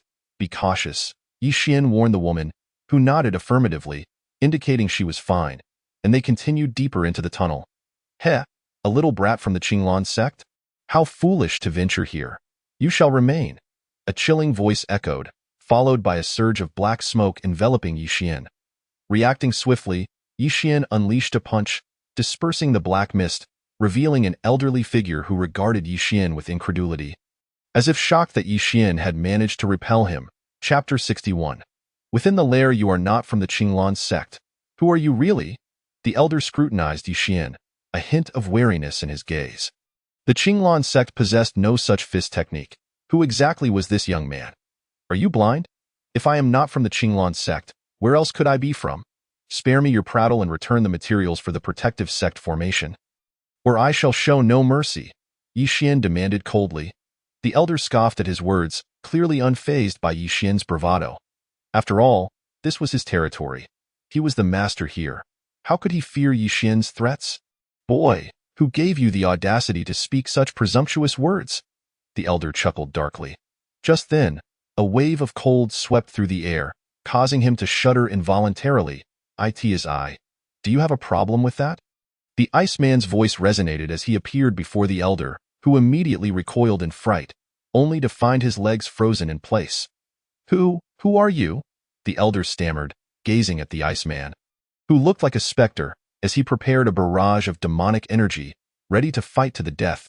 However, for reasons unknown, the elder felt he lacked even the capacity for such desperation, for the individual before him exuded an overwhelming power that instilled profound fear within him. "You need not concern yourself with who I am. Simply tell me where the items are." The words of the Iceman were laced with a chilling coldness, causing the surrounding temperature to plummet significantly. In an instant, the elder instinctively opened his mouth to speak, but the next moment he was jolted, a gaping wound appearing at his chest, blood gushing forth. Upon witnessing this scene, both the Iceman and Yixian furrowed their brows, for neither had sensed the presence of anyone else nearby. A formidable opponent, how intriguing, the Iceman remarked as he soared into the distance, while Yixian approached the elder to assess his condition, only to find that he had long since departed from this world. Such a powerful being, even the Iceman did not detect him. Fortunately, he did not strike at me, otherwise, even my physical prowess would not have withstood that blow. Yixian mumbled with a hint of trepidation in his eyes. "Do not worry, the Iceman should be able to manage," a woman nearby reassured Yixian. He nodded at her words, hoping that would indeed be the case. Meanwhile, the Iceman had already caught up with a shadow in the distance, a wave of cold energy emanating from his hand, instantly coalescing into a long blade as he swung it towards the figure. "Ha ha, kid, I acknowledge your strength, But you have yet to reach the level where you can contend with me. The figure sneered at this sight, and in the next moment, his aura began to expand rapidly, withstanding the blow with sheer force. Seeing this, the Iceman frowned. This individual had managed to resist his strike with mere physicality. Something was amiss. After so many years of seclusion, has the demonic path grown this powerful? The Iceman pondered, inhaling deeply as his body began to swell. His once lanky frame transformed in an instant, muscles rippling as his aura surged to a new height. Witnessing this, the earlier figure's expression changed. Clearly taken aback by the Iceman's hidden abilities, concealing your strength, who exactly are you?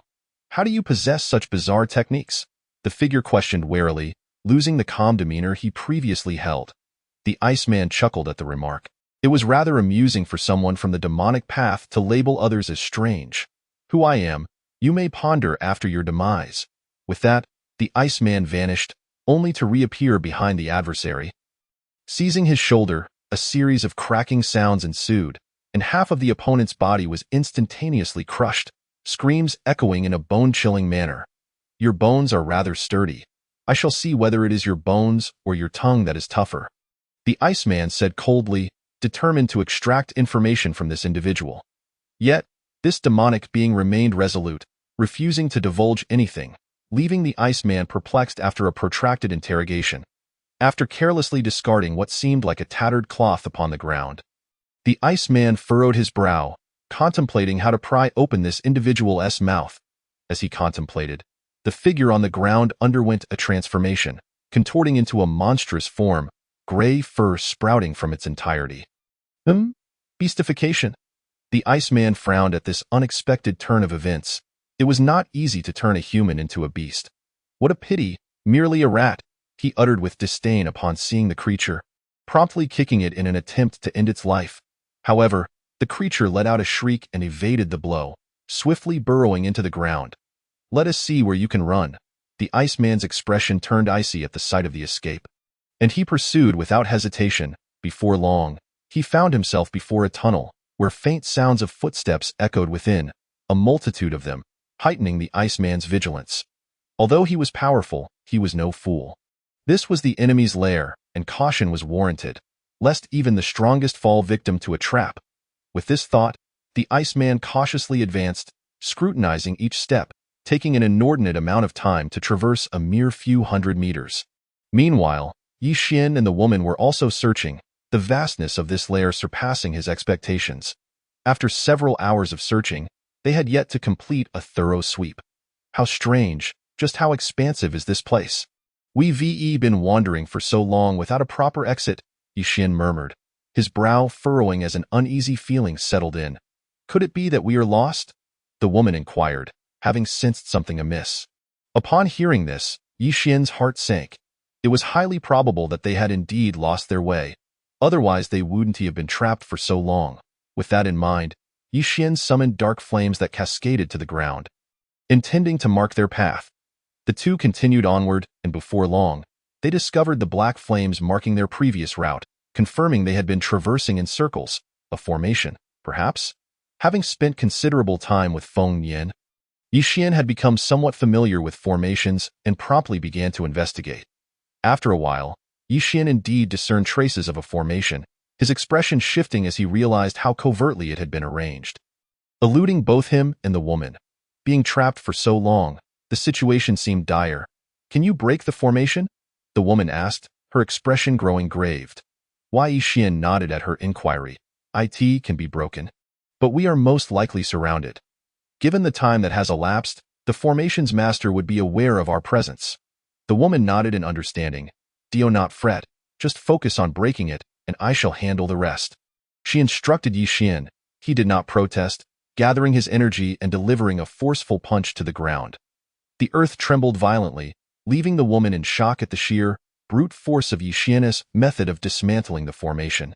However, she quickly regained her composure and heightened her vigilance. Moments later, the formation shattered completely, and figures emerged into view, revealing those peculiar puppet-like creatures that had previously surrounded Yi Xian and the woman in overwhelming numbers. Engage! Yi Xian commanded, and in an instant, they lunged toward the creatures. Yi Xian struck decisively.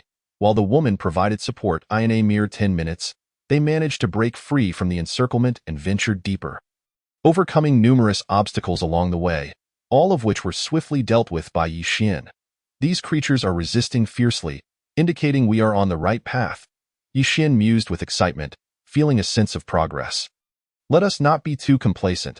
That madman has yet to return, clearly having encountered difficulties. We must tread carefully. The woman reminded him, and Yi Xian nodded in agreement. That Iceman possesses formidable combat prowess, and he too is currently detained. This place remains perilous, he remarked, then inquired curiously, by the way, the madman you mentioned cannot be the only one. Where have the others gone? The woman shook her head.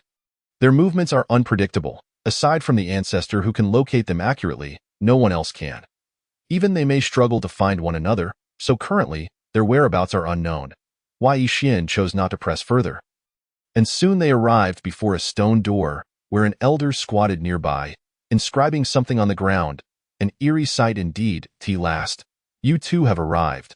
I have been waiting for quite some time. The elder remarked without turning, his voice raspy, reminiscent of a corpse. You were waiting for us? Waiting for death? Yi Xian questioned, furrowing his brow as he readied his sword for battle. The elder chuckled at Yi Xian's inquiry, then stood to face him. Upon rising, Yi Xian gasped. The elder's legs were disproportionately long compared to a normal person. In fact, all four limbs were exceedingly elongated, resembling a praying mantis, making him appear almost inhuman. What on earth is this being? Yi Xian pondered, having encountered few beings from the demonic path, leaving him bewildered. The woman, however, appeared unfazed and narrowed her eyes slightly. Some techniques of the demonic path can alter one's physical appearance, even transforming them into beasts. It is not surprising. The woman began to explain, and in the next instant, she charged directly at the old man. A wave of energy coalesced in her hand and struck towards the old man's head. Upon witnessing this, the old man immediately opened his toothless mouth and emitted a deafening roar. In an instant, his body transformed into a swarm of small insects that scuttled across the ground. Seeing this, Yi Xian swiftly hurled a ball of black flames, intending to incinerate the vermin. To his astonishment, the insects nimbly evaded the flames and scurried towards him. With a cold snort, Yi Xian stomped his foot on the ground, causing a surge of energy to radiate outward, shattering a significant number of the insects. However, some still clung to his body, gnawing at him. At that moment, a system notification echoed in his mind. Host detected being bitten by poisonous insects. Toxin resistance is continuously increasing. Caution. These insects are venomous. Yi Xian promptly warned the woman, who quickly retreated, as she lacked Yi Xian's constitution and was thus more sensitive to the toxic creatures. She then produced a flute and placed it to her lips. The haunting melody instantly silenced the insects, as if they had been entranced. I will keep these insects at bay. You go through that door and see what lies within. She instructed Yi Xian. He nodded in agreement and delivered a powerful kick to the stone door, which collapsed with a resounding crash. A foul air surged forth from the entrance, reminiscent of something sealed away for many years, carrying a nauseating stench. Apart from the coffins, there is nothing here. Where on earth have they hidden the materials for the protective array of the sect? Yi Xian murmured as he surveyed the room filled with coffins. Just as he finished speaking, the coffins began to stir, as if something were about to emerge from within. This caused Yi Xian's heart to race, and he brandished his sword, approaching the nearest coffin. With a swift strike, he shattered the lid, and a figure rose upright from within. A woman, though her head was covered by a black cloth, giving her an eerie appearance through the fabric. Yi Xian sensed her chilling gaze fixed upon him. What is happening? Do practitioners of the dark arts favor such aesthetics? Yi Xian frowned, and without further ado, he swung his sword at the woman. In an instant, the blade met her form with a dull thud, producing sparks, leaving Yi Xian astonished. His sword had failed to harm her. You disturb my peaceful slumber and dare to attack me? Are you not afraid of death? The woman asked, her voice ethereal, reminiscent of a specter. If I feared death, I would not have come here. Besides, you have taken our belongings, and now you question me? Yi Xian retorted, flames reigniting in his hand. The woman momentarily faltered at the sight of the black fire. Chapter 63. The second madwoman. You actually possess that flame. How fortuitous. It seems I have stumbled upon a treasure without much effort, she mused, her demeanor shifting as she lunged towards Yixian. He grimaced at her audacity. Not only had she stolen the materials for the Qinglan sect's protective array, but she also intended to seize his flames. This was no mere dark practitioner. This was akin to a bandit. As he conjured a wave of black fire that engulfed her, the woman remained undeterred, her figure darting towards him like a phantom. A slender, sharp-nailed hand reached for Yixian's throat, threatening to crush it with a single strike. Reacting swiftly, he dodged and retaliated with a slash aimed at her arm. With a loud clang, sparks erupted as his blade collided with her, sending her reeling back, while Yixian staggered several steps. His sword trembling in his grip, it was evident that this weapon alone would not suffice to defeat her. I need to find her weakness. She must have one, he pondered, scrutinizing her for any vulnerabilities. Do you find me beautiful, dear brother? She teased, her laughter light and mocking. Wai Yixian narrowed his eyes and closed them, dismissing her allure. He sensed her charm was a ploy, and he had to remain vigilant. You think closing your eyes makes you my match? You are mistaken, she scoffed, her voice dripping with derision. Not necessarily. Sometimes sight can be overrated. Yixian replied nonchalantly, summoning blood-red snowflakes to swirl around him while conjuring flames in his other hand. The contrasting energies clashed, shattering the silence of the room. After what felt like an eternity, Yixian frowned. Where had she gone? Opening his eyes, he discovered the woman had inexplicably appeared beside him, her pitch-black eyes radiating an icy aura. A shiver ran down his spine as he unleashed his energy, resulting in a thunderous explosion that sent them both flying apart. You reckless fool. You would risk your life just to kill me, she exclaimed, rising from the ground, astonished by his reckless strategy. I do not believe I will perish, but you may not be so fortunate. Yixian smirked coldly, realizing that the explosion could harm her. Proving she was not invulnerable, coupled with the enhancement of the Zuanlong force, breaching her defenses seemed plausible. Taking a deep breath, he unleashed a powerful surge of energy, igniting flames and blood-red snowflakes that swirled around him. Leaving the woman astonished by his formidable presence. When did the Qinglan sect possess such treasures? This boy is not ordinary. He must be kept alive, she resolved, her hair lengthening and transforming into a net that lunged toward Yixian. In response, he unleashed a torrent of energy, flames and snowflakes crashing together with tremendous force, causing the very structures around them to tremble as if on the verge of collapse. I cannot fight here. I will be buried alive, he muttered, his instincts urging him to flee. Just as he made his move, the woman controlling the insects attempted to intervene, but before she could utter a word, Yixian seized her and soared into the air. Moments later, they arrived at the hilltop where they had begun, but before they could catch their breath, the dark sorceress was hot on their heels. Wai Yixian cast her aside and threw a punch, the impact resonating loudly as their fists collided, sending shockwaves through the ground. Kid, I concede that you are strong. At least for your age, you are a peerless genius. But alas, you have encountered me, she taunted, a wicked grin splitting her face as her tongue elongated grotesquely. Wai Yixian was taken aback. Why was she extending her tongue? What was her intention? Confused, he threw another punch, only to be interrupted by a powerful gust that separated them. You must not let her tongue touch you. Otherwise, you are finished. A chilling voice rang out as a striking figure approached. Wai Yixian turned to see a woman dressed in a vibrant red wedding gown. Accompanied by several attendants, his brows furrowed in uncertainty, as he did not recognize her, at the same time. The dark sorceress's expression shifted to one of wariness upon seeing the newcomer. What kind of person is this boy to attract the attention of two lunatics? She thought, contemplating her next move. Faced with two mad women, she realized her chances of prevailing alone were slim.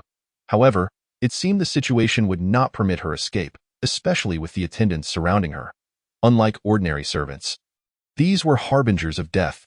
The second madwoman has arrived, the woman Yixian had rescued remarked, relief washing over her as she recognized the formidable ally, compared to the icy figure from before. This red-clad woman exuded a far more terrifying aura, her unpredictable nature making her just as dangerous. Are you the second one? Upon hearing the woman's words, Yixian shifted slightly to the side. Not out of cowardice, but rather due to uncertainty regarding her temperament. concerned about potential repercussions. Chapter 64. One Strike. Thus, Yi Xian resolved to leave the battlefield to this woman clad in red, opting instead to rest momentarily. The red-clad woman nodded gently at Yi Xian's actions, and in the next instant, a flash of crimson light enveloped her as she appeared directly before him. Yi Xian found himself momentarily bewildered by her sudden movement. Unable to suppress a question in his mind. Could it be that this woman was not here to assist him? It's nothing. I'm merely here to gaze upon the appearance of my benefactor. If my benefactor does not find me repugnant, then I, a humble maiden in red, would gladly serve. She spoke softly. Oddly enough, the moment she spoke, Yi Xian felt his head spinning, as though he had consumed too much alcohol. It wasn't until the woman beside him gave him a gentle nudge that he snapped back to reality, hurriedly glancing around only to discover that the red-clad woman had not moved from her previous position at all. For a moment, Yi Xian felt a twinge of fear. This woman's strength was formidable, and her mastery of illusions was astonishingly profound. He hadn't even realized how he had fallen under her spell. It is not an illusion. It is a reality that has transpired. However, I am at a loss as to how to convey this matter to you, the woman explained, observing Yi Xian's perplexed expression. His confusion deepened, yet there was no time for further inquiries as he began to survey the battlefield. At that moment, the two women stood facing each other, their features shrouded, yet they seemed to perceive one another's gazes. You may strike first. Otherwise, you shall find no opportunity to act, the red-clad woman remarked after a prolonged silence. The woman of the demonic path narrowed her eyes at this, realizing that her opponent had no intention of allowing her to escape. I acknowledge your strength, but do not forget where we are. Causing too much commotion would be detrimental to us all. The demonic path woman refrained from making the first move, intending instead to intimidate her adversary into retreat. However, the latter paid no heed to such threats. With a flash, she surged forward, radiating a brilliant red light, and in an instant, she stood before the demonic path woman, her hand resting upon her shoulder, unleashing an overwhelming pressure that radiated outward. The ground beneath the demonic path woman's feet caved in at once, and realizing the peril, she finally resolved to strike back, but it was too late. A dull thud echoed as she was sent flying, blood cascading from her like raindrops. Have the riffraff grown so audacious these days?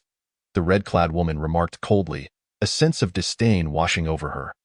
Recalling how, in the past, such petty nuisances would scurry away at the mere sight of her. Now, after a period of absence, they dared to provoke her openly. When the tiger is away, the monkeys take the throne? Yi Xian, witnessing this spectacle, could not help but gasp in astonishment. The disparity in strength was staggering. He had struggled to inflict even a minor wound upon the earlier opponent, while this woman had dispatched her with a single strike. You will grow accustomed to it. This madwoman is exceedingly powerful. Yet you are not weak either.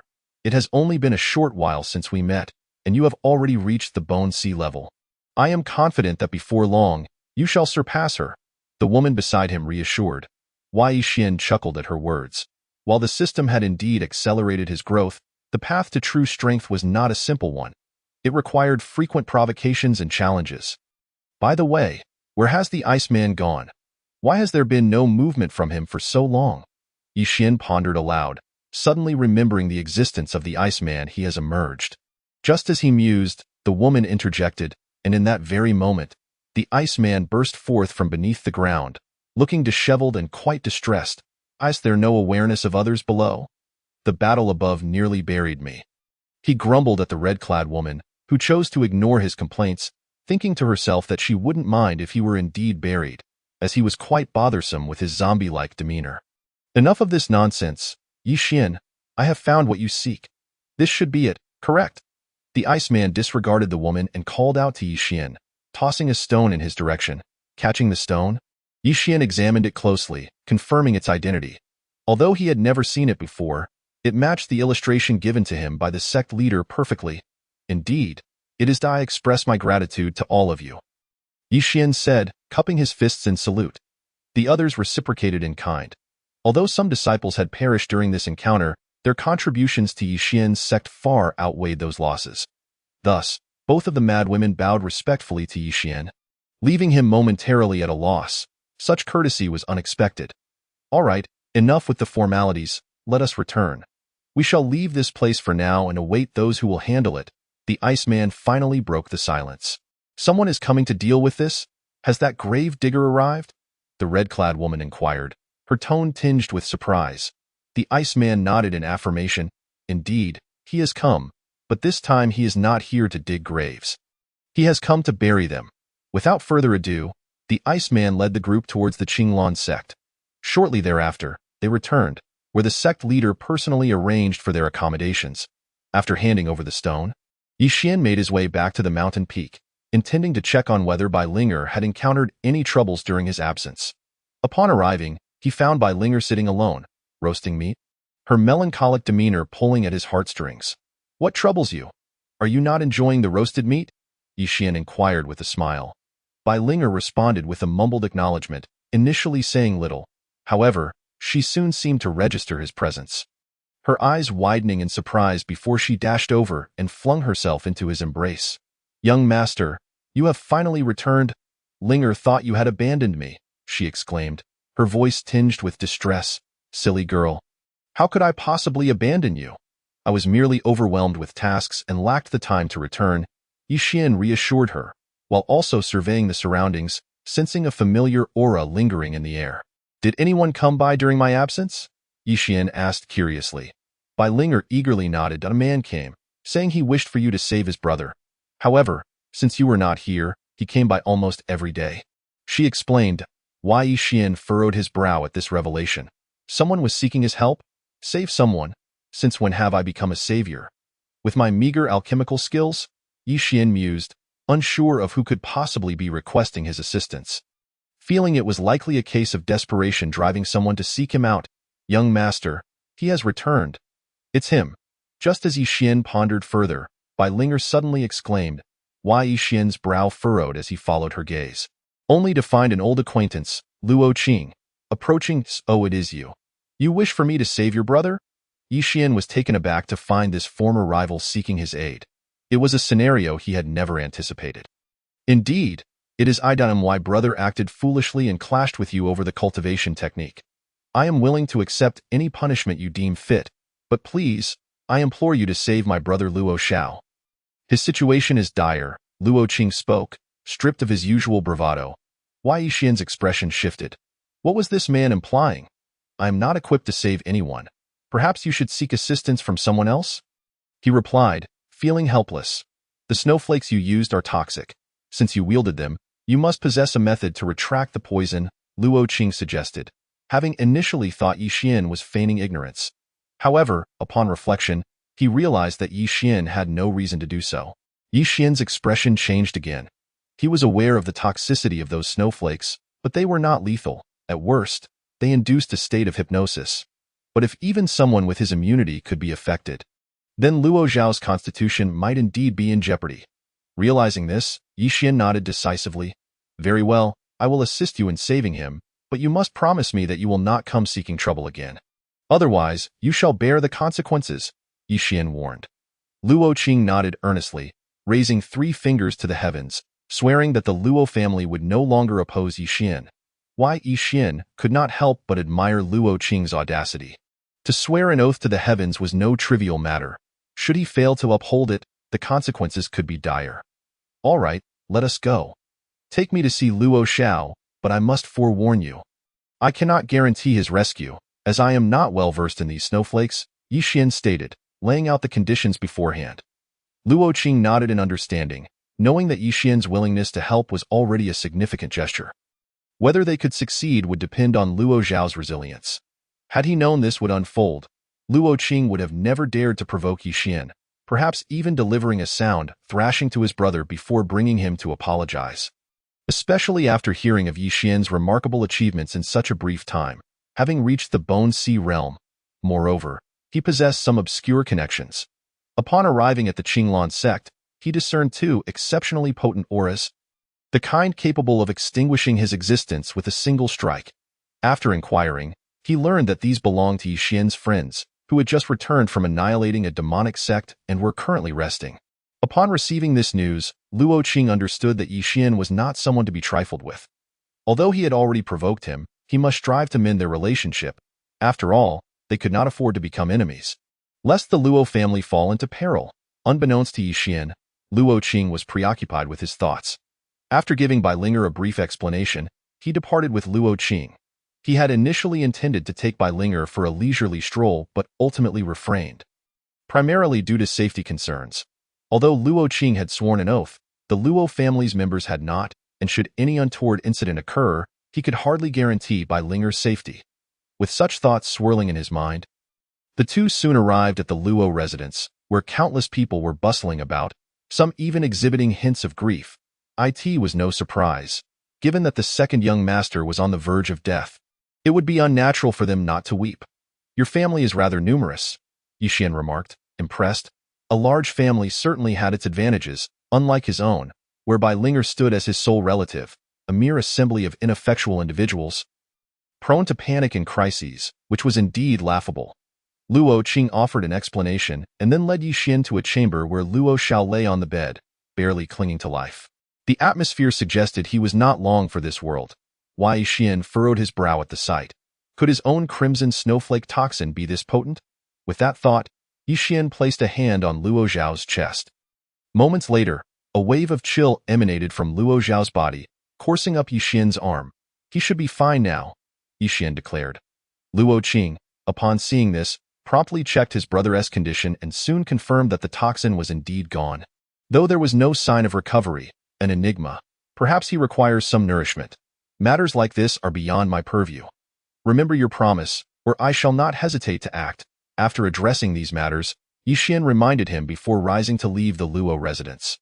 Luo Qing made no effort to retain him, watching as he departed, before instructing others to prepare spiritual herbs to aid Luo Xiao's recovery.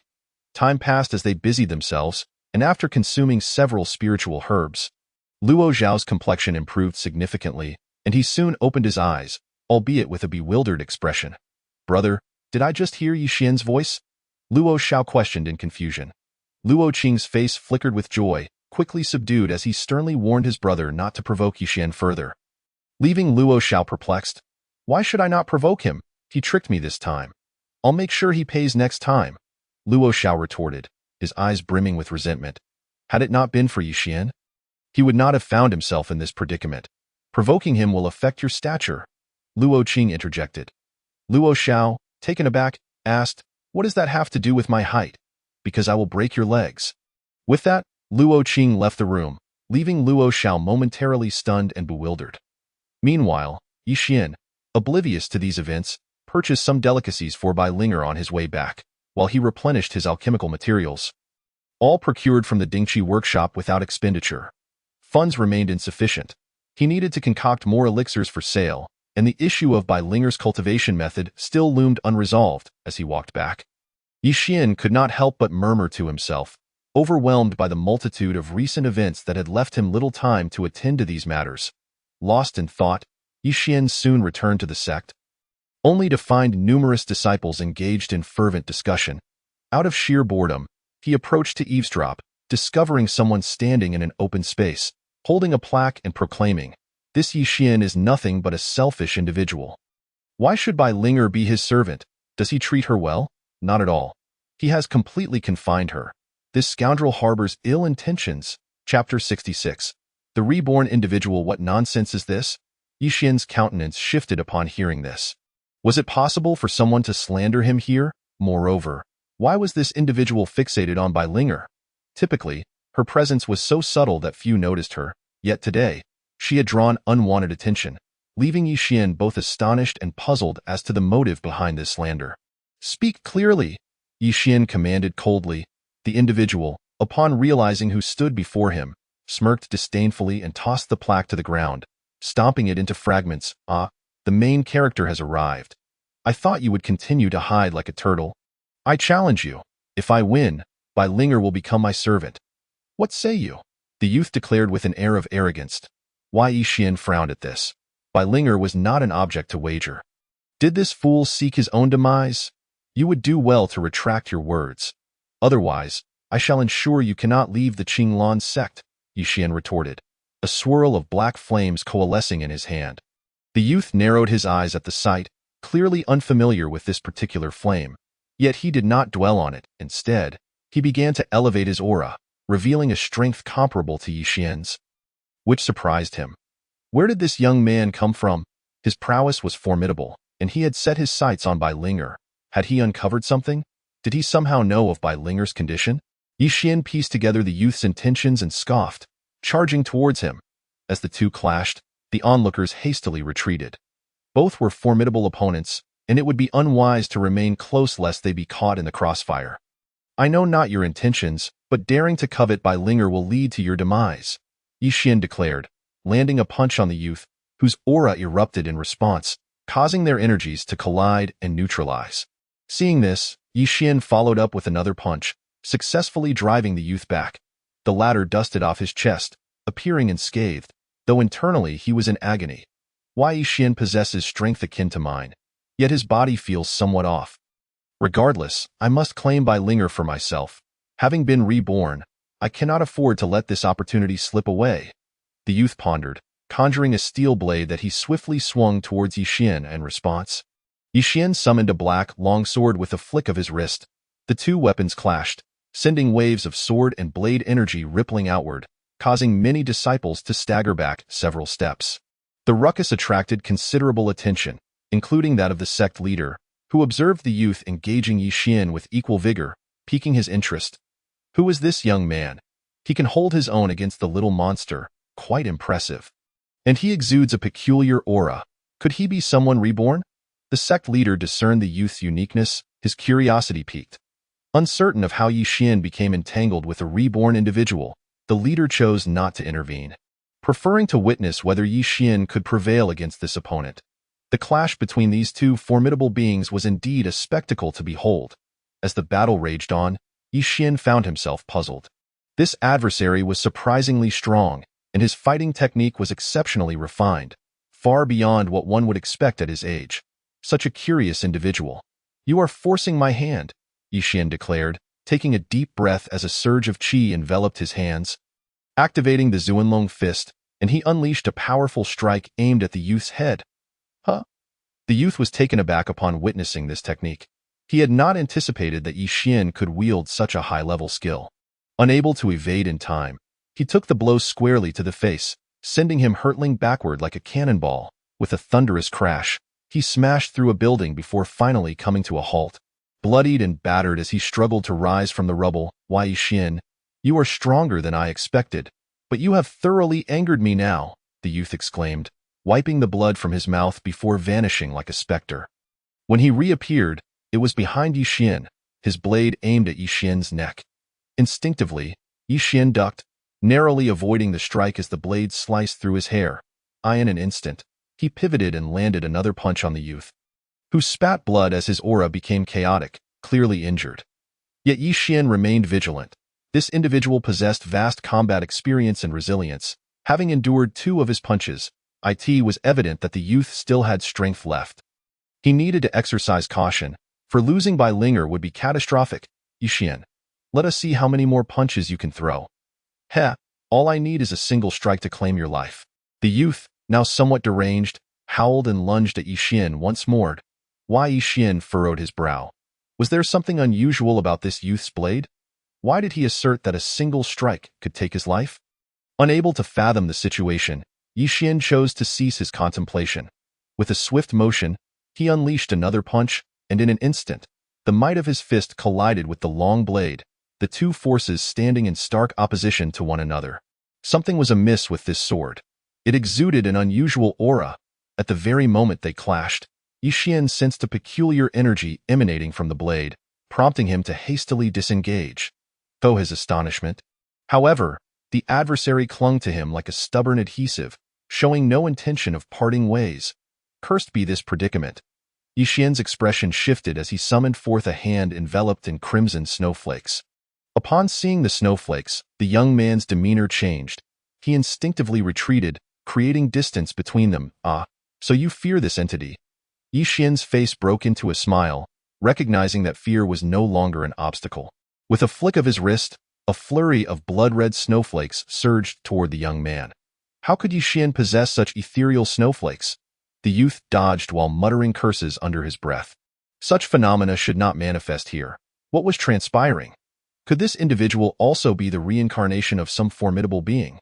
Yet, he detected no trace of rebirth emanating from the youth. What could this mean? Initially, it was Yi Xian who was perplexed.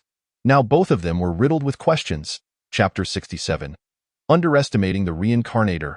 After evading the snowflakes, the young man ceased his pondering, forming hand seals as his long blade levitated in the void, descending upon Yi Xian with lethal intent. Observing this, Yi Xian retaliated by hurling his own sword at the foe. Mastery in weaponry combat was second nature to Yi Xian, for he had previously vanquished Lu Chuang with this very technique. In a heartbeat, their weapons entwined mid-air, as Yi Xian deftly maneuvered his weapon, ever wary of a potential ambush from his opponent. The latter, clearly harboring similar intentions, found himself thwarted by Yi Xian's vigilant gaze, leaving him with no opportunity to strike. This young man's combat experience is quite formidable. Could he too be a reincarnator? The youth scrutinized Yi Xian, his brow furrowed, only to inadvertently expose a flaw, prompting Yi Xian's sword to send the long blade spiraling away, lunging toward the young man's heart. Alarmed, the young man swiftly retreated towards the outskirts of Qinglan sect, desperate to evade the impending strike. Alas, Yi Xian had anticipated this, and with a sudden sweep of his hand, a storm of snowflakes pursued the man relentlessly. Before long, the young man was enveloped by the snowflakes, while Yi Xian's sword pierced through his body, blood gushing forth and pooling at his feet.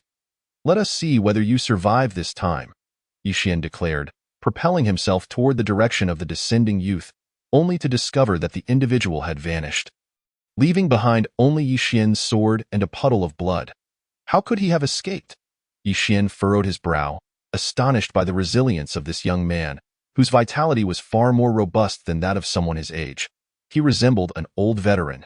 A curious character indeed. Should I encounter him again, he must be eliminated. For anyone who harbors ill intentions toward Bai Linger must perish. With this thought, Yi Xian sheathed his sword and vanished back to the mountaintop. "Young master, what was all that commotion down the mountain just now?" Bai Linger inquired upon Yi Xian's return. Why Yi Xian deflected her question, offering a brief explanation while withholding the fact that someone had been targeting her, lest it frighten her. "Enough questions. I brought you some food," he said, handing over the items he had procured earlier, before retreating to his room to rest. The skirmish had left his aura somewhat unstable, particularly since the energy from that sword seemed to have infiltrated his body. He needed to devise a method to expel it. What manner of sword was that, to allow its essence to penetrate a person's being?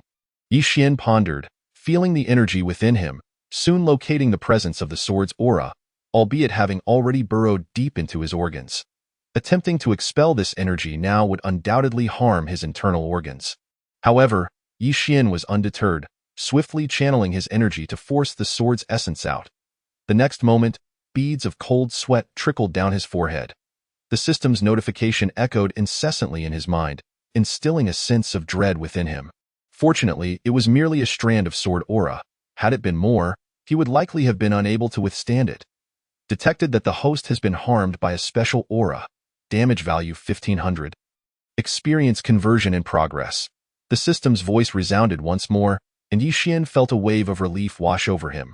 Conversion meant he had not suffered in vain. Moments later, Yi Xian sensed the energy within him surging, his cultivation rapidly ascending, hinting at yet another breakthrough. He promptly settled into a meditative posture to refine his state. Time passed, and as Yi Xian reopened his eyes, a series of muffled sounds emanated from within him, signifying that his cultivation had forcibly advanced to the third layer of Bone C. With this newfound cultivation, the efficiency of damage conversion had markedly diminished. It seemed he needed to seek out some tasks to engage in. Wondering if any perilous missions awaited him, Yi Xian mused, glancing outside to find that night had fallen, and Bai Linger had yet to return. Presumably, she had once again wandered off in a daze. Just then, Bai Linger returned, dragging a young man covered in mud behind her. "I found this fellow unconscious in the woods, so I brought him back. Having a lackey is such a bad idea?" She explained that Yi Xian nodded in acknowledgement, but upon closer inspection, he was taken aback. This was none other than the young man he had encountered in the town, who had been pursued earlier. He recalled having said that if they met again and this lad was still alive, he could accompany Yi Xian. Truly, It was fate at play, Wei Xian mused as he led the young man to a place to clean himself up before returning him to a room. Upon his return, he discovered Bai Linger was actually in the midst of cultivation. Wei Xian realized he had never provided her with any cultivation methods. What was she practicing?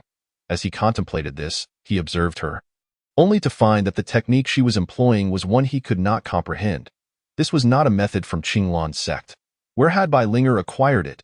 Could it be that she was indeed the reincarnation of a powerful being? Yi Xian pondered, excitement bubbling within him. He also recalled the young man from earlier that day, suspecting that he had aimed to take advantage of Bai Linger's unusual lineage, only to be thwarted by Yi Xian's timely intervention. Why do you stare? What expression is that? Bai Linger inquired, not lifting her head from her practice. Wei Xian felt a wave of embarrassment wash over him. Having been caught in the act, I was merely lost in thought. By the way, what is the name of the technique you were practicing? He attempted to shift the conversation. Bai Linger remained silent, continuing her cultivation, clearly disinterested in engaging with him. Seeing this, Yi Xian chose not to press further. Instead, observing her practice intently, missing not a single movement, it soon became apparent to him that Bai Linger was undoubtedly a reincarnator. Otherwise, her fluidity in cultivation would be inexplicable. Your cultivation pace is still somewhat slow. But it's comparable to mine now, she remarked after a while, curiosity evident in her tone. Wei Xian, intrigued by her rapid progress, inquired, my method of cultivation differs from yours. I have often wondered, what was your identity in your past life? Curious, are we? I shall divulge that once you manage to take that step. Otherwise, knowing would be of little consequence. But rest assured, once I fully awaken, no one shall dare to bully you. Consider it my repayment for all you have endured over the years. Chapter 68. The dose of the poison pill is excessive. Bai Linger did not respond to Yi Xian's inquiry, instead offering a brief statement before reclining on the bed, signaling her intent to sleep. Yi Xian, seeing this, also decided to rest but soon discovered that Bai Linger had claimed the entire bed, clearly unwilling to share the space. How can you sleep like this? Where am I supposed to rest? Yi Xian couldn't help but ask. Bai Linger remained silent, adopting an expression that seemed to say, figure it out yourself. Wei Xian felt a wave of exasperation but chose not to argue further, opting to step outside and lean against a tree to rest. This girl is somewhat foolish, Bai Linger observed Yi Xian's actions, unable to suppress a smile that soon faded. Bai Linger slept soundly, while Yi Xian's rest was far from peaceful. Fortunately, the temperature was not too low, allowing him some semblance of comfort. Thus, Yi Xian spent a night in silence, rising the next morning to stretch his limbs. Feeling significantly improved, he suddenly recalled that the clothing he wore was not his own, but rather a gift from that woman. He needed to return it, as it surely was not inexpensive, Yi Xian mused, changing into a fresh set of clothes before preparing to descend the mountain to return the attire, only to be informed that those individuals had already departed. They left without a word. Yi Xian found himself in a state of exasperation, compelled to stow away his garments for the time being, intending to discuss matters further upon his return. After all, he had no knowledge of the exact location of the other party's sect, as he had been led there by that woman during his previous visit, lacking any means to remember the route. After some contemplation, Yi Xian decided to visit the scripture tower once more. Hoping to discover some valuable items, however, after an extensive search, he found nothing of worth and was left with no choice but to retrace his steps. Upon returning to the summit, it was already noon. After a simple meal, Yi Xian commenced his training, specifically focusing on concocting a poison pill. The last poison pill had facilitated a significant breakthrough in his cultivation, and this time he intended to experiment with a different formulation. After a considerable period of preparation, Yi Xian finally gathered all the necessary materials for the poison pill, and he proceeded to commence the refining process in a secluded area, wary of potential interruptions. It was not that he feared for his own safety, but rather that an unsuspecting passerby might inadvertently succumb to poisoning, necessitating his intervention.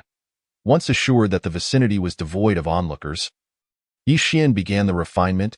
Eerie plumes of black smoke enveloped him, a phenomenon unique to his abilities. Had it been anyone else, they would likely have succumbed to the toxins immediately. This particular poison pill was rather peculiar. As it emitted smoke, Yi Xian furrowed his brow, gathering the smoke with a wave of his hand, concerned it might spread and inadvertently harm others. Time slipped away, and after a deep breath, Yixian found in his hand a pristine white pill, exuding a delicate fragrance that belied its toxic nature. Although he was unsure of its effects, he mused that the more fragrant a poison, the more lethal it likely was. With a mutter, he placed the pill in his mouth, and a chilling sensation coursed through his body, radiating to his extremities. Within mere seconds, he collapsed to the ground, devoid of vitality, as if he had truly succumbed to death. Could this pill induce a state of suspended animation? Yixian murmured, his voice dwindling as his muscles became unresponsive, resembling a corpse. He could not help but admire whoever had concocted such a creation. It felt all too real. Unbeknownst to Yixian, the poison pill was not intended to simulate death, but rather to serve as a means of assassination. He simply had not read the latter part of its description. As the urgency of the system's notifications in his mind escalated, Yixian felt his consciousness becoming increasingly muddled. Eventually, after an indeterminate amount of time, he abruptly stood up, a glimmer of white light flashing in his eyes. His body emitted a series of muffled cracks. He had ascended to the 5th level of the Bone Sea realm. Although he was elated by this advancement, he felt a twinge of concern. While his cultivation had improved, the poison remained within him, leaving him doubting his ability to even rise to his feet. After attempting to move, he discovered that he could indeed not do so. Resembling a lifeless husk, "Oh no, had I known, I would have consumed less." Yixian's expression shifted as he resolved to lie back down and gradually expel the poison from his system. Meanwhile, at another location, the elder observed this scene with a nod of approval, marveling at Yixian's unconventional training methods. This lad is audacious enough to ingest anything. If he survives, he may indeed achieve great feats. Perhaps even ascend to the ranks of formidable powerhouses, the elder mused, though he acknowledged that such ambitions were contingent upon Yixian's survival. Should I assist this boy? Perhaps I shall wait until he truly requires it. With that, the elder ceased his observations, oblivious to Yixian's predicament. Were Yixian aware, he might have sought the elder's assistance, for while he had achieved his objective, he remained unable to rise. The danger of being unable to defend himself loomed large, especially after the recent trouble with the Great Formation. He understood that safety within the sect was not guaranteed. Well, I must endure. Next time, I need to carefully calibrate the dosage, Yixian resolved as he closed his eyes. Losing track of time, when he finally opened them, he felt a significant drop in temperature. To his astonishment, he discovered snowflakes drifting from the sky, causing him to furrow his brow in confusion. How can there be snow? It is not yet winter, he pondered, sensing an unnatural quality to the snowfall.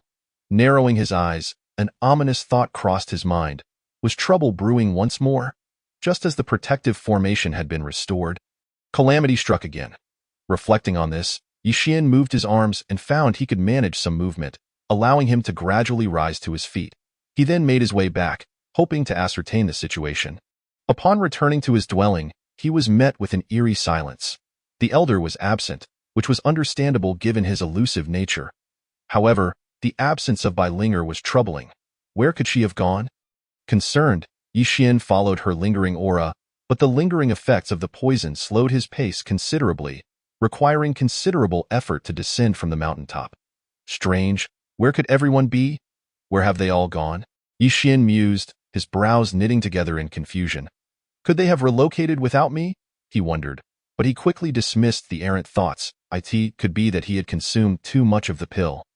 Leading to such wild imaginings, with a deep breath, he steeled himself and headed towards the sect's grand hall, hoping to encounter some disciples who remained behind to guard the sect.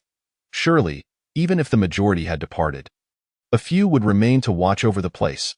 Before long, Yixian reached the grand hall, only to find it devoid of life. Not a single soul was present. Not even the elder's beloved beast companions were to be seen. Something is amiss, Yixian realized, the gravity of the situation weighing heavily upon him. It was evident that a significant event had transpired. Otherwise, the Qinglan sect would not have emptied out entirely. Frustration welled within him as he lamented the inability to pursue any leads concerning their whereabouts. Just as he hesitated, a gust of wind swept a piece of paper before him. Picking it up, Yixian examined it closely, only to find a familiar seal. This resembles the text from the fragment that old man gave me, he exclaimed, the realization dawning upon him that the presence of this writing likely indicated Bai Linger's involvement. Yet, He struggled to decipher its meaning, as he contemplated discarding the paper in frustration. It suddenly ignited spontaneously, revealing a name before his eyes. Demon Cave? Yixian read aloud, the words resonating with a sense of urgency. Though he had previously been but a mere disciple, he was no stranger to the term, which referred to the most formidable dark force within a 1,000-mile radius, an alliance of numerous sects and powerful figures. Wei Yixian was baffled as to why Qinglan's sect was in such a precarious situation. Venturing into the demon cave when they should be preparing for battle against the dark sections, why would the sect leader make such a decision? He pondered, though he soon dismissed further speculation. Bai Linger might be in the demon cave, and he needed to rescue her. Additionally, he felt compelled to admonish her for meddling in affairs beyond her capabilities. What was she thinking? He exclaimed in frustration before dashing towards the sect's exit. The recent exertion had alleviated some of the poison within him, allowing him to move with greater agility, even if his legs still felt somewhat unsteady. After 2 hours of travel, he finally reached the vicinity of the demon cave. Only to find the landscape ravaged and strewn with the remnants of battle. Numerous corpses littered the ground, not all belonging to the Qinglan sect, but also from other sects, indicating that this confrontation involved multiple factions. An alliance against the demons? Yixian speculated as he ventured deeper. Before long, he encountered a group of injured individuals, their condition dire, with limbs mangled beyond recognition. Where are the disciples of Qinglan's sect? He inquired, but the wounded paid him no heed. Engrossed in their attempts to heal, Wei Yixian felt a twitch of irritation at their indifference. Though they belonged to righteous sects, their relationships with one another were fraught with tension. Realizing further inquiries would be futile, Yixian pressed on, continuing his journey until he arrived at a canyon brimming with demonic energy. This, he surmised, was the heart of the demon cave. A faint trace of Bai Linger's aura reached him, albeit weak and distant. Please don't tell me she has gone inside, he thought, his expression darkening. If that were the case, things could turn dire. His current strength might not suffice to rescue her. But he could not allow her to face danger alone. With a determined resolve, he plunged into the depths of the canyon, landing with a thud that momentarily numbed his legs. The lingering effects of the poison were proving to be quite an impediment. Yixian spoke as he drew a black long sword, gripping it firmly in his hand, cautiously advancing deeper into the canyon. Along the way, he encountered numerous corpses, some of which had even transformed into desiccated remains. Their deaths tragically gruesome. Even Yixian, who had reached the 5th level of the Bone Sea, found it difficult to bear, forcing himself to look away and quicken his pace. Wei Yixian, you have arrived? Just as he passed a stone, a feeble voice called out, causing Yixian's heart to skip a beat. Is that you, Fang Yuan? He turned to see a person lying weakly between the crevices of the rocks. Momentarily stunned, he hurriedly produced several medicinal pills, offering them to Fang Yuan, but to no avail. Fang Yuan's lips were stained with blood, indicating that he was beyond saving. Don't worry about me. Quickly find Bai Linger. She has been prioritized for care, Fang Yuan urged. Wei Yixian's heart tightened upon hearing this. Prioritized for care? Given her strength, how could she be targeted by the forces of the demonic path? He dared not dwell on it further. Feeling his heart race, after tossing a few vials of prepared elixirs to Fang Yuan, he dashed deeper into the canyon without a second thought. What a waste! These elixirs are of no use now. Fang Yuan lamented as he gazed at the pills in his hand, feeling a pang of regret. Once valuable in the outer sect, he now understood that such items were nearly useless on the battlefield, merely prolonging life temporarily without addressing the root of the issue. Nevertheless, he placed the pills in a conspicuous spot for anyone in need, leaning against a rock as he stared at the sky. His gaze dimmed. Although he had yet to die, his time was evidently limited. On the other hand, Yixian had already reached the depths of the canyon. As he ventured further, visibility diminished and the demonic energy thickened, rendering the path nearly invisible. He had no choice but to rely on his instincts to navigate, but fortunately, having ascended to the 5th level of the Bone Sea, his perception was acute enough to avoid getting lost. Otherwise, he feared he would perish before finding anyone. There is a door ahead. Everyone must be inside, he muttered, pondering the vastness of the space, where members of several sects were congregated within a single canyon. A nearly unimaginable scenario. He placed a hand on the door. Then, with a sudden burst of strength, unleashed the Zuanlong Gangquan. In an instant, the door was violently propelled away as he slipped through the opening. The interior bore a stark contrast to the outside. The air was relatively free of demonic energy, and visibility gradually improved, allowing Yi Xian to breathe a sigh of relief. Chapter 70. The barrier blocks the way. Fortunately, visibility here was adequate. Otherwise, engaging in combat with the forces of the demonic path while blindfolded would be tantamount to seeking death. Reflecting on this, Yi Xian began to follow Bai Linger's aura. However, before long, instead of finding her, he encountered two figures clad in black robes, unmistakably servants of the demonic path. They, too, had spotted Yi Xian, resulting in a tense standoff. For some inexplicable reason, these two individuals did not immediately attack Yi Xian, which puzzled him. Their strength was evidently superior to his, so why did they appear to hesitate? Is this kid truly at the 5th level of the Bone Sea? One of the demonic figures queried, while the other furrowed his brow, remaining silent as he scrutinized Yi Xian. Sensing their scrutiny, Yi Xian narrowed his eyes, uncertain of their conversation, but he was certain he was not the person they were discussing. With that thought, he charged forward with his long sword drawn. The two demonic figures, startled, retreated a step, producing two hooks that they hurled at Yi Xian. The sharp hooks sliced through the air, crashing against Yi Xian's long sword, sending sparks flying. The immense force caused Yi Xian to stagger, compelling him to dig his feet into the ground for stability. In response, he unleashed black flames that surged along the chains of the hooks. Upon witnessing this, the two figures paled, discarding their hooks and fleeing. Yi Xian was taken aback. Were the forces of the demonic path truly this cowardly? Fleeing at the first sign of trouble? However, he did not dwell on it. As his mission was to rescue, not to kill, he pressed on, encountering yet more corpses along the way. How many have perished? There are simply too many bodies, Yi Xian exclaimed, astonished. During his time at Qinglan sect, he had never witnessed such widespread death. It seemed that the righteous sects would suffer tremendous losses this time. Yi Xian? Just as he pondered, a voice rang out, causing him to freeze. Following the sound, he was astonished to see Bai Linger. Linger, how did you end up here? Yi Xian asked, surprised, especially since the aura he had been tracking indicated she was still some distance away. Realizing this, he tightened his grip on the longsword. The forces of the demonic path were capable of anything, including impersonating others for an ambush. Bai Linger, perceiving his tension, rolled her eyes in understanding and remarked, "If I were an imposter, you would have been dead by now. Stop being paranoid. We need to leave quickly before we attract unwanted attention." With that, she grasped Yi Xian's arm and swiftly made for the direction from which they had come. Yi Xian was taken aback by her sudden action, but complied. Following Bai Linger as they raced outward, as he did so, he re-examined the previous aura, confirming that Bai Linger's presence remained unchanged. If it wasn't Bai Linger causing the disturbance, then perhaps there was something amiss with the aura. Could someone be trying to lead him astray? Yi Xian pondered deeply. Soon, they emerged into the open, only to be confronted by a barrier of demonic energy blocking their path. "We're trapped," Bai Linger exclaimed.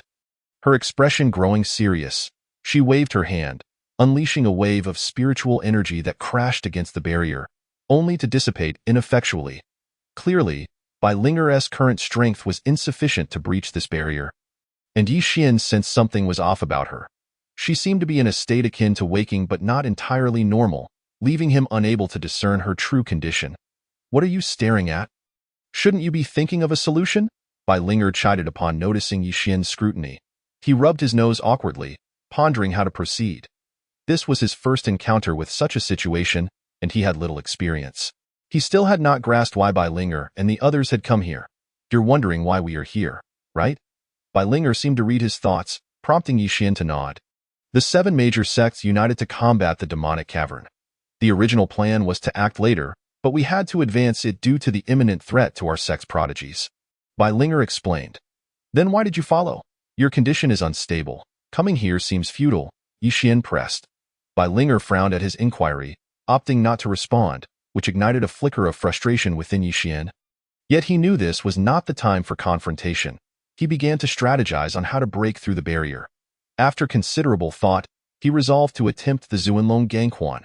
With determination, he inhaled deeply, Releasing a surge of energy from his hand, in the next moment, he was before the barrier, delivering a powerful punch that sent ripples across its surface. However, much to his dismay, the barrier withstood the impact. Strange, is this barrier truly that resilient?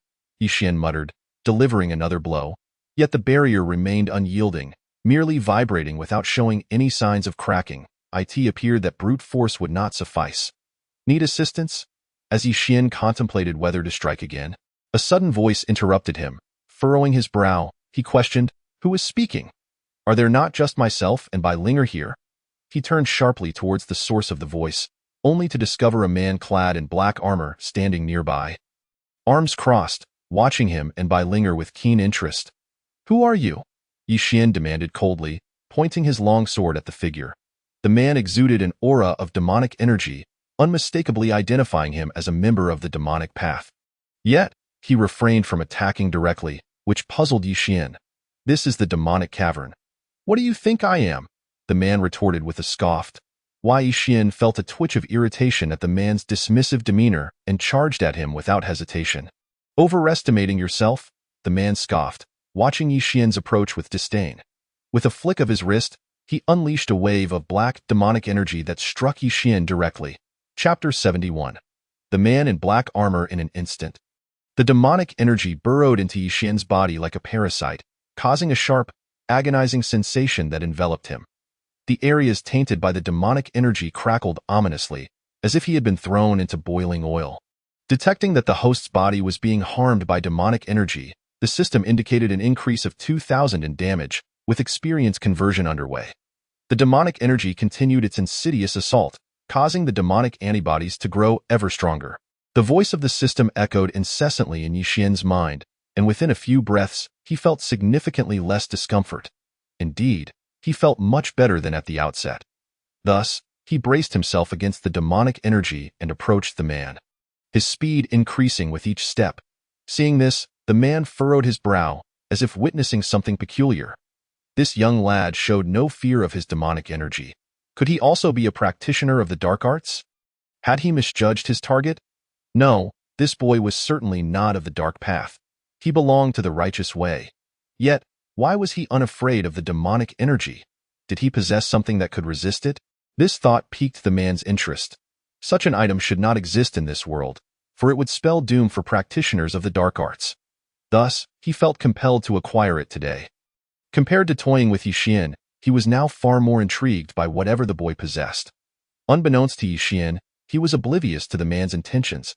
If he were to learn of them, he would likely be at a loss for words. The source of his resistance to the demonic energy was the system.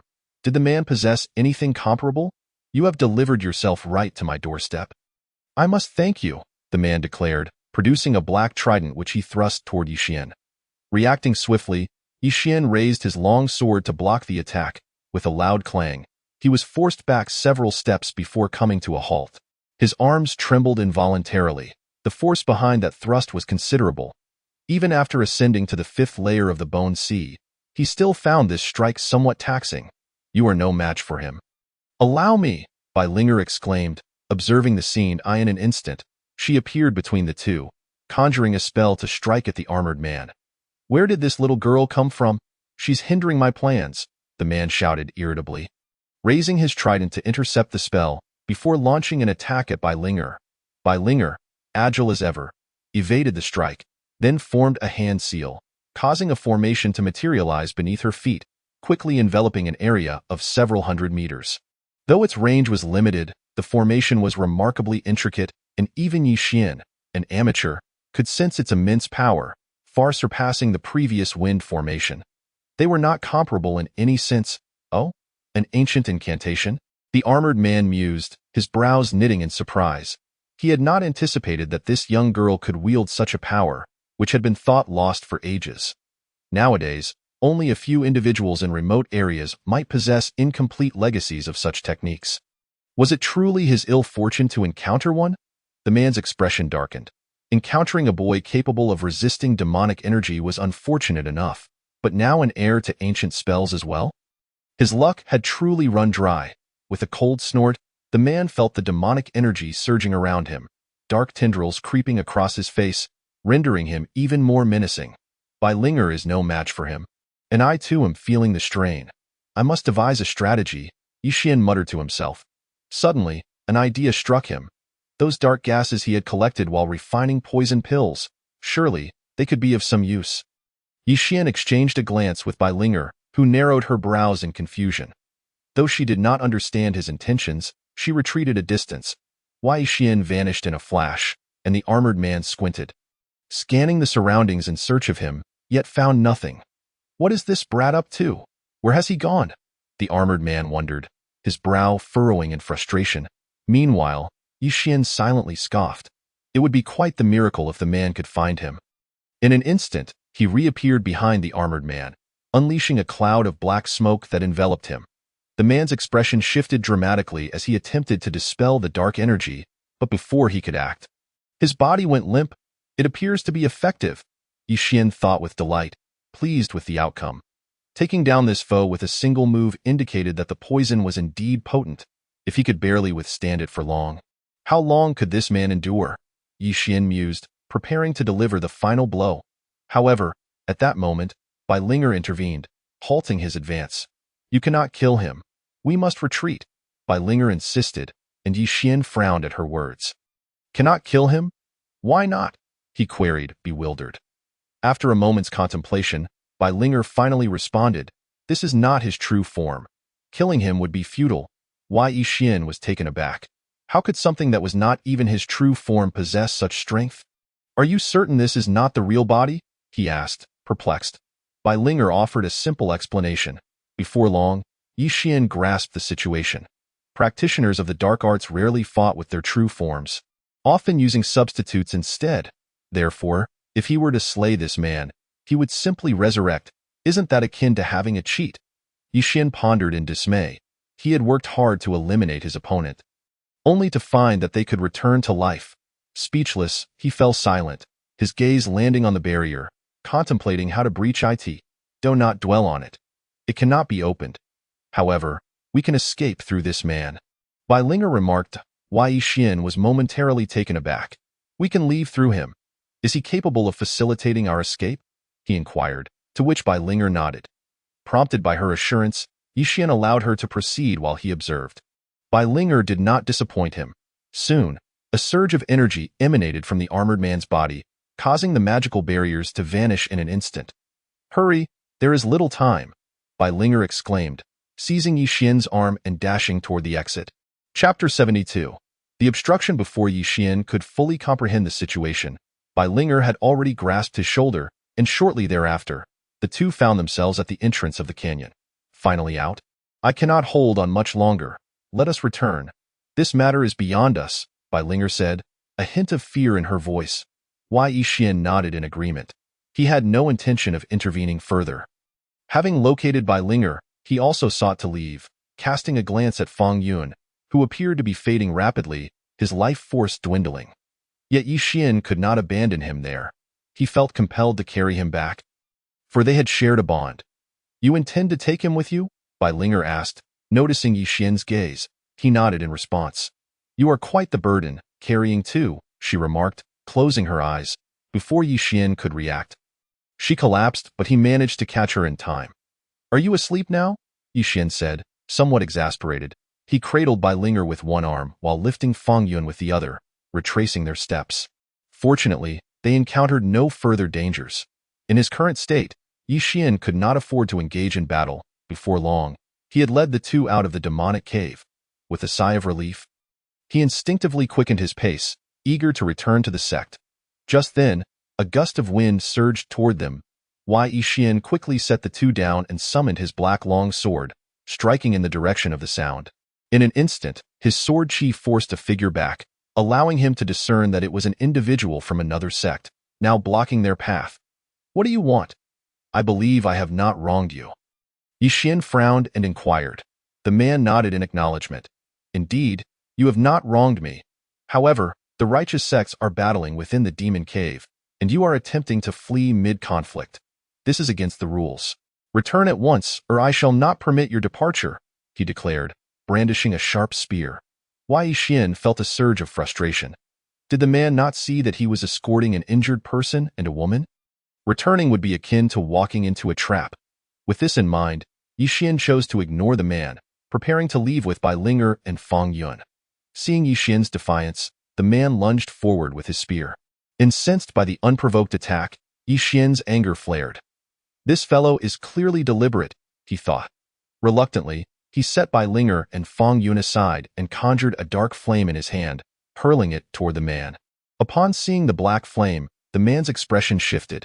He had never encountered such a flame before, especially one so dark. Was it a manifestation of the demonic race? With this thought, the man's fighting spirit intensified, and he swiftly twirled his spear, breaking through Yixian's flames before charging at him. "You seek death," Yixian shouted, brandishing his long sword to meet the assault. In an instant, their weapons collided with a resounding clash, sending both combatants staggering back. Yixian and the man were both utterly astonished. The strength of this fellow was formidable, causing Yixian's arm to tremble uncontrollably. Indeed, those who wield firearms were not to be trifled with. Yixian mused internally, while the latter was also overwhelmed with thoughts. How could someone wielding such a short sword unleash such immense power? Was this young man a direct disciple of the Qinglan sect? Never mind, let us capture him first. A deserter is not so easily made, the man declared, addressing Yixian. Upon hearing the term deserter, Yixian's expression shifted. He was here to rescue others. How could he possibly be branded a coward? This fellow truly spoke nonsense. With this thought, Yixian felt no inclination to explain himself, summoning flames that flickered around his long sword, while his other hand conjured blood-red snowflakes. Meanwhile, the man brandished his long spear, a palpable aura of slaughter emanating from it.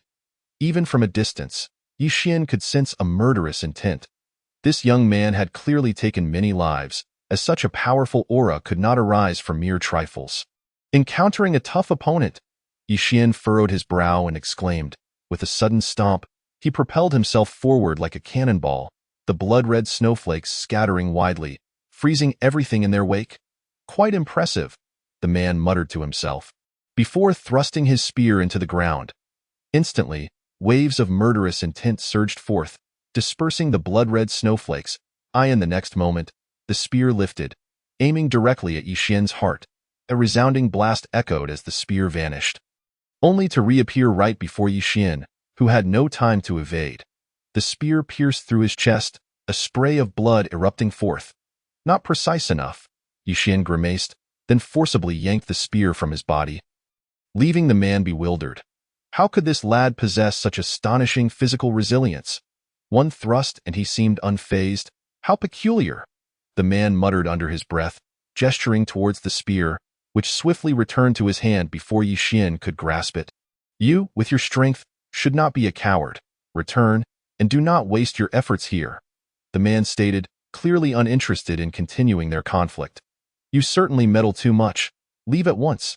If anything happens to my friend, do not blame me for not warning you," Yixian replied coldly, unwilling to engage in further dialogue. Upon hearing this, the man's expression shifted, glancing at the injured Bai Linger and Fang Yun beside Yixian. Finally understanding why Yixian was in such a hurry to depart. There were wounded individuals. "It makes sense now. Take care and return swiftly," the man said nonchalantly. Yixian, hearing his words, was left speechless. Was this fellow out of his mind? However, seeing Fang Yun on the brink of collapse, he chose not to argue further, swiftly carrying Fang Yun and Bai Linger toward the direction of the Qinglan sect. The man silently noted Yixian's departure direction, then turned his gaze toward the demonic cave. Soon, it seemed he had discerned something, vanishing from sight only to reappear with blood staining his spear. The lifeless bodies of two demonic cultivators lying quietly on the ground, devoid of life. Something must have gone awry inside. Otherwise, demonic cultivators wouldn't have fled. The man mused, inhaling deeply before beginning to clear the remnants of those who had escaped from the demonic realm. Chapter 73. Alchemy to save lives. After expending roughly an hour, the man finally eliminated the remaining demonic cultivators, then frowned. Why hadn't that young man returned yet? Could he truly have turned coward? This was unacceptable. He had to find that boy. With that thought, the man set off in pursuit of Yixian's path. Meanwhile, Yixian had already returned to the Qinglan sect, placing Bai Linger in a room before taking Fang Yun back to his quarters. To be honest, Yi Xian intended to attempt saving Fang Yun. However, materials were currently insufficient, but fortunately, the sect was not heavily guarded, allowing him access to certain areas, such as the medicinal garden, where he could gather some herbs to concoct pills. Given Yi Xian's strong alchemical skills, it wouldn't pose much of a challenge. Rolling up his sleeves, he got to work, and before long, he returned from the medicinal garden, a sack of spiritual herbs in hand. These items were typically hard to come by. Seizing the opportunity to collect more was certainly wise. Speaking of which, Yi Xian, have you stripped the medicinal garden bare? Fang Yun, despite his weakened state, could not help but inquire upon seeing the bag Yi Xian held. Isn't this a bit excessive? Even if you save yourself, the elders of the sect would likely condemn you for it. To gather so many spiritual herbs for a single inner sect disciple, only someone lacking common sense would do such a thing. No worries, the sect is wealthy. This amount of spiritual herbs is trivial, Yi Xian replied nonchalantly, proceeding to refine the pills. Hearing this, Fang Yun chose not to argue further, primarily due to his severe injuries rendering him unable to speak. After a considerable amount of time, Yi Xian finally succeeded in refining a pill, promptly placing it into Fang Yun's mouth. The moment the pill entered, Fang Yun's complexion improved slightly, though the effect was minimal, prompting Yi Xian to continue the alchemical process. Just as he was in the midst of refining the second pill, a sudden gust of wind swept in, and the man with the spear reappeared before Yi Xian. You again? What do you want? Are you here to insist I return to battle? Yi Xian coldly queried, casting a glance at the man. The latter nodded silently, choosing not to interrupt Yi Xian's alchemical work.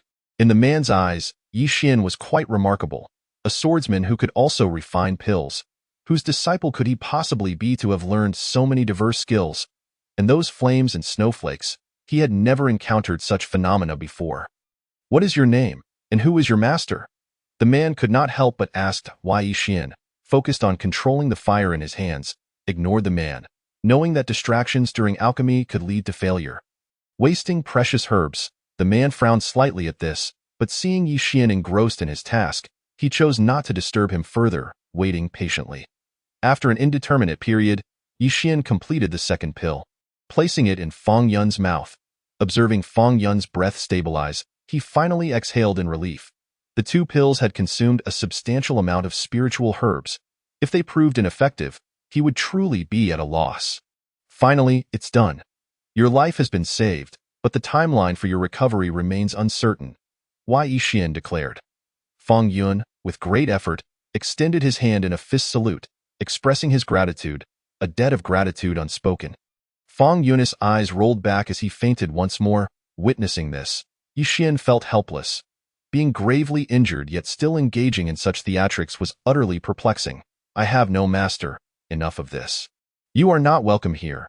You should leave. As for me, I will not return to the demonic cave. The Qinglan sect requires guardianship, and that is the rule. Yi Xian turned to address the man. The man evidently had no intention of departing so easily. After all, the demonic cave was short on personnel, and Yi Xian was reluctant to engage in further entanglements with him. This was the Qinglan sect. Yi Xian's territory. The man would gain no advantage here and would risk leaving himself vulnerable. After a moment's contemplation, he vanished in a flash. Until we meet again. Next time, I shall not hold back. The man stated coldly. Upon hearing this, Yi Xian narrowed his eyes. Hold back? He had yet to even employ the Zuanlong Gang fist. Should a confrontation arise, the outcome remained uncertain. This fellow could serve as an opportunity for exploitation. He had delivered himself right to Yi Xian's doorstep, and he would not let the chance slip away when the opportunity arose. Yi Xian muttered to himself before returning to his room to rest. As for the demonic cave, he had not given it a second thought. That was a battle beyond his involvement. Let the higher-ups of the Qinglan sect deal with the headache. Unbeknownst to him, Yi Xian soon fell into a deep slumber, the atmosphere tranquil, as if nothing had transpired. When he awoke again, he found himself in a dimly lit place, surrounded by mist, not within the confines of the Qinglan sect. Moreover, a trace of demonic energy lingered in the air, reminiscent of the demonic cave. What is happening? Have I sleepwalked? Yi Xian looked around in confusion, his eyes filled with uncertainty, struggling to comprehend how he had arrived here when he had just returned to the sect. Contemplating, Yi Xian began to explore his surroundings.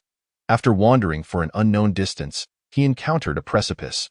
Below it lay black waters, littered with corpses drifting along the current, an unsettling sight. An illusion. Upon seeing the bodies, Yi Xian immediately deduced that he was in an illusion, not the real world. There was no trace of blood or any scent of gore despite the multitude of corpses, which was patently impossible. Furthermore, the environment was amiss. Under normal circumstances, even in a stronghold of the demonic path, like the demonic cave, there would be spiritual energy. Yet here, not a trace of it could be found, indicating something was indeed wrong. How could I have entered an illusion? Had the forces of the demonic path infiltrated the sect? Yi Xian muttered to himself, a tightening sensation gripping his heart. Currently, the Qinglan sect was comprised of only 2.5 individuals, with the half being the half-dead Feng Yun. If he were to be absent at this moment, it was highly likely that Feng Yun and Bai Linger would encounter misfortune. With this thought in mind, Yi Xian concentrated, channeling a surge of qi into his hands, unleashing the Zuanlong Gang fist, which struck the ground with the intent to shatter this illusion. However, to his astonishment, the punch had no effect on the illusion whatsoever. Instead, his hand was instantly fractured, contorted in an unnatural manner. The excruciating pain caused Yi Xian to frown slightly. Detection indicates the host has sustained a fracture injury of 700 points. Experience conversion in progress. Continuous damage increasing, bone density is being enhanced. The system's voice echoed in his mind. Yi Xian let out a sharp breath, feeling somewhat disheartened. Chapter 74.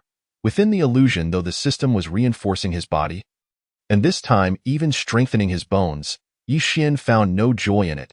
If he could not even penetrate this illusion with the Zuanlong Gang fist, escaping from this place seemed a Herculean task. Damn it, what kind of illusion is this? Yi Xian grumbled, refraining from further attacks and instead waiting for his injuries to heal before making any plans. Meanwhile, outside, Bai Linger stood by Yi Xian's bedside, gazing at him as he slept, a smile gracing her lips. Linger only wishes to assist you. If the young master can emerge from this illusion, it would yield tremendous benefits. Bai Linger spoke in a cool voice, then fell silent, continuing to watch over Yi Xian. Unbeknownst to Yi Xian, it was Bai Linger who orchestrated all of this. Once his arm had healed, he began to contemplate how to escape this illusion. After much deliberation, Yi Xian concluded that his only option seemed to be to leap into this river. Yet, he was uncertain of the consequences that awaited him should he do so. Let us give it a try. After a lengthy pause, he exhaled deeply, then leaped off the cliff, landing with a splash in the inky waters below. Instantly, a bone-chilling cold enveloped him, causing him to shiver involuntarily. This river is freezing, Yi Xian muttered, taking a few deep breaths before swimming towards the river's end. Before long, he arrived at the riverbank, where a bridge came into view. Numerous figures were seen upon the bridge, leaving Yi Xian perplexed. He could not discern what the bridge represented, but it certainly did not seem auspicious, prompting him to consider bypassing it. To his dismay, he soon discovered that his body was inexplicably drawn towards the bridge. And before he knew it, he found himself standing among the shadows on the bridge. What is happening? Yi Xian was momentarily stunned, utterly bewildered by the intentions of this illusion. If it aimed to trap him, there was no need for such theatrics. Yet, as he observed, it became apparent that this illusion was not merely seeking to confine him but harbored ulterior motives. Although Yi Xian remained oblivious to the true intentions of the illusion's master, he was certain they were not benevolent. Thus, he became increasingly vigilant, scanning his surroundings for any lurking threats. After a considerable time had passed without any danger, he felt a wave of confusion. Had he been overthinking? Did this illusion not intend to kill him? But what, then, was the purpose of the enemy's actions? Pondering this, Yi Xian instinctively moved forward, eager to uncover what lay beyond the bridge. At that moment, a figure obstructed his path as if deliberately positioned to do so. No matter how he attempted to change direction, it proved futile. What are you doing? Yi Xian inquired, to which the figure pointed at his body and waved dismissively. What do you mean? Yi Xian queried, his eyes reflecting a hint of confusion. Why was this individual resorting to gestures instead of speaking? Your body is unclean. You cannot cross the bridge. You must consolidate all your energies into a single entity. Only then may you proceed, otherwise you shall perish here. The figure explained upon noticing Yi Xian's lack of comprehension. Why Yi Xian was taken aback. Consolidate all energies into one. How could that be possible? He had practiced 2 different techniques. And with the addition of the black flames and blood-red snowflakes, merging these energies into one was no small feat. Only ancestors of the highest caliber could achieve such a feat, and even younger ancestors struggled to accomplish it. If Yi Xian could achieve this, he would be more than capable of establishing his own sect. Damn it. What is this situation? Is this illusion truly so formidable? Yi Xian furrowed his brow, falling into deep contemplation. If this requirement was indeed necessary, it might take him years to escape, even with the system's aid. No, I cannot allow this. I must find a way to leave. With that, Yi Xian took a deep breath, his aura beginning to coalesce. Unfortunately, after considerable effort, he found he could not consolidate all his energies into a single force. This is simply unattainable, Yi Xian lamented, a frown crossing his face. His gaze fell upon the bridge. And suddenly, he struck it with a powerful punch. In an instant, the entire bridge trembled. Moments later, it shattered into pieces. Yi Xian stared in disbelief. The bridge could indeed be broken. Did this mean he could escape? With renewed determination, he began to gather his energies once more, attacking the remnants of the bridge. With each strike, the bridge's surface sank further. Before long, the entire structure had vanished, and Yi Xian found himself standing atop the water's surface, not sinking into its depths. This bridge is the key to leaving this illusion. Yi Xian's eyes sparkled with realization as he began to examine the remnants of the bridge. Though it had disappeared, its foundation remained intact. The young master's abilities are impressive. It seems I can employ that technique. Bai Linger, sensing Yi Xian's actions within the illusion, nodded approvingly. With that, Bai Linger formed hand signs, and in the next moment, a wave of energy surged into Yi Xian's body. Soon, a dramatic transformation occurred within him, as towering figures appeared in his line of sight. These figures exuded an overwhelming presence, causing even Yi Xian, who had yet to engage in battle, to feel a sense of oppression. Interesting, these beings have emerged once more. What does the master of this illusion intend? Yi Xian pondered, his eyes sharpening as he prepared for combat. Those who fail to consolidate their energies shall perish, one of the figures declared, prompting all the shadows to charge towards Yi Xian. Startled, he summoned a wave of qi, directing it towards one of the figures. In an instant, a force erupted, sending shockwaves through the air. As the energy dissipated, Yi Xian frowned. His punch had failed to inflict any damage whatsoever. What are these beings made of? Not even the Zuanlong Gang fist can harm them. Yi Xian exclaimed incredulously, his astonishment mounting. If even the Zuanlong Gang fist proved ineffective against them, defeating these foes seemed a daunting prospect. After all, relying solely on the system meant that his strength would only increase incrementally after sustaining injuries. It was not an instantaneous boost, and he would require time to recuperate. Consequently, Yi Xian felt a wave of despair wash over him. No, it's not that I haven't harmed them. Just as he was lost in thought, he suddenly perceived something amiss and muttered softly. Chapter 75. Converging energy through battle. Though these beings appeared unscathed, their speed had significantly diminished, at least a fraction slower than before. Elated by this revelation, Yi Xian unleashed another punch, causing the figures to stagger back once more, their speed further hampered. Indeed, it works. The Zuanlong Gang fist can slow them down, albeit slightly with each strike. Seems I must land several more punches. Yi Xian mused, taking a deep breath as he commenced a relentless assault on the figures. In just 10 short minutes, he had delivered over 100 blows, and his energy began to wane as he fought. He could not afford to continue this way. He would inevitably be overwhelmed. Furrowing his brow, he took a few deep breaths before launching a few more powerful strikes, then retreated. Charging forward recklessly was futile. He needed to devise an alternative strategy. Meanwhile, outside the illusion, Bai Linger watched Yi Xian's movements with a smile. Forming another hand sign, she initiated a dramatic change within the illusion. As Yi Xian observed the rising mist around him, shadowy figures began to materialize within the fog. His expression shifted. Was the master of this illusion up to something? Damn it, who is responsible for creating this illusion? Yi Xian furrowed his brow, summoning his sword and cleaving through the direction with the most figures.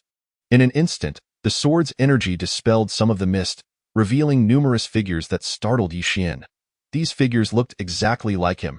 How intriguing! The illusion has replicated me, and in such numbers, Yi Xian exclaimed as he charged forward with his sword. The figures, upon seeing his approach, drew their swords and rushed at him, igniting a fierce battle. The conflict raged for several hours before finally drawing to a close. Yi Xian was covered in sword wounds. Battered and bruised, while he had managed to fell many of the figures, yet their numbers continued to swell, seemingly endless. The host has sustained a grievous wound, suffering 1,700 points of damage, which is currently being converted into experience. The injury continues to worsen, and experience is incrementally increasing. The voice of the system echoes in Yi Xian's mind, to the point of becoming irksome. He decides to silence the system for a while. Feeling a slight alleviation of his mood, at this rate, he will inevitably be worn down. Is the master of this illusion intent on exhausting him? Yi Xian squints, pondering the opponent's true objective. Could it be that they are unable to kill him and merely wish to prolong the encounter? As these thoughts swirl in his mind, a sense of urgency grips Yi Xian. If he does not hasten his departure from this illusion, Bai Linger and Feng Yuan are sure to encounter peril. Contemplating this, he begins to concentrate the energy within his body, recalling that the shadowy figure had mentioned that if he could gather all his internal energy, he would be able to cross the bridge. Could it be inferred that by consolidating all his energy, he could escape this place? Unfortunately, the energies are proving impossible to amalgamate. Muttering to himself, Yi Xian's gaze drifts into confusion, and in that moment of uncertainty, the shadowy figures charge at him once more, seemingly intent on disrupting his thoughts. Cursing under his breath, he brandishes his longsword and lunges forward, dispatching several of the shadowy forms in one strike. As he does so, streams of qi manifest around him. He unleashes the Zuanlong Gang Fist, instantly shattering a multitude of shadowy figures. As the battle rages on, Yi Xian is startled to discover that his internal energies are beginning to converge. Could it be that through combat he could unify his internal energies? With this realization, he wields his long sword with increasing speed, and as seconds tick away, a murky essence begins to coalesce in his hand. This essence harbors the qi of the Zuanlong Gang Fist, intertwined with black flames and blood-red snowflakes, creating a melange of disparate energies. Seeing this, Yi Xian hurls the essence away. Upon release, it detonates, sending shockwaves that force him to stagger back a few steps, raising an arm to shield himself. The shadowy figures, caught off guard, are sent flying, crashing to the ground like lifeless bodies, remaining incapacitated for an extended period. This is effective, but having only gathered a single essence is insufficient. Must he consolidate all of his body's energies into that murky essence? Yi Xian furrows his brow, feeling a surge of excitement. The power of this essence is undeniably formidable, leading him to suspect that he could contend with a practitioner of a much higher level without being at a disadvantage. Alas, the rate of energy consolidation is painfully slow, with the output and conversion ratio being disproportionate. Deep in thought, Yi Xian charges at the remaining standing figures, determined to continue gathering energy through combat. However, he soon realizes that the number of shadowy figures has dwindled, and no new figures are arriving. It is as if the power of this illusion has become depleted. Could it be that he has exhausted this illusion? Just as this thought crosses his mind, Yi Xian is momentarily blinded, and upon regaining clarity, he finds himself back in his residence, lying on his bed, with Bai Linger peacefully asleep against the headboard. This is quite strange. Yi Xian furrows his brow. Still unable to comprehend the events that transpired, only understanding that the murky essence requires combat to consolidate. But where can he find a battle now? The demon pit is lacking in manpower. He muses, considering making his way to the demon pit. It should not be too late if he departs now. With this thought, Yi Xian rises, careful not to disturb Bai Linger's rest, covers her with a blanket, and leaves a note detailing his whereabouts before heading towards the demon pit. After several hours, Bai Linger awakens, glancing at the note with a smile. The young master is indeed quite anxious, however, considering the young master's current capabilities. He should have little trouble with the demon cultivators, she whispers softly, then turns over to continue resting, having expended considerable energy in the illusion she created, needing to recuperate. Meanwhile, Yi Xian returns to the demon pit, but before he can engage, two energies surge from the ground into the air, colliding with one another. each impact producing deafening explosions.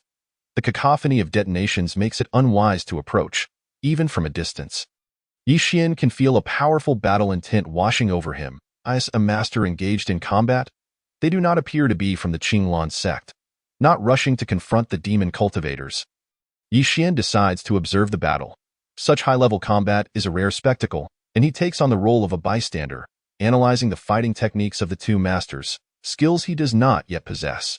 Time passes, and as the sky darkens, Yi Xian initially assumes night has fallen, only to realize that a figure has obscured the sun. What is that? He wonders, directing his gaze toward the sun's direction. Discovering a woman holding a small umbrella, perfectly positioned to block the sun's rays, casting the day into eerie darkness, a little fellow has noticed. Just as Yi Xian observes this scene, the woman seems to have spotted him as well. With a flick of her wrist, she sends forth a palm strike directed at him, instantly embedding him into the ground. The earth fractures, and an imprint of her palm is left behind, with Yi Xian at its center. His body drenched in blood, his bones shattered. Detection indicates the host has sustained severe injury, with damage points reaching 9,000, currently converting into experience. The system's voice resonates in an instant, startling Yi Xian. That woman's palm inflicted a staggering 9,000 points of damage, surpassing any harm he has faced in previous battles. Thankfully, his physical constitution has improved significantly. Otherwise, that strike would have claimed his life. Spitting out the dirt in his mouth, he reflects on how wise it is to maintain distance from such high-level combat. Contemplating his situation, Yi Xian notices a cerulean pill materializing in his hand. Exuding a fragrant aroma, a high-grade elixir? Yet the system did not specify its name. Frowning slightly, he dismisses the thought, reasoning it cannot be poison, and promptly swallows it whole. In an instant, the potent medicinal effects surge through his body, visibly mending his broken bones and gradually enhancing his cultivation. While the increase is modest, it is indeed an improvement. Oh, this little brat has not been killed. The woman blocking the sun observes Yi Xian, momentarily taken aback, sensing his weak cultivation yet surprised that he could withstand her strike. How intriguing, a genius from the Qinglan sect. Perfect for elimination. As she speaks, she manipulates her umbrella to float in the air while descending towards Yi Xian. Intent on ending his life, Yi Xian, alarmed, hastily retreats and retaliates with a Zuanlong Gang fist, unleashing a torrent of qi towards her. The woman snorts disdainfully, landing a foot on the ground, causing a mountain to rise abruptly, effectively shielding herself from the onslaught of qi. Impressive technique, little one, but still too inexperienced. Come here and let me kill you, the woman taunts, smiling at Yi Xian. Hearing her words, Yi Xian's lips twitch. Is this woman out of her mind? Why would he willingly approach her for execution? You are the one with the issue, not me. With that, Yi Xian summons his longsword, invoking the first style of the soul-splitting sword technique, sending ripples of energy towards the woman. It seems she senses something amiss. With a swift motion, she conjures a barrier of demonic energy that intercepts his sword qi, shattering it as if it were glass. Yi Xian's heart sinks. This is futile. Power disparity cannot be mitigated by technique alone. I warned you it would be of no use, yet you refuse to believe it, insisting on complicating matters. The woman sneers, unhurriedly advancing towards Yi Xian. Realizing he cannot escape unscathed, Yi Xian steels himself and activates the Changchun technique, seeking a glimmer of hope for survival. He also retrieves a small vial given to him by an elder for protection. It should prove effective against this woman? Oh, I did not expect such a valuable item. What a waste to give it to you. The woman recognizes the vial immediately, a glint of greed flashing in her eyes. With this, her combat prowess would undoubtedly increase, and it could serve as a life-saving measure in critical moments. Amused by her words, Yi Xian smiles and extends the vial towards her, if you desire it.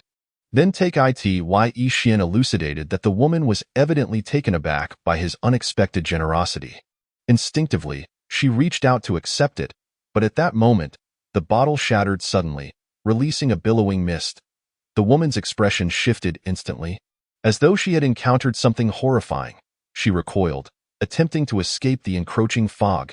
However, it was evidently too late. She had scarcely taken a few steps before her body crumpled to the ground. A flicker of unwillingness and confusion evident in her eyes. Was this young man truly reckless enough to disregard his own life? After all, he could not evade the consequences of this release. Just as the woman pondered this, Yi Xian also wavered and collapsed to the ground, utterly devoid of strength. At that moment, even a small child could easily dispatch him, inflicting 1,000 points of damage to the enemy while sacrificing 800 of his own. Yet at least he was still alive. Yi Xian forced a bitter smile, his mind growing increasingly heavy in the haze of his consciousness. He seemed to glimpse a familiar figure, but before he could discern who it was, he succumbed to a deep slumber. The man who had sheathed his spear was momentarily stunned. Wasn't he this fellow supposed to be elsewhere? Why had he come back and engaged in a fight with this woman? Was he courting death? The two were clearly not on the same level of power. With these thoughts swirling, the man approached Yi Xian's side and slipped a pill into his mouth. Only then did his gaze shift to the woman, who, due to her formidable strength, had not yet succumbed to unconsciousness. Upon seeing the man, her face paled dramatically. Why had she encountered this ruthless figure at such a critical moment? This young man had slain numerous practitioners of the demonic path, becoming a veritable butcher in their eyes. Initially contemplating how to eliminate him, she had not anticipated this encounter. It was time to move. Chapter 77. Ancient Artifacts. As the man's voice fell, he thrust his spear toward the woman's heart. Accompanied by a dull thud, a stream of black blood erupted from her chest, emanating a foul stench. It was surprisingly easy. He owed much to this young man. Yet, how long would it take for him to awaken? After dispatching the woman, he turned his gaze toward Yi Xian, feeling a pang of frustration. Waiting indefinitely here was impractical. There were many practitioners of the demonic path requiring his attention. However, without remaining here, Yi Xian could be easily slain by a mere minion. Thus, the man found himself in a quandary. Fortunately, it wasn't long before Yi Xian opened his eyes. Although he still lacked strength, at least he was somewhat alert. So it was that woman dead? Yi Xian inquired, looking at the spear-wielding man. That woman had posed a significant threat. If she were still alive, he would have to devise a means to escape. She is dead. If you have no further business, you should leave in your current state. Engaging in combat is ill-advised, the man replied. Hearing this, Yi Xian couldn't help but chuckle. This fellow was indeed peculiar. Previously, when he sought to leave, the man had vehemently obstructed him, even pursuing him to the Qinglan sect. Now, he was urging him to depart. Understood. Yi Xian did not refuse, rising to head back in the direction he had come from. Feeling somewhat dejected, he had initially come to assimilate energy, but now, not only had he failed to consolidate his power, he had nearly lost his own life in the process. However, it wasn't a total loss. At least he had rid the world of that woman, contributing in some small measure to the righteous cause. He had forgotten to inquire how much longer this battle would continue. Soon, Yi Xian realized he had neglected to ask about the duration. Casting a glance back at the previous site, he found only the lifeless body of the woman.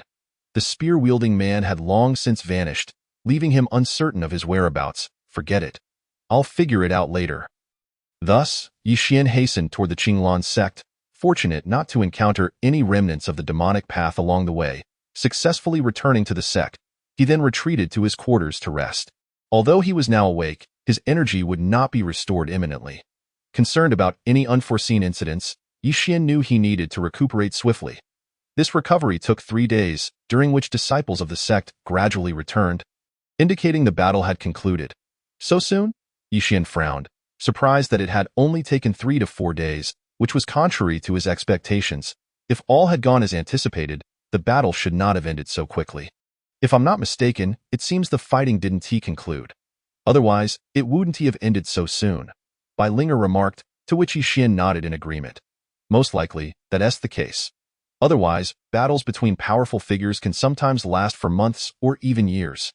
If it ended in just 3 or 4 days, it's likely the practitioners of the demonic path fled. By the way, you've seemed somewhat preoccupied over the past 3 days. What's the matter? Yi Xian, no longer dwelling on the battle, turned to Bai Linger and asked. Bai Linger shook her head without responding. Yi Xian felt a twinge of disappointment, but refrained from pressing further. Everyone harbored their own secrets, and it would be impolite to pry if someone was unwilling to share it. Don't overthink it. I've just been in a rather peculiar state lately. You know my situation, she explained, observing Yixian's expression. Although her memories had begun to awaken, rendering her more indifferent to many matters, her feelings for Yixian remained unchanged. All right, Yixian chose not to press further. Assessing his physical condition, he noted a significant recovery in his energy, prompting him to rise and leave his quarters in search of the sect leader to inquire about the situation. Yixian soon arrived at the main hall, where the sect leader was engaged in conversation with several elders. Upon noticing Yixian's entrance, he nodded, prompting the elders to vacate the hall. Sect leader, how fared the battle? Yixian directly voiced his curiosity. The sect leader, upon hearing this, did not elaborate but instead produced an envelope and handed it to Yixian. Everything is recorded here. Had you not slain that woman, the situation could have taken a turn for the worse. You've earned a merit this time, the sect leader said with a smile. Yixian felt somewhat awkward upon hearing this. Had he truly killed that woman? It could only be considered an indirect kill. After glancing at the records on the paper, Yixian discovered that the practitioners of the demonic path had not fled but had been completely annihilated. The primary reason for this was the destruction of a significant formation due to the woman's death, enabling the righteous sects to eradicate the demonic practitioners entirely. This was why the sect leader had expressed those sentiments to Yixian. Realizing this, Yixian said nothing further. Total annihilation was undoubtedly a good outcome, allowing him to breathe a sigh of relief. At least for a considerable time, he would not have to worry about the practitioners of the demonic path. Here, consider this an award for you. After retracting the paper, the sect leader handed Yixian a piece of iron. Yixian accepted it, bemused. Was this iron plate a reward? Don't underestimate this. It is an ancient artifact. The sect leader explained, observing Yixian's bewildered expression. Upon hearing the term ancient, Yixian was taken aback. Anything associated with the ancient was certainly no ordinary item. He had not anticipated that he would inadvertently receive such a valuable reward. Sect leader, is this not a bit too extravagant? Yixian had no intention of accepting the item. After all, it was far too precious. He understood the adage regarding the dangers of possessing wealth. If this were to attract unwanted attention, it would be tantamount to courting death. It is not overly extravagant. Rest assured, few would dare to rob you of this. Keep it with peace of mind. The sect leader assured him, and with that, his figure flickered and vanished. Yixian had no choice but to stow the iron plate in his storage pouch. Shortly thereafter, Yixian retraced his steps back to his quarters, only to discover a young man standing at his door, seemingly waiting for someone. Who are you, and what brings you here? Yixian inquired. The young man turned upon hearing Yixian's question. Their gazes locking. Yixian discerned a hint of jealousy in the young man's eyes. This fellow is envious of me? Yixian was perplexed. What was there to be jealous of? Had he somehow learned of the sect leader's commendation? I am here to find Bai Linger. Before Yixian could ponder further, the young man suddenly spoke, causing Yixian to narrow his eyes. Another one seeking Bai Linger? Was this one akin to the previous fellow? Chapter 78, Poison? Why not test mine? With this thought, Yixian grew wary, suspecting the young man might be trouble. In an instant, his long sword materialized. The young man was caught off guard, unsure why Yixian had reacted so strongly. Did he harbor feelings for Bai Linger as well? Yixian, what are you doing? Is this not a fair competition? The young man exclaimed. Yixian's heart sank upon hearing this. Fair competition? With that thought, he charged forward without hesitation, sword in hand. The young man, taken aback, had no time to explain and could only evade. Moments later, the two had created some distance, and the young man summoned a spirit sword of his own. Since you, Yixian, have chosen this course of action, do not blame me. The man brandished the long sword in his hand, emanating waves of sword energy. Observing this, Yixian was unwilling to be outdone. He summoned forth a series of black flames from his own black sword. The two energies began to collide with one another, resulting in a spectacular scene on the mountaintop, where ice and fire coexisted in stark contrast. Many onlookers began to murmur, curious about the unfolding events atop the mountain. Meanwhile, in her chamber, Bai Linger furrowed her brows upon witnessing the scene. Not this fellow again, she thought, and now he dares to confront the young master. I hope the young master can teach this brat a proper lesson. He has become quite the nuisance, Bai Linger muttered, her words dripping with disdain. Ever since she had entered the inner sect, she had been targeted by this individual, who persistently sought to become her partner, despite her disinterest. Her heart belonged solely to Yi Xian. However, fearing that revealing this might create enemies for the young master, she chose to keep silent. Now, the situation had escalated to this point. Unbeknownst to Yi Xian, he assumed this young man intended to steal Bai Linger away, prompting him to attack without restraint. How can this newcomer be so powerful? Even I, a direct disciple, am being overwhelmed by him. What a disgrace! The man thought, his aura surging ever higher. Before long, a flash of white light erupted from the man's hand, and in the next instant, a blood mark appeared on Yi Xian's chest. The man couldn't help but smile, thinking injured. Now it's easier to deal with him. However, Yi Xian frowned at the man's grin, questioning, what's with that smile? Does he think that poison on his sword can surpass me? As the system in Yi Xian's mind alerted him to the poison, indicating 150 damage points and the conversion of experience, he almost chuckled. This little injury pales in comparison to the poisons I concoct, Yi Xian remarked coldly, producing a pill in his hand. The man's pupils constricted at the sight of the pill. This brat isn't he afraid of poison? That shouldn't be. This toxin is lethal even to beasts. How can it not affect Yi Xian? The man was perplexed, but Yi Xian had no intention of allowing him time to ponder. Crushing the pill, he scattered the powder towards the man in an instant. The powder filled the air. The man instinctively covered his mouth and nose, but alas, it was too late. Yi Xian was well aware of the potency of his own poison. He had seen the powder too late. Sure enough, within 2 breaths, the man felt his head grow light and his feet heavy, his body swaying unsteadily before collapsing to the ground, his complexion pale as paper. Breathing rapidly, seemingly on the brink of death. What a vicious poison, the man murmured, a glimmer of despair flickering in his eyes. Why did I provoke Yi Xian? This kid is a monster. Not only does he cultivate at an astonishing pace, but he also possesses an arsenal of diverse tools. Had I known, I wouldn't have come. Just then, as Yi Xian contemplated how to deal with the young man, a cold snort echoed through the air, and an elder appeared at the mountaintop. Yi Xian narrowed his eyes at the remark, questioning, did I go too far? Where were you when this brat was looking for trouble? Now that he was outmatched, the elder chose to intervene. The elder's presence startled the original elder, who hadn't anticipated this individual would appear now. Things were about to become complicated. What's this? Your direct disciple can stir trouble. But my disciple isn't allowed to retaliate? How impressive, the elder inquired, his tone neutral, yet the original elder clearly felt a twinge of fear. After all, this was a figure to whom even the sect leader showed respect. With the matter escalated, the elder said little more, merely waving his hand to take his disciple away from the mountaintop. Young man, employing such poison against a fellow disciple is indeed excessive. Next time, simply break an arm or a leg. Don't make it too disgraceful, the elder advised Yi Xian earnestly. Understood, esteemed elder. That poison wasn't lethal. I was unaware he was so weak. I've consumed several of those pills myself without harm. Yi Xian explained. The elder's beard trembled slightly at this revelation.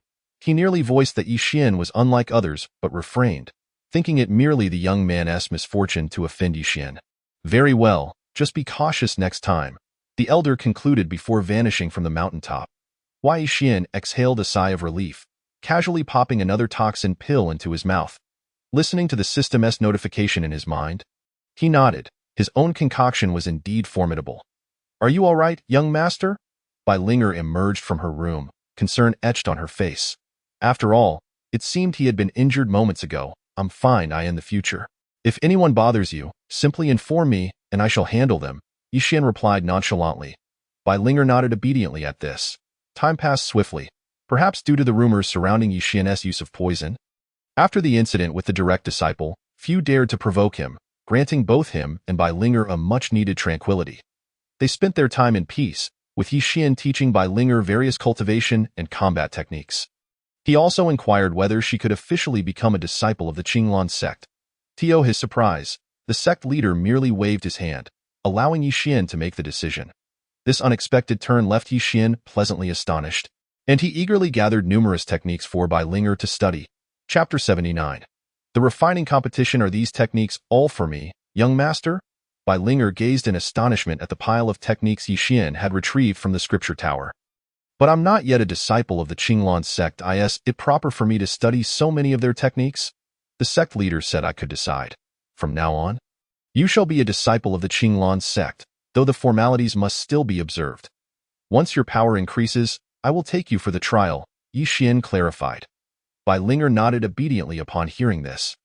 Selecting a few suitable techniques to begin her cultivation. In a mere half-month, Bai Linger's cultivation reached the soul condensation realm. In terms of stages, Qi refinement, soul condensation, bone sea, 2 shores, 3 corpses, she had advanced to the second stage in a remarkably short period, leaving others astounded. Impressive. Although you've only reached the first layer of soul condensation, it is indeed swift. Take a few days to rest. I'll take you for the trial soon. Yi Xian, concerned for Bai Linger's well-being, suggested she take a break. Bai Linger nodded in agreement and prepared some delicious food. After satisfying her hunger, she finally settled down to rest. As for Yi Xian, he remained busy. After successfully refining a spirit tool, he made his way to the artifact workshop to exchange it for a substantial amount of spirit stones and alchemical materials. Fellow cultivator, there will soon be a refining competition. I wonder if you would be interested? Just as Yi Xian was about to depart, the owner of the artifact workshop called out to him. Why? Yi Xian furrowed his brows at the mention of the competition. A refining competition? I haven't heard of it. What makes it special? He inquired, having been too preoccupied recently to keep up with outside happenings. Seemingly aware of Yi Xian's busy schedule, the owner quickly elaborated. Before long, Yi Xian understood that such competitions were held periodically to facilitate the exchange of experiences. Achieving a good ranking could provide a solid foundation for future cultivation and networking, as nobody wished to offend a master craftsman who could predict when one might require their assistance. Intrigued by this prospect, Yi Xian found the idea of networking appealing. While he could stand strong alone, having connections would undoubtedly make his endeavors much easier. Inform me of the time and place, and I shall attend under the name of your artifact workshop. Yi Xian stated. The owner beamed at this response, having awaited such a reply. With this arrangement, both parties stood to gain. The workshop provided materials while Yi Xian refined them, ensuring mutual benefit and the potential for increased prestige. The details are all written on this paper. Just come to the artifact workshop in advance, the owner explained. Yi Xian nodded, accepting the note and purchasing some treats before returning to the Qinglan sect. Upon arriving at the mountaintop, just as he was about to enter his room, he spotted a figure practicing punches in the moonlight. Taken aback, Yi Xian thought, where did this kid come from? But it quickly dawned on him. Wasn't he this the young man Bai Linger had rescued? He had been unconscious for so long that Yi Xian had forgotten about him amidst his busy schedule. Your efforts in cultivation seem to be in vain, as you lack even a modicum of spiritual energy to harness. No matter how long you practice, it amounts to nothing but an empty shell. Observing this, Yi Xian spoke up, prompting the other party to realize his return, leading to an awkward pause. I am inherently a waste. Incapable of cultivation, and can only practice some basic skills for self-preservation, the young man explained. Upon glancing at him, Yi Xian confirmed the truth of the boy's words. Indeed, he possessed a rather feeble constitution. Perhaps you should eat something. Any form of cultivation requires time. Meanwhile, tell me about your situation. Why are you being hunted? Yi Xian inquired, placing some food aside. The youth, feeling somewhat constrained, sat across from Yi Xian and began recounting his experiences. After a while, Yi Xian looked at him in surprise, realizing that this young man was actually a noble from a secular dynasty. However, due to his innate uselessness, he found himself beneath even the illegitimate offspring in status, ultimately falling victim to treachery in the struggle for power. Fortunately, this lad was resilient enough to survive. Had it been anyone else, they might have met a grim fate. It seemed he was fortunate to have crossed paths with Yi Xian. Or else he might have perished. I see. I am not well versed in such matters, but I will seek out an appropriate cultivation method for you. There is no such thing as a born failure. As long as one is alive, there is hope. Yi Xian nodded, reflecting on his own past. He had once been regarded as the most useless disciple in his sect, yet here he was today, having turned his fortunes around. Thus, he felt confident in guiding this young man toward the path of cultivation, though he was uncertain of what the outcome would be. Thank you, master. The young man felt invigorated by Yi Xian's words and promptly knelt before him, performing 3 kowtows, leaving Yi Xian in a state of astonishment. When did I become your master? I never claimed to accept you as a disciple. I am not in a position to take on apprentices. I merely offered some guidance, Yixian explained helplessly, tossing the young man a roasted chicken before retreating to his room. The young man, undeterred by Yixian's words, began to devour the chicken, his determination growing stronger. Having spent some time here, he had witnessed Yixian in battle on several occasions. His overwhelming strength was indeed enviable. While the young man did not believe he could achieve Yixian's level of accomplishment, he saw hope in Yixian. This is becoming quite the endeavor. I initially planned to teach by Linger alone, and now I have another to consider, Yixian sighed, leaning against his bed and examining a note given to him by the owner of the artifact workshop. The artifact refinement competition was set for 7 days hence, providing ample time for Bai Linger to recuperate and prepare for the trials ahead. The competition promised to feature many formidable artifact refiners, and Yixian pondered the need for preparation. While he could currently produce spiritual artifacts in bulk, their quality remained mediocre. Even with optimal craftsmanship, insufficient rank rendered them largely ineffective. He needed to devise a strategy to elevate the refinement level, which would naturally require assistance from the system. Chapter 80. Journey to Fenglin Sect. Inflicting damage on objects would enhance his artifact refinement experience, so he sought a combatant. He wondered which sect the fellow wielding the spear belonged to. Considering that confronting him would be a worthy endeavor, Wei Yixian quickly consumed some food and made his way to the sect's grand hall, intending to consult the sect leader, who would undoubtedly possess the necessary knowledge. Typically, inner disciples must announce their presence to meet the sect leader, but Yixian was an exception. He could walk in without hindrance, a routine he had grown accustomed to. Wei Yixian? What brings you here at such a late hour? Feng Nian inquired curiously. Nothing much. I intend to ask the sect leader about something. Is he resting? Yixian asked. Feng Nian nodded. Following the recent battle in the Demon Cave, the sect leader has expended considerable energy and has been in seclusion. If you have a question, you may ask me directly, he explained. Wei Yixian then stated his purpose plainly. Upon hearing Yixian's words, Feng Nian frowned. The youth you mentioned, armed with a spear, is indeed a formidable direct disciple of the Fenglin sect. Why do you seek him? Is there a conflict between you? Feng Nian questioned, perplexed. He did not believe Yixian could contend with someone who had instilled fear even in demon cultivators, a man who had slain countless foes with his spear. Elders of the Fenglin sect believed he would soon ascend to an esteemed position, thus they did not treat him as an ordinary disciple. It's nothing significant. He struck me previously, and I merely wished to return the favor. Just tell me how to get to the Fenglin sect, Yixian replied succinctly. Feng Nian's lips twitched. He knew Yixian was up to something. This young man, with his peculiar methods and penchant for vengeance, rarely let grievances linger. If not for the Demon Cave incident, he would have likely retaliated immediately. The Fenglin sect maintains a favorable relationship with us. Exercise caution, Feng Nian advised, promptly providing Yixian with directions to the Fenglin sect. Yixian then departed from Qinglan sect, heading toward Fenglin sect. Watching Yixian leave in haste, Feng Nian felt exasperated, contemplating whether to inform the sect leader. Let him be, you cannot restrain his nature. Besides, a spar between them may be beneficial, as they are both prodigies of the same generation. As he pondered, the sect leader's voice resounded, prompting Feng Nian to nod in agreement and refrain from stopping Yixian. Meanwhile, within the residence of a direct disciple at Fenglin sect, Lui furrowed his brow, sensing an unsettling premonition. What is happening? I have an inexplicable feeling of foreboding, Lui muttered, a puzzled expression crossing his face. Is something about to transpire? He attempted to divine the situation but found no clarity, ultimately resigning to rest upon his bed. With the Demon Cave incident concluded, other issues persisted. The impending conflict with Qinglan sect was common knowledge, and Lui wondered whether that young man would survive. As he contemplated, Yixian's image surfaced in his mind. This was the first intriguing individual he had encountered in his cultivation journey, and upon investigation, he discovered Yixian's remarkable transformation. Once a mere outer disciple of Qinglan sect, his growth had been astonishing, instilling a sense of pressure even in Lu Yi, a prodigy in his own right. Given time, this young man's strength may soon surpass my own, Lui murmured, filled with anticipation. I share your sentiment, a voice echoed, prompting Lu Yi to nod instinctively.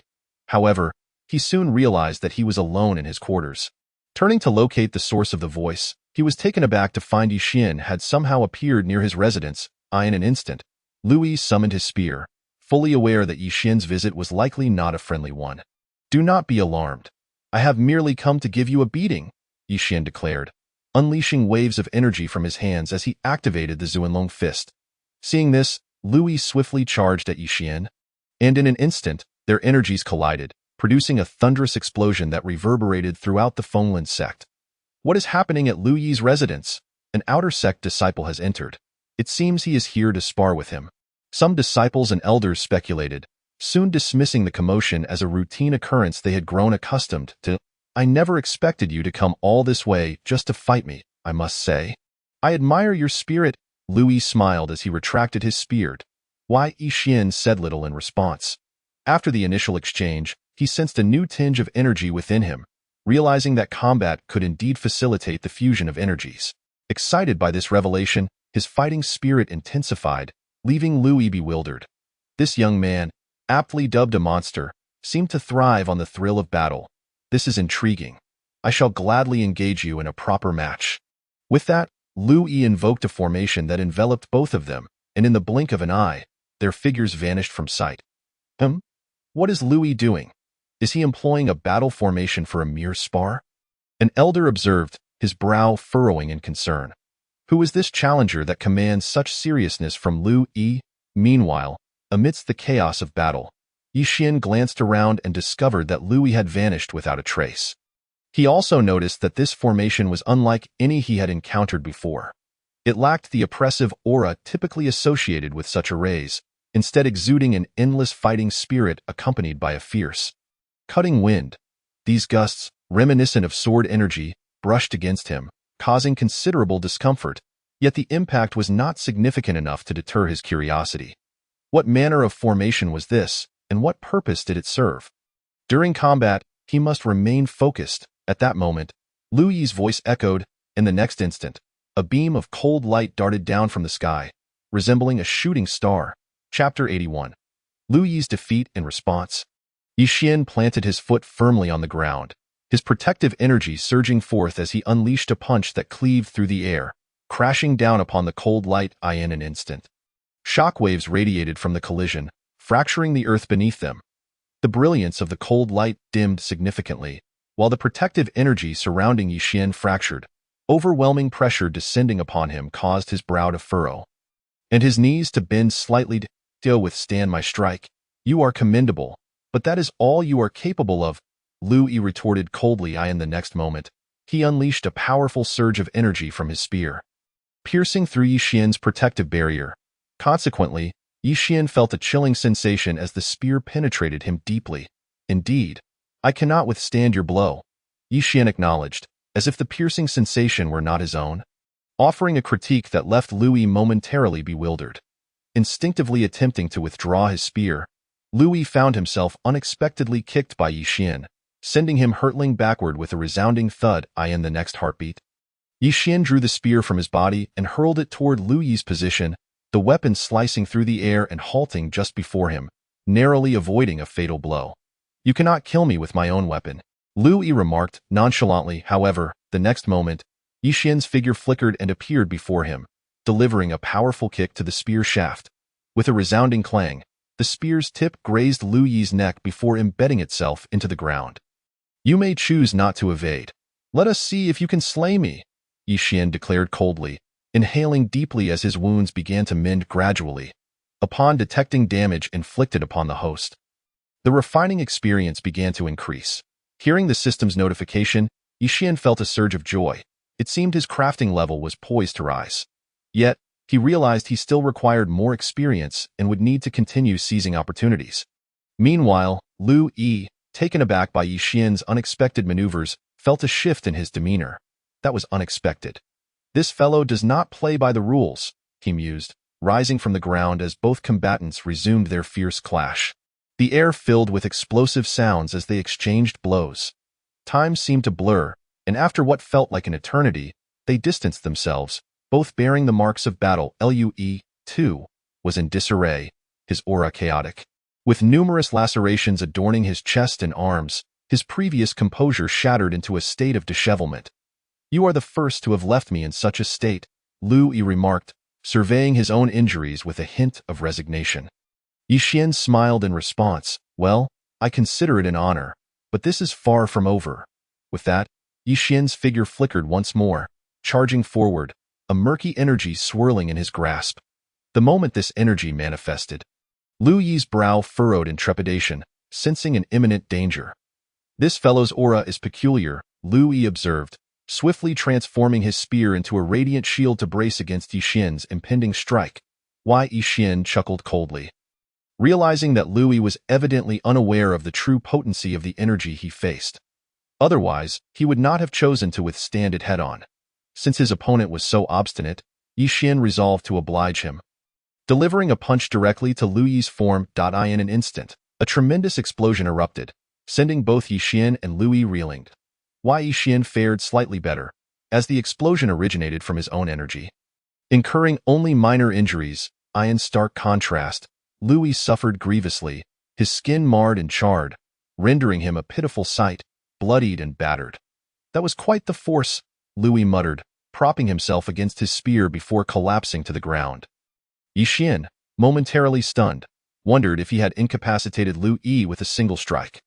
Concerned, he approached to assess the situation, recalling the good rapport between the Wind Forest sect and the Qinglan sect, and that he bore no significant grudge against Lu Yi. Causing his death would be a grave matter. After a brief examination, Yixian found that although Lu Yi's aura was diminished, he remained alive. As long as you're alive, that's what matters. You can rest here while I take my leave, Yixian mumbled, rising to depart. With Lu Yi unconscious, the battle array lost its control and vanished in an instant. Yixian wasted no time, having just bested Lu Yi. Lingering would be folly. He swiftly exited the Wind Forest sect, leaving the onlookers stunned to see Lu Yi sprawled on the ground, unconscious. How is this possible? Where did that kid come from to defeat Lu Yi in such a manner? Damn it, did he employ some special technique? We must pursue him. Our Wind Forest sect's reputation is at stake. A group of disciples exclaimed indignantly, only to be halted by the awakening Lu Yi. I was outclassed. Do not blame him. He did not employ any special techniques, merely a straightforward confrontation, Lu Yi explained. The others were left dumbfounded, the one-on-one battle without any special techniques, yet Lu Yi had been so thoroughly bested. This is absurd. Do not be so astonished. He is inherently an unusual individual, and possessing such prowess is not surprising. I assure you, next time, I shall not be defeated, Lu Yi proclaimed, exhaling deeply, the pain unmistakable. He had never sustained such severe injuries even in the demonic realm. How had this fellow achieved such a feat? The potency of that energy was astonishing. Lu Yi even found himself questioning whether, had he not defended with his spear, he might have been obliterated by Yixian's attack. Meanwhile, Yixian was oblivious to these thoughts, quickly returning to the Qinglan sect, where he began to assess his crafting level. Thanks to Lu Yi, he successfully advanced to the 3rd tier of crafting. Not bad, not bad. My efforts were not in vain, Yixian muttered, reclining on his bed to rest.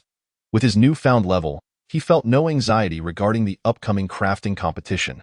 Thus, he allowed his thoughts to drift, succumbing to slumber until the afternoon, when he awoke to find his cultivation had also progressed. Albeit without a breakthrough, that is satisfactory. Today, I shall take Bai Linger for her trial, he declared. After sharing a meal with Bai Linger, who was in a unique state, Yixian wasted no time in heading towards the trial grounds. Chapter 82. Bai Linger's Trial. The little Gale Tiger, Bai Linger, still bewildered by the unfolding events, found herself hastily led by Yixian toward the sect's trial area. They traversed the ordinary zones swiftly, soon arriving at the very location where Yixian had once undergone his own trial. Observing the surroundings, Yixian nodded, recalling that he had thoroughly surveyed the area previously and deemed it relatively safe. From this moment, you shall commence your trial. Should you succeed, you will also be an inner disciple, Yixian proclaimed to Bai Linger. She nodded in acknowledgement, remaining silent. After scanning the area for threats and finding none, she ventured forth, while Yixian, concerned for her safety, followed closely behind. After an indeterminate passage of time, they arrived at the very spot where they had previously encountered that shadow. They halted, and although the shadow was absent, the air was thick with a foul stench, as if something had decayed nearby. Bai Linger wrinkled her nose and remarked, "It smells terrible." Yixian, now on high alert, was acutely aware that despite his enhanced strength, he could not afford to underestimate the situation. If he were to encounter that shadow again, he could not guarantee his ability to subdue it. Bai Linger too felt a sense of caution, and they proceeded toward the source of the odor, which grew increasingly potent. Before long, they arrived at the entrance of a cave, the noxious scent emanating from within. Bai Linger prepared to enter. Yi Xian contemplated intervening, uncertain of what lay within. However, realizing this was Bai Linger's trial, he ultimately refrained, deciding to observe her actions instead. "That girl, I hope all goes well," Yi Xian murmured, standing at the cave's entrance with his sword at the ready. Soon, Bai Linger emerged, cradling a small dog. "A dog?" Yi Xian exclaimed, momentarily taken aback. How could there be a dog in this cave? Upon closer inspection, he realized that this creature was not merely a dog but a cub of the Gale Tiger. It appeared that some force had decimated the Gale Tiger's litter, leaving only this lone cub alive, having survived by hiding in the crevices of the rocks. Bai Linger explained to Yi Xian, who nodded in response. The Gale Tiger, once fully grown, could indeed serve as a commendable battle companion. However, this little creature appeared to be on the brink of death, and nurturing it back to health would undoubtedly prove challenging. "If you wish to care for it, then by all means," Yi Xian said to Bai Linger. Upon hearing this, a hint of a smile graced Bai Linger's previously frosty countenance. "Then I thank you." "Young master," she replied, cradling the small Gale Tiger in her arms before delving deeper into the surroundings in search of other beasts. Observing this, Yi Xian felt a touch of helplessness. Given his current strength, overcoming the trial should have posed little difficulty, yet now he found himself burdened with an additional responsibility, making the trial seem rather daunting. Pondering this, Yi Xian followed Bai Linger as they ventured further afield. Soon encountering several demonic beasts, Bai Linger immediately engaged in combat with them. The skirmish lasted a full half-hour before concluding, with all the beasts successfully vanquished. However, this was merely the beginning. The trial was far from over. It continued for a full day, leaving Bai Linger utterly exhausted. Her strength was insufficient, forcing her to rely on her impressive combat skills to persevere. Fortunately, she sustained no injuries thanks to Yi Xian's vigilant protection. Otherwise, she surely would have been harmed. "Thank you, young master. I will prepare a delicious meal for you upon our return," Bai Linger said with a smile. Yi Xian, however, was preoccupied with thoughts of a weapon design. During the fight with the demonic beasts, he had begun to contemplate the creation of a weapon, realizing that if he could successfully forge it, he might secure a noteworthy position in the upcoming weapon forging competition. "Young master?" Bai Linger called out. Noticing that Yi Xian had not responded to her, it was only then that he snapped back to attention. "What is it?" he inquired, having missed Bai Linger's previous remarks. "It's nothing. This Gale Tiger seems to be in dire straits. What should we do?" Bai Linger pointed to the small tiger in her arms. Yi Xian took a look and confirmed that it truly appeared to be on the verge of collapse. A wave of anxiety washed over him. He struggled to save a person, let alone a demonic beast, and he had little experience in such matters. Nevertheless, he set to work, crafting pills with his bare hands. Fortunately, he still had a sufficient supply of spiritual herbs left over from rescuing Fong Yu, and in a display of skill that left Bai Linger wide-eyed. Yi Xian managed to produce 2 high-quality pills on the spot, which he promptly fed to the small Gale Tiger. After consuming the pills, the Gale Tiger's condition improved somewhat. It appeared less feeble than before. It should be fine now. "Let's head back," Yi Xian advised Bai Linger. Without wasting any time, they hastened back towards the sect. Shortly thereafter, they arrived at the sect, coincidentally running into an elder who had nothing to do. They quickly sought his assistance, and the Gale Tiger was ultimately saved. Preserving its life, this Gale Tiger, even if raised, may prove to be of little utility. Cultivating it into a high-level battle companion is quite troublesome. "I suggest you consider a different option," the elder advised after rescuing the Gale Tiger. Yi Xian and Bai Linger exchanged glances but said nothing. They had never intended to train this little creature as a battle pet. They were content to keep it as a playful companion. After all, Bai Linger often found herself lonely on the mountain, so she welcomed the idea of having a pet. "Very well, do as you wish," the elder said, rising to leave. Yi Xian and Bai Linger then made their way to the grand hall of the sect, where they reported the results of their trial to the sect leader, and Bai Linger was successfully admitted as an inner disciple of Qinglan sect. Having concluded these matters, Yi Xian and Bai Linger returned to the mountain.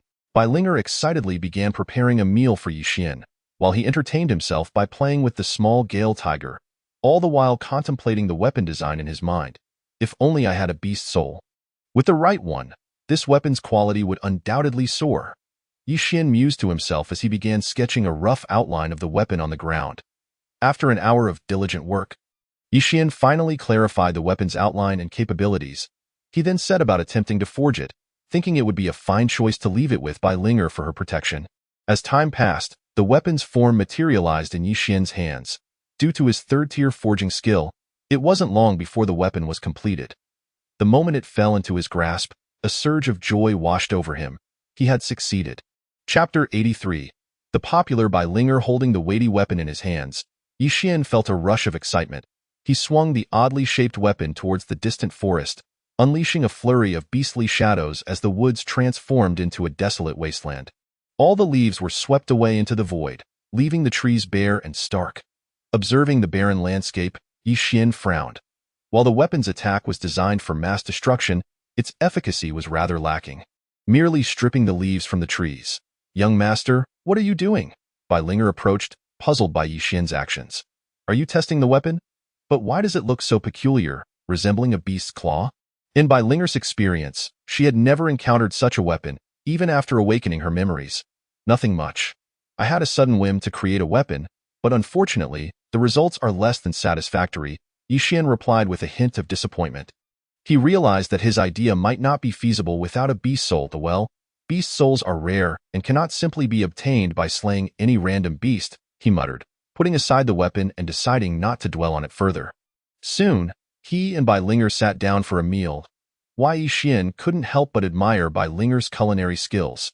She had prepared a sumptuous feast that made his mouth water. Just as he was about to dig in, a group of unfamiliar figures appeared atop the mountain. Frowning at the sight of these strangers, Yixian inquired, "What brings you here?" One of the men narrowed his eyes at Yixian, a hint of hostility evident in his gaze. However, when he caught sight of Bai Linger, his demeanor shifted entirely. He instinctively straightened his clothes, as though preparing to meet someone of great importance. This contrast piqued Yixian's curiosity. What was the man's motive? Was he seeking Bai Linger? "Junior Sister Linger, I heard you've become an inner disciple. As your senior, I came to congratulate you. Here are some spiritual herbs and pills I acquired in the secret realm. I hope you will accept them without disdain," the man said, smiling charmingly at Bai Linger. His affable demeanor reminded Yixian of a term he had heard before, a sycophant. "Please address me as Bai Linger. Linger is not a name you may use." Bai Linger responded coldly, her expression turning icy in response to the man's fawning words. She no longer bore the cute and obedient demeanor she had shown when with Yixian. Yixian chose to remain silent. Recognizing that the man was not here to cause trouble, instead, he focused on his meal, curious to see how Bai Linger would handle the situation. "Why apologies, senior sister," the man said awkwardly, feeling the sting of Bai Linger's rebuke. He glanced enviously at Yixian, who was happily eating beside Bai Linger. Jealousy and resentment swelled within him. How had this outsider, once a mere servant, risen to such heights, becoming a disciple of the peak master? Moreover, he had encountered a beauty like Bai Linger during his time in the outer sect and had even taken her as a maid. What had he done to deserve such fortune? As if sensing his thoughts, Bai Linger shot a sharp glare at Yixian, and in the next moment, a chopstick flew through the air, aimed directly at the man's eye.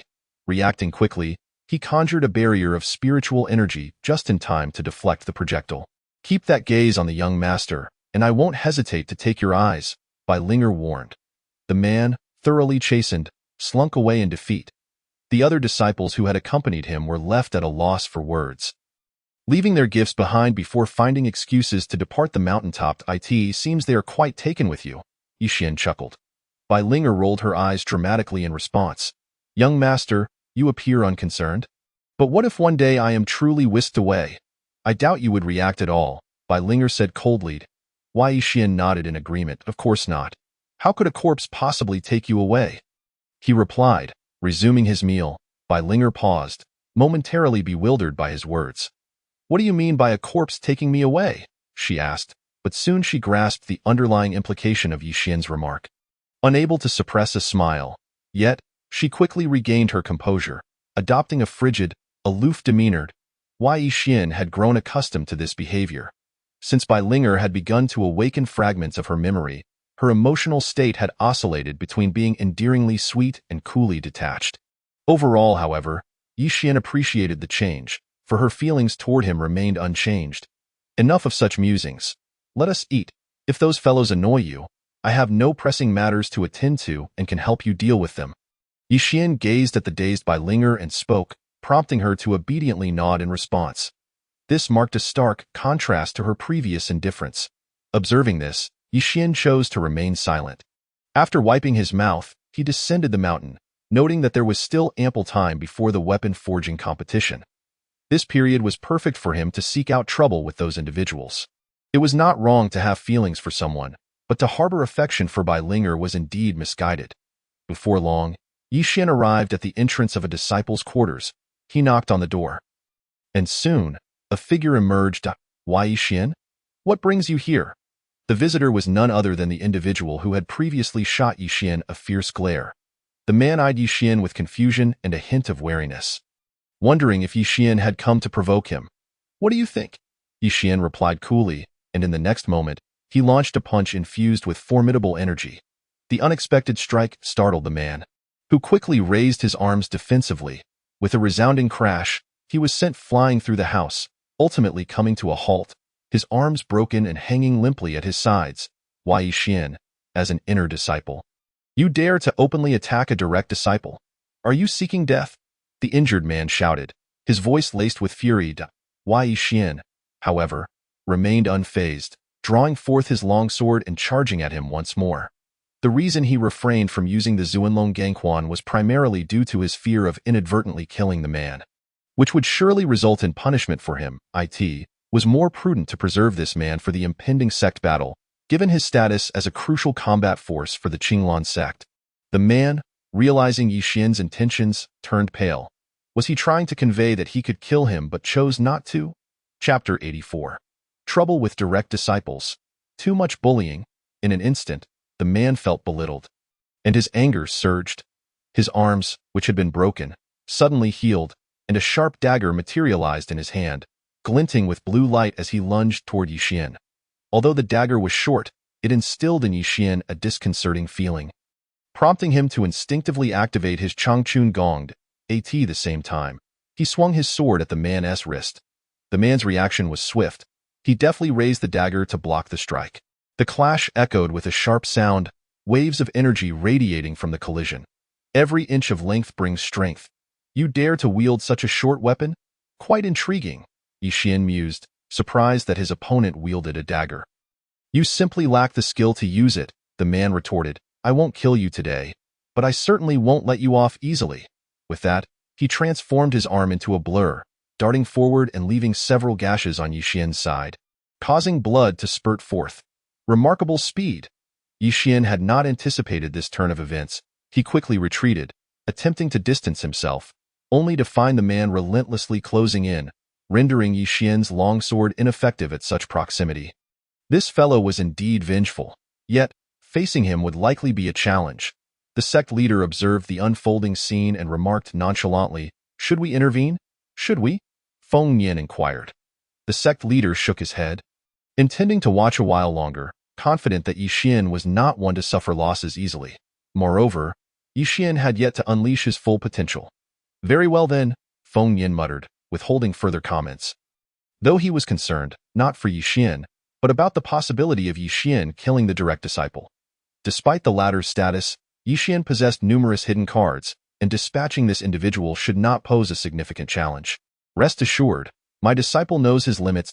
At that moment, the voice of the elder resonated, causing Feng Yin to pause in surprise. The elder had publicly acknowledged Yixian as his disciple. Should be? I suppose, Feng Yin murmured, refraining from speaking further, wary of displeasing the elder. Meanwhile, the sect leader exhibited a more cautious demeanor, his expression shifting from that of a spectator to one of concern. Meanwhile, Yixian remained oblivious to these developments. After sustaining several wounds from the direct disciple, he swiftly created distance between them. Detected that the host has sustained 1,400 points of damage from weaponry. Experience conversion in progress. The system's voice echoed in Yixian's mind. Rather than feeling exhilarated, he was astounded. He had underestimated the direct disciple's capabilities. To inflict such significant harm with a mere dagger was alarming. If he unleashed a more potent attack, Yi Xian would undoubtedly be in peril.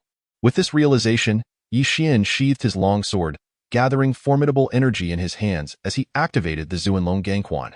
Sensing Yi Xian's serious demeanor, the direct disciple quickly adopted a defensive stance, intertwining his hands as the dagger spun rapidly around him, radiating a fierce brilliance.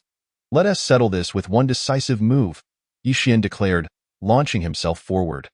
The direct disciple, in response, propelled his dagger toward Yi Xian, and in an instant, the two collided, unleashing a tempest of energy that spread outward. In the blink of an eye, both were engulfed in the resulting maelstrom, sending ripples of energy throughout the Qinglan sect's inner sanctum, startling many disciples engrossed in their cultivation. Seeing this commotion, the sect leader waved his hand, causing the energy waves to dissipate in an instant. Yi Xian and the direct disciple lay on the ground, both showing signs of significant injury and appearing rather disheveled. "These two youngsters have certainly stirred up quite a ruckus," the elder observed, his tone devoid of reproach as he rose to leave. The sect leader remained silent, clearly indicating that the elder was shielding Yi Xian. Otherwise, both would have faced punishment for this incident. "Ahem, I concede that you are indeed formidable," the direct disciple coughed, struggling to rise from the ground. Yi Xian squinted, noting the man's resilience.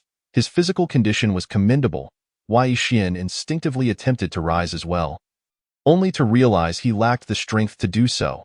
Upon inspection, he discovered that his meridians had been disrupted. How devious! Yi Xian inhaled deeply, mending his injuries before managing to stand up. Just as he prepared to launch another attack, the sect leader approached. "What, do you two intend to continue this brawl?" the sect leader asked nonchalantly. Startled, both disciples hurriedly bowed to him, suddenly recalling they were within the sect. The previous commotion had certainly been excessive. "Now, off you go and tend to your injuries. If you wish to continue fighting, then you may challenge me," the sect leader remarked indifferently. Upon hearing this, both disciples hastily took their leave, realizing that sparring with the sect leader would be tantamount to seeking punishment. Yi Xian swiftly returned to the mountain peak, diligently working to heal his wounds along the way. His recovery speed had significantly increased, and by the time he reached the summit, he was completely healed. He exhaled a sigh of relief, grateful for the swift recovery. Otherwise, Bai Linger would undoubtedly have been worried. "Young master, why have you been gone for so long? What were you doing?" Bai Linger inquired upon noticing Yi Xian. Her concern evident as she scrutinized him closely. She noted the dirt and blood staining his attire, as if he had just emerged from a fierce battle. "Nothing much, just practicing with someone, don't worry," Yi Xian replied with a smile, offering a vague explanation before heading to his room to wash off the grime and blood. Simultaneously, he checked the system and discovered that his weapon forging level had reached that of a 5th-level master. "This fellow really pushed me to improve by 2 levels, for which I owe him my gratitude," Yi Xian mused. Though he had sustained considerable injuries, it had not been in vain. Shortly thereafter, having completed his cleansing, Yi Xian had barely settled in when the sect leader's voice echoed in his ear, causing him to pause. What does he want at this hour? Chapter 85. Secret Realm Mission. Yi Xian pondered, perplexed. After a moment of contemplation, he rose and made his way down the mountain. Bai Linger, witnessing his hurried demeanor, felt a wave of anxiety but did not have the time to inquire further. Before long, Yi Xian arrived at the grand hall of the sect, where he found the direct disciple he had battled earlier, along with several unfamiliar disciples, all of whom appeared to be direct disciples as well. Am I the only inner disciple here? Yi Xian wondered, increasingly baffled by the sect leader's intentions. Was he expecting him to engage in another duel with the direct disciples? You've arrived just in time. Everyone is gathered. I see you're all brimming with youthful vigor. I have a task for you. Within 2 days, venture into this secret realm to search for the resurrection twin serpent herb. The more you gather, the greater your rewards. Of course, you may opt to seize what others collect as well, as long as you refrain from killing one another. The sect leader addressed the assembly, handing out a map.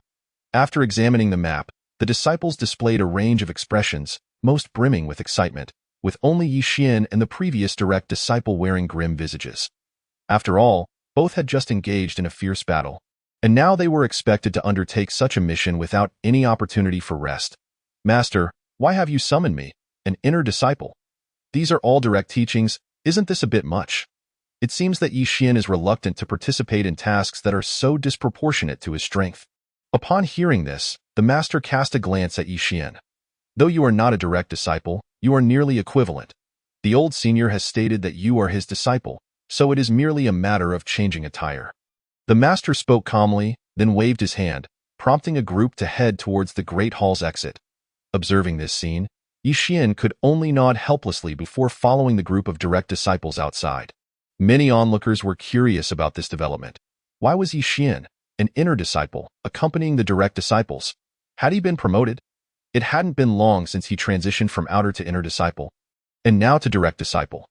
Although he had not yet changed his attire, being seen with the direct disciples was enough to signify his compatibility with them. Feng Yun, who was recuperating, watched the scene and couldn't help but feel envious.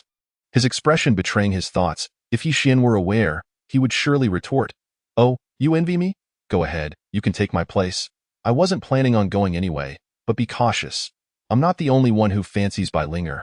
Right now, you are the most likely target, so don't let something unfortunate happen to you." The direct disciple who had previously fought with Yi Xian glanced at him, lost in thought, and then spoke up to remind him. Although they had engaged in a fierce battle, they were still comrades, and given their similar standings, they shared a mutual respect. "You won't be targeted?"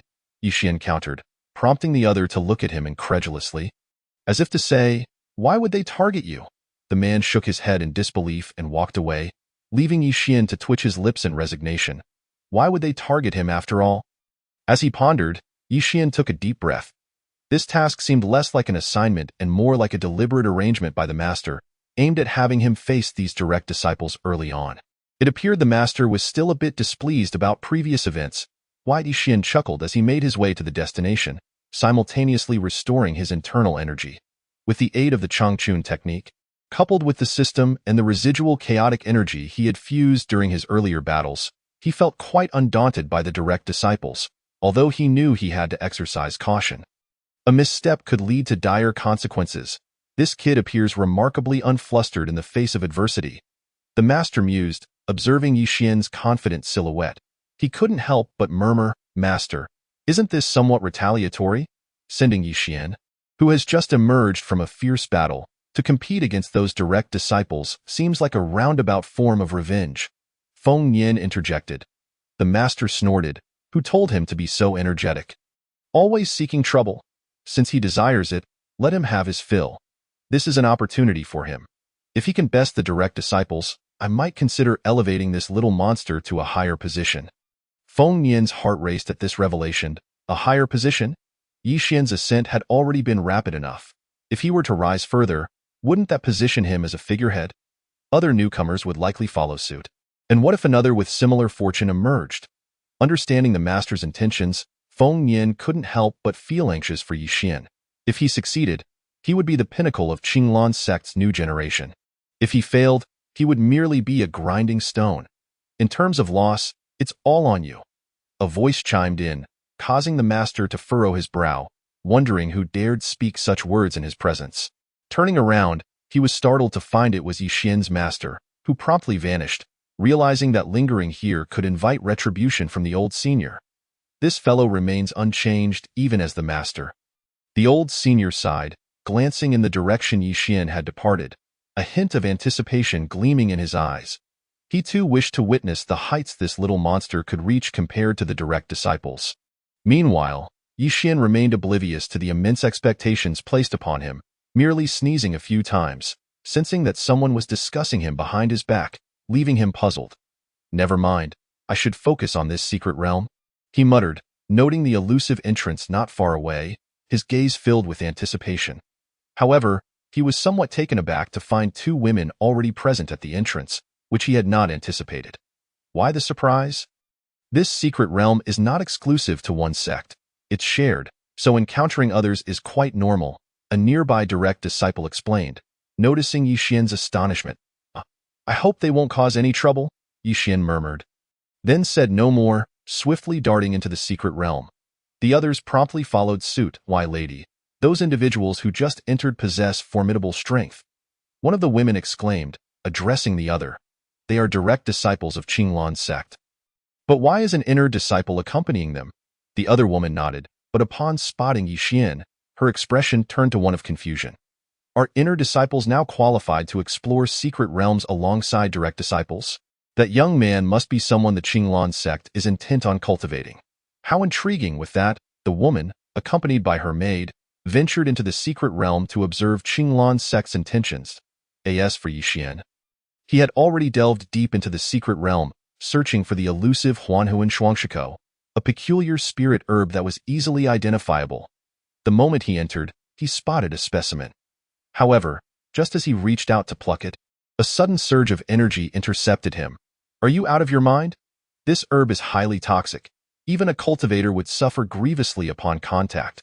The one blocking Yixian was none other than the individual who had previously challenged him with a dagger. Is it possible that I am immune to all poisons? Yixian quipped, grasping the Huanhuan Shuangshiko. The other man stared in disbelief, astonished that Yixian could indeed be a monster. Not only was his physical constitution extraordinary, but he was also resistant to toxins. Furthermore, his recovery was astonishing. A severed meridian was restored in the blink of an eye, and his strength surged rapidly, allowing him to face direct disciples without losing ground, all in less than 3 months. Impressive, the man remarked, no longer engaging with Yixian as he set off in search of Huanhuan Shuangshiko himself. However, it seemed either Yixian was exceptionally lucky, or the other was simply having a streak of bad luck. For after a lengthy search, he found nothing. How peculiar. It feels as if all the spirit herbs have been exhausted, he muttered, bending down to examine the earth beneath him, which bore the roots of spirit herbs, marked with distinct scratches, likely indicating they had been taken by some entity. Realizing this, the man dashed off towards the distance. Wei Xian followed suit, and soon they arrived at a tranquil forest, unlike any other. Devoid of even the slightest sound of insects, creating an eerily unsettling atmosphere. It feels as though something is amiss here, Yixian warned. The man nodded, producing a feather from his hand. It's a beast. A bird, but oddly enough, I've never encountered it before. Strange, considering I've been a direct disciple of Qinglan's sect for so long. Wei Xian chuckled, thinking to himself, in a vast forest, one can find all sorts of creatures. Encountering the unfamiliar is only natural. This is the feather of a soul-devouring crow. If you wish to avoid death, it would be wise to leave this place. They travel in flocks, and even direct disciples from Qinglan's sect would face trouble if they were to encounter them. As they deliberated, a woman's voice suddenly rang out, causing Yixian to turn in the direction of the sound, only to see the 2 women he had spotted earlier at the entrance approaching. The soul-devouring crow? My master has mentioned this creature before. It can inflict irreversible damage to the soul, which is indeed troublesome. But the Huanhuan Shuangshiko has been taken by the soul-devouring crow. And if we cannot retrieve it, how will we explain ourselves upon our return? The man murmured, his expression troubled. Wei Xian, however, felt indifferent, thinking, in short, if we can fight, we fight. If we can't, we are and as for explanations, they are far better than explaining our failure here. Oh? It appears you 2 have no intention of leaving. Do you not trust my words? The woman who spoke observed Yixian and the direct disciple, noting their lack of concern, and couldn't help but ask. Her curiosity piqued regarding Yixian's identity, while the direct disciple remained calm due to their formidable strength and ability to retreat unscathed. How could this inner disciple exhibit even greater composure? One might mistake him for a direct disciple clad in inner disciple attire. The young woman pondered silently, though her thoughts remained unspoken. Wei Xian noticed her gaze upon him, causing his brow to furrow slightly. Yet, he refrained from voicing any concerns and instead surveyed his surroundings. By the way, when you fought me earlier, you didn't hesitate this long. If you're worried, you may leave. I shall take a look myself. Yixian remarked, having found nothing of consequence, addressing the man beside him. You are rather impatient. Then let us proceed. The man, not one to decline, followed suit as the 2 resolved to venture deeper into the forest. Meanwhile, the earlier woman who had attempted to caution them found herself bewildered. What was the meaning of this? Did these 2 fail to comprehend her warning? Have the disciples of Qinglan's sect become so arrogant? Miss, it seems that inner sect disciple claimed to have fought with his master. And doesn't he appear to have lost as Qinglan's sect truly so peculiar? The maid beside her could not help but inquire. The young lady, taken aback by this revelation, could only resign herself to following, intent on discovering the true nature of these two. Whether they were genuinely formidable or merely posturing. Miss, before we came, the master instructed us not to venture into perilous areas. It would be disastrous if anything were to happen. The maid, startled by her mistress's actions, hastily interjected. Yet her words fell on deaf ears as the young lady pressed onward, leaving the maid no choice but to follow reluctantly. What on earth are those two up to? On the other side, an inner sect disciple sensed the movements of Yi Xian and his companion, muttering to himself, "There's clearly something over there. Are they courting disaster? Never mind, as long as they remain breathing."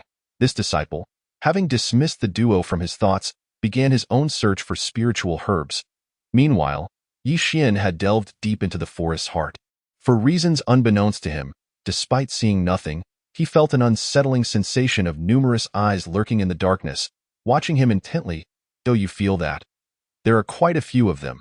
If only there were a weaponsmith here. These soul-eating crows are excellent materials for forging, capable of condensing the souls of crows. Once fused into a weapon, they could kill without shedding blood. The man beside Yi Xian remarked. Why, Yi Xian perked up at this revelation. Could these indeed be used for forging? Was it not the perfect opportunity, as he lacked a suitable beast to meld with his weapon? If that's the case, I must say, we have come to the right place, Yi Xian declared, condensing a murky aura in his hands. Observing this, the man raised an eyebrow, puzzled by Yi Xian's sudden enthusiasm. However, he did not press the matter further, instead drawing his dagger and preparing for battle, casting a sidelong glance at the murky aura in Yi Xian's grasp. Although unaware of its exact nature, he could sense its formidable potential, so he had not revealed his full strength during our previous encounter. The inner sect disciple felt a tremor of astonishment. This was the first time he had sensed such a threat from an inner sect disciple. Here they come. Yi Xian's voice broke his contemplation. In the next instant, he hurled the murky aura into the air, resulting in a deafening explosion that reverberated throughout the secret realm. Waves of energy radiated outward, and the previously barren forest was suddenly filled with countless golden eyes. Resembling tiny lanterns, so many?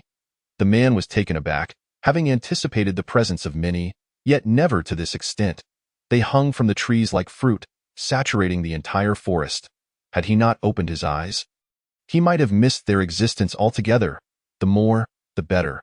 They are all materials for forging, Yi Xian exclaimed, a gleam of delight in his eyes, for these were treasures, and one could never have too many. The man beside him could only twitch his lips in disbelief, internally questioning how these forging materials pertained to Yi Xian. Did he possess the ability to forge? It was already impressive that he cultivated so swiftly. To master multiple disciplines would be absurd. With that thought, the man charged towards the soul-eating crows, and in response, the crows let out a collective shriek and surged towards the two like a tidal wave. Yi Xian, observing the oncoming mass, gathered his energy and unleashed powerful strikes at the area dense with crows. In an instant, a multitude of them were knocked to the ground, flailing momentarily before falling still. They don't seem so difficult to deal with. Why did that woman speak so ominously? Yi Xian pondered, perplexed by the earlier warning, especially since he had just dispatched a significant number with mere punches. They can resurrect, the man interjected, watching Yi Xian with urgency. Upon hearing this, Yi Xian's heart sank. Why not simply say they couldn't be killed? Indeed, as he had this realization, the crows that had fallen began to reopen their eyes. Now glowing a menacing crimson, filled with murderous intent, they ascended into the air like bullets aimed directly at Yi Xian. Reacting swiftly, he enveloped himself in a protective barrier, the sound of impacts echoing around him like a hailstorm. Are they attempting to breach my barrier with their bodies? Yi Xian frowned, skeptical of the soul-eating crow's capabilities. Yet, as if to validate his doubts, a crack formed in his barrier with a resounding snap.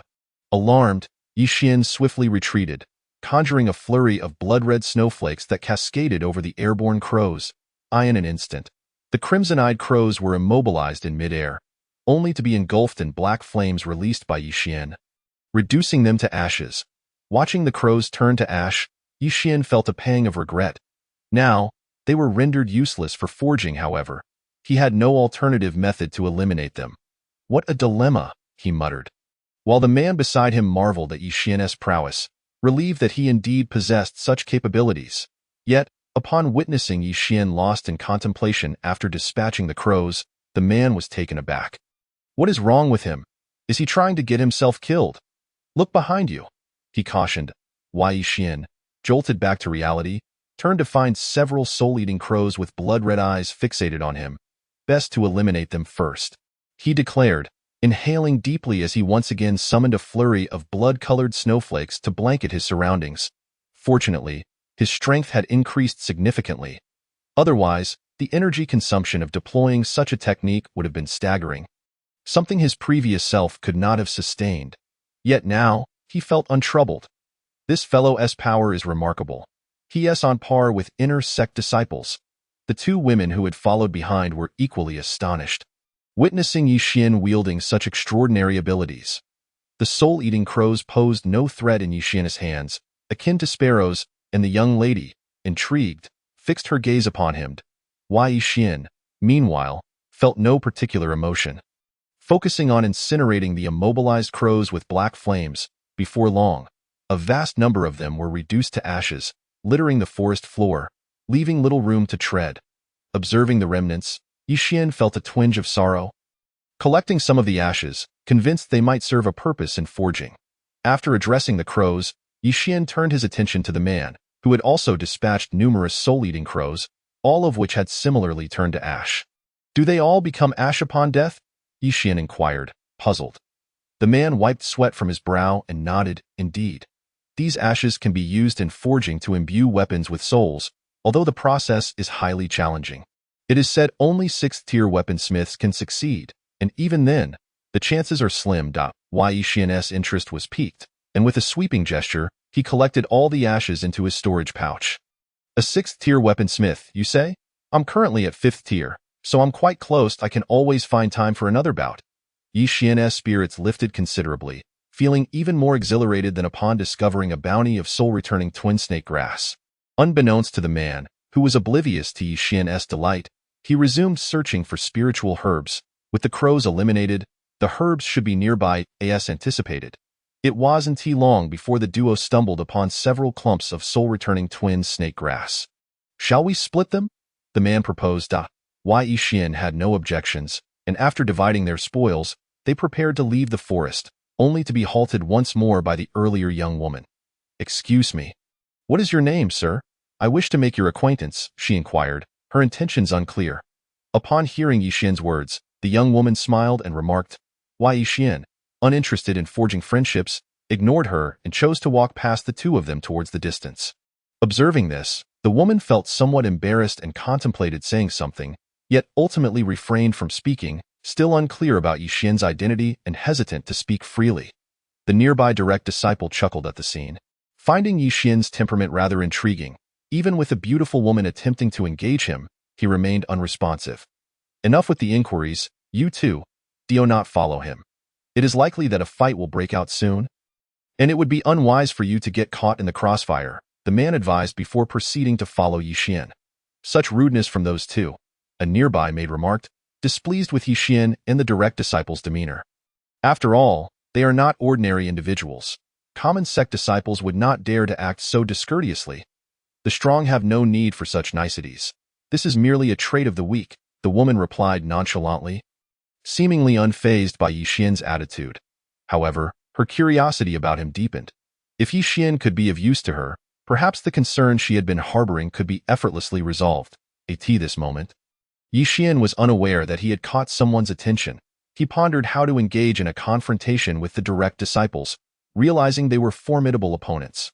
Contemplating whether to unleash his murky aura in battle, he hesitated, fearing that a careless move could lead to disastrous consequences, as even someone like Ellie could barely withstand its power. Yi Xian did not believe that these direct disciples from Qinglan sect could match Ellie's strength. After much deliberation, Yi Xian's gaze fell upon the man beside him. The latter, startled by Yi Xian's intense stare, wondered what prompted such scrutiny. Do your direct disciples possess many life-saving items? Yi Xian inquired. The man, though unsure of Yi Xian's intentions, nodded in response. I don't have many, just a few. Some fellows are so afraid of death that they carry a dozen or so life-saving items, and there are even those who cling to their elders' coffers. Yi Xian's lips twitched at the absurdity of it all. How fearful must one be to clutch onto the coffin funds of their elders? Very well, I shall refrain from striking you too harshly, he muttered, then stood up and walked towards the direction of the other direct disciples. What does this fellow intend to do? The man thought, perplexed. After a moment of contemplation, he recalled the resurrection twins Snake Herb and realized that Yi Xian intended to rob them. Only this guy would dare to attempt such a feat, he murmured, then followed suit. Meanwhile, the other direct disciples remained oblivious to these developments, fervently searching for the resurrection twin Snake Herb, unknowingly collecting it for Yi Xian. Shortly thereafter, Yi Xian arrived at an open area, folding his arms to rest. Before long, the other disciples gathered around, each holding a considerable amount of the sought-after herb, clearly having had a fruitful haul. Congratulations, brothers, on your substantial gains, Yi Xian remarked with a smile. The others merely nodded in acknowledgement, not offering any further comment. May I inquire how much you have collected, junior brother? Would you like me to assist in counting? One of the direct disciples approached, his intentions not entirely sincere. It was understandable, given that Yi Xian had remained secluded for some time, and thus was not well known among them. That will not be necessary. Senior brother, if you do not mind, I would prefer to keep your spiritual herbs safe for you. Yi Xian replied coolly. In the next moment, he stomped his foot on the ground, causing a wave of energy to ripple outwards. What are you planning, kid? Are you attempting to rob us, an entire group of direct disciples? An inner sect disciple asked, bewildered by Yi Xian's actions, astonished that he would dare to act so boldly. You are correct. It is indeed just me here, robbing you. You may choose to surrender your belongings or face me directly. The choice is yours, Yi Xian stated calmly, a murky aura beginning to coalesce in his hands. Having never witnessed Yi Xian wield this energy before, the others mistook it for mere mist and did not take it seriously. If you wish to practice, junior brother, we shall gladly oblige, a direct disciple declared. Charging at Yi Xian without any defensive measures in place, clearly underestimating him. Seeing this unfold, the man from earlier could only facepalm. He had witnessed such arrogance before, and the outcome had been disastrous. I hope this kid has enough life-saving items, he thought, resigned to watching the spectacle unfold. Meanwhile, Yi Xian shared his sentiment, silently wishing for the same. In an instant, a wave of murky energy was unleashed, striking the charging disciple and resulting in a deafening explosion that sent him flying over 1,000 meters, crimson droplets raining down from the sky. The onlookers were left dumbfounded. Was this a single strike that incapacitated him? Was this fellow truly an inner sect disciple? Surely, their positions should have been reversed. This kid's energy is peculiar, but he likely cannot sustain it for long.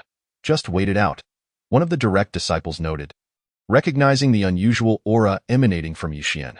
The others took heed and began to fortify their defenses, encircling Yi Xian without launching an immediate attack, believing they could outlast him. Yet, they were gravely mistaken. Such energy, when not actively employed, would not diminish for Yi Xian. In fact, each battle only augmented it. Thus, despite the current limited amount of murky aura he wielded, dealing with this group posed no significant challenge.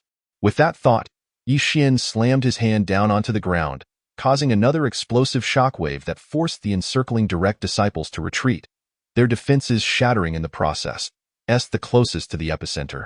Yi Xian also sustained injuries, but his formidable healing abilities quickly mended his wounds. Special energy damage detected, 2,000 points. Experience conversion in progress, special reward granted. Tripling of internal energy reservoir, rang the system's voice in his mind, eliciting a surge of joy within Yi Xian. To expand his energy reservoir meant he would possess the capacity equivalent to 3 energy reservoirs of practitioners at the same level, transforming him from an invincible force to one capable of dominating 3 opponents. The system has truly come through, Yi Xian exclaimed inwardly, taking a deep breath as the surrounding spiritual energy began to rapidly converge into his body, forming a vacuum zone devoid of any spiritual energy. Witnessing this phenomenon, many turned their heads in astonishment, shocked at the sheer volume of spiritual energy Yi Xian was absorbing. Is he hiding his true cultivation level? Has he been playing the fool all along? One direct disciple mused, unable to comprehend the scene before him. Even if Yi Xian had been cultivating since birth, it was unfathomable for him to reach such mastery. Have we yet to awaken? Or are we caught in an illusion? They wondered, bewildered, as the direct disciples remained stunned. Yi Xian successfully absorbed the expended spiritual energy. The acceleration in absorption speed was primarily due to the tripling of his energy reservoir, which also enhanced his efficiency. This feels splendid. I can continue fighting without fear, Yi Xian thought, inhaling deeply once more as he conjured grayish energy in his hands, launching it towards the encircled direct disciples. Instantly, all the disciples began to evade, fully aware of the devastating power of this energy and unwilling to meet the same fate as the first unfortunate victim, who had yet to return. However, their reflexes proved insufficient, and several were caught off guard, being blasted to the ground, losing numerous fragments of their life-saving items in the process. Each of them felt a pang of regret, but there was no time for lamentation, as Yi Xian's second assault was already upon them. The scene was witnessed by the two women who had followed, leaving them utterly shocked. An inner sect disciple was pursuing a group of direct disciples. Such a spectacle was beyond their wildest dreams. What is this kid's background? Even the most seasoned of women found it difficult to process such a shocking display. Had she not witnessed it with her own eyes, she would never have believed that an inner sect disciple could so brazenly pursue direct disciples. Yet, in that moment, no one noticed the two women. They were too busy evading the oncoming attacks to spare a thought for anything else. These fellows have quite a few life-saving measures, Yi Xian mused.